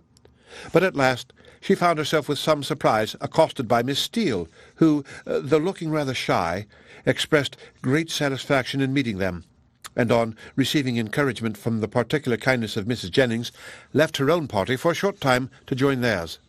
Mrs. Jennings immediately whispered to Elinor, "Get it all out of her, my dear. She will tell you anything if you ask. You see, I cannot leave Mrs. Clark." It was lucky, however, for Mrs. Jennings' curiosity, and Elinor's too, that she would tell anything without being asked, for nothing would otherwise have been learned. "I am so glad to meet you," said Miss Steele, taking her familiarly by the arm, "for I wanted to see you of all things in the world," and then, lowering her voice, "I suppose Mrs. Jennings has heard all about it. Is she angry?" "Not at all, I believe, with you." "That is a good thing. And Lady Middleton, is she angry?" "I cannot suppose it possible that she should." "I am monstrous glad of it. Good gracious, I have had such a time of it. I never saw Lucy in such a rage in my life. She vowed at first she would never trim me up a new bonnet, nor do anything else for me again so long as she lived. But now she has quite come to, and we are as good friends as ever. Look, she made me this bow to my hat, and put in the feather last night. There now, you're going to laugh at me too. But why should I not wear pink ribbons? I do not care if it is the doctor's favourite colour. I am sure, for my part, I should never have known he did like it better than any other colour, if he had not happened to say so. My cousins have been so plaguing me. I declare, sometimes I do not know which way to look before them." She had wandered away to a subject on which Elinor had nothing to say, and therefore soon judged it expedient to find her way back again to the first. "Well, but, Miss Dashwood," speaking triumphantly, "people may say what they choose about Mr. Ferrars declaring he would not have Lucy, for it's no such a thing. I can tell you, and it's quite a shame for such ill-natured reports to be spread around. Whatever Lucy might think about it herself, you know it was no business of other people to set it down for certain." "I never heard anything of the kind hinted at before, I assure you," said Elinor. "Oh, did not you? But it was said, I know very well, and by more than one, for Miss Godby told Miss Sparks that nobody in their senses could expect Mr. Ferrars to give up a woman like Miss Morton with £30,000 to her fortune for Lucy Steele that had nothing at all. And I had it from Miss Sparks myself. And besides that, my cousin Richard said himself that when it came to the point, he was afraid Mr. Ferrars would be off, and when Edward did not come near us for 3 days, I could not tell what to think myself. And I believe in my heart Lucy gave it all up for lost, for we came away from your brother's on Wednesday, and we saw nothing of him, not all Thursday, Friday, and Saturday, and did not know what was become with him. Once Lucy thought to write to him, but then her spirit rose against that.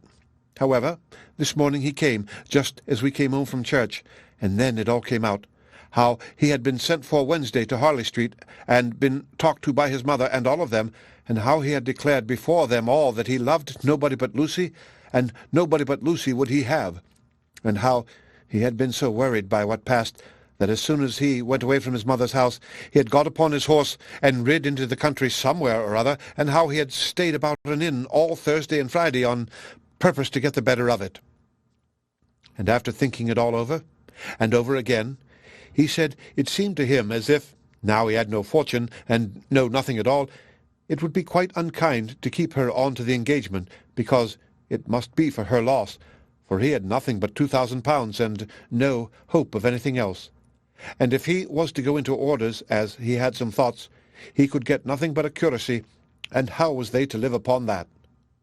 He could not bear to think of her doing no better, and so he begged, if she had the least mind for it, to put an end to the matter directly, and leave him to shift for himself. I heard him say all this as plain as could possibly be, and it was entirely for her sake and upon her account that he said a word about being off, and not upon his own. I will take my oath he never dropped a syllable of being tired of her, or of wishing to marry Miss Morton, or anything like it. But, to be sure, Lucy would not give ear to such kind of talking, so she told him directly, with a great deal about sweet and love, you know, and all that. Oh, la! One can't repeat such kind of things, you know. She told him directly she had not the least mind in the world to be off, for she could live with him upon a trifle, and how little soever he might have, she should be very glad to have it all, you know, or something of the kind. So then he was monstrous happy, and talked on some time about what they should do, and they agreed he should take orders directly, and they must wait to be married till he got a living. And just then I could not hear any more, for my cousin called from below to tell me Mrs. Richardson was come in her coach, and would take one of us to Kensington Gardens. So I was forced to go into the room and interrupt them, to ask Lucy if she would like to go, but she did not care to leave Edward, so I just run upstairs and put on a pair of silk stockings, and came off with the Richardsons. "I do not understand what you mean by interrupting them," said Elinor. "You were all in the same room together, were you not?" "Oh, no, indeed. Not us. Ah, Miss Dashwood, do you think people make love when anybody else is by? Oh, for shame! To be sure, you must know better than that." And she laughed affectedly. No. They were shut up in the drawing-room together, and all I heard was only by listening at the door." "How," cried Elinor, "have you been repeating to me what you only learnt yourself by listening at the door? I am sorry I did not know it before, for I certainly would not have suffered you to give me particulars of a conversation which you ought not to have known yourself. How could you behave so unfairly by your sister?" "Oh, la, there is nothing in that. I only stood at the door and heard what I could. And I am sure Lucy would have done just the same by me, for a year or two back, when Martha Sharp and I had so many secrets together, she never made any bones of hiding in a closet or behind a chimney-board on purpose to hear what we said." Elinor tried to talk of something else, but Miss Steele could not be kept beyond a couple of minutes from what was uppermost in her mind. "Edward talks of going to Oxford soon," said she, but now he is lodging at number something rather in Pall Mall. What an ill-natured woman his mother is, ain't she? And your brother and sister were not very kind. However, I shan't say anything against them to you, and to be sure they did send us home in their own chariot, which was more than I looked for. And for my part, I was all in a fright for fear your sister should ask us for the huswives she had given us a day or two before. But, however, nothing was said about them, and I took care to keep mine out of sight. Edward had got some business at Oxford, he says, so he must go there for a time, and after that, as soon as he can light upon a bishop, he will be ordained. I wonder what curacy he will get. Good gracious! Giggling as she spoke, I'd lay my life. I know what my cousins will say when they hear of it. They will tell me I should write to the doctor to get Edward the curacy of his new living. I know they will, but I am sure I would not do such a thing for all the world. La! I shall say directly, I wonder how you could think of such a thing. I'd write to the doctor, indeed. Well, said Elinor, it is a comfort to be prepared against the worst. You have got your answer ready. Miss Steele was going to reply on the same subject, but the approach of her own party made another more necessary. Oh, la! Here come the Richardsons. I had a vast deal more to say to you, but I must not stay away from them, not any longer. I assure you they are very genteel people. He makes a monstrous deal of money, and they keep their own coach. I have not time to speak to Mrs. Jennings about it myself, but pray tell her I am quite happy to hear she is not in anger against us, and Lady Middleton the same, and if anything should happen to take you and your sister away, and Mrs. Jennings should want company, I am sure we should be very glad to come and stay with her for as long a time as she likes. I suppose Lady Middleton won't ask us any more about this bout. Good-bye. I am sorry Miss Marianne was not here. Remember me kindly to her. La, if you have not got your spotted muslin on, I wonder you was not afraid of its being torn. Such was her parting concern, for after this she had time only to pay her farewell compliments to Mrs. Jennings before her company was claimed by Mrs. Richardson, and Elinor was left in possession of knowledge which might feed her powers of reflection some time, though she had learnt very little more than what had already been foreseen and foreplanned in her own mind. Edward's marriage with Lucy was as firmly determined on, and the time of its taking place remained as absolutely uncertain as she had concluded it would be. Everything depended exactly after her expectation on his getting that preferment of which at present there seemed not the smallest chance. As soon as they returned to the carriage, Mrs. Jennings was eager for information, but as Elinor wished to spread as little as possible intelligence that had in the first place been so unfairly obtained, she confined herself to the brief repetition of such simple particulars as she felt assured that Lucy, for the sake of her own consequence, would choose to have known.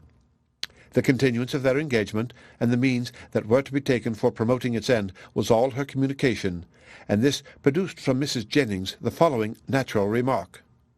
Wait for his having a living. Aye, we all know how that will end. They will wait a 12-month, and, finding no good comes of it, will set down upon a curacy of £50 a year with the interest of his £2,000, and what little matter Mr. Steele and Mr. Pratt can give her. Then they will have a child every year, and, Lord help 'em, how poor they will be. I must see what I can give them towards furnishing their house. 2 maids and 2 men indeed, as I talked of t'other day. No, they must get a stout girl of all works. Betty's sister would never do for them now. The next morning brought Elinor a letter by the 2-penny post from Lucy herself. It was as follows. Bartlett's Buildings, March. I hope, my dear Miss Dashwood, will excuse the liberty I take of writing to her, but I know your friendship for me will make you pleased to hear such a good account of myself and my dear Edward after all the troubles we have went through lately. Therefore will make no more apologies, but proceed to say that, thank God, though we have suffered dreadfully, we are both quite well now, and as happy as we must always be in one another's love. We have had great trials and great persecutions, but however at the same time gratefully acknowledge many friends, yourself not the least among them, whose great kindness I shall always thankfully remember, as will Edward too, who I have told of it. I am sure you will be glad to hear, as likewise, dear Mrs. Jennings, I spent 2 happy hours with him yesterday afternoon. He would not hear of our parting, though earnestly did I, as I thought my duty required, urge him to it for prudence sake, and would have parted for ever on the spot, would he consent to it. But he said it should never be. He did not regard his mother's anger, while he could have my affections. Our prospects are not very bright, to be sure, but we must wait, and hope for the best. He will be ordained shortly, and should it ever be in your power to recommend him to anybody that has a living to bestow, am very sure you will not forget us, and dear Mrs. Jennings, too, trust she will speak a good word for us to Sir John, or Mr. Palmer, or any friend that may be able to assist us. Poor Anne was much to blame for what she did, but she did it for the best, so I say nothing. Hope Mrs. Jennings won't think it much too trouble to give us a call, should she come this way any morning. 'Twould be a great kindness, and my cousins would be proud to know her. My paper reminds me to conclude, and begging to be most gratefully and respectfully remembered to her, and to Sir John and Lady Middleton and the dear children when you chance to see them, and love to Miss Marianne, I am, and so forth, and so forth, and so forth. As soon as Elinor had finished it, she performed what she concluded to be its writer's real design, by placing it in the hands of Mrs. Jennings, who read it aloud with many comments of satisfaction and praise. Very well indeed. How prettily she writes. Aye, that was quite proper to let him be off if he would. That was just like Lucy. Poor soul! I wish I could get him a living with all my heart. She calls me dear Mrs. Jennings, you see. She is a good-hearted girl as ever lived. Very well.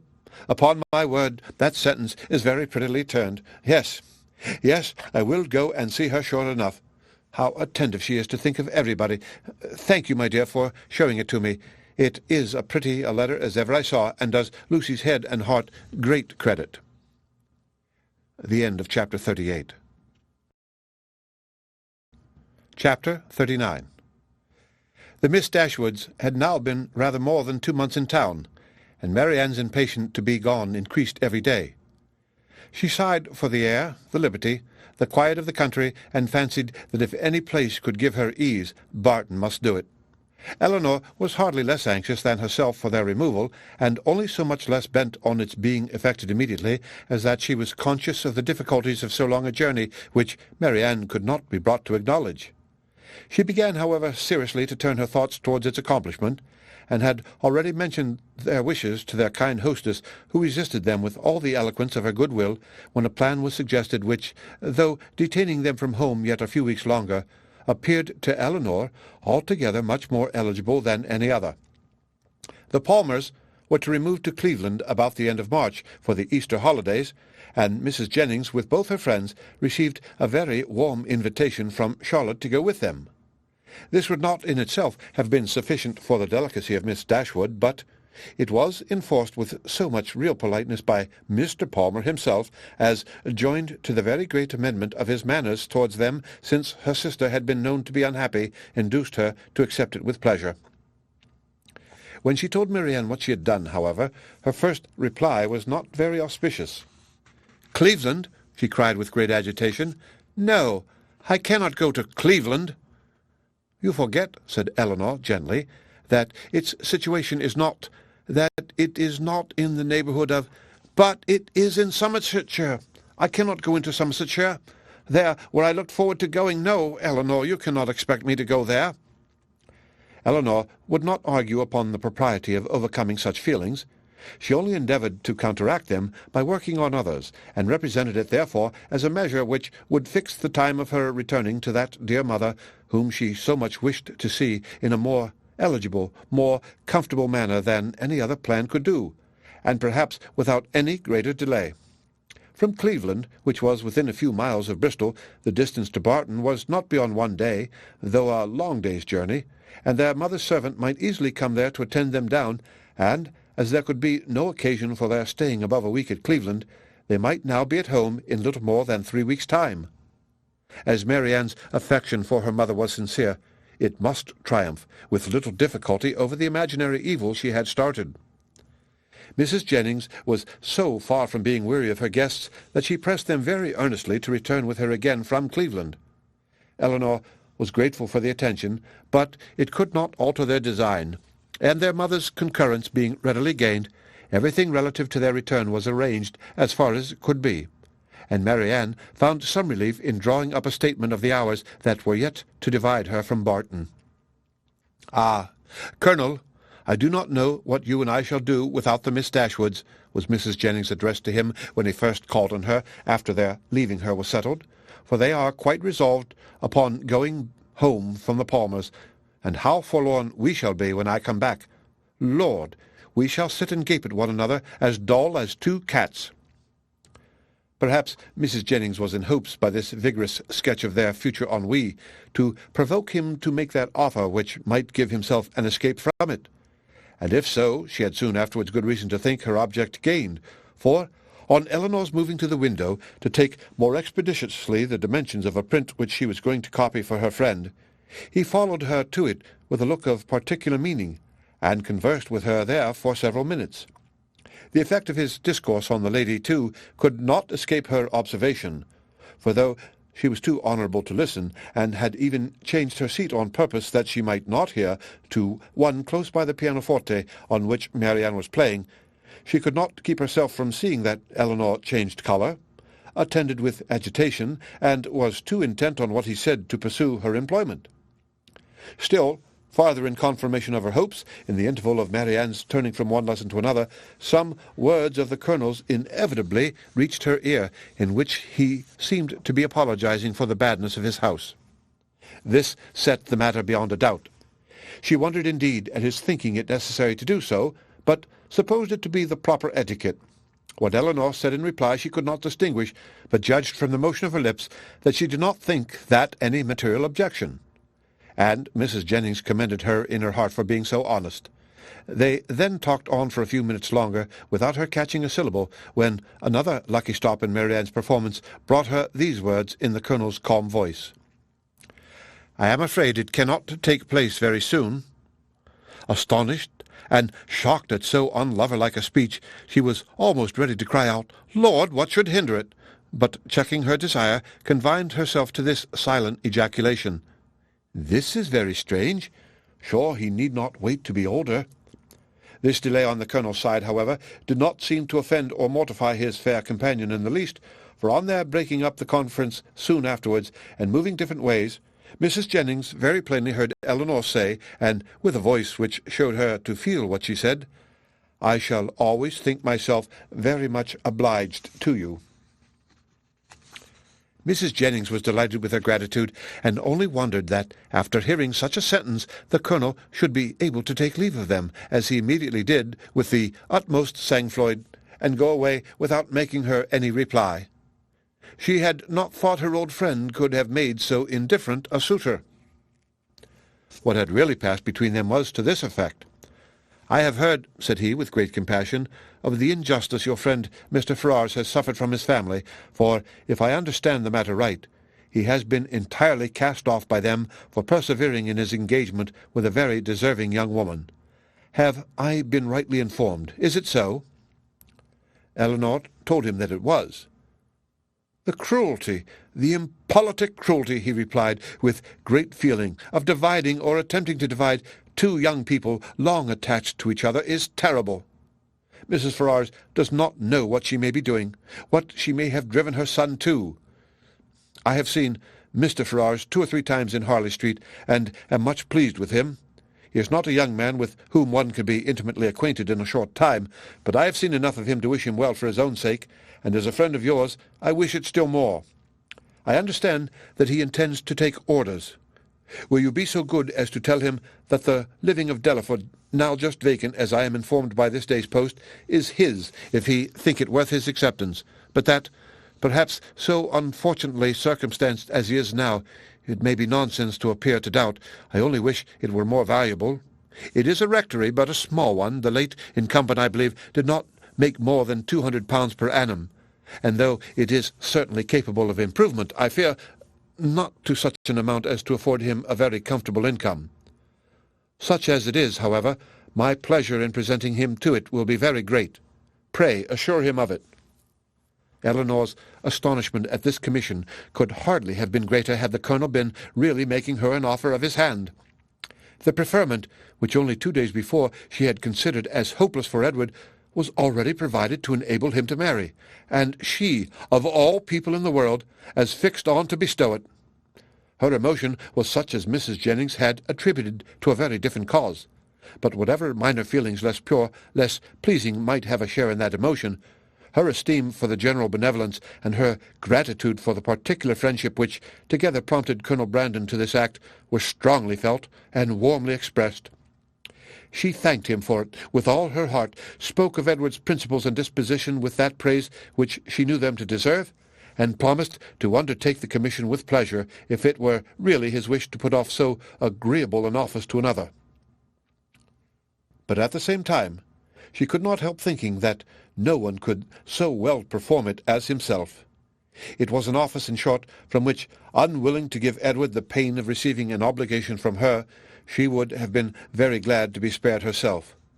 But Colonel Brandon, on motives of equal delicacy, declining it likewise, still seemed so desirous of its being given through her means that she would not on any account make farther opposition. Edward, she believed, was still in town, and fortunately she had heard his address from Miss Steele. She could undertake, therefore, to inform him of it in the course of the day. After this had been settled, Colonel Brandon began to talk of his own advantage in securing so respectable and agreeable a neighbour, and then it was that he mentioned with regret that the house was small and indifferent, an evil which Elinor, as Mrs. Jennings had supposed her to do, made very light of, at least as far as regarded its size. "The smallness of the house," said she, "I cannot imagine any inconvenience to them, for it will be in proportion to their family and income." By which the colonel was surprised to find that she was considering Mr. Ferrars' marriage as the certain consequence of the presentation, for he did not suppose it possible that Delaford living could supply such an income as anybody in his style of life would venture to settle on, and he said so. "This little rectory can do no more than make Mr. Ferrars comfortable as a bachelor. It cannot enable him to marry. I am sorry to say that my patronage ends with this, and my interest is hardly more extensive. If, however, by any unforeseen chance it should be in my power to serve him farther, I must think very differently of him from what I now do, if I am not as ready to be useful to him then as I sincerely wish I could be at present. What I am now doing indeed seems nothing at all, since it can advance him so little towards what must be his principal, his only object of happiness. His marriage must still be a distant good. At least I am afraid it cannot take place very soon."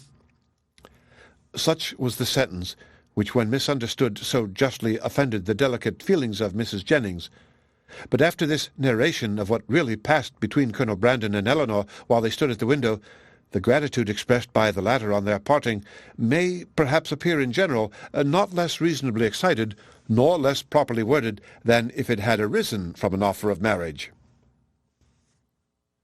The end of Chapter 39. Chapter 40.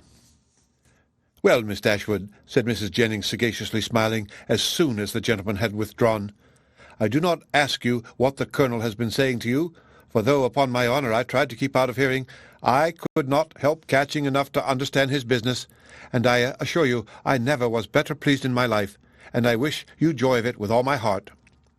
"Thank you, ma'am," said Elinor. "It is a matter of great joy to me, and I feel the goodness of Colonel Brandon most sensibly. There are not many men who would act as he has done. Few people who have so compassionate a heart. I never was more astonished in my life." "Lord, my dear, you are very modest. I aren't the least astonished at it in the world, for I have often thought of late there was nothing more likely to happen." "You judged from your knowledge of the colonel's general benevolence, but at least you could not foresee that the opportunity would so very soon occur." "Opportunity?" repeated Mrs. Jennings. "Oh, as to that, when a man has once made up his mind to such a thing, somehow or other he will soon find an opportunity. Well, my dear, I wish you joy of it again and again, and if ever there was a happy couple in the world, I think I shall soon know where to look for them." "You mean to go to Delaford after them, I suppose?" said Elinor, with a faint smile. "Ay, my dear, that I do indeed. And as to the house being a bad one, I do not know what the Colonel would be at, for it is as good a one as ever I saw. He spoke of it as being out of repair. Well, and whose fault is that? Why don't he repair it? Who should do it but himself? They were interrupted by the servants coming in to announce the carriage being at the door, and Mrs. Jennings, immediately preparing to go, said, "Well, my dear, I must be gone before I have had half my talk out. But, however, we may have it all over in the evening, for we shall be quite alone. I do not ask you to go with me, for I dare say your mind is too full of the matter to care for company, and besides, you must long to tell your sister about it." Marianne had left the room before the conversation began. "Certainly, ma'am. I shall tell Marianne of it, but I shall not mention it at present to anybody else." "Oh, very well," said Mrs. Jennings, rather disappointed. "Then you would not have me tell it, Lucy, for I think of going as far as Holborn to-day." "No, ma'am, not even Lucy, if you please. One day's delay will not be very material, and till I have written to Mr. Ferrars, I think it ought not to be mentioned to anybody else. I shall do that directly. It is of importance that no time should be lost with him, for he will, of course, have much to do relative to his ordination." This speech at first puzzled Mrs. Jennings exceedingly. Why Mr. Ferrars was to be written to about it in such a hurry she could not immediately comprehend. A few moments' reflection, however, produced a very happy idea, and she exclaimed, "Oh, ho! I understand you. Mr. Ferrars is to be the man. Well, so much the better for him. Aye, to be sure, he must be ordained in readiness, and I am very glad to find things are so forward between you. But, my dear, is not this rather out of character? Should not the Colonel write himself? Sure he is the proper person." Elinor did not quite understand the beginning of Mrs. Jennings' speech, and neither did she think it worth inquiring into, and therefore only replied to its conclusion. "Colonel Brandon is so delicate a man that he rather wished anyone to announce his intentions to Mr. Ferrars than himself." "And so you are forced to do it. Well, that is an odd kind of delicacy. However, I will not disturb you," seeing her preparing to write. "You know your own concerns best. So good-bye, my dear. I have not heard of anything to please me so well since Charlotte was brought to bed." And away she went, but returning again in a moment, "I have just been thinking of Betty's sister, my dear. I should be very glad to get her so good a mistress, but whether she would do for a lady's maid, I am sure I can't tell. She is an excellent housemaid, and works very well at her needle. However, you will think of all that at your leisure." "Certainly, ma'am," replied Elinor, not hearing much of what she said, and more anxious to be alone than to be mistress of the subject. How should she begin? How she should express herself in her note to Edward was now all her concern. The particular circumstances between them made a difficulty of that which to any other person would have been the easiest thing in the world.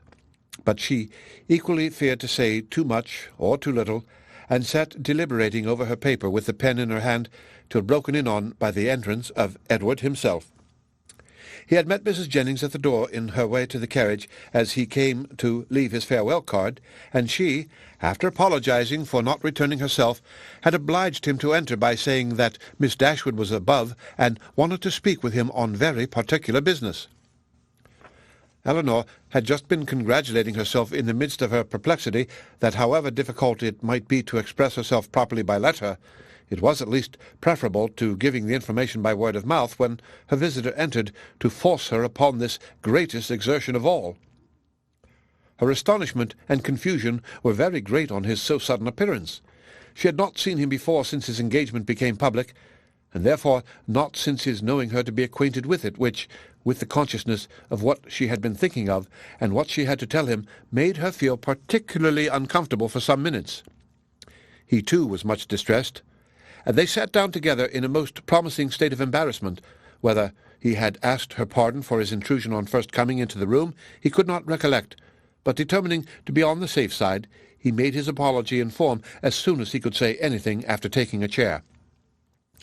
"Mrs. Jennings told me," said he, "that you wished to speak to me. At least I understood her so, or I certainly should not have intruded on you in such a manner, though at the same time I should have been extremely sorry to leave London without seeing you and your sister, especially as it will most likely be some time. It is not probable that I should soon have the pleasure of meeting you again. I go to Oxford tomorrow." "You would not have gone, however," said Elinor, recovering herself, and determined to get over what she so much dreaded as soon as possible, "without receiving our good wishes, even if we had not been able to give them in person. Mrs. Jennings was quite right in what she said.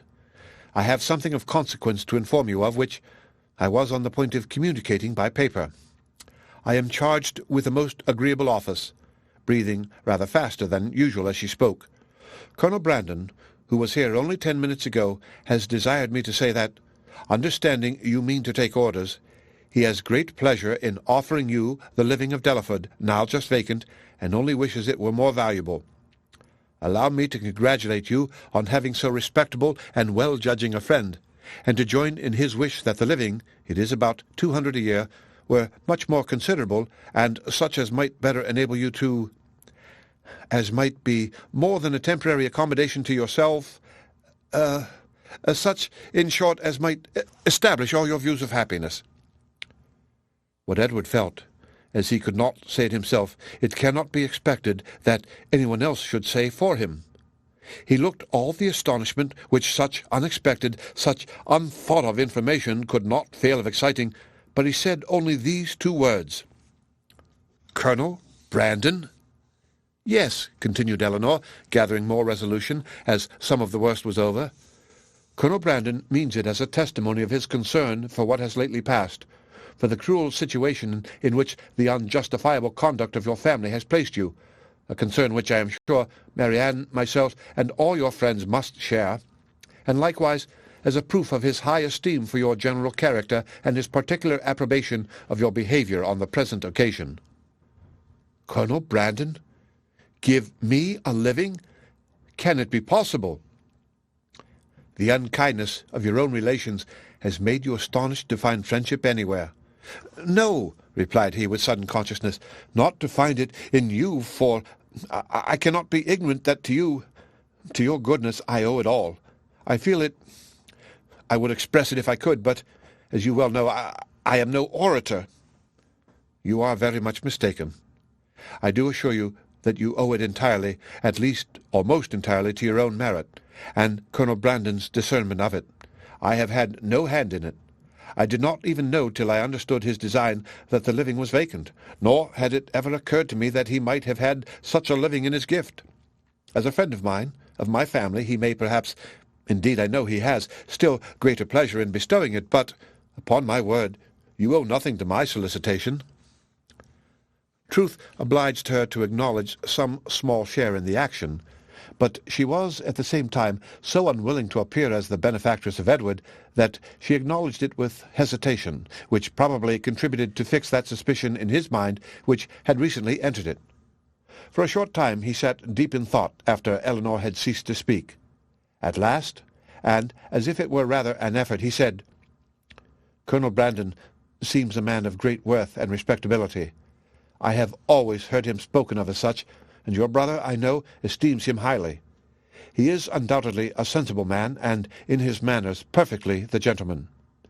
"Indeed," replied Elinor, "I believe that you will find him, on further acquaintance, all that you have heard him to be, and as you will be such very near neighbours, for I understand the parsonage is almost close to the mansion-house, it is particularly important that he should be all this."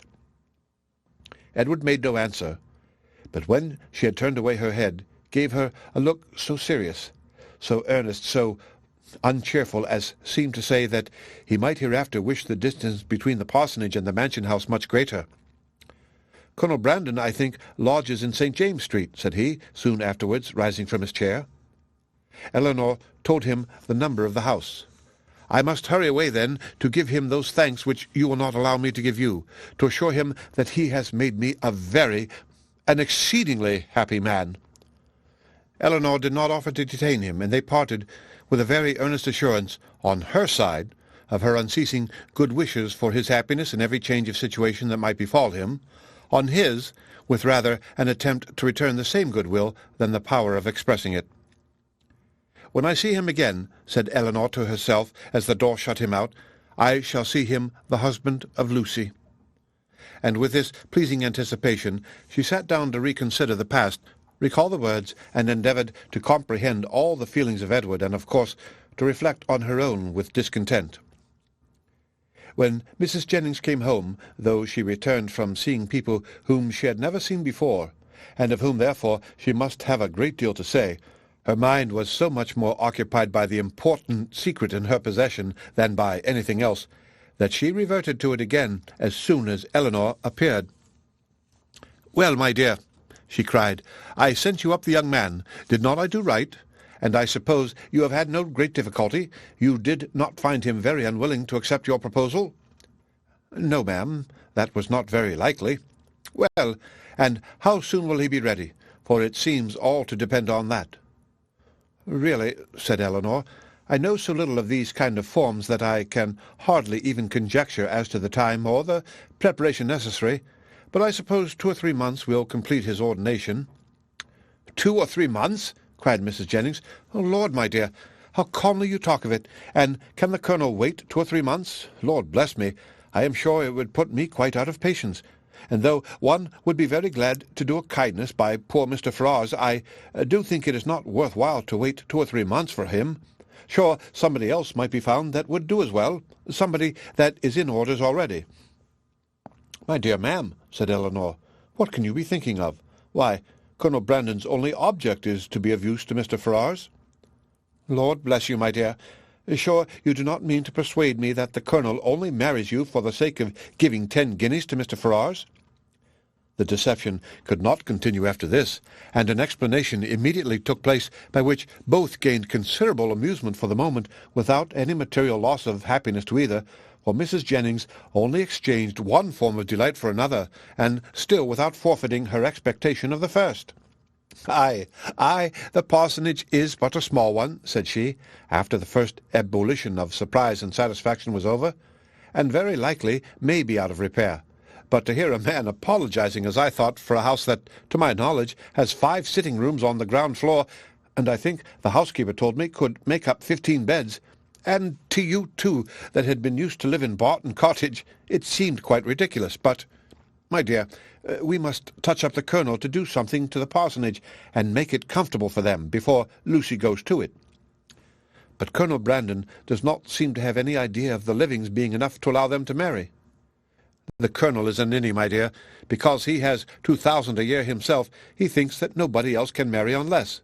Take my word for it, that, if I am alive, I shall be paying a visit at Delaford Parsonage before Michaelmas, and I am sure I shan't go if Lucy ain't there."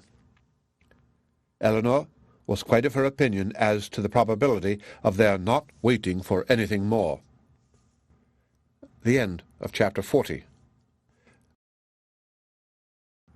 Chapter 41. Edward, having carried his thanks to Colonel Brandon, proceeded with his happiness to Lucy, and such was the excess of it by the time he reached Bartlett's Buildings that she was able to assure Mrs. Jennings, who called on her again the next day with her congratulations, that she had never seen him in such spirits before in her life. Her own happiness and her own spirits were at least very certain, and she joined Mrs. Jennings most heartily in her expectation of their being all comfortably together in Delaford Parsonage before Michaelmas. So far was she at the same time from any backwardness to give Elinor that credit which Edward would give her, that she spoke of her friendship for them both with the most grateful warmth, was ready to own all their obligation to her, and openly declared that no exertion for their good on Miss Dashwood's part, either present or future, would ever surprise her, for she believed her capable of doing anything in the world for those she really valued. As for Colonel Brandon, she was not only ready to worship him as a saint, but was, moreover, truly anxious that he should be treated as one in all worldly concerns, anxious that his tithes should be raised to the utmost, and secretly resolved to avail herself at Delaford, as far as she possibly could, of his servants, his carriage, his cows, and his poultry. It was now above a week since John Dashwood had called in Berkeley Street, and as since that time no notice had been taken by them of his wife's indisposition, beyond one verbal inquiry, Elinor began to feel it necessary to pay her a visit. This was an obligation, however, which not only opposed her own inclination, but which had not the assistance of any encouragement from her companions. Marianne, not contented with absolutely refusing to go herself, was very urgent to prevent her sister's going at all. and Mrs. Jennings, though her carriage was always at Elinor's service, so very much disliked Mrs. John Dashwood that not even her curiosity to see how she looked after the late discovery, nor her strong desire to affront her by taking Edward's part, could overcome her unwillingness to be in her company again. The consequence was that Elinor set out by herself to pay a visit for which no one could really have less inclination, and to run the risk of a tete-a-tete with a woman whom neither of the others had so much reason to dislike. Mrs. Dashwood was denied, but before the carriage could turn from the house, her husband accidentally came out. He expressed great pleasure in meeting Elinor, told her that he had been just going to call in Berkeley Street, and, assuring her that Fanny would be very glad to see her, invited her to come in. They walked upstairs into the drawing-room. Nobody was there. "Fanny is in her own room, I suppose," said he. "I will go to her presently, for I am sure she will not have the least objection in the world to seeing you. Very far from it, indeed. Now, especially there cannot be. But, however, you and Marianne were always great favourites. Why would not Marianne come?" Elinor made what excuse she could for her. "I am not sorry to see you alone," he replied, "for I have a good deal to say to you. This living of Colonel Brandon's, can it be true? Has he really given it to Edward? I heard it yesterday by chance, and was coming to you on purpose to inquire farther about it." "It is perfectly true. Colonel Brandon has given the living of Delaford to Edward." "Really? Well, this is very astonishing. No relationship, no connection between them. And now that livings fetch a price, what was the value of this?" "About 200 a year." "Very well. And for the next presentation to a living of that value, supposing the late incumbent to have been old and sickly, and likely to vacate it soon, he might have got, I dare say, £1,400. And how came he not to have settled that matter before this person's death? Now, indeed, it would be too late to sell it, but a man of Colonel Brandon's sense, I wonder he should be so improvident in a point of such common, such natural concern. Well, I am convinced that there is a vast deal of inconsistency in almost every human character. I suppose, however, on recollection, that the case may probably be this. Edward is only to hold the living till the person to whom the Colonel has really sold the presentation is old enough to take it. Aye, that is the fact, depend on it." Elinor contradicted it, however, very positively, and by relating that she had herself been employed in conveying the offer from Colonel Brandon to Edward, and therefore must understand the terms on which it was given, obliged him to submit to her authority. "It is truly astonishing," he cried, after hearing what she said. "What could be the Colonel's motive?" "A very simple one. To be of use to Mr. Ferrars." "Well, well. Whatever Colonel Brandon may be, Edward is a very lucky man. You will not mention the matter to Fanny, however, for though I have broke it to her, and she bears it vastly well, she will not like to hear it much talked of." Elinor had some difficulty here to refrain from observing that she thought Fanny might have borne with composure an acquisition of wealth to her brother by which neither she nor her child could be possibly impoverished. "Mrs. Ferrars," added he, lowering his voice to the tone becoming so important a subject, "knows nothing about it at present, and I believe it will be best to keep it entirely concealed from her as long as may be. When the marriage takes place, I fear she must hear of it all." "But why should such precaution be used? Though it is not to be supposed that Mrs. Ferrars can have the smallest satisfaction in knowing that her son has money enough to live upon, for that must be quite out of the question, yet why, after her late behaviour, is she supposed to feel at all? She has done with her son. She has cast him off forever, and has made all those over whom she had any influence cast him off likewise.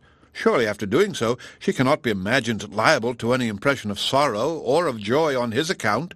She cannot be interested in anything that befalls him. She would not be so weak as to throw away the comfort of a child, and yet retain the anxiety of a parent." "Ah, Elinor," said John, "your reasoning is very good, but it is founded on ignorance of human nature.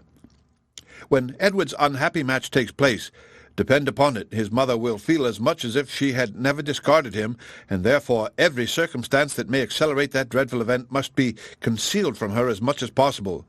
Mrs. Ferrars can never forget that Edward is her son." "You surprise me." I should think it must nearly have escaped her memory by this time."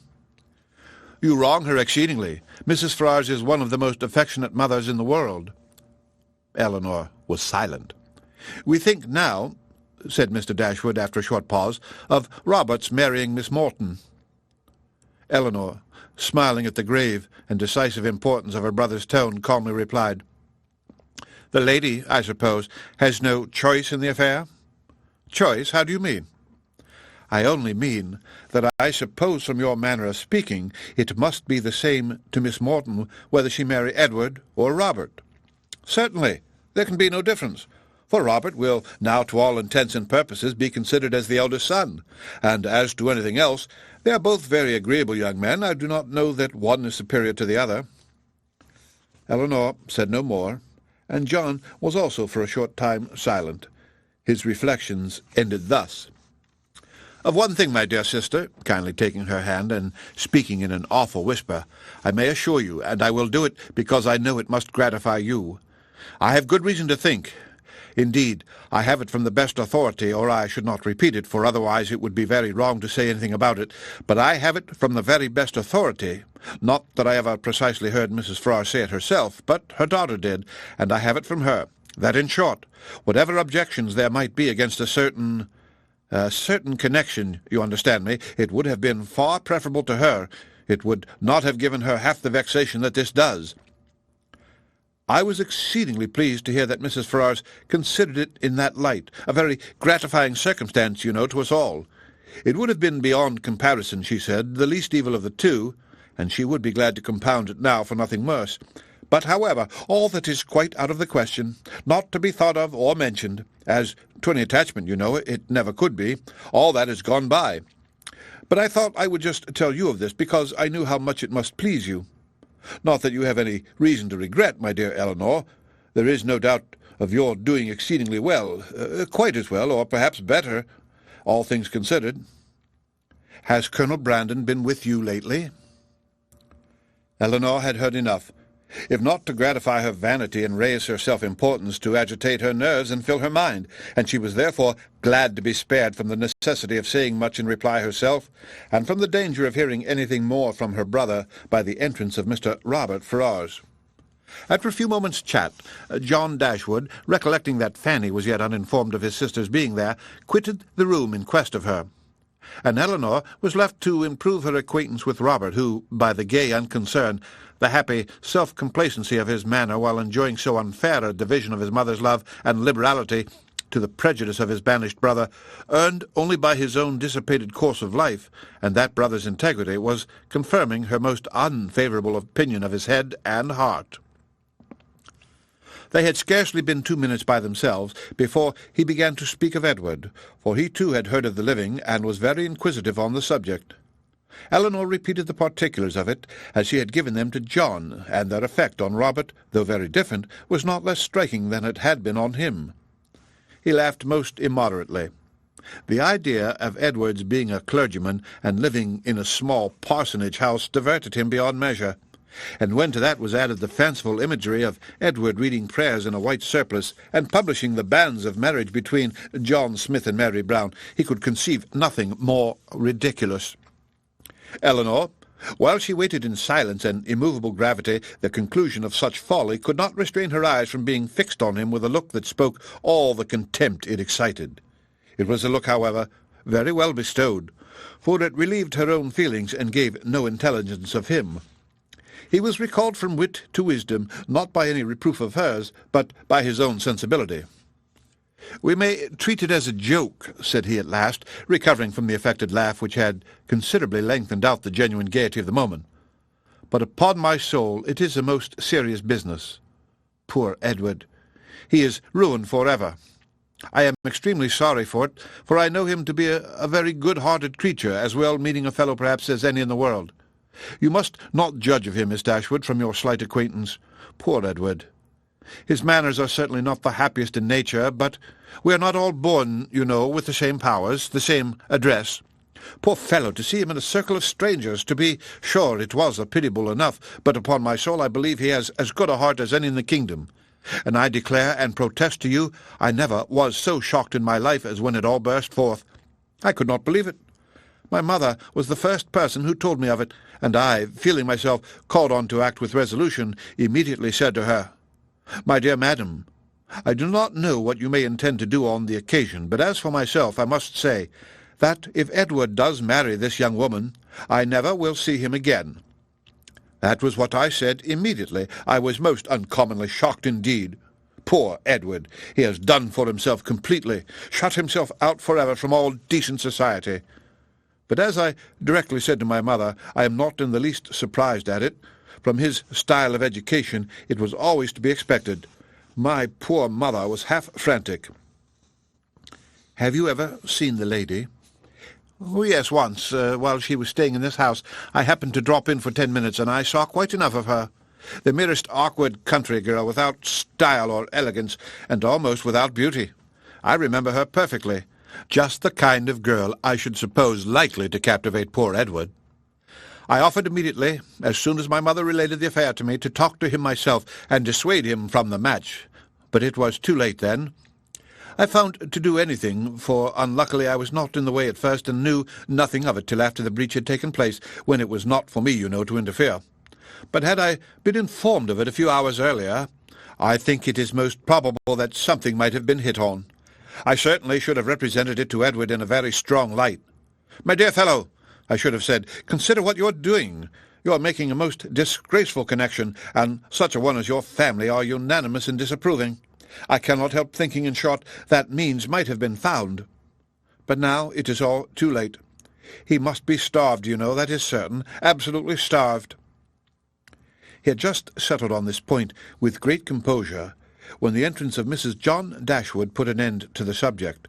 But though she never spoke of it out of her own family, Elinor could see its influence on her mind in the something like confusion of countenance with which she entered, and an attempt at cordiality in her behaviour to herself.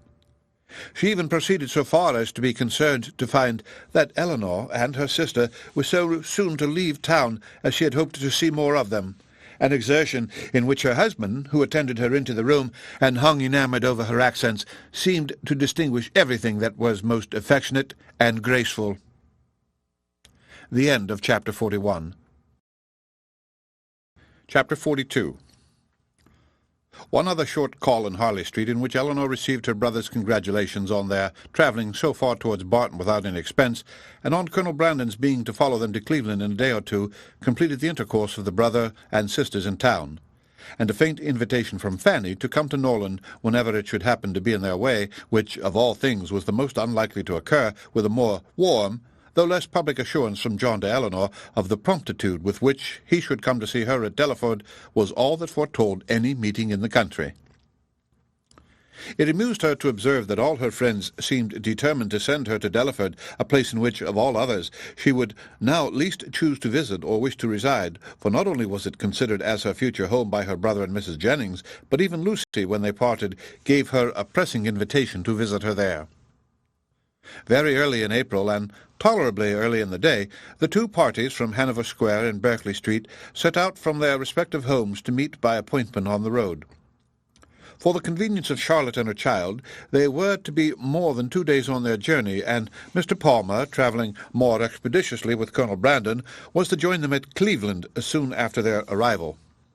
Marianne, few as had been her hours of comfort in London, and eager as she had long been to quit it, could not, when it came to the point, bid adieu to the house in which she had for the last time enjoyed those hopes and that confidence in Willoughby which were now extinguished for ever without great pain. Nor could she leave the place in which Willoughby remained busy in new engagements and new schemes in which she could have no share without shedding many tears. Elinor's satisfaction at the moment of removal was more positive. She had no such object for her lingering thoughts to fix on. She left no creature behind from whom it would give her a moment's regret to be divided for ever. She was pleased to be free herself from the persecution of Lucy's friendship. She was grateful for bringing her sister away unseen by Willoughby since his marriage, and she looked forward with hope to what a few months of tranquillity at Barton might do towards restoring Marianne's peace of mind and confirming her own. Their journey was safely performed. The second day brought them into the cherished or the prohibited county of Somerset, for as such was it dwelt on by turns in Marianne's imagination, and in the forenoon of the third they drove up to Cleveland. Cleveland was a spacious, modern-built house situated on a sloping lawn. It had no park, but the pleasure grounds were tolerably extensive, and like every other place of the same degree of importance, it had its open shrubbery and a closer wood walk. A road of smooth gravel winding round a plantation led to the front. The lawn was dotted over with timber. The house itself was under the guardianship of the fir, the mountain ash, and the acacia, and a thick screen of them altogether, interspersed with tall Lombardy poplars, shut out the offices. Marianne entered the house with a heart swelling with emotion from the consciousness of being only 80 miles from Barton, and not 30 from Combe Magna, and before she had been 5 minutes within its walls, while the others were busily helping Charlotte show their child to the housekeeper, she quitted it again, stealing away through the winding shrubberies, now just beginning to be in beauty, to gain a distant eminence where, from its Grecian temple, her eye, wandering over a wide tract of country to the southeast, could fondly rest on the farthest ridge of hills in the horizon, and fancy that from their summits Combe Magna might be seen. In such moments of precious, of invaluable misery, she rejoiced in tears of agony to be at Cleveland, and as she returned by a different circuit to the house, feeling all the happy privilege of country liberty, of wandering from place to place in free and luxurious solitude, she resolved to spend almost every hour of every day, while she remained with the Palmers, in the indulgence of such solitary rambles. She returned just in time to join the others as they quitted the house on an excursion through its more immediate premises, and the rest of the morning was easily whiled away in lounging round the kitchen garden, examining the bloom upon its walls, and listening to the gardener's lamentations upon blights, in dawdling through the greenhouse where the loss of her favourite plants, unwarily exposed and nipped by the lingering frost, raised the laughter of Charlotte, and in visiting her poultry-yard, wherein the disappointed hopes of her dairymaid by hens forsaking their nests, or being stolen by a fox, or in the rapid decrease of a promising young brood, she found fresh sources of merriment. The morning was fine and dry, and Marianne, in her plan of employment abroad, had not calculated for any change of weather during their stay at Cleveland. With great surprise, therefore, did she find herself prevented by a settled rain from going out again after dinner. She had depended on a twilight walk to the Grecian temple, and perhaps all over the grounds, and an evening merely cold or damp would not have deterred her from it. But a heavy and settled rain even she could not fancy dry or pleasant weather for walking. Their party was small, and the hours passed quietly away. Mrs. Palmer had her child, and Mrs. Jennings her carpet work. They talked of their friends they had left behind, arranged Lady Middleton's engagements, and wondered whether Mr. Palmer and Colonel Brandon would get farther from Reading that night. Elinor, however, little concerned in it, joined in their discourse, and Marianne, who had the knack of finding her way in every house to the library, however it might be avoided by the family in general, soon procured herself a book. Nothing was wanting on Mrs. Palmer's side that constant and friendly good humour could do to make them feel themselves welcome. The openness and heartiness of her manner more than atoned for that want of recollection and elegance which made her often deficient in the forms of politeness. Her kindness, recommended by so pretty a face, was engaging. Her folly, though evident, was not disgusting because it was not conceited, and Elinor could have forgiven everything but her laugh.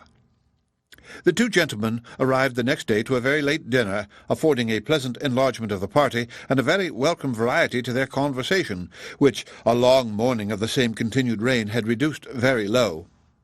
Elinor had seen so little of Mr. Palmer, and in that little had seen so much variety in his address to her sister and herself, that she knew not what to expect to find him in his own family. She found him, however, perfectly the gentleman in his behaviour to all his visitors, and only occasionally rude to his wife and her mother. She found him very capable of being a pleasant companion, and only prevented from being so always by too great an aptitude to fancy himself as much superior to people in general as he must feel himself to be to Mrs. Jennings and Charlotte. For the rest of his character and habits, they were marked, as far as Elinor could perceive, with no traits at all unusual in his sex and time of life. He was nice in his eating, uncertain in his hours, fond of his child, though affecting to slight it, and idled away the morning at billiards, which ought to have been devoted to business. She liked him, however, upon the whole, much better than she had expected, and in her heart was not sorry that she could like him no more. not sorry to be driven by the observation of his epicurism, his selfishness, and his conceit to rest with complacency on the remembrance of Edward's generous temper, simple taste, and diffident feelings.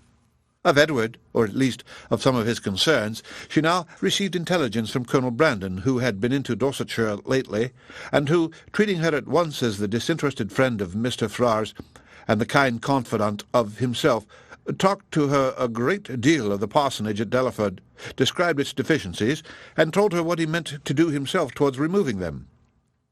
His behaviour to her in this, as well as in every other particular, his open pleasure in meeting her after an absence of only 10 days, his readiness to converse with her, and his deference for her opinion, might very well justify Mrs. Jennings' persuasion of his attachment, and would have been enough, perhaps, had not Elinor still, as from the first, believed Marianne his real favourite, to make her suspect it herself. But as it was, such a notion had scarcely ever entered her head, except by Mrs. Jennings' suggestion, and she could not help believing herself the nicest observer of the two. She watched his eyes, while Mrs. Jennings thought only of his behaviour, and while his looks of anxious solicitude on Marianne's feeling, in her head and throat the beginning of an heavy cold, because unexpressed by words, entirely escaped the latter lady's observation, she could discover in them the quick feelings and needless alarm of a lover.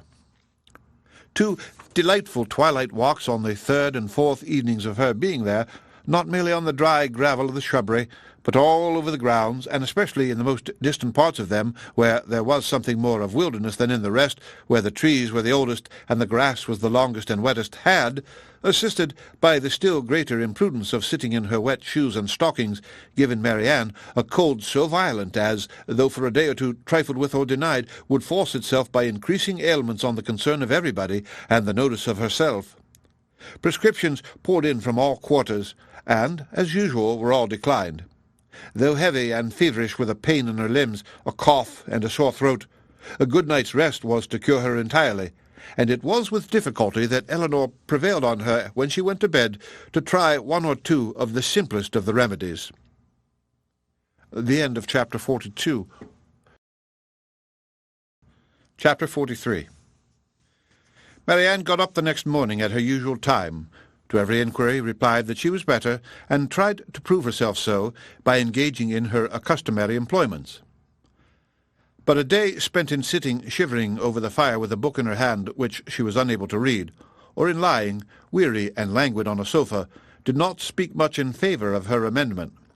And when at last she went early to bed, more and more indisposed, Colonel Brandon was only astonished at her sister's composure, who, though attending and nursing her the whole day against Marianne's inclination, and forcing proper medicines on her at night, trusted like Marianne to the certainty and efficacy of sleep, and felt no real alarm. A very restless and feverish night, however, disappointed the expectation of both, and when Marianne, after persisting in rising, confessed herself unable to sit up, and returned voluntarily to her bed, Elinor was very ready to adopt Mrs. Jennings' advice of sending for the Palmers' apothecary. He came, examined his patient, and though encouraging Miss Dashwood to expect that a very few days would restore her sister to health, yet, by pronouncing her disorder to have a putrid tendency, and allowing the word infection to pass his lips, gave instant alarm to Mrs. Palmer on her baby's account. Mrs. Jennings, who had been inclined from the first to think Marianne's complaint more serious than Elinor, now looked very grave on Mr. Harris's report, and, confirming Charlotte's fears and caution, urged the necessity of her immediate removal with her infant. And Mr. Palmer, though treating their apprehensions as idle, found the anxiety and importunity of his wife too great to be withstood. Her departure, therefore, was fixed on, and within an hour after Mr. Harris's arrival she set off with her little boy and his nurse for the house of a near relation of Mr. Palmer's, who lived a few miles on the other side of Bath, whither her husband promised, at her earnest entreaty, to join her in a day or two, and whither she was almost equally urgent with her mother to accompany her. Mrs. Jennings, however, with a kindness of heart which made Elinor really love her, declared her resolution of not stirring from Cleveland as long as Marianne remained ill, and of endeavouring, by her own attentive care, to supply to her the place of the mother she had taken her from, and Elinor found her on every occasion a most willing and active helpmate, desirous to share in all her fatigues, and often, by her better experience in nursing, of material use. Poor Marianne, languid and low from the nature of her malady, and feeling herself universally ill, could no longer hope that tomorrow would find her recovered, and the idea of what tomorrow would have produced but for this unlucky illness made every ailment more severe. For on that day they were to have begun their journey home, and, attended the whole way by a servant of Mrs. Jennings, were to have taken their mother by surprise on the following forenoon.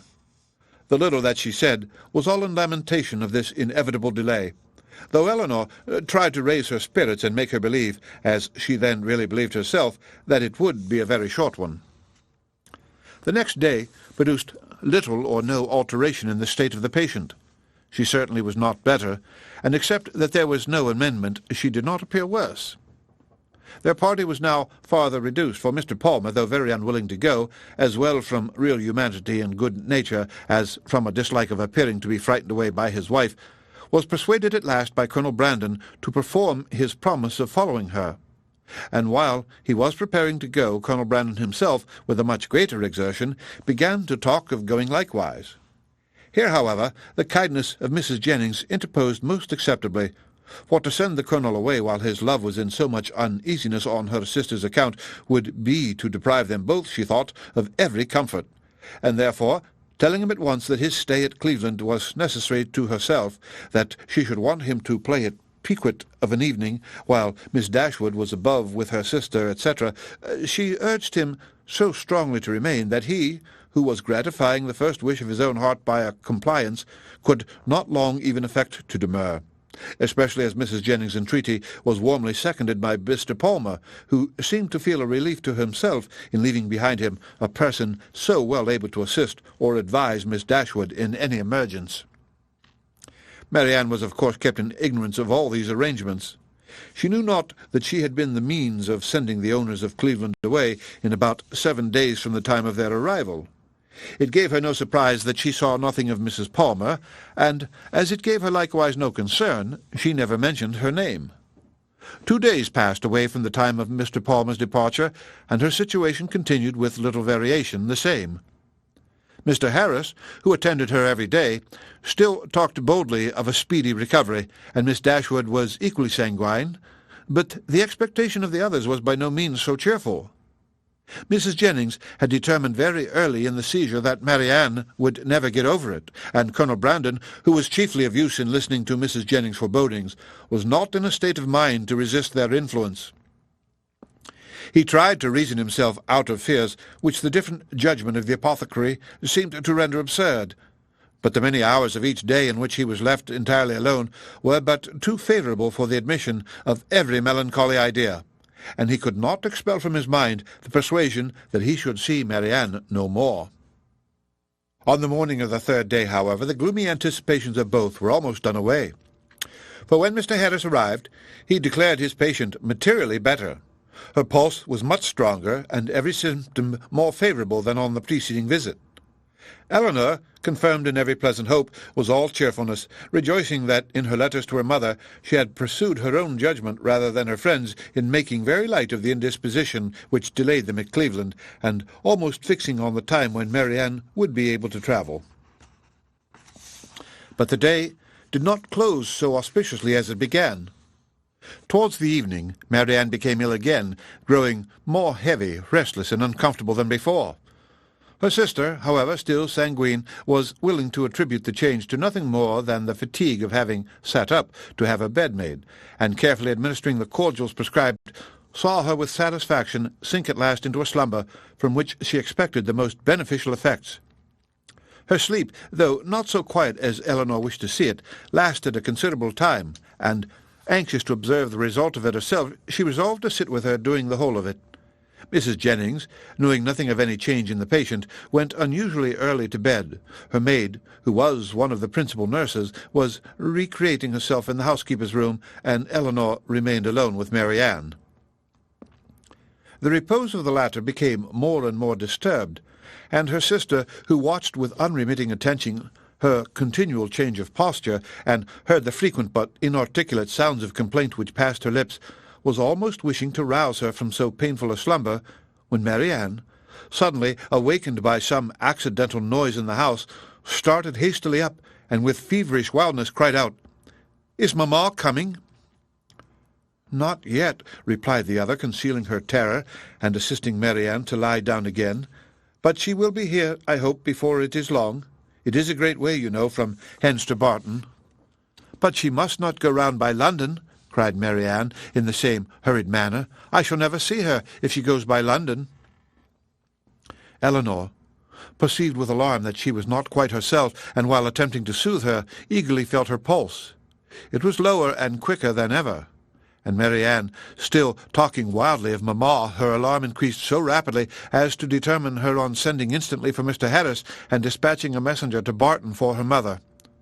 To consult with Colonel Brandon on the best means of effecting the latter was a thought which immediately followed the resolution of its performance, and as soon as she had rung up the maid to take her place by her sister, she hastened down to the drawing-room, where she knew he was generally to be found at a much later hour than the present. It was no time for hesitation. Her fears and her difficulties were immediately before him. Her fears he had no courage, no confidence to attempt the removal of. He listened to them in silent despondence. But her difficulties were instantly obviated, for with a readiness that seemed to speak the occasion, and the service prearranged in his mind, he offered himself as the messenger who should fetch Mrs. Dashwood. Elinor made no resistance that was not easily overcome. She thanked him with brief though fervent gratitude, and while he went to hurry off his servant with a message to Mr. Harris and an order for post-horses directly, she wrote a few lines to her mother. The comfort of such a friend at that moment as Colonel Brandon, of such a companion for her mother, how gratefully was it felt! A companion whose judgment would guide, whose attendance must relieve, and whose friendship might soothe her, as far as the shock of such a summons could be lessened to her. His presence, his manners, his assistance would lessen it. He, meanwhile, whatever he might feel, acted with all the firmness of a collected mind, made every necessary arrangement with the utmost dispatch, and calculated with exactness the time in which she might look for his return. Not a moment was lost in delay of any kind. The horses arrived even before they were expected, and Colonel Brandon, only pressing her hand with a look of solemnity, and a few words spoken too low to reach her ear, hurried into the carriage. It was then about 12 o'clock, and she returned to her sister's apartment to await for the arrival of the apothecary, and to watch by her the rest of the night. It was a night of almost equal suffering to both. Hour after hour passed away in sleepless pain and delirium on Marianne's side, and in the most cruel anxiety on Elinor's before Mr. Harris appeared. Her apprehensions, once raised, paid by their excess for all her former security, and the servant who sat up with her, for she would not allow Mrs. Jennings to be called, only tortured her more by hints of what her mistress had always thought. Marianne's ideas were still, at intervals, fixed incoherently on her mother, and whenever she mentioned her name it gave a pang to the heart of poor Elinor, who, reproaching herself for having trifled with so many days of illness, and wretched for some immediate relief, fancied that all relief might soon be in vain, that everything had been delayed too long, and pictured to herself her suffering mother arriving too late to see this darling child, or to see her rational. She was on the point of sending again for Mr. Harris, or, if he could not come, for some other advice, when the former, but not till after 5 o'clock, arrived. His opinion, however, made some little amends for his delay, for though acknowledging a very unexpected and unpleasant alteration in his patient, he would not allow the danger to be material, and talked of the relief which a fresh mode of treatment must procure with a confidence which in a lesser degree was communicated to Elinor. He promised to call again in the course of 3 or 4 hours, and left both the patient and her anxious attendant more composed than he had found them. With strong concern, and with many reproaches for not being called to their aid, did Mrs. Jennings hear in the morning of what had passed. Her former apprehensions, now with greater reason restored, left her no doubt of the event, and though trying to speak comfort to Elinor, her conviction of her sister's danger would not allow her to offer the comfort of hope. Her heart was really grieved. The rapid decay, the early death of a girl so young, so lovely as Marianne, must have struck a less interested person with concern. On Mrs. Jennings' compassion she had other claims. She had been for 3 months her companion, was still under her care, and she was known to have been greatly injured and long unhappy. The distress of her sister, too, particularly a favourite, was before her, And as for their mother, when Mrs. Jennings considered that Marianne might probably be to her what Charlotte was to herself, her sympathy in her sufferings was very sincere. Mr. Harris was punctual in his second visit, but he came to be disappointed in his hopes of what the last would produce. His medicines had failed, the fever was unabated, and Marianne, only more quiet, not more herself, remained in a heavy stupor. Elinor, catching all, and more than all, his fears in a moment, proposed to call in further advice, but he judged it unnecessary. He had still something more to try, some fresh application of whose success he was almost as confident as the last, and his visit concluded with encouraging assurances which reached the ear, but could not enter the heart of Miss Dashwood. She was calm, except where she thought of her mother, but she was almost hopeless, and in this state she continued till noon, scarcely stirring from her sister's bed, her thoughts wandering from one image of grief, one suffering friend to another, and her spirits oppressed to the utmost by the conversation of Mrs. Jennings, who scrupled not to attribute the severity and danger of this attack to the many weeks of previous indisposition which Marianne's disappointment had brought on. Elinor felt all the reasonableness of the idea, and it gave fresh misery to her reflections. About noon, however, she began, but with a caution, a dread of disappointment, which for some time kept her silent, even to her friend, to fancy, to hope she could perceive a slight amendment in her sister's pulse. She waited, watched, and examined it again and again, and at last, with an agitation more difficult to bury under exterior calmness than all her foregoing distress, ventured to communicate her hopes. Mrs. Jennings, though forced on examination to acknowledge a temporary revival, tried to keep her young friend from indulging a thought of its continuance, and Elinor, conning over every injunction of distrust, told herself likewise not to hope. But it was too late. Hope had already entered, and feeling all its anxious flutter, she bent over her sister to watch. She hardly knew for what. Half an hour passed away, and the favourable symptom yet blessed her. Others even arose to confirm it. Her breath, her skin, her lips, all flattered Elinor with signs of amendment, and Marianne fixed her eyes on her with a rational, though languid gaze. Anxiety and hope now oppressed her in equal degrees, and left her no moment of tranquillity till the arrival of Mr. Harris at 4 o'clock, when his assurances, his felicitations on a recovery in her sister, even surpassing his expectation, gave her confidence, comfort, and tears of joy. Marianne was in every respect materially better, and he declared her entirely out of danger. Mrs. Jennings, perhaps satisfied with the partial justification of her forebodings which had been found in their late alarm, allowed herself to trust in his judgment, and admitted with unfeigned joy, and soon with unequivocal cheerfulness, the probability of an entire recovery. Elinor could not be cheerful. Her joy was of a different kind, and led to anything rather than to gaiety.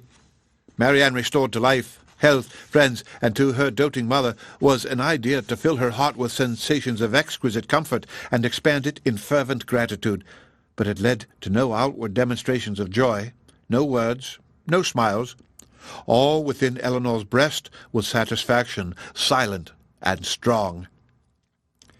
She continued by the side of her sister with little intermission the whole afternoon, calming every fear, satisfying every inquiry of her enfeebled spirits, supplying every succour, and watching almost every look and every breath.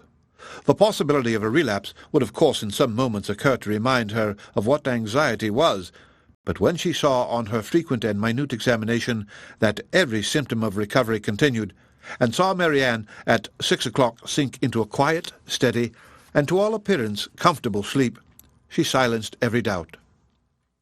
The time was now drawing on when Colonel Brandon might be expected back. At 10 o'clock she trusted, or at least not much later, her mother would be relieved from the dreadful suspense in which she must now be travelling towards them. The Colonel, too, perhaps scarcely less an object of pity. Oh, how slow was the progress of time which yet kept them in ignorance! At 7 o'clock, leaving Marianne still sweetly asleep, she joined Mrs. Jennings in the drawing-room to tea. Of breakfast she had been kept by her fears, and of dinner by their sudden reverse, from eating much, and the present refreshment, therefore, with such feelings of content as she brought to it, was particularly welcome. Mrs. Jennings would have persuaded her at its conclusion to take some rest before her mother's arrival, and allow her to take her place by Marianne. But Elinor had no sense of fatigue, no capability of sleep at that moment about her, and she was not to be kept away from her sister an unnecessary instant. Mrs. Jennings, therefore, attending her upstairs into the sick-chamber to satisfy herself that all continued right, left her there again to her charge and her thoughts, and retired to her own room to write letters and sleep. The night was cold and stormy. The wind roared round the house, and the rain beat against the windows. But Elinor, all happiness within, regarded it not. Marianne slept through every blast, and the travellers, they had a rich reward in store for every present inconvenience. The clock struck 8. Had it been 10, Elinor would have been convinced that at that moment she heard a carriage driving up to the house, and so strong was the persuasion that she did, in spite of the almost impossibility of their being already come, that she moved into the adjoining dressing-closet and opened a window-shutter to be satisfied of the truth. She instantly saw that her ears had not deceived her. The flaring lamps of a carriage were immediately in view. By their uncertain light she thought she could discern it to be drawn by 4 horses, and this, while it told the excess of her poor mother's alarm, gave some explanation to such unexpected rapidity. Never in her life had Elinor found it so difficult to be calm as at that moment. The knowledge of what her mother must be feeling as the carriage stopped at the door, of her doubt, her dread, perhaps her despair, and of what she had to tell, with such knowledge it was impossible to be calm. All that remained to be done was to be speedy, and therefore, staying only till she could leave Mrs. Jennings' maid with her sister, she hurried downstairs. The bustle in the vestibule, as she passed along an inner lobby, assured her that they were already in the house. She rushed forward towards the drawing-room. She entered it and saw only Willoughby. The end of chapter 43. Chapter 44. Elinor, starting back with a look of horror at the sight of him, obeyed the first impulse of her heart in turning instantly to quit the room, and her hand was already on the lock when its action was suspended by his hastily advancing and saying, in a voice rather of command than supplication, "Miss Dashwood, for half an hour, for 10 minutes, I entreat you to stay." "No, sir," she replied with firmness, "I shall not stay. Your business cannot be with me.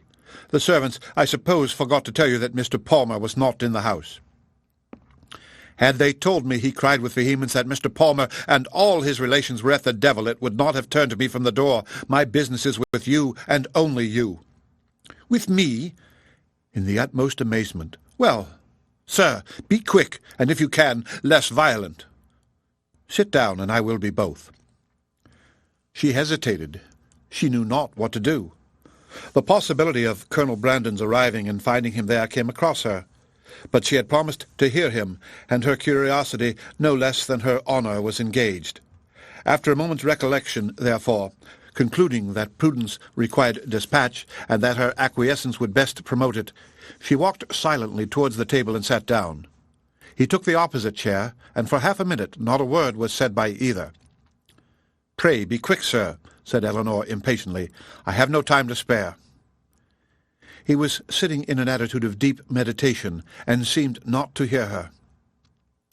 "Your sister," said he, with abruptness a moment afterwards, "is out of danger. I heard it from the servant, God be praised, but is it true? Is it really true?"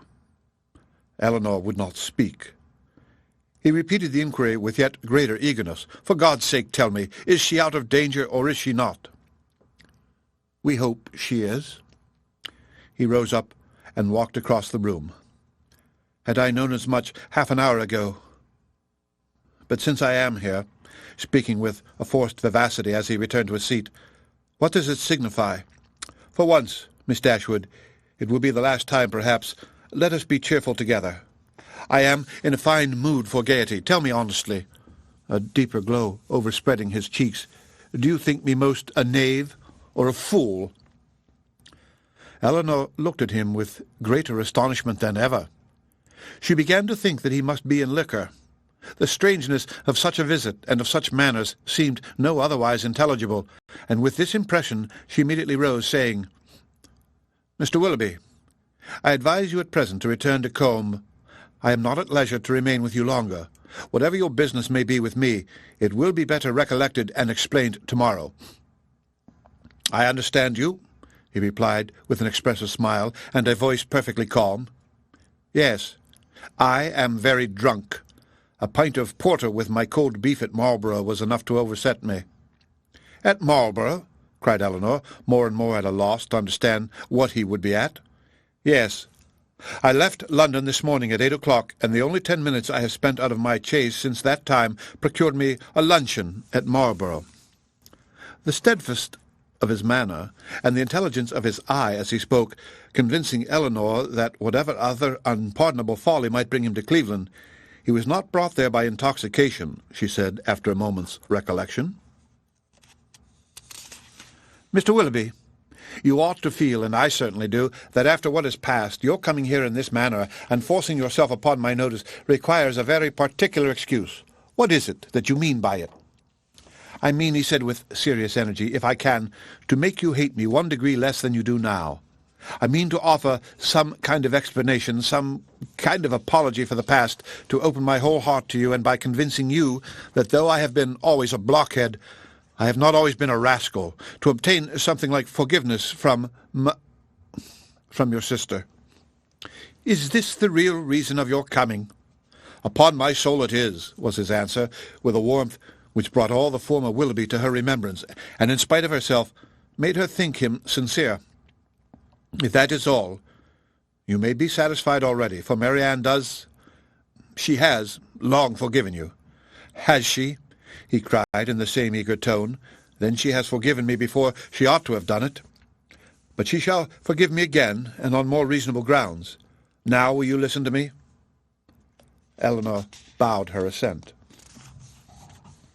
"I do not know," said he, after a pause of expectation on her side, and thoughtfulness on his own, "how you may have accounted for my behaviour to your sister, or what diabolical motive you may have imputed to me. Perhaps you will hardly think the better of me.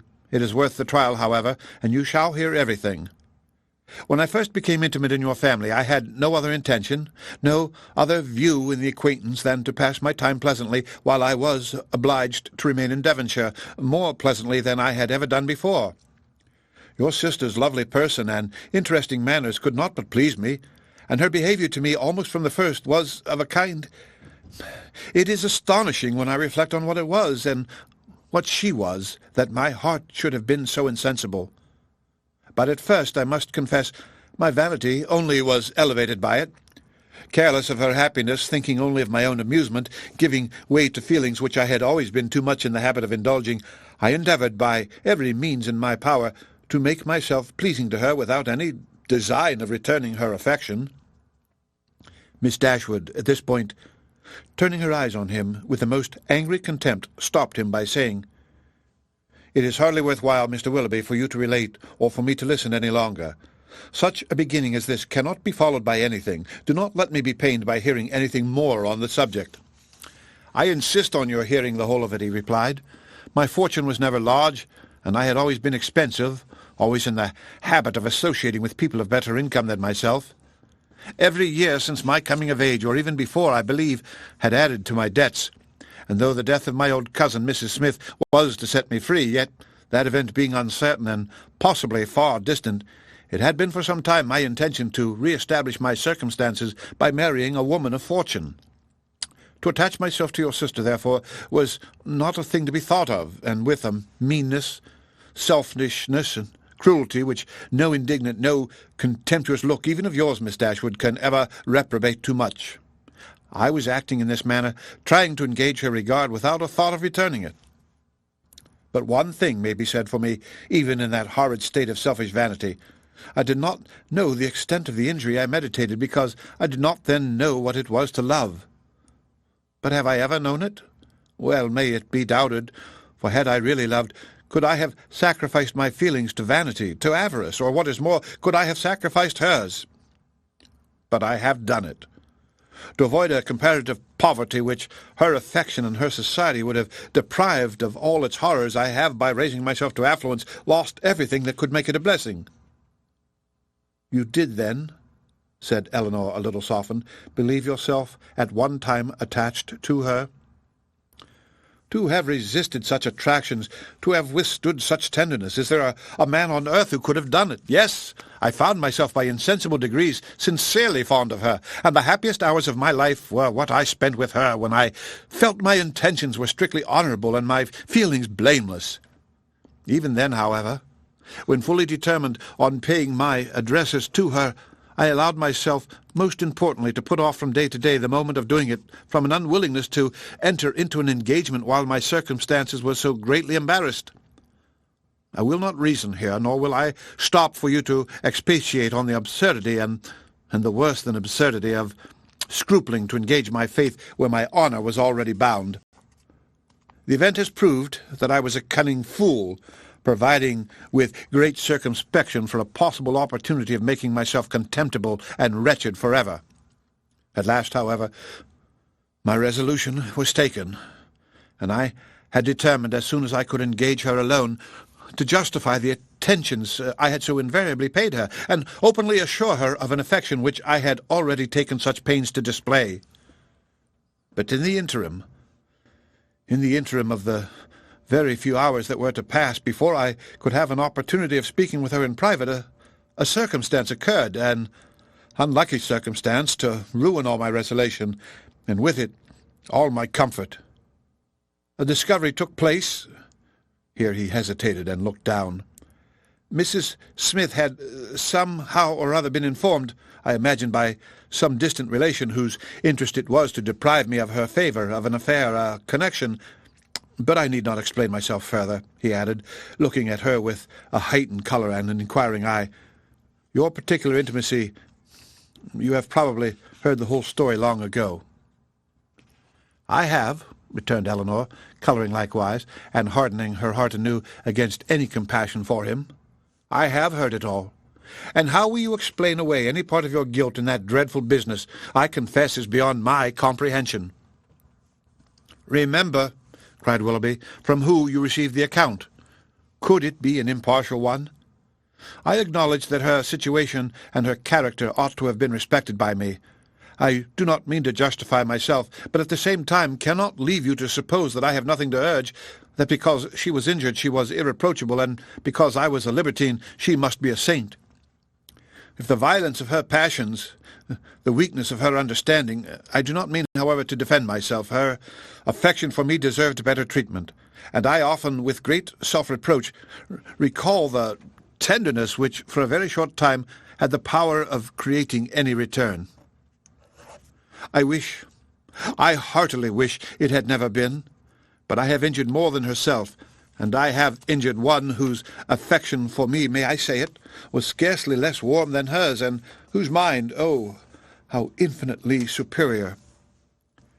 Your indifference, however, towards that unfortunate girl, I must say it, unpleasant to me as the discussion of such a subject may well be, your indifference is no apology for your cruel neglect of her. Do not think yourself excused by any weakness, any natural defect of understanding on her side in the wanton cruelty so evident on yours.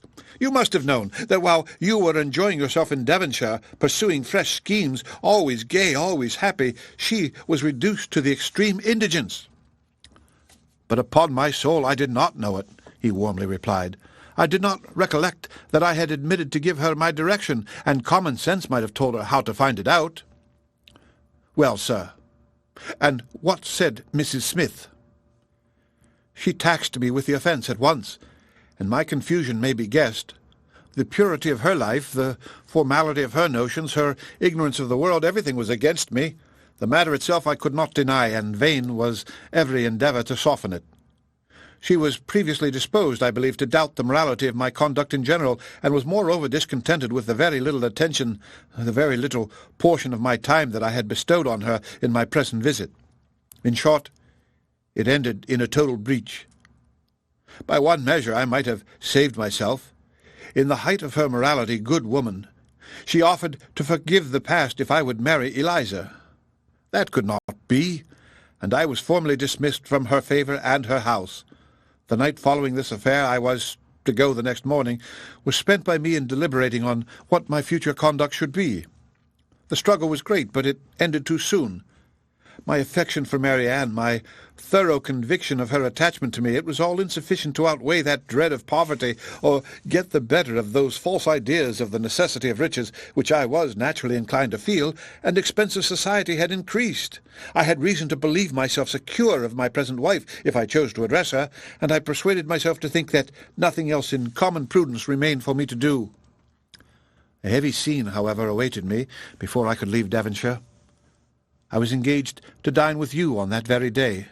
Some apology was therefore necessary for my breaking the engagement.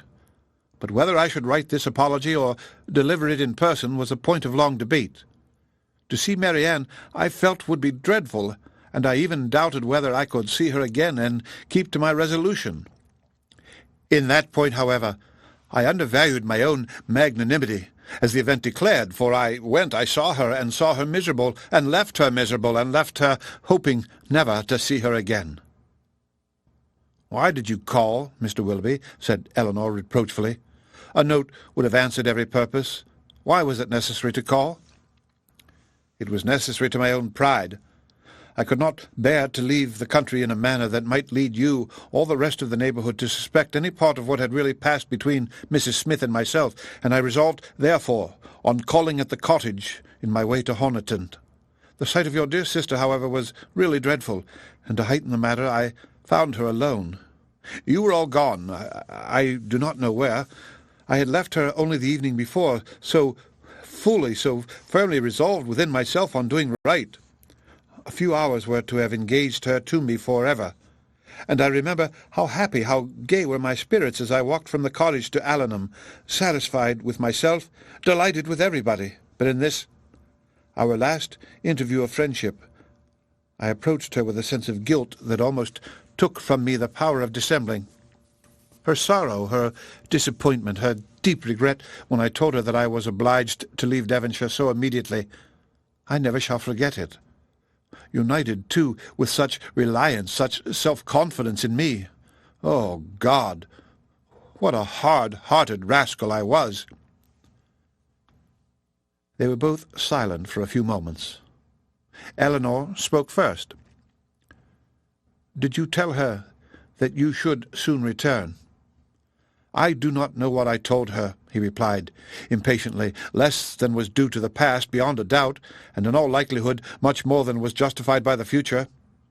"I cannot think of it. It won't do." "Then came your dear mother to torture me farther with all her kindness and confidence. Thank heaven! It did torture me. I was miserable. Miss Dashwood, you cannot have an idea of the comfort it gives me to look back on my own misery. I owe such a grudge to myself for the stupid, rascally folly of my own heart, that all my past sufferings under it are only triumph and exultation to me now.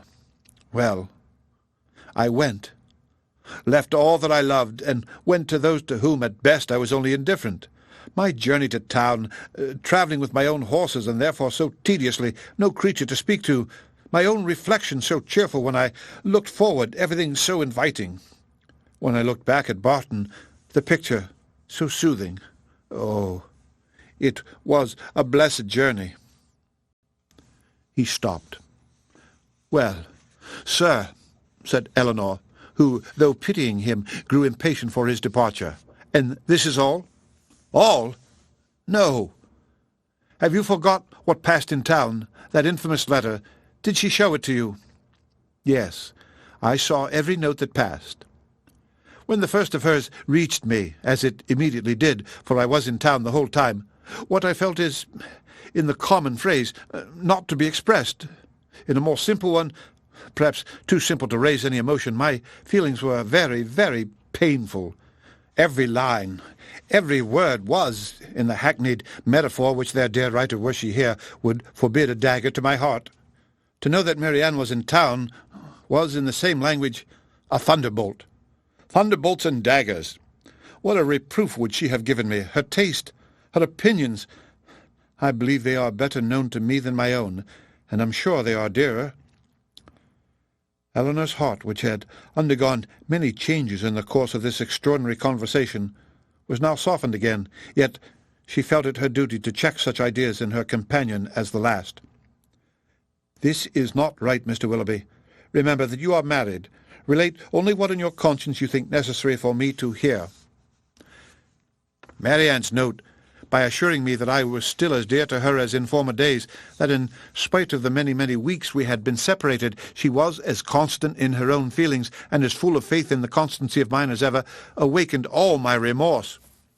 I say awakened, because time and London, business and dissipation, had in some measure quieted it, and I had been growing a fine, hardened villain, fancying myself indifferent to her, and choosing to fancy that she, too, must have become indifferent to me, talking to myself of our past attachment as a mere idle, trifling business, shrugging up my shoulders in proof of its being so, and silencing every reproach, overcoming every scruple by secretly saying now and then, "I shall be heartily glad to hear she is well married." But this note made me know myself better. I felt that she was infinitely dearer to me than any other woman in the world, and that I was using her infamously. But everything was then just settled between Miss Grey and me. To retreat was impossible. All that I had to do was to avoid you both. I sent no answer to Marianne, intending by that means to preserve myself from her farther notice, and for some time I was even determined not to call in Berkeley Street.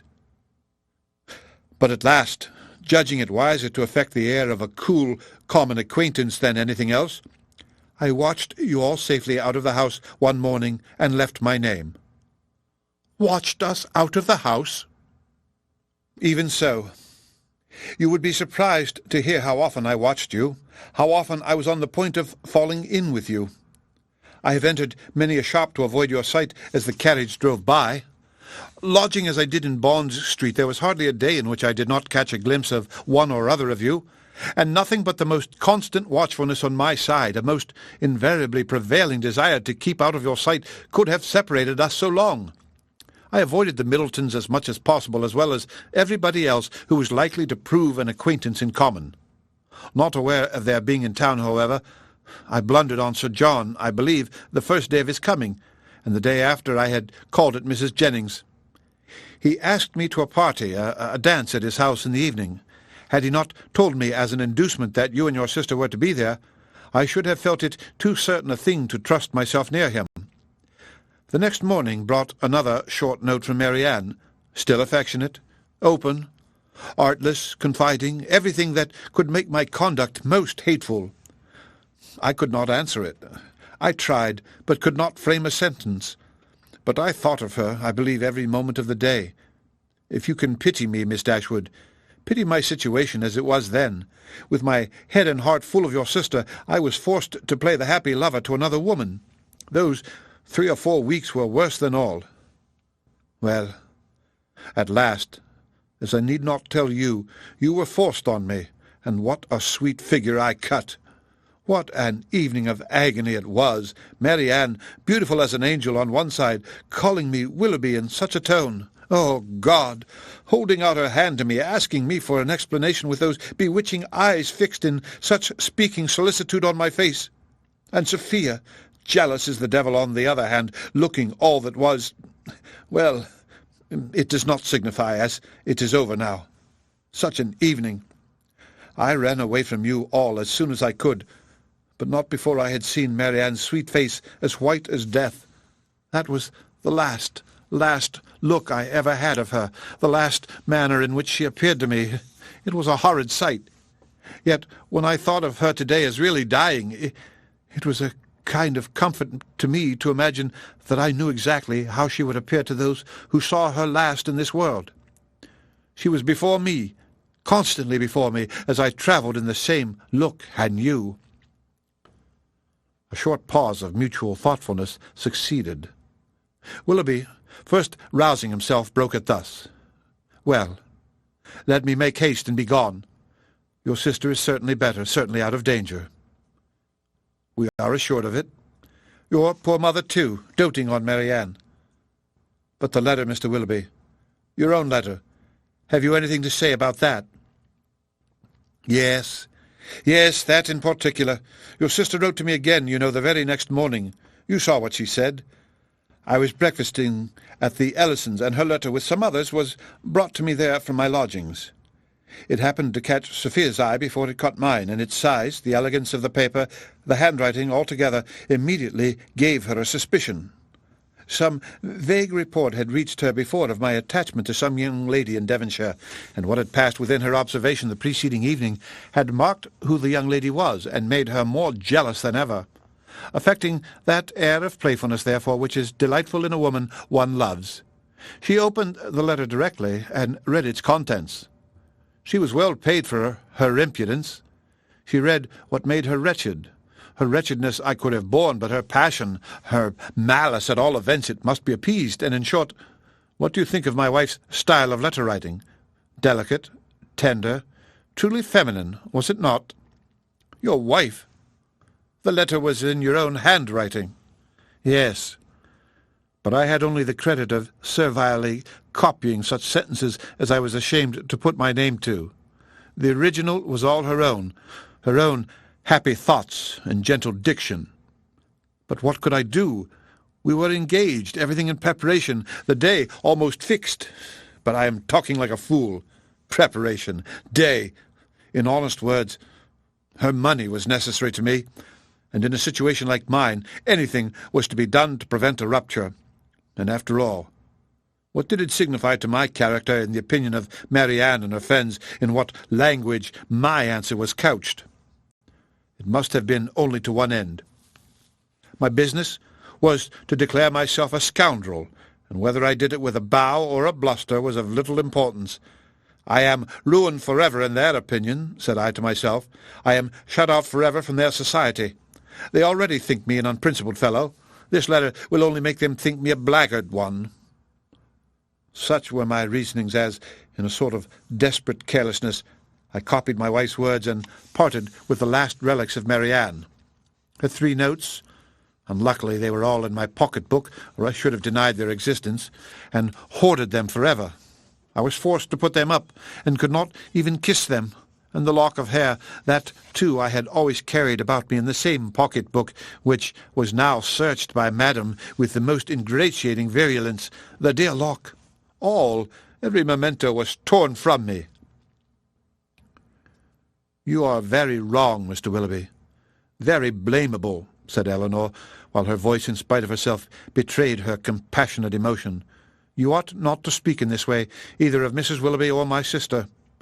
You have made your own choice. It was not forced on you. Your wife has a claim to your politeness, to your respect at least. She must be attached to you, or she would not have married you. To treat her with unkindness, to speak of her slightingly, is no atonement to Marianne, nor can I suppose it a relief to your own conscience. Do not talk to me of my wife, said he with a heavy sigh. She does not deserve your compassion. She knew I had no regard for her when we married. Well, married we were, and came down to Combe Magna to be happy, and afterwards returned to town to be gay. And now do you pity me, Miss Dashwood, or have I said all this to no purpose? Am I, be it only 1 degree, am I less guilty in your opinion than I was before? My intentions were not always wrong. Have I explained away any part of my guilt? Yes, you have certainly removed something, a little. You have proved yourself, on the whole, less faulty than I had believed you. You have proved your heart less wicked, much less wicked, but I hardly know. The misery that you have inflicted, I hardly know what could have made it worse. Will you repeat to your sister, when she has recovered, what I have been telling you? Let me be a little lightened, too, in her opinion as well as in yours. You tell me that she has forgiven me already. Let me be able to fancy that a better knowledge of my heart and of my present feelings will draw from her a more spontaneous, more natural, more gentle, less dignified forgiveness. Tell her of my misery and my penitence. Tell her that my heart was never inconstant to her, and if you will, that at this moment she is dearer to me than ever. I will tell her all that is necessary to what may comparatively be called your justification. But you have not explained to me the particular reason of your coming now, nor how you heard of her illness. Last night in Drury Lane lobby I ran against Sir John Middleton, and when he saw who I was, for the first time these 2 months, he spoke to me. That he had cut me ever since my marriage I had seen without surprise or resentment. Now, however, his good-natured, honest, stupid soul, full of indignation against me and concern for your sister, could not resist the temptation of telling me what he knew ought to, though probably he did not think it would, vex me horridly. As bluntly as he could speak it, therefore, he told me that Marianne Dashwood was dying of a putrid fever at Cleveland. A letter that morning received from Mrs. Jennings declared her danger almost imminent. The Palmers all gone off in a fright, etc. I was too much shocked to be able to pass myself off as insensible, even to the undiscerning Sir John. His heart was softened in seeing mine suffer, and so much of his ill will was done away that, when we parted, he almost shook me by the hand while he reminded me of an old promise about a pointer puppy. What I felt on hearing that your sister was dying, and dying too, believing me the greatest villain upon earth, scorning, hating me in her latest moments, for how could I tell her what horrid projects might not have been imputed? Oh, one person, I was sure, would represent me as capable of anything. What I felt was dreadful. My resolution was soon made, and at 8 o'clock this morning I was in my carriage. Now you know all. Elinor made no answer. Her thoughts were silently fixed on the irreparable injury which too early an independence and its consequent habits of idleness, dissipation, and luxury had made in the mind, the character, the happiness of a man who, to every advantage of person and talents, united a disposition naturally open and honest, and a feeling, affectionate temper. The world had made him extravagant and vain. Extravagance and vanity had made him cold-hearted and selfish. Vanity, while seeking its own guilty triumph at the expense of another, had involved him in a real attachment which extravagance, or at least its offspring, necessity, had required to be sacrificed. Each faulty propensity in leading him to evil had led him likewise to punishment. The attachment, from which against honour, against feeling, against every better interest he had outwardly torn himself, now, when no longer allowable, governed every thought, and the connection, for the sake of which he had, with little scruple, left her sister to misery, was likely to prove a source of unhappiness to himself of a far more incurable nature. From a reverie of this kind she was recalled at the end of some minutes by Willoughby, who, rousing himself from a reverie at least equally painful, started up in preparation for going, and said, "There is no use in staying here. I must be off." "Are you going back to town?" "No, decamp Magna. I have business there. From thence to town in a day or two." "Good-bye." He held out his hand. She could not refuse to give him hers. He pressed it with affection. "And you do think something better of me than you did?" said he, letting it fall, and leaning against the mantelpiece, as if forgetting he was to go. Elinor assured him that she did, that she forgave, pitied, wished him well, was even interested in his happiness, and added some gentle counsel as to the behaviour most likely promote it. His answer was not very encouraging. "As to that," said he, "I must rub through the world as well as I can. Domestic happiness is out of the question. If, however, I am allowed to think that you and yours feel an interest in my fate and actions, it may be the means. It may put me on my guard. At least it will be something to live for. Marianne, to be sure, is lost to me forever. Were I even by any blessed chance at liberty again—" Elinor stopped him with a reproof. "Well," he replied, "once more good-bye. I shall now go away and live in dread of one event." "What do you mean?" "Your sister's marriage." "You are very wrong. She can never be more lost to you than she is now. But she will be gained by someone else, and if that someone should be the very he whom of all others I could least bear. But I will not stay to rob myself of all your compassionate goodwill by showing that where I have most injured I can least forgive. Good-bye. God bless you." And with these words he almost ran out of the room. The end of chapter 44. Chapter 45. Elinor, for some time after he left her, for some time even after the sound of his carriage had died away, remained too much oppressed by a crowd of ideas, widely differing in themselves, but of which sadness was the general result, to think even of her sister. Willoughby, he whom only half an hour ago she had abhorred as the most worthless of men, Willoughby, in spite of all his faults, excited a degree of commiseration for the sufferings produced by them, which made her think of him as now separated for ever from her family, with a tenderness, a regret, rather in proportion, as she soon acknowledged within herself, to his wishes than to his merits. She felt that his influence over her mind was heightened by circumstances which ought not in reason to have weight, by that person of uncommon attraction, that open, affectionate, and lively manner which it was no merit to possess, and that by still ardent love for Marianne, which it was not even innocent to indulge. But she felt that it was so long, long before she could feel his influence less. When at last she returned to the unconscious Marianne, she found her just awaking, refreshed by so long and sweet a sleep to the extent of her hopes. Elinor's heart was full.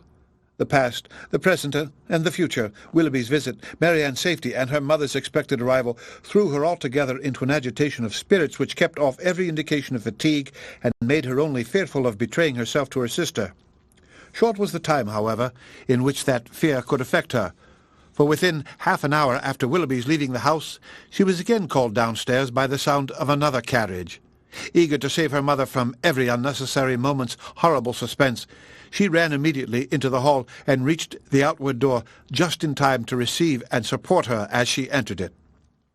Mrs. Dashwood, whose terror as they drew near the house had produced almost the conviction of Marianne's being no more, had no voice to inquire after her, no voice even for Elinor, but she, waiting neither for salutation nor inquiry, instantly gave the joyful relief, and her mother, catching it with all her usual warmth, was in a moment as much overcome by her happiness as she had been before by her fears.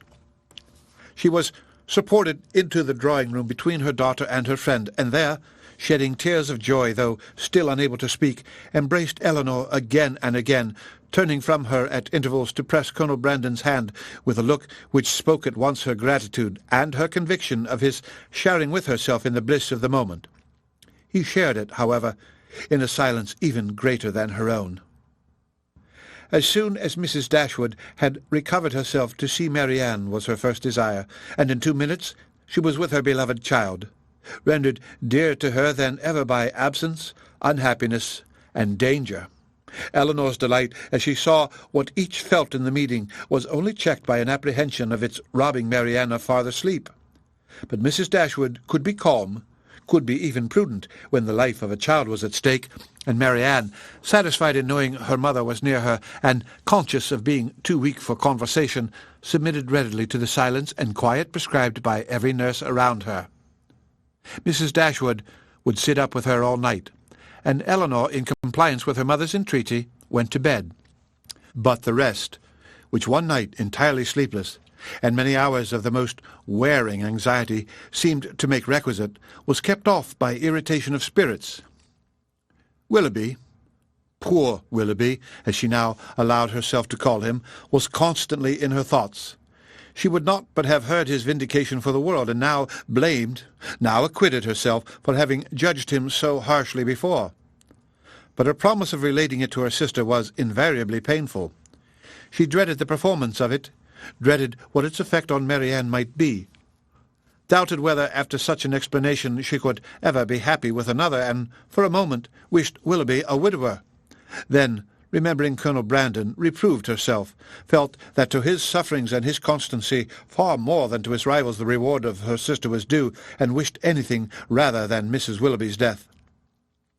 The shock of Colonel Brandon's errand at Barton had been much softened to Mrs. Dashwood by her own previous alarm, for so great was her uneasiness about Marianne that she had already determined to set out for Cleveland on that very day without waiting for any further intelligence, and had so far settled her journey before his arrival that the Careys were then expected every moment to fetch Margaret away, as her mother was unwilling to take her where there might be infection.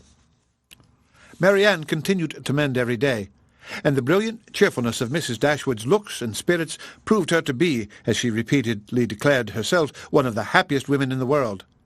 Elinor could not hear the declaration, nor witness its proofs, without sometimes wondering whether her mother ever recollected Edward. But Mrs. Dashwood, trusting to the temperate account of her own disappointment which Elinor had sent her, was led away by the exuberance of her joy to think only of what would increase it. Marianne was restored to her from a danger in which, as she now began to feel, her own mistaken judgment in encouraging the unfortunate attachment to Willoughby had contributed to place her, and in her recovery she had yet another source of joy unthought of by Elinor. It was thus imparted to her as soon as any opportunity of private conference between them occurred. "At last we are alone. My Elinor, you do not yet know all my happiness. Colonel Brandon loves Marianne. He has told me so himself." Her daughter, feeling by turns both pleased and pained, surprised and not surprised, was all silent attention. "You are never like me, dear Elinor, or I should wonder at your composure now. Had I sat down to wish for any possible good to my family, I should have fixed on Colonel Brandon's marrying one of you as the object most desirable, and I believe Marianne will be the most happy with him of the two." Elinor was half inclined to ask her reason for thinking so, because satisfied that none founded on an impartial consideration of their age, characters, or feelings could be given, but her mother must always be carried away by her imagination on any interesting subject, and therefore, instead of an inquiry, she passed it off with a smile. "He opened his whole heart to me yesterday as we travelled. It came out quite unawares, quite undesignedly. I, you may well believe, could talk of nothing but my child. He could not conceal his distress. I saw that it equalled my own, and he, perhaps, thinking that mere friendship, as the world now goes, would not justify so warm a sympathy, or rather not thinking at all, I suppose, giving way to irresistible feelings, made me acquainted with his earnest, tender, constant affection for Marianne. He has loved her, my Elinor, ever since the first moment of seeing her." Here, however, Elinor perceived, not the language, not the professions of Colonel Brandon, but the natural embellishments of her mother's active fancy, which fashioned everything delightful to her as it chose. His regard for her, infinitely surpassing anything that Willoughby ever felt or feigned, as much more warm, as more sincere or constant, whichever we are to call it, has subsisted through all the knowledge of dear Marianne's unhappy prepossession for that worthless young man. And without selfishness, without encouraging a hope, could he have seen her unhappy with another? Such a noble mind, such openness, such sincerity! No one can be deceived in him. "Colonel Brandon's character," said Elinor, "as an excellent man, is well established." "I know it is," replied her mother seriously, "or after such a warning I should be the last to encourage such affection, or even to be pleased by it. But his coming for me as he did, with such active, such ready friendship, is enough to prove him one of the worthiest of men."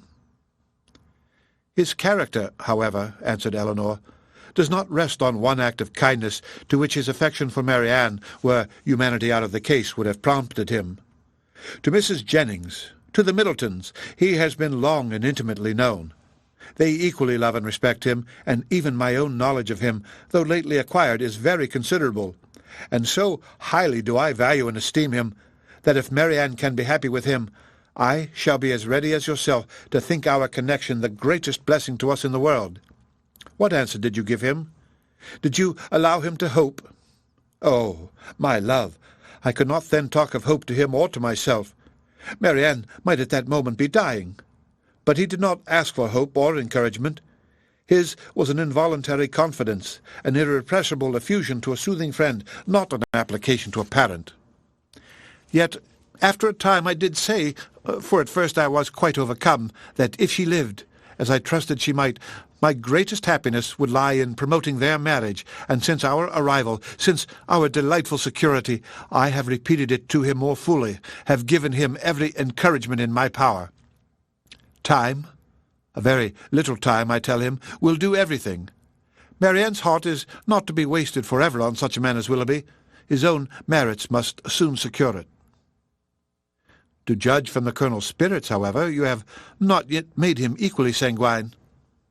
No, he thinks Marianne's affection too deeply rooted for any change in it under a great length of time, and even supposing her heart again free, is too diffident of himself to believe that, with such a difference of age and disposition, he could ever attach her. There, however, he is quite mistaken. His age is only so much beyond hers as to be an advantage, as to make his character and principles fixed, and his disposition, I am well convinced, is exactly the very one to make your sister happy. And his person, his manners, too, are all in his favour. My partiality does not blind me. He is certainly not so handsome as Willoughby, but at the same time there is something much more pleasing in his countenance.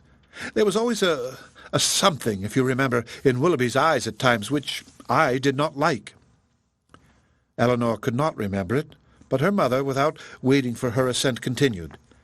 And his manners, the Colonel's manners, are not only more pleasing to me than Willoughby's ever were, but they are of a kind I well know to be more solidly attaching to Marianne. Their gentleness, their genuine attention to other people, and their manly, unstudied simplicity is much more accordant with her real disposition than the liveliness, often artificial and often ill-timed, of the other.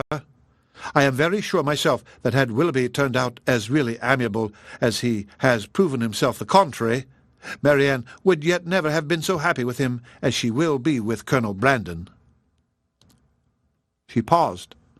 Her daughter could not quite agree with her, but her dissent was not heard, and therefore gave no offence.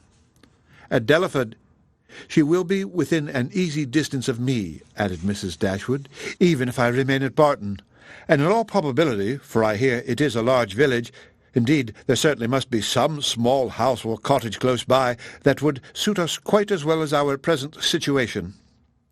Poor Elinor! Here was a new scheme for getting her to Delaford, but her spirit was stubborn. His fortune, too, for at my time of life, you know, everybody cares about that, and though I neither know nor desire to know what it really is, I am sure it must be a good one.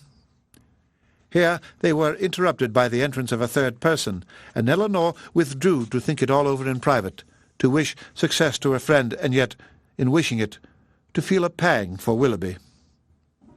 The end of Chapter 45. Chapter 46. Marianne's illness, though weakening in its kind, had not been long enough to make her recovery slow, and with youth, natural strength, and her mother's presence in aid, it proceeded so smoothly as to enable her to remove within 4 days after the arrival of the latter into Mrs. Palmer's dressing-room. When there, at her own particular request, for she was impatient to pour forth her thanks to him for fetching her mother, Colonel Brandon was invited to visit her. His emotion in entering the room, in seeing her altered looks, and in receiving the pale hand which she immediately held out to him, was such as in Elinor's conjecture must arise from something more than his affection for Marianne, or the consciousness of its being known to others. And she soon discovered in his melancholy eye, and varying complexion as he looked at her sister, the probable recurrence of many past scenes of misery to his mind, brought back by that resemblance between Marianne and Eliza already acknowledged, and now strengthened by the hollow eye, the sickly skin, the posture of reclining weakness, and the warm acknowledgment of peculiar obligation. Mrs. Dashwood, not less watchful of what passed than her daughter, but with a mind very differently influenced, and therefore watching to very different effect, saw nothing in the Colonel's behaviour but what arose from the most simple and self-evident sensations, while in the actions and words of Marianne she persuaded herself to think that something more than gratitude already dawned. At the end of another day or two, Marianne, growing visibly stronger every 12 hours, Mrs. Dashwood, urged equally by her own and her daughter's wishes, began to talk of removing to Barton. On her measures depended those of her two friends. Mrs. Jennings could not quit Cleveland during the Dashwood stay, and Colonel Brandon was soon brought by their united request to consider his own abode there as equally determinate, if not equally indispensable. At his and Mrs. Jennings' united request in return, Mrs. Dashwood was prevailed on to accept the use of his carriage on her journey back for the better accommodation of her sick child, and the Colonel, at the joint invitation of Mrs. Dashwood and Mrs. Jennings, whose active good nature made her friendly and hospitable for other people as well as herself, engaged with pleasure to redeem it by a visit at the cottage in the course of a few weeks. The day of separation and departure arrived, and Marianne, after taking so particular and lengthened a leave of Mrs. Jennings, one so earnestly grateful, so full of respect and kind wishes as seemed due to her own heart from a secret acknowledgment of past inattention, and bidding Colonel Brandon farewell with the cordiality of a friend, was carefully assisted by him into the carriage, of which he seemed anxious that she should engross at least half. Mrs. Dashwood and Elinor then followed, and the others were left by themselves to talk of the travellers and feel their own dullness, till Mrs. Jennings was summoned to her chaise to take comfort in the gossip of her maid for the loss of her 2 young companions, and Colonel Brandon immediately afterwards took his solitary way to Delaford. The Dashwoods were 2 days on the road, and Marianne bore her journey on both without essential fatigue.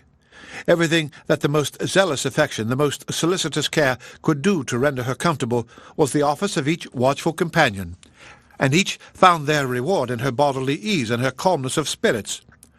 To Elinor, the observation of the latter was particularly grateful.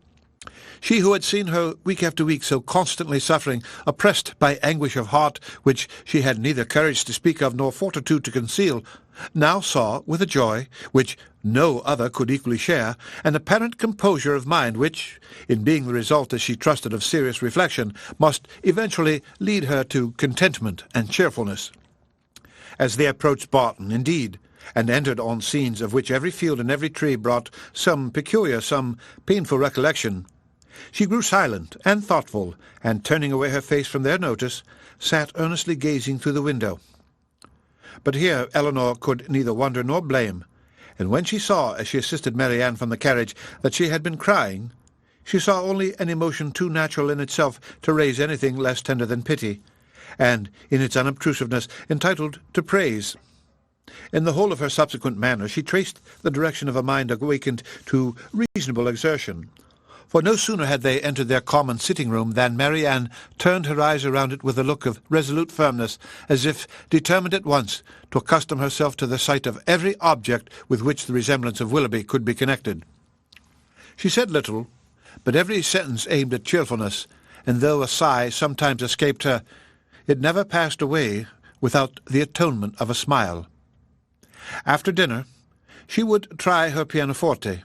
She went to it, but the music on which her eye first entered was an opera, procured for her by Willoughby, containing some of their favourite duets, and bearing on its outward leaf her own name in his handwriting. That would not do. She shook her head, put the music aside, and, after running over the keys for a minute, complained of feebleness in her fingers, and closed the instrument again, declaring, however, with firmness as she did so, that she should in future practise much. The next morning produced no abatement in these happy symptoms. On the contrary, with the mind and body alike strengthened by rest, she looked and spoke with more genuine spirit, anticipating the pleasure of Margaret's return, and talking of the dear family party which would then be restored, of their mutual pursuits and cheerful society, as the only happiness worth a wish. "When the weather is settled, and I have recovered my strength," said she, "we will take long walks together every day. We will walk to the farm at the edge of the down and see how the children go on. We will walk to Sir John's new plantations at Barton Cross and the Abbeyland, and we will often go to the old ruins of the Priory and try to trace its foundations as far as we are told they once reached. I know we shall be happy. I know the summer will pass happily away. I mean never to be later in rising than 6, and from that time till dinner I shall divide every moment between music and reading. I have formed my plan, and am determined to enter on a course of serious study. Our own library is too well known to me to be resorted to for anything beyond mere amusement, but there are many works well worth reading at the park, and there are others of more modern production which I know I can borrow of Colonel Brandon. By reading only 6 hours a day, I shall gain in the course of a 12-month a great deal of instruction which I now feel myself to want." Elinor honoured her for a plan which originated so nobly as this, though smiling to see the same eager, fancy which had been leading her to the extreme of languid indolence and selfish repining, now at work in introducing excess into a scheme of such rational employment and virtuous self-control. Her smile, however, changed to a sigh when she remembered that her promise to Willoughby was yet unfulfilled, and feared she had that to communicate which might again unsettle the mind of Marianne, and ruin at least for a time this fair prospect of busy tranquillity. Willing, therefore, to delay the evil hour, she resolved to wait till her sister's health were more secure before she appointed it. But the resolution was made only to be broken. Marianne had been 2 or 3 days at home before the weather was fine enough for an invalid like herself to venture out. But at last a soft, genial morning appeared, such as might tempt the daughter's wishes and the mother's confidence, and Marianne, leaning on Elinor's arm, was authorized to walk as long as she could without fatigue in the lane before the house. The sisters set out at a pace slow as the feebleness of Marianne in an exercise hitherto untried since her illness required, and they had advanced only so far beyond the house as to admit a full view of the hill, the important hill behind, when, pausing, with her eyes turned towards it, Marianne calmly said, "There. Exactly there," pointing with one hand, "on that projecting mound. There I fell, and there I first saw Willoughby." Her voice sunk with the word, but presently reviving, she added, "I am thankful to find that I can look with so little pain on the spot. Shall we ever talk on that subject, Elinor?" Hesitatingly it was said, "Or will it be wrong? I can talk of it now, I hope, as I ought to do." Elinor tenderly invited her to be open. "As for regret," said Marianne, "I have done with that. As far as he is concerned, I do not mean to talk to you of what my feelings have been for him, but what they are now. At present, if I could be satisfied on one point, if I could be allowed to think that he was not always acting a part, not always deceiving me, but above all, if I could be assured that he never was so very wicked as my fears have sometimes fancied him since the story of that unfortunate girl—" She stopped. Elinor joyfully treasured her words as she answered, "If you could be assured of that, you think you should be easy?" "Yes. My peace of mind is doubly involved in it, for not only is it horrible to suspect a person who has been what he has been to me of such designs, but what must it make me appear to myself? What, in a situation like mine, but a most shamefully unguarded affection, could expose me to—" "How then," asked her sister, "would you account for his behaviour?" "I would suppose him— oh, how gladly would I suppose him only fickle, very, very fickle." Elinor said no more. She was debating within herself on the eligibility of beginning her story directly, or postponing it till Marianne were in stronger health, and they crept on for a few minutes in silence. "I am not wishing him too much good," said Marianne, at last with a sigh, "when I wish his secret reflections may be no more unpleasant than my own. He will suffer enough in them." "Do you compare your conduct with his?" "No. I compare it with what it ought to have been. I compare it with yours. Our situations have borne little resemblance." "They have borne more than our conduct. Do not, my dearest Elinor, let your kindness defend what I know your judgment must censure. My illness has made me think. It has given me leisure and calmness for serious recollection. Long before I was enough recovered to talk, I was perfectly able to reflect. I considered the past. I saw in my own behaviour since the beginning of our acquaintance with him last autumn nothing but a series of imprudence towards myself and want of kindness to others. I saw that my own feelings had prepared my sufferings, and that my want of fortitude under them had almost led me to the grave. My illness, I well knew, had been entirely brought on by myself, by such negligence of my own health as I had felt even at the time to be wrong.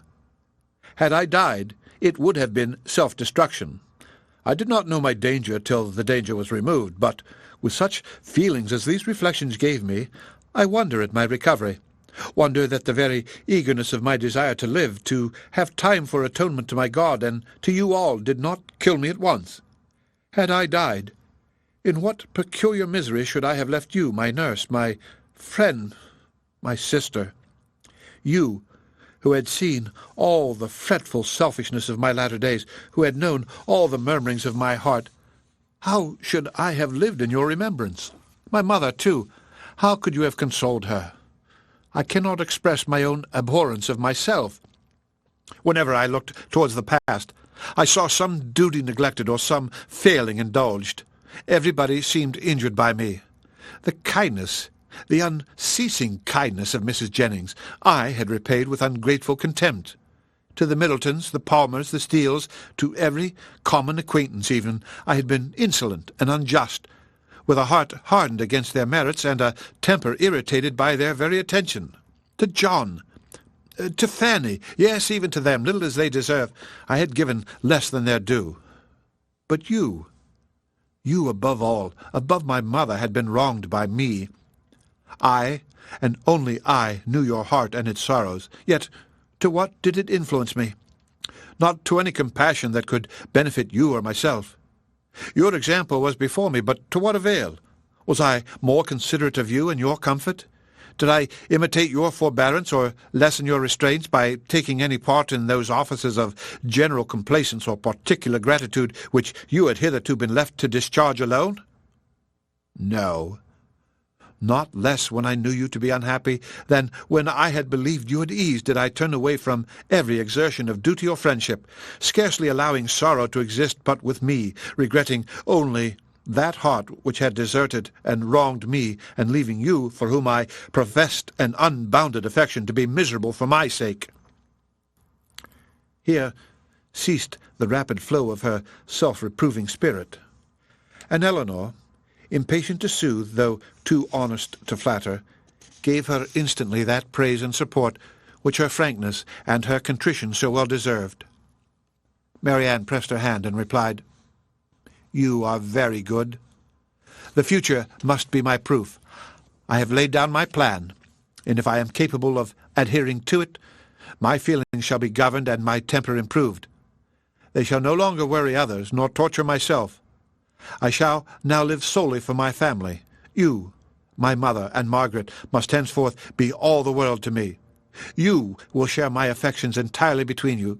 From you, from my home, I shall never again have the smallest incitement to move, and if I do mix in other society, it will be only to show that my spirit is humbled, my heart amended, and that I can practice the civilities, the lesser duties of life with gentleness and forbearance. As for Willoughby, to say that I shall soon or that I shall ever forget him would be idle. His remembrance can be overcome by no change of circumstance or opinions, but it shall be regulated. It shall be checked by religion, by reason, by constant employment." She paused, and added in a lower voice, "If I could know but his heart, everything would become easy." Elinor, who had now been for some time reflecting on the propriety or impropriety of speedily hazarding her narration without feeling at all nearer decision than at first, heard this, and perceiving that, as reflection did nothing, resolution must do all, soon found herself leading to the fact. She managed the recital as she hoped, with address, prepared her anxious listener with caution, related simply and honestly the chief points on which Willoughby grounded his apology, did justice to his repentance, and softened only his protestations of present regard. Marianne said not a word. She trembled, her eyes were fixed on the ground, and her lips became whiter than even in sickness. A thousand inquiries sprung up from her heart, but she dared not urge one. She caught every syllable with panting eagerness. Her hand, unknowing to herself, closely pressed her sister's, and tears covered her cheeks. Elinor, dreading her being tired, led her towards home until they reached the door of the cottage, easily conjecturing what her curiosity must be, though no question was suffered to speak it, talked of nothing but Willoughby and their conversation together, and was carefully minute in every particular of speech and look where minuteness could be safely indulged. As soon as they entered the house, Marianne, with a kiss of gratitude and these two words just articulate through her tears, "Tell mamma," withdrew from her sister and walked slowly upstairs. Elinor would not attempt to disturb a solitude so reasonable as what she now sought, and with a mind anxiously prearranging its result, and a resolution of reviving the subject again should Marianne fail to do it, she turned into the parlour to fulfil her parting injunction. The end of Chapter 46. Chapter 47. Mrs. Dashwood did not hear unmoved the vindication of her former favourite. She rejoiced in his being cleared from some part of his imputed guilt. She was sorry for him. She wished him happy. But the feelings of the past could not be recalled. Nothing could restore him with a faith unbroken, a character unblemished to Marianne. Nothing could do away the knowledge of what the latter had suffered through his means, nor remove the guilt of his conduct towards Eliza. Nothing could replace him, therefore, in her former esteem, nor injure the interests of Colonel Brandon. Had Mrs. Dashwood, like her daughter, heard Willoughby's story from himself, had she witnessed his distress, and been under the influence of his countenance and his manner, it is probable that her compassion would have been greater. But it was neither in Elinor's power nor in her wish to rouse such feelings in another by her retailed explanation as had at first been called forth in herself. Reflection had given calmness to her judgment, and sobered her own opinion of Willoughby's deserts. She wished, therefore, to declare only the simple truth, and lay open such facts as were really due to his character, without any embellishment of tenderness to lead the fancy astray. In the evening, when they were all three together, Marianne began voluntarily to speak of him again, but that it was not without an effort. The restless, unquiet thoughtfulness in which she had been for some time previously sitting, her rising colour as she spoke, and her unsteady voice plainly showed. "I wish to assure you both," said she, "that I see everything as you can desire me to do." Mrs. Dashwood would have interrupted her instantly with soothing tenderness, had not Elinor, who really wished to hear her sister's unbiased opinion by an eager sign, engaged her silence. Marianne slowly continued. "It is a great relief to me, what Elinor told me this morning. I have now heard exactly what I wished to hear." For some moments her voice was lost, but recovering herself she added, and with greater calmness than before, "I am now perfectly satisfied. I wish for no change. I never could have been happy with him after knowing, as sooner or later I must have known, all this. I should have had no confidence, no esteem. Nothing could have done it away to my feelings." "I know it, I know it," cried her mother. "Happy with a man of libertine practices, with one who had so injured the peace of the dearest of our friends and the best of men. No, my Marianne has not a heart to be made happy with such a man. Her conscience, her sensitive conscience, would have felt all that the conscience of her husband ought to have felt." Marianne sighed and repeated, "I wish for no change." "You consider the matter," said Elinor, "exactly as a good mind and a sound understanding must consider it. And I dare say you perceive, as well as myself, not only in this, but in many other circumstances, reason enough to be convinced that your marriage must have involved you in many certain troubles and disappointments in which you would have been poorly supported by an affection on his side much less certain. Had you married, you must have been always poor. His expensiveness is acknowledged even by himself, and his whole conduct declares that self-denial is a word hardly understood by him. His demands and your inexperience together on a small, very small income must have brought on distress, which would not be the less grievous to you from having been entirely unknown and unthought of before. Your sense of honour and honesty would have led you, I know, when aware of your situation, to attempt all the economy that would appear to you possible, and perhaps, as long as your frugality retrenched only on your own comfort, you might have been suffered to practice it. But beyond that, and how little could the utmost of your single management do to stop the ruin which had begun before your marriage? Beyond that, had you endeavoured, however reasonably, to abridge his enjoyments, is it not to be feared that instead of prevailing on feelings so selfish to consent to it, you would have lessened your own influence on his heart, and made him regret the connection which had involved him in such difficulties?" Marianne's lips quivered, and she repeated the word "selfish" in a tone that implied, "Do you really think him selfish?" "The whole of his behaviour," replied Elinor, "from the beginning to the end of the affair, has been grounded on selfishness. It was selfishness which first made him sport with your affections, which afterwards, when his own were engaged, made him delay the confession of it, and which finally carried him from Barton. His own enjoyment or his own ease was in every particular his ruling principle." "It is very true." "My happiness never was his object." "At present," continued Elinor, "he regrets what he has done. And why does he regret it? Because he finds it has not answered towards himself. It has not made him happy. His circumstances are now unembarrassed. He suffers from no evil of that kind, and he thinks only that he has married a woman of a less amiable temper than yourself. But does it thence follow that, had he married you, he would have been happy? The inconveniencies would have been different. He would then have suffered under the pecuniary distresses which, because they are removed, he now reckons as nothing. He would have had a wife of whose temper he could make no complaint, but he would have been always necessitous, always poor, and probably would soon have learnt to rank the innumerable comforts of a clear estate and good income as of far more importance even to domestic happiness than the mere temper of a wife." "I have not a doubt of it," said Marianne, "and I have nothing to regret, nothing but my own folly." "Rather say your mother's imprudence, my child," said Mrs. Dashwood. "She must be answerable." Marianne would not let her proceed, and Elinor, satisfied that each felt their own error, wished to avoid any survey of the past that might weaken her sister's spirits. She therefore, pursuing the first subject, immediately continued. "One observation may, I think, be fairly drawn from the whole of the story, that all Willoughby's difficulties have arisen from the first offence against virtue in his behaviour to Eliza Williams. That crime has been the origin of every lesser one, and of all his present discontents." Marianne assented most feelingly to the remark, and her mother was led by it to an enumeration of Colonel Brandon's injuries and merits, warm as friendship and design could unitedly dictate. Her daughter did not look, however, as if much of it were heard by her.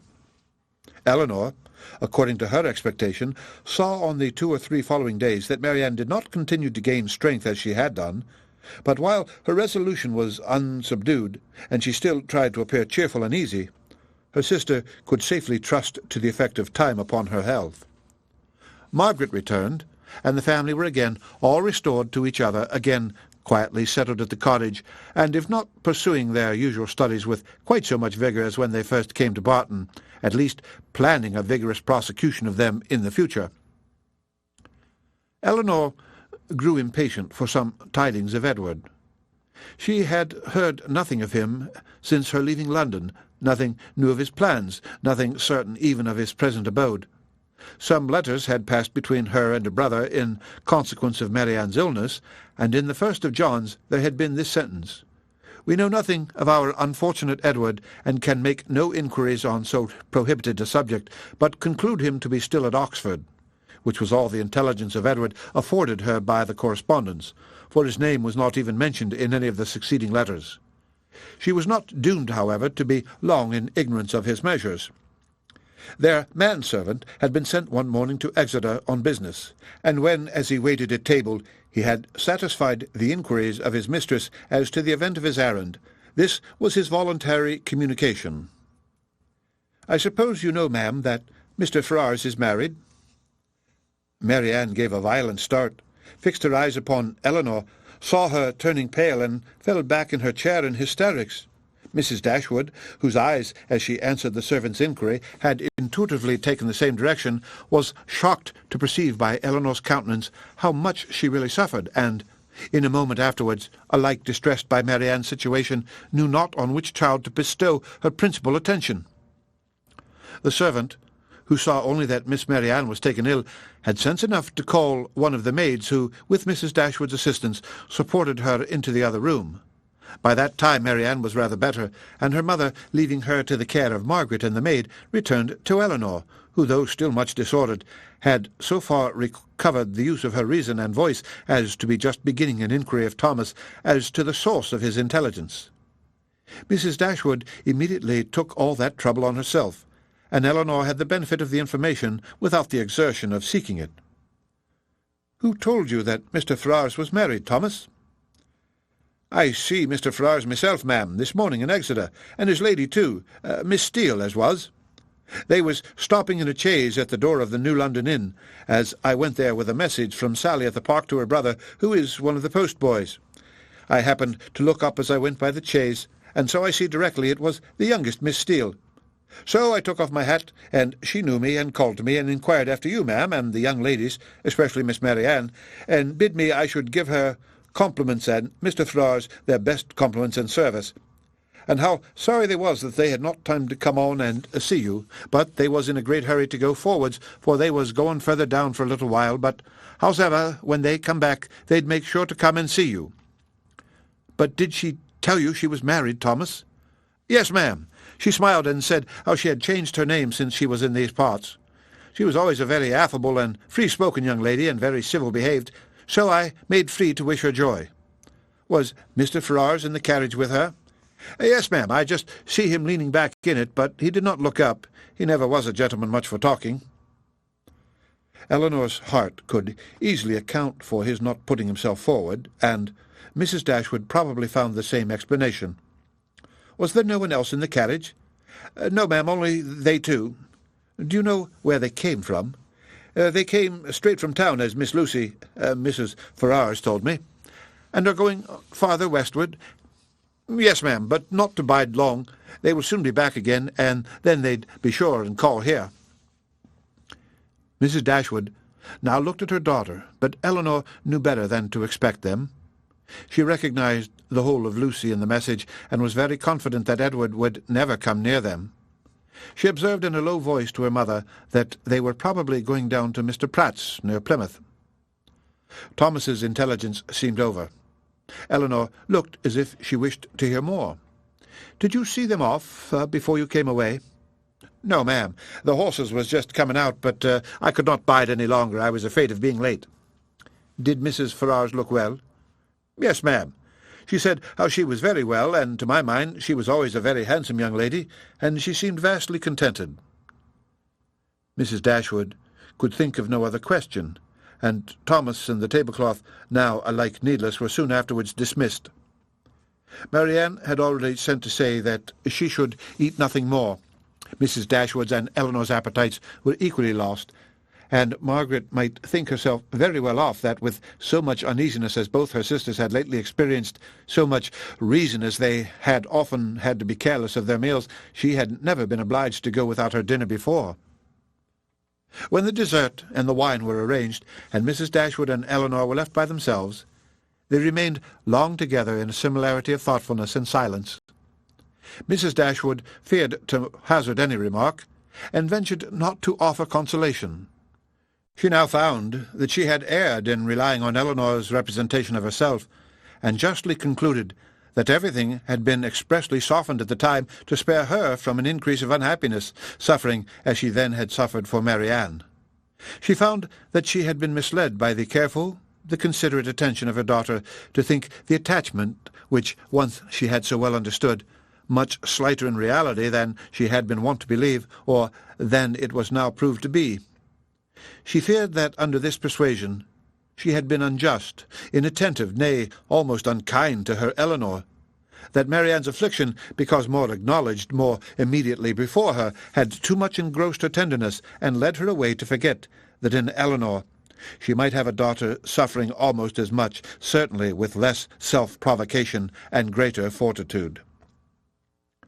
The end of Chapter 47. Chapter 48. Elinor now found the difference between the expectation of an unpleasant event, however certain the mind may be told to consider it, and certainty itself.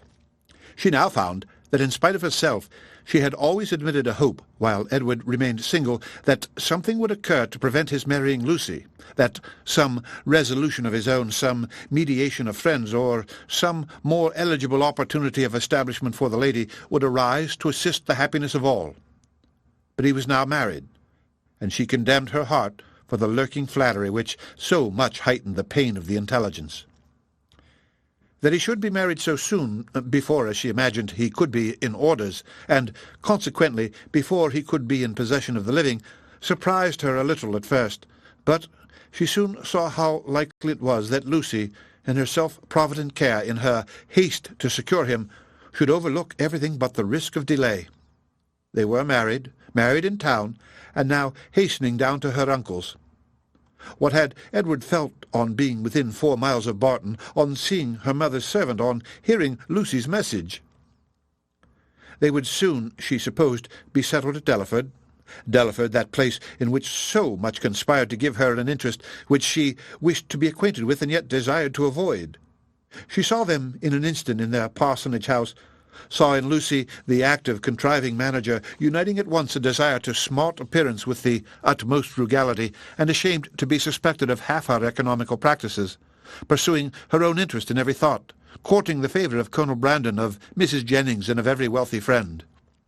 In Edward, she knew not what she saw, nor what she wished to see. Happy or unhappy, nothing pleased her. She turned away her head from every sketch of him. Elinor flattered herself that some one of their connections in London would write to them to announce the event and give farther particulars. But day after day passed off, and brought no letter, no tidings. Though uncertain that any one were to blame, she found fault with every absent friend. They were all thoughtless or indolent.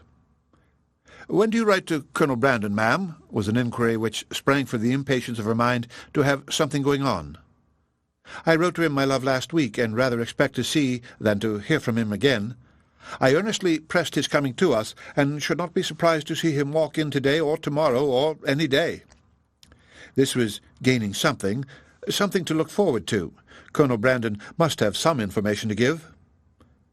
Scarcely had she so determined it when the figure of a man on horseback drew her eyes to the window. He stopped at their gate. It was a gentleman. It was Colonel Brandon himself. Now she should hear more, and she trembled in expectation of it. But it was not Colonel Brandon, neither his air nor his height. Were it possible, she should say it must be Edward. She looked again. He had just dismounted. She could not be mistaken. It was Edward. She moved away and sat down. "He comes from Mr. Pratt's purposely to see us. I will be calm. I will be mistress of myself." In a moment she perceived that the others were likewise aware of the mistake. She saw her mother and Marianne change colour, saw them look at herself and whisper a few sentences to each other. She would have given the world to be able to speak, and to make them understand that she hoped no coolness, no slight would appear in their behaviour to him. But she had no utterance, and was obliged to leave all to their own discretion. Not a syllable passed aloud. They all waited in silence for the appearance of their visitor. His footsteps were heard along the gravel path. In a moment he was in the passage, and in another he was before them. His countenance, as he entered the room, was not too happy even for Elinor. His complexion was white with agitation, and he looked as if fearful of his reception, and conscious that he merited no kind one. Mrs. Dashwood, however, conforming, as she trusted, to the wishes of that daughter by whom she then meant, in the warmth of her heart, to be guided in everything, met him with a look of forced complacency, gave him her hand, and wished him joy. He coloured, and stammered out an unintelligible reply. Elinor's lips had moved with her mother's, and when the moment of action was over, she wished that she had shaken hands with him too. But it was then too late, and with a countenance meaning to be open, she sat down again and talked of the weather. Marianne had retreated as much as possible out of sight to conceal her distress, and Margaret, understanding some part, but not the whole of the case, thought it incumbent on her to be dignified, and therefore took a seat as far from him as she could, and maintained a strict silence. When Elinor had ceased to rejoice in the dryness of the season, a very awful pause took place. It was put an end to by Mrs. Dashwood, who felt obliged to hope that he had left Mrs. Ferrars very well. In an hurried manner he replied in the affirmative. Another pause. Elinor, resolving to exert herself, though fearing the sound of her own voice, now said, "Is Mrs. Ferrars at Longstaple?" "At Longstaple?" he replied with an air of surprise. "No, my mother is in town." "I meant," said Elinor, taking up some work from the table, "to inquire after Mrs. Edward Ferrars." She dared not look up, but her mother and Marianne both turned their eyes on him. He coloured, seemed perplexed, looked doubtingly, and after some hesitation said, "Perhaps you mean my brother. You mean Mrs. Robert Ferrars." "Mrs. Robert Ferrars?" was repeated by Marianne and her mother in an accent of the utmost amazement, and though Elinor could not speak, even her eyes were fixed on him with the same impatient wonder.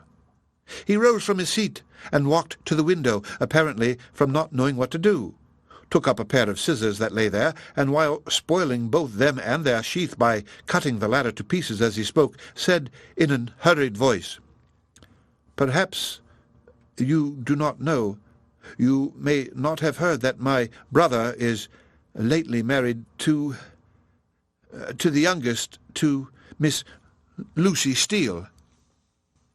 His words were echoed with unspeakable astonishment by all but Elinor, who sat with her head leaning over her work in a state of such agitation as made her hardly know where she was. "Yes," said he. "They were married last week, and are now at Dawlish." Elinor could sit it no longer.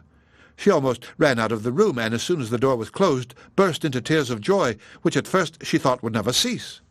Edward, who had till then looked anywhere rather than at her, saw her hurry away, and perhaps saw or even heard her emotion, for immediately afterwards he fell into a reverie which no remarks, no inquiries, no affectionate address of Mrs. Dashwood could penetrate, and at last, without saying a word, quitted the room and walked out towards the village, leaving the others in the greatest astonishment and perplexity on a change in his situation so wonderful and so sudden, a perplexity which they had no means of lessening but by their own conjectures.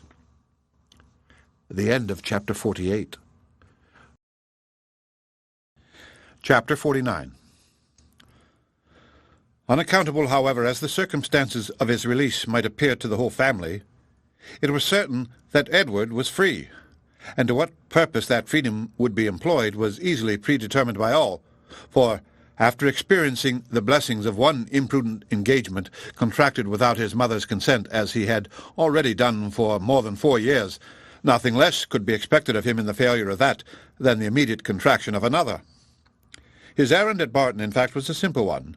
It was only to ask Elinor to marry him, and considering that he was not altogether inexperienced in such a question, it might be strange that he should feel so uncomfortable in the present case as he really did, so much in need of encouragement and fresh air.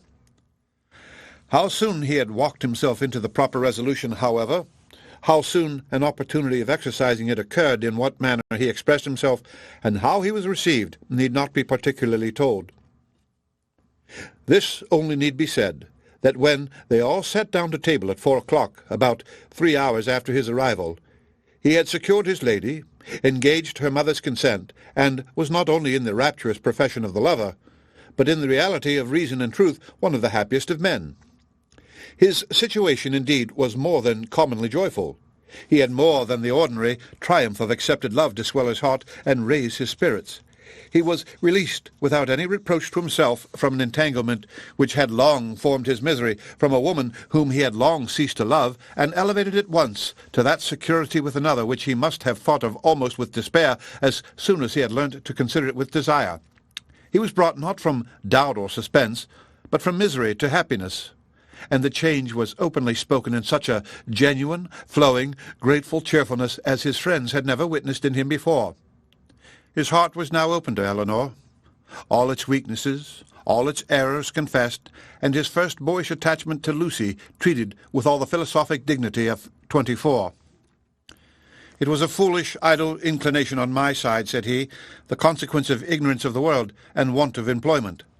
Had my mother given me some active profession when I was removed at 18 from the care of Mr. Pratt, I think, nay, I am sure it would never have happened, for, though I left Longstaple with what I thought at that time a most unconquerable preference for his niece, yet had I then had any pursuit, any object to engage my time and keep me at a distance from her for a few months, I should very soon have outgrown the fancied attachment, especially by mixing more with the world, as in such a case I must have done. But instead of having anything to do, instead of having any profession chosen for me, or being allowed to choose any myself, I returned home to be completely idle, and for the first 12 months afterwards I had not even the nominal employment which belonging to the university would have given me, for I was not entered at Oxford till I was 19. I had, therefore, nothing in the world to do but to fancy myself in love, and as my mother did not make my home in every respect comfortable, as I had no friend, no companion in my brother, and disliked new acquaintance, it was not unnatural for me to be very often at Longstaple, where I always felt myself at home, and was always sure of a welcome, and accordingly I spent the greatest part of my time there from 18 to 19. Lucy appeared everything that was amiable and obliging. She was pretty, too, at least I thought so then, and I had seen so little of other women that I could make no comparisons and see no defects. Considering everything, therefore, I hope, foolish as our engagement was, foolish as it has since in every way been proved, it was not at the time an unnatural or an inexcusable piece of folly. The change which a few hours had wrought in the minds and the happiness of the Dashwoods was so great, as promised them all the satisfaction of a sleepless night.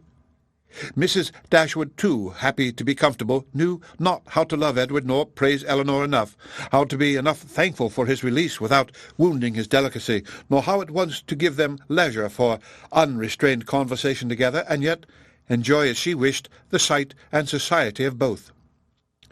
Marianne could speak her happiness only by tears. Comparisons would occur, regrets would arise, and her joy, though sincere as her love for her sister, was of a kind to give her neither spirits nor language. But Elinor, how are her feelings to be described? From the moment of learning that Lucy was married to another, that Edward was free, to the moment of his justifying the hopes which had so instantly followed, she was everything by turns but tranquil. But when the second moment had passed, when she found every doubt, every solicitude removed, compared her situation with what so lately it had been, saw him honourably released from his former engagement, saw him instantly profiting by the release to address herself and declare an affection as tender, as constant as she had ever supposed it to be, she was oppressed. She was overcome by her own felicity, and, happily disposed as is the human mind to be easily familiarized with any change for the better, it required several hours to give sedateness to her spirits, or any degree of tranquillity to her heart. Edward was now fixed at the cottage, at least for a week, for whatever other claims might be made on him, it was impossible that less than a week should be given up to the enjoyment of Elinor's company, or suffice to say half that was to be said of the past, the present, and the future, for though a very few hours spent in the hard labour of incessant talking will dispatch more subjects than can really be in common between any two rational creatures, yet with lovers it is different. Between them no subject is finished, no communication is even made, till it has been made at least 20 times over. Lucy's marriage, the unceasing and reasonable wonder among them all, formed, of course, one of the earliest discussions of the lovers, and Elinor's particular knowledge of each party made it appear to her in every view as one of the most extraordinary and unaccountable circumstances she had ever heard. How they could be thrown together, and by what attraction Robert could be drawn on to marry a girl of whose beauty she had herself heard him speak without any admiration, a girl, too, already engaged to his brother, and on whose account that brother had been thrown off by his family, it was beyond her comprehension to make out. To her own heart it was a delightful affair, to her imagination it was even a ridiculous one, but to her reason, her judgment, it was completely a puzzle. Edward could only attempt an explanation by supposing that perhaps, at first accidentally meeting, the vanity of the one had been so worked on by the flattery of the other as to lead by degrees to all the rest. Elinor remembered what Robert had told her in Harley Street of his opinion of what his own mediation in his brother's affairs might have done if applied to in time. She repeated it to Edward. That was exactly like Robert, was his immediate observation, and that, he presently added, might perhaps be in his head when the acquaintance between them first began. And Lucy perhaps at first might think only of procuring his good offices in my favour. Other designs might afterwards arise. How long it had been carrying on between them, however, he was equally at a loss with herself to make out, for at Oxford, where he had remained by choice ever since his quitting London, he had had no means of hearing of her but from herself, and her letters to the very last were neither less frequent nor less affectionate than usual. Not the smallest suspicion, therefore, had ever occurred to prepare him for what followed, and when at last it burst on him in a letter from Lucy herself, he had been for some time, he believed, half stupefied between the wonder, the horror, and the joy of such a deliverance. He put the letter into Elinor's hands. "Dear Sir, being very sure I have long lost your affections, I have thought myself at liberty to bestow my own on another, and have no doubt of being as happy with him as I once used to think I might be with you. But I scorn to accept a hand while the heart was another's. Sincerely wish you happy in your choice, and it shall not be my fault if we are not always good friends as our near relationship now makes proper. I can safely say I owe you no ill will, and am sure you will be too generous to do us any ill offices. Your brother has gained my affections entirely, and as we could not live without one another, we are just returned from the altar, and are now on our way to Dawlish for a few weeks, which place your dear brother has great curiosity to see, but thought I would first trouble you with these few lines, and shall always remain your sincere well-wisher, friend, and sister, Lucy Ferrars. I have burnt all your letters, and will return your picture the first opportunity. Please to destroy my scrawls, but the ring with my hair you are very welcome to keep." Elinor read and returned it without any comment. "I will not ask your opinion of it as a composition," said Edward. "For worlds would not I have had a letter of hers seen by you in former days.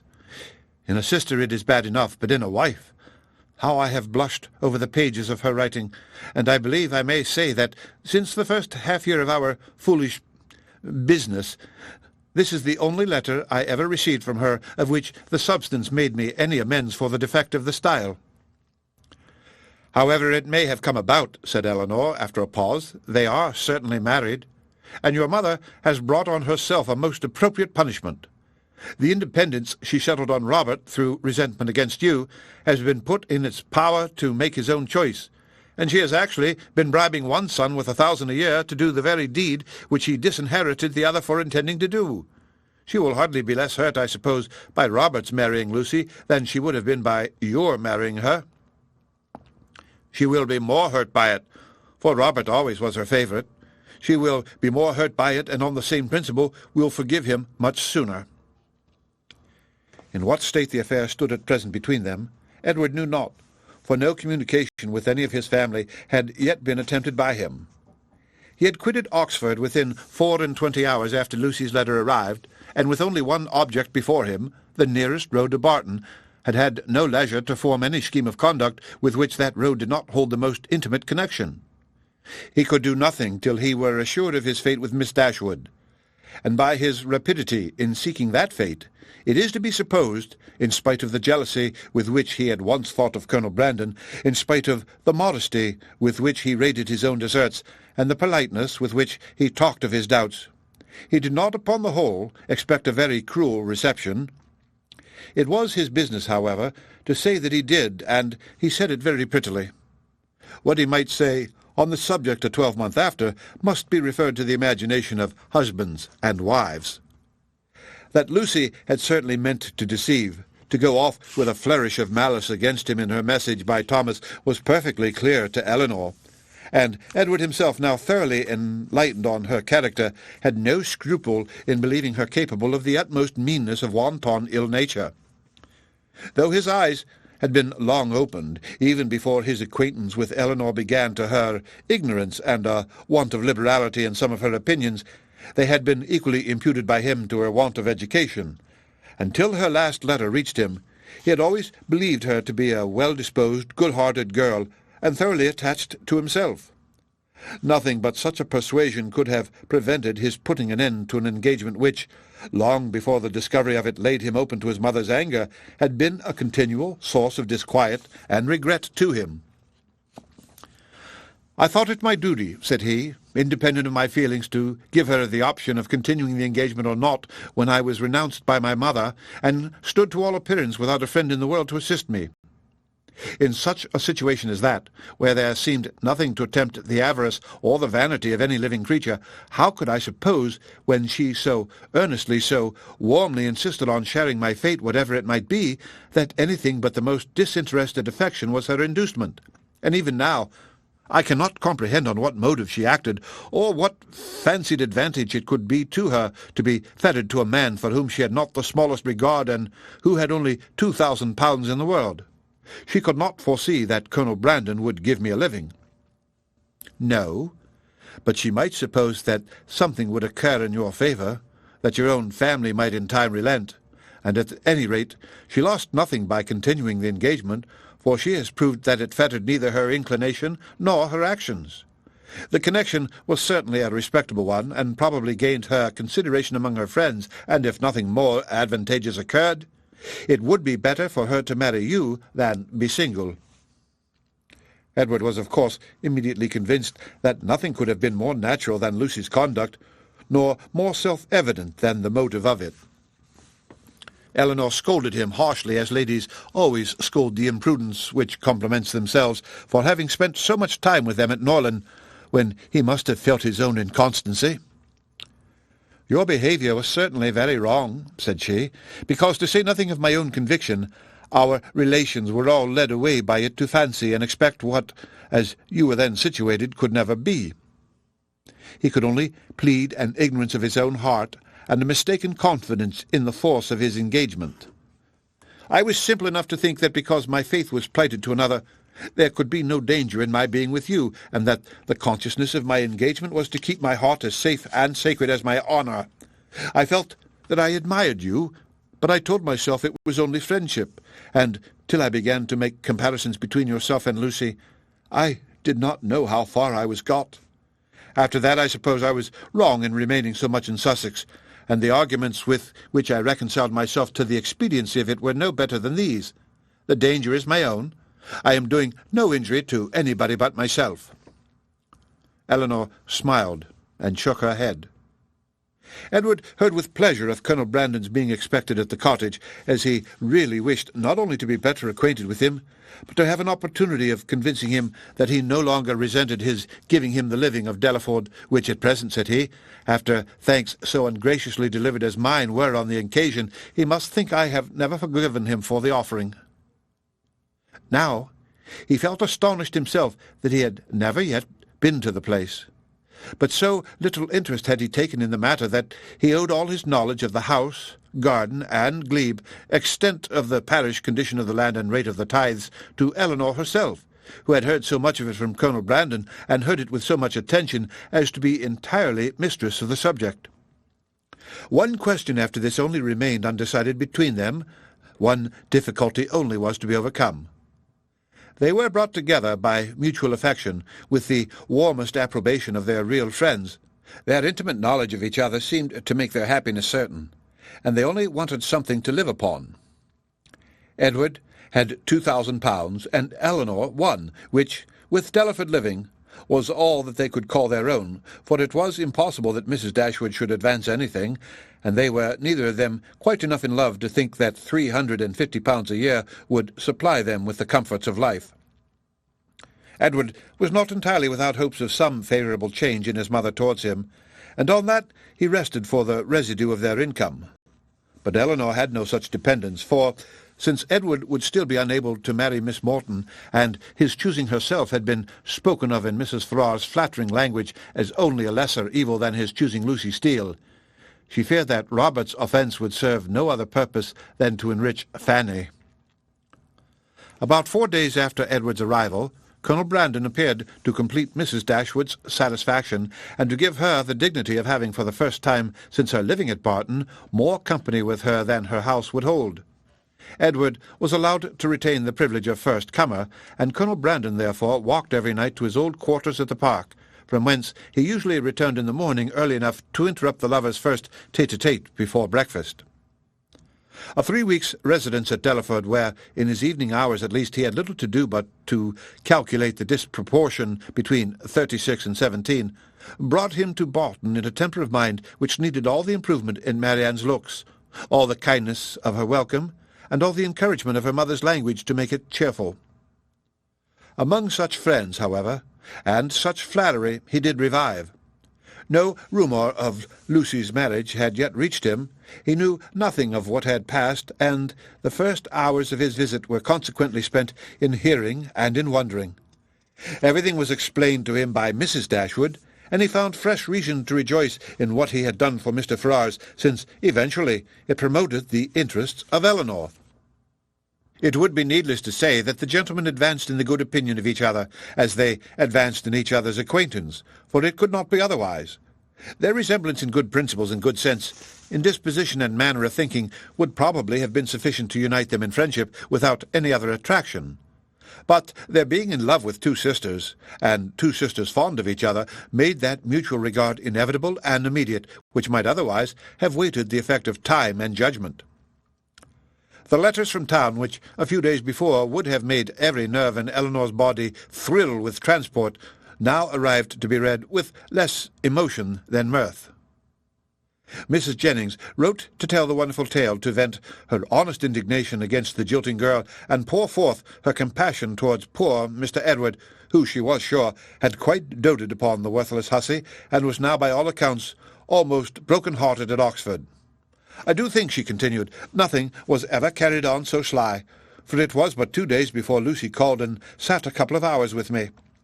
Not a soul suspected anything of the matter, not even Nancy, who, poor soul, came crying to me the day after in a great fright for fear of Mrs. Ferrars, as well as not knowing how to get to Plymouth. For Lucy, it seems, borrowed all her money before she went off to be married, on purpose, we suppose, to make a show with, and poor Nancy had not 7 shillings in the world. So I was very glad to give her 5 guineas to take her down to Exeter, where she thinks of staying 3 or 4 weeks with Mrs. Burgess, in hopes, as I tell her, to fall in with the doctor again. And I must say that Lucy's crossness not to take her along with them in the chaise is worse than all. Poor Mr. Edward! I cannot get him out of my head, but you must send for him to Barton, and Miss Marianne must try to comfort him. Mr. Dashwood's strains were more solemn. Mrs. Ferrars was the most unfortunate of women. Poor Fanny had suffered agonies of sensibility, and he considered the existence of each under such a blow with grateful wonder. Robert's offence was unpardonable, but Lucy's was infinitely worse. Neither of them was ever again to be mentioned to Mrs. Ferrars, and, even if she might hereafter be induced to forgive her son, his wife should never be acknowledged as her daughter, nor be permitted to appear in her presence.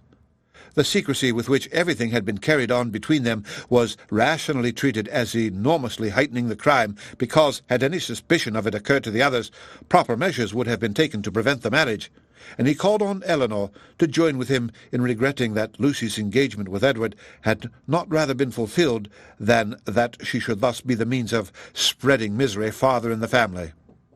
He thus continued, Mrs. Ferrars has never yet mentioned Edward's name, which does not surprise us, but to our great astonishment not a line has been received from him on the occasion. Perhaps, however, he is kept silent by his fear of offending, and I shall therefore give him a hint by a line to Oxford that his sister and I both think a letter of proper submission from him, addressed perhaps to Fanny, and by her shown to her mother, might not be taken amiss, for we all know the tenderness of Mrs. Ferrars' heart, and that she wishes for nothing so much as to be on good terms with her children. This paragraph was of some importance to the prospects and conduct of Edward. It determined him to attempt a reconciliation, though not exactly in the manner pointed out by their brother and sister. "A letter of proper submission," repeated he. "Would they have me beg my mother's pardon for Robert's ingratitude to her, and breach of honour to me? I can make no submission. I am grown neither humble nor penitent by what has passed. I am grown very happy, but that would not interest. I know of no submission that is proper for me to make." "You may certainly ask to be forgiven," said Elinor, "because you have offended, and I should think you might now venture so far as to profess some concern for having ever formed the engagement which drew on you your mother's anger." He agreed that he might. "And when she has forgiven you, perhaps a little humility may be convenient, while acknowledging a second engagement almost as imprudent in her eyes as the first." He had nothing to urge against it, but still resisted the idea of a letter of proper submission, and therefore, to make it easier to him, as he declared a much greater willingness to make mean concessions by word of mouth than on paper, it was resolved that, instead of writing to Fanny, he should go to London and personally entreat her good offices in his favour. "And if they really do interest themselves," said Marianne, in her new character of candour, "in bringing about a reconciliation, I shall think that even John and Fanny are not entirely without merit." After a visit on Colonel Brandon's side of only 3 or 4 days, the two gentlemen quitted Barton together. They were to go immediately to Delaford, that Edward might have some personal knowledge of his future home, and assist his patron and friend in deciding on what improvements were needed to it, and from thence, after staying there a couple of nights, he was to proceed on his journey to town. The end of Chapter 49. Chapter 50. After a proper resistance on the part of Mrs. Ferrars, just so violent and so steady as to preserve her from that reproach which she always seemed fearful of incurring, the reproach of being too amiable, Edward was admitted to her presence, and pronounced to be again her son. Her family had of late been exceedingly fluctuating. For many years of her life she had had 2 sons, but the crime and annihilation of Edward a few weeks ago had robbed her of one. The similar annihilation of Robert had left her for a fortnight without any, and now, by the resuscitation of Edward, she had 1 again. In spite of his being allowed once more to live, however, he did not feel the continuance of his existence secure till he had revealed his present engagement, for the publication of that circumstance, he feared, might give a sudden turn to his constitution, and carry him off as rapidly as before. With apprehensive caution, therefore, it was revealed, and he was listened to with unexpected calmness. Mrs. Ferrars at first reasonably endeavoured to dissuade him from marrying Miss Dashwood by every argument in her power, told him that in Miss Morton he would have a woman of higher rank and larger fortune, and enforced the assertion by observing that Miss Morton was the daughter of a nobleman with 30,000 pounds, while Miss Dashwood was only the daughter of a private gentleman with no more than 3. But when she found that, though perfectly admitting the truth of her representation, he was by no means inclined to be guided by it, she judged it wisest, from the experience of the past, to submit, and therefore, after such an ungracious delay as she owed to her own dignity, and as served to prevent every suspicion of goodwill, she issued her decree of consent to the marriage of Edward and Elinor. What she would engage to do towards augmenting their income was next to be considered, and here it plainly appeared that, though Edward was now her only son, he was by no means her eldest, for while Robert was inevitably endowed with 1,000 pounds a year, not the smallest objection was made against Edward's taking orders for the sake of 250 at the utmost, nor was anything promised either for the present or in future beyond the 10,000 pounds which had been given with Fanny. It was as much, however, as was desired, and more than was expected by Edward and Elinor, and Mrs. Ferrars herself, by her shuffling excuses, seemed the only person surprised at her not giving more. With an income quite sufficient to their wants thus secured to them, they had nothing to wait for after Edward was in possession of the living, but the readiness of the house to which Colonel Brandon, with an eager desire for the accommodation of Elinor, was making considerable improvements, and, after waiting some time for their completion, after experiencing, as usual, 1,000 disappointments and delays from the unaccountable dilatoriness of the workmen, Elinor, as usual, broke through the first positive resolution of not marrying till everything was ready, and the ceremony took place in Barton Church early in the autumn. The first month after their marriage was spent with their friend at the mansion-house, from whence they could superintend the progress of the parsonage, and direct everything as they liked on the spot, could choose papers, project shrubberies, and invent a sweep. Mrs. Jennings's prophecies, though rather jumbled together, were chiefly fulfilled, for she was able to visit Edward and his wife in their parsonage by Michaelmas, and she found in Elinor and her husband, as she really believed, one of the happiest couples in the world. They had, in fact, nothing to wish for but the marriage of Colonel Brandon and Marianne, and rather better pasturage for their cows. They were visited on their first settling by almost all their relations and friends. Mrs. Ferrars came to inspect the happiness which she was almost ashamed of having authorized, and even the Dashwoods were at the expense of a journey from Sussex to do them honour. "I will not say that I am disappointed, my dear sister," said John, as they were walking together one morning before the gates of Delaford House. "That would be saying too much, for certainly you have been one of the most fortunate young women in the world, as it is. But, I confess, it would give me great pleasure to call Colonel Brandon brother. His property here, his place, his house, everything in such respectable and excellent condition. And his woods! I have not seen such timber anywhere in Dorsetshire as there is now standing in Delaford Hanger. And though perhaps Marianne may not seem exactly the person to attract him, yet I think it would altogether be advisable for you to have them now frequently staying with you. For as Colonel Brandon seems a great deal at home, nobody can tell what may happen, for when people are much thrown together and see little of anybody else, and it will always be in your power to set her off to advantage, and so forth. In short, you may as well give her a chance. You understand me." But though Mrs. Ferrars did come to see them, and always treated them with the make-believe of decent affection, they were never insulted by her real favour and preference. That was due to the folly of Robert and the cunning of his wife, and it was earned by them before many months had passed away. The selfish sagacity of the latter, which had at first drawn Robert into the scrape, was the principal instrument of his deliverance from it, for her respectful humility, assiduous attentions, and endless flatteries, as soon as the smallest opening was given for their exercise, reconciled Mrs. Ferrars to his choice, and re-established him completely in her favour. The whole of Lucy's behaviour in the affair, and the prosperity which crowned it, therefore, may be held forth as a most encouraging instance of what an earnest and unceasing attention to self-interest, however its progress may be apparently obstructed, will do in securing every advantage of fortune with no other sacrifice than that of time and conscience.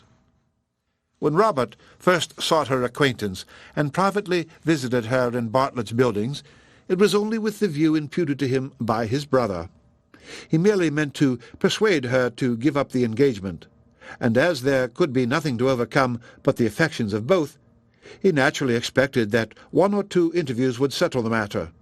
In that point, however, and that only, he erred, for though Lucy soon gave him hopes that his eloquence would convince her in time, another visit, another conversation, was always wanted to produce this conviction.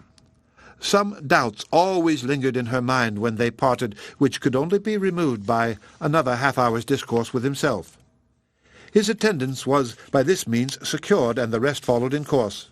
Instead of talking of Edward, they came gradually to talk only of Robert, a subject on which he had always more to say than on any other, and in which she soon betrayed an interest even equal to his own. And in short, it became speedily evident to both that he had entirely supplanted his brother.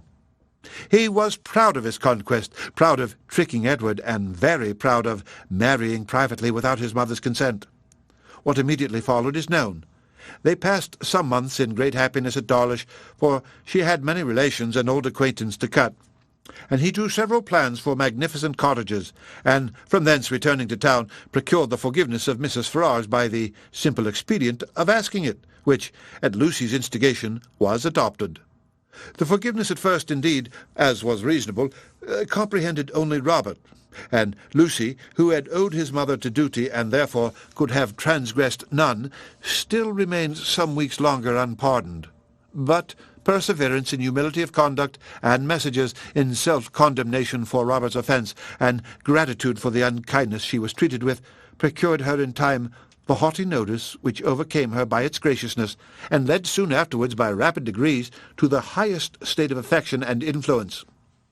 Lucy became as necessary to Mrs. Ferrars as either Robert or Fanny, and while Edward was never cordially forgiven for having once intended to marry her, and Elinor, though superior to her in fortune and birth, was spoken of as an intruder, she was in everything considered, and always openly acknowledged, to be a favourite child.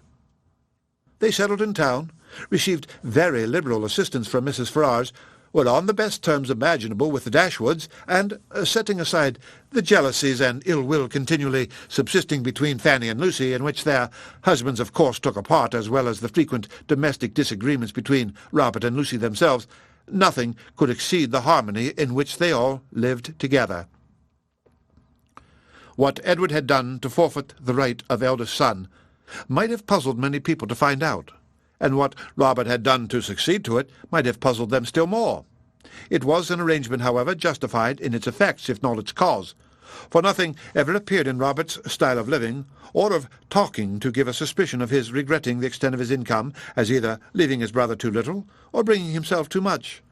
And if Edward might be judged from the ready discharge of his duties in every particular, from an increasing attachment to his wife and his home, and from the regular cheerfulness of his spirits, he might be supposed no less contented with his lot, no less free from every wish of an exchange. Elinor's marriage divided her as little from her family as could well be contrived, without rendering the cottage at Barton entirely useless, for her mother and sisters spent much more than half their time with her. Mrs. Dashwood was acting on motives of policy, as well as pleasure in the frequency of her visits at Delaford, for her wish of bringing Marianne and Colonel Brandon together was hardly less earnest, though rather more liberal than what John had expressed. It was now her darling object. Precious as was the company of her daughter to her, she desired nothing so much as to give up its constant enjoyment to her valued friend, and to see Marianne settled at the mansion house was equally the wish of Edward and Elinor. They each felt his sorrows and their own obligations, and Marianne, by general consent, was to be the reward of all. With such a confederacy against her, with a knowledge so intimate of his goodness, with a conviction of his fond attachment to herself, which at last, though long after it was observable to everybody else, burst on her, what could she do? Marianne Dashwood was born to an extraordinary fate. She was born to discover the falsehood of her own opinions, and to counteract by her conduct her most favourite maxims. She was born to overcome an affection formed so late in life as at 17, and with no sentiment superior to strong esteem and lively friendship, voluntarily to give her hand to another. And that other, a man who had suffered no less than herself under the event of a former attachment, whom, 2 years before, she had considered too old to be married, and who still sought the constitutional safeguard of a flannel waistcoat. But so it was. Instead of falling a sacrifice to an irresistible passion, as once she had fondly flattered herself with expecting, instead of remaining even forever with her mother and finding her only pleasures in retirement and study, as afterwards in her more calm and sober judgment she had determined on, she found herself at 19 submitting to new attachments, entering on new duties, placed in a new home, a wife, the mistress of a family, and the patroness of a village. Colonel Brandon was now as happy as all those who best loved him believed he deserved to be. In Marianne he was consoled for every past affliction. Her regard and her society restored his mind to animation, and his spirits to cheerfulness, and that Marianne found her own happiness in forming his was equally the persuasion and delight of each observing friend. Marianne could never love by halves, and her whole heart became in time as much devoted to her husband as it had once been to Willoughby. Willoughby could not hear of her marriage without a pang, and his punishment was soon afterwards complete in the voluntary forgiveness of Mrs. Smith, who, by stating his marriage with a woman of character as the source of her clemency, gave him reason for believing that, had he behaved with honour towards Marianne, he might at once have been happy and rich. That his repentance of misconduct, which thus brought its own punishment, was sincere, need not be doubted, nor that he long thought of Colonel Brandon with envy and of Marianne with regret. But that he was forever inconsolable, that he fled from society, or contracted a habitual gloom of temper, or died of a broken heart, must not be depended on, for he did neither. He lived to exert, and frequently to enjoy himself.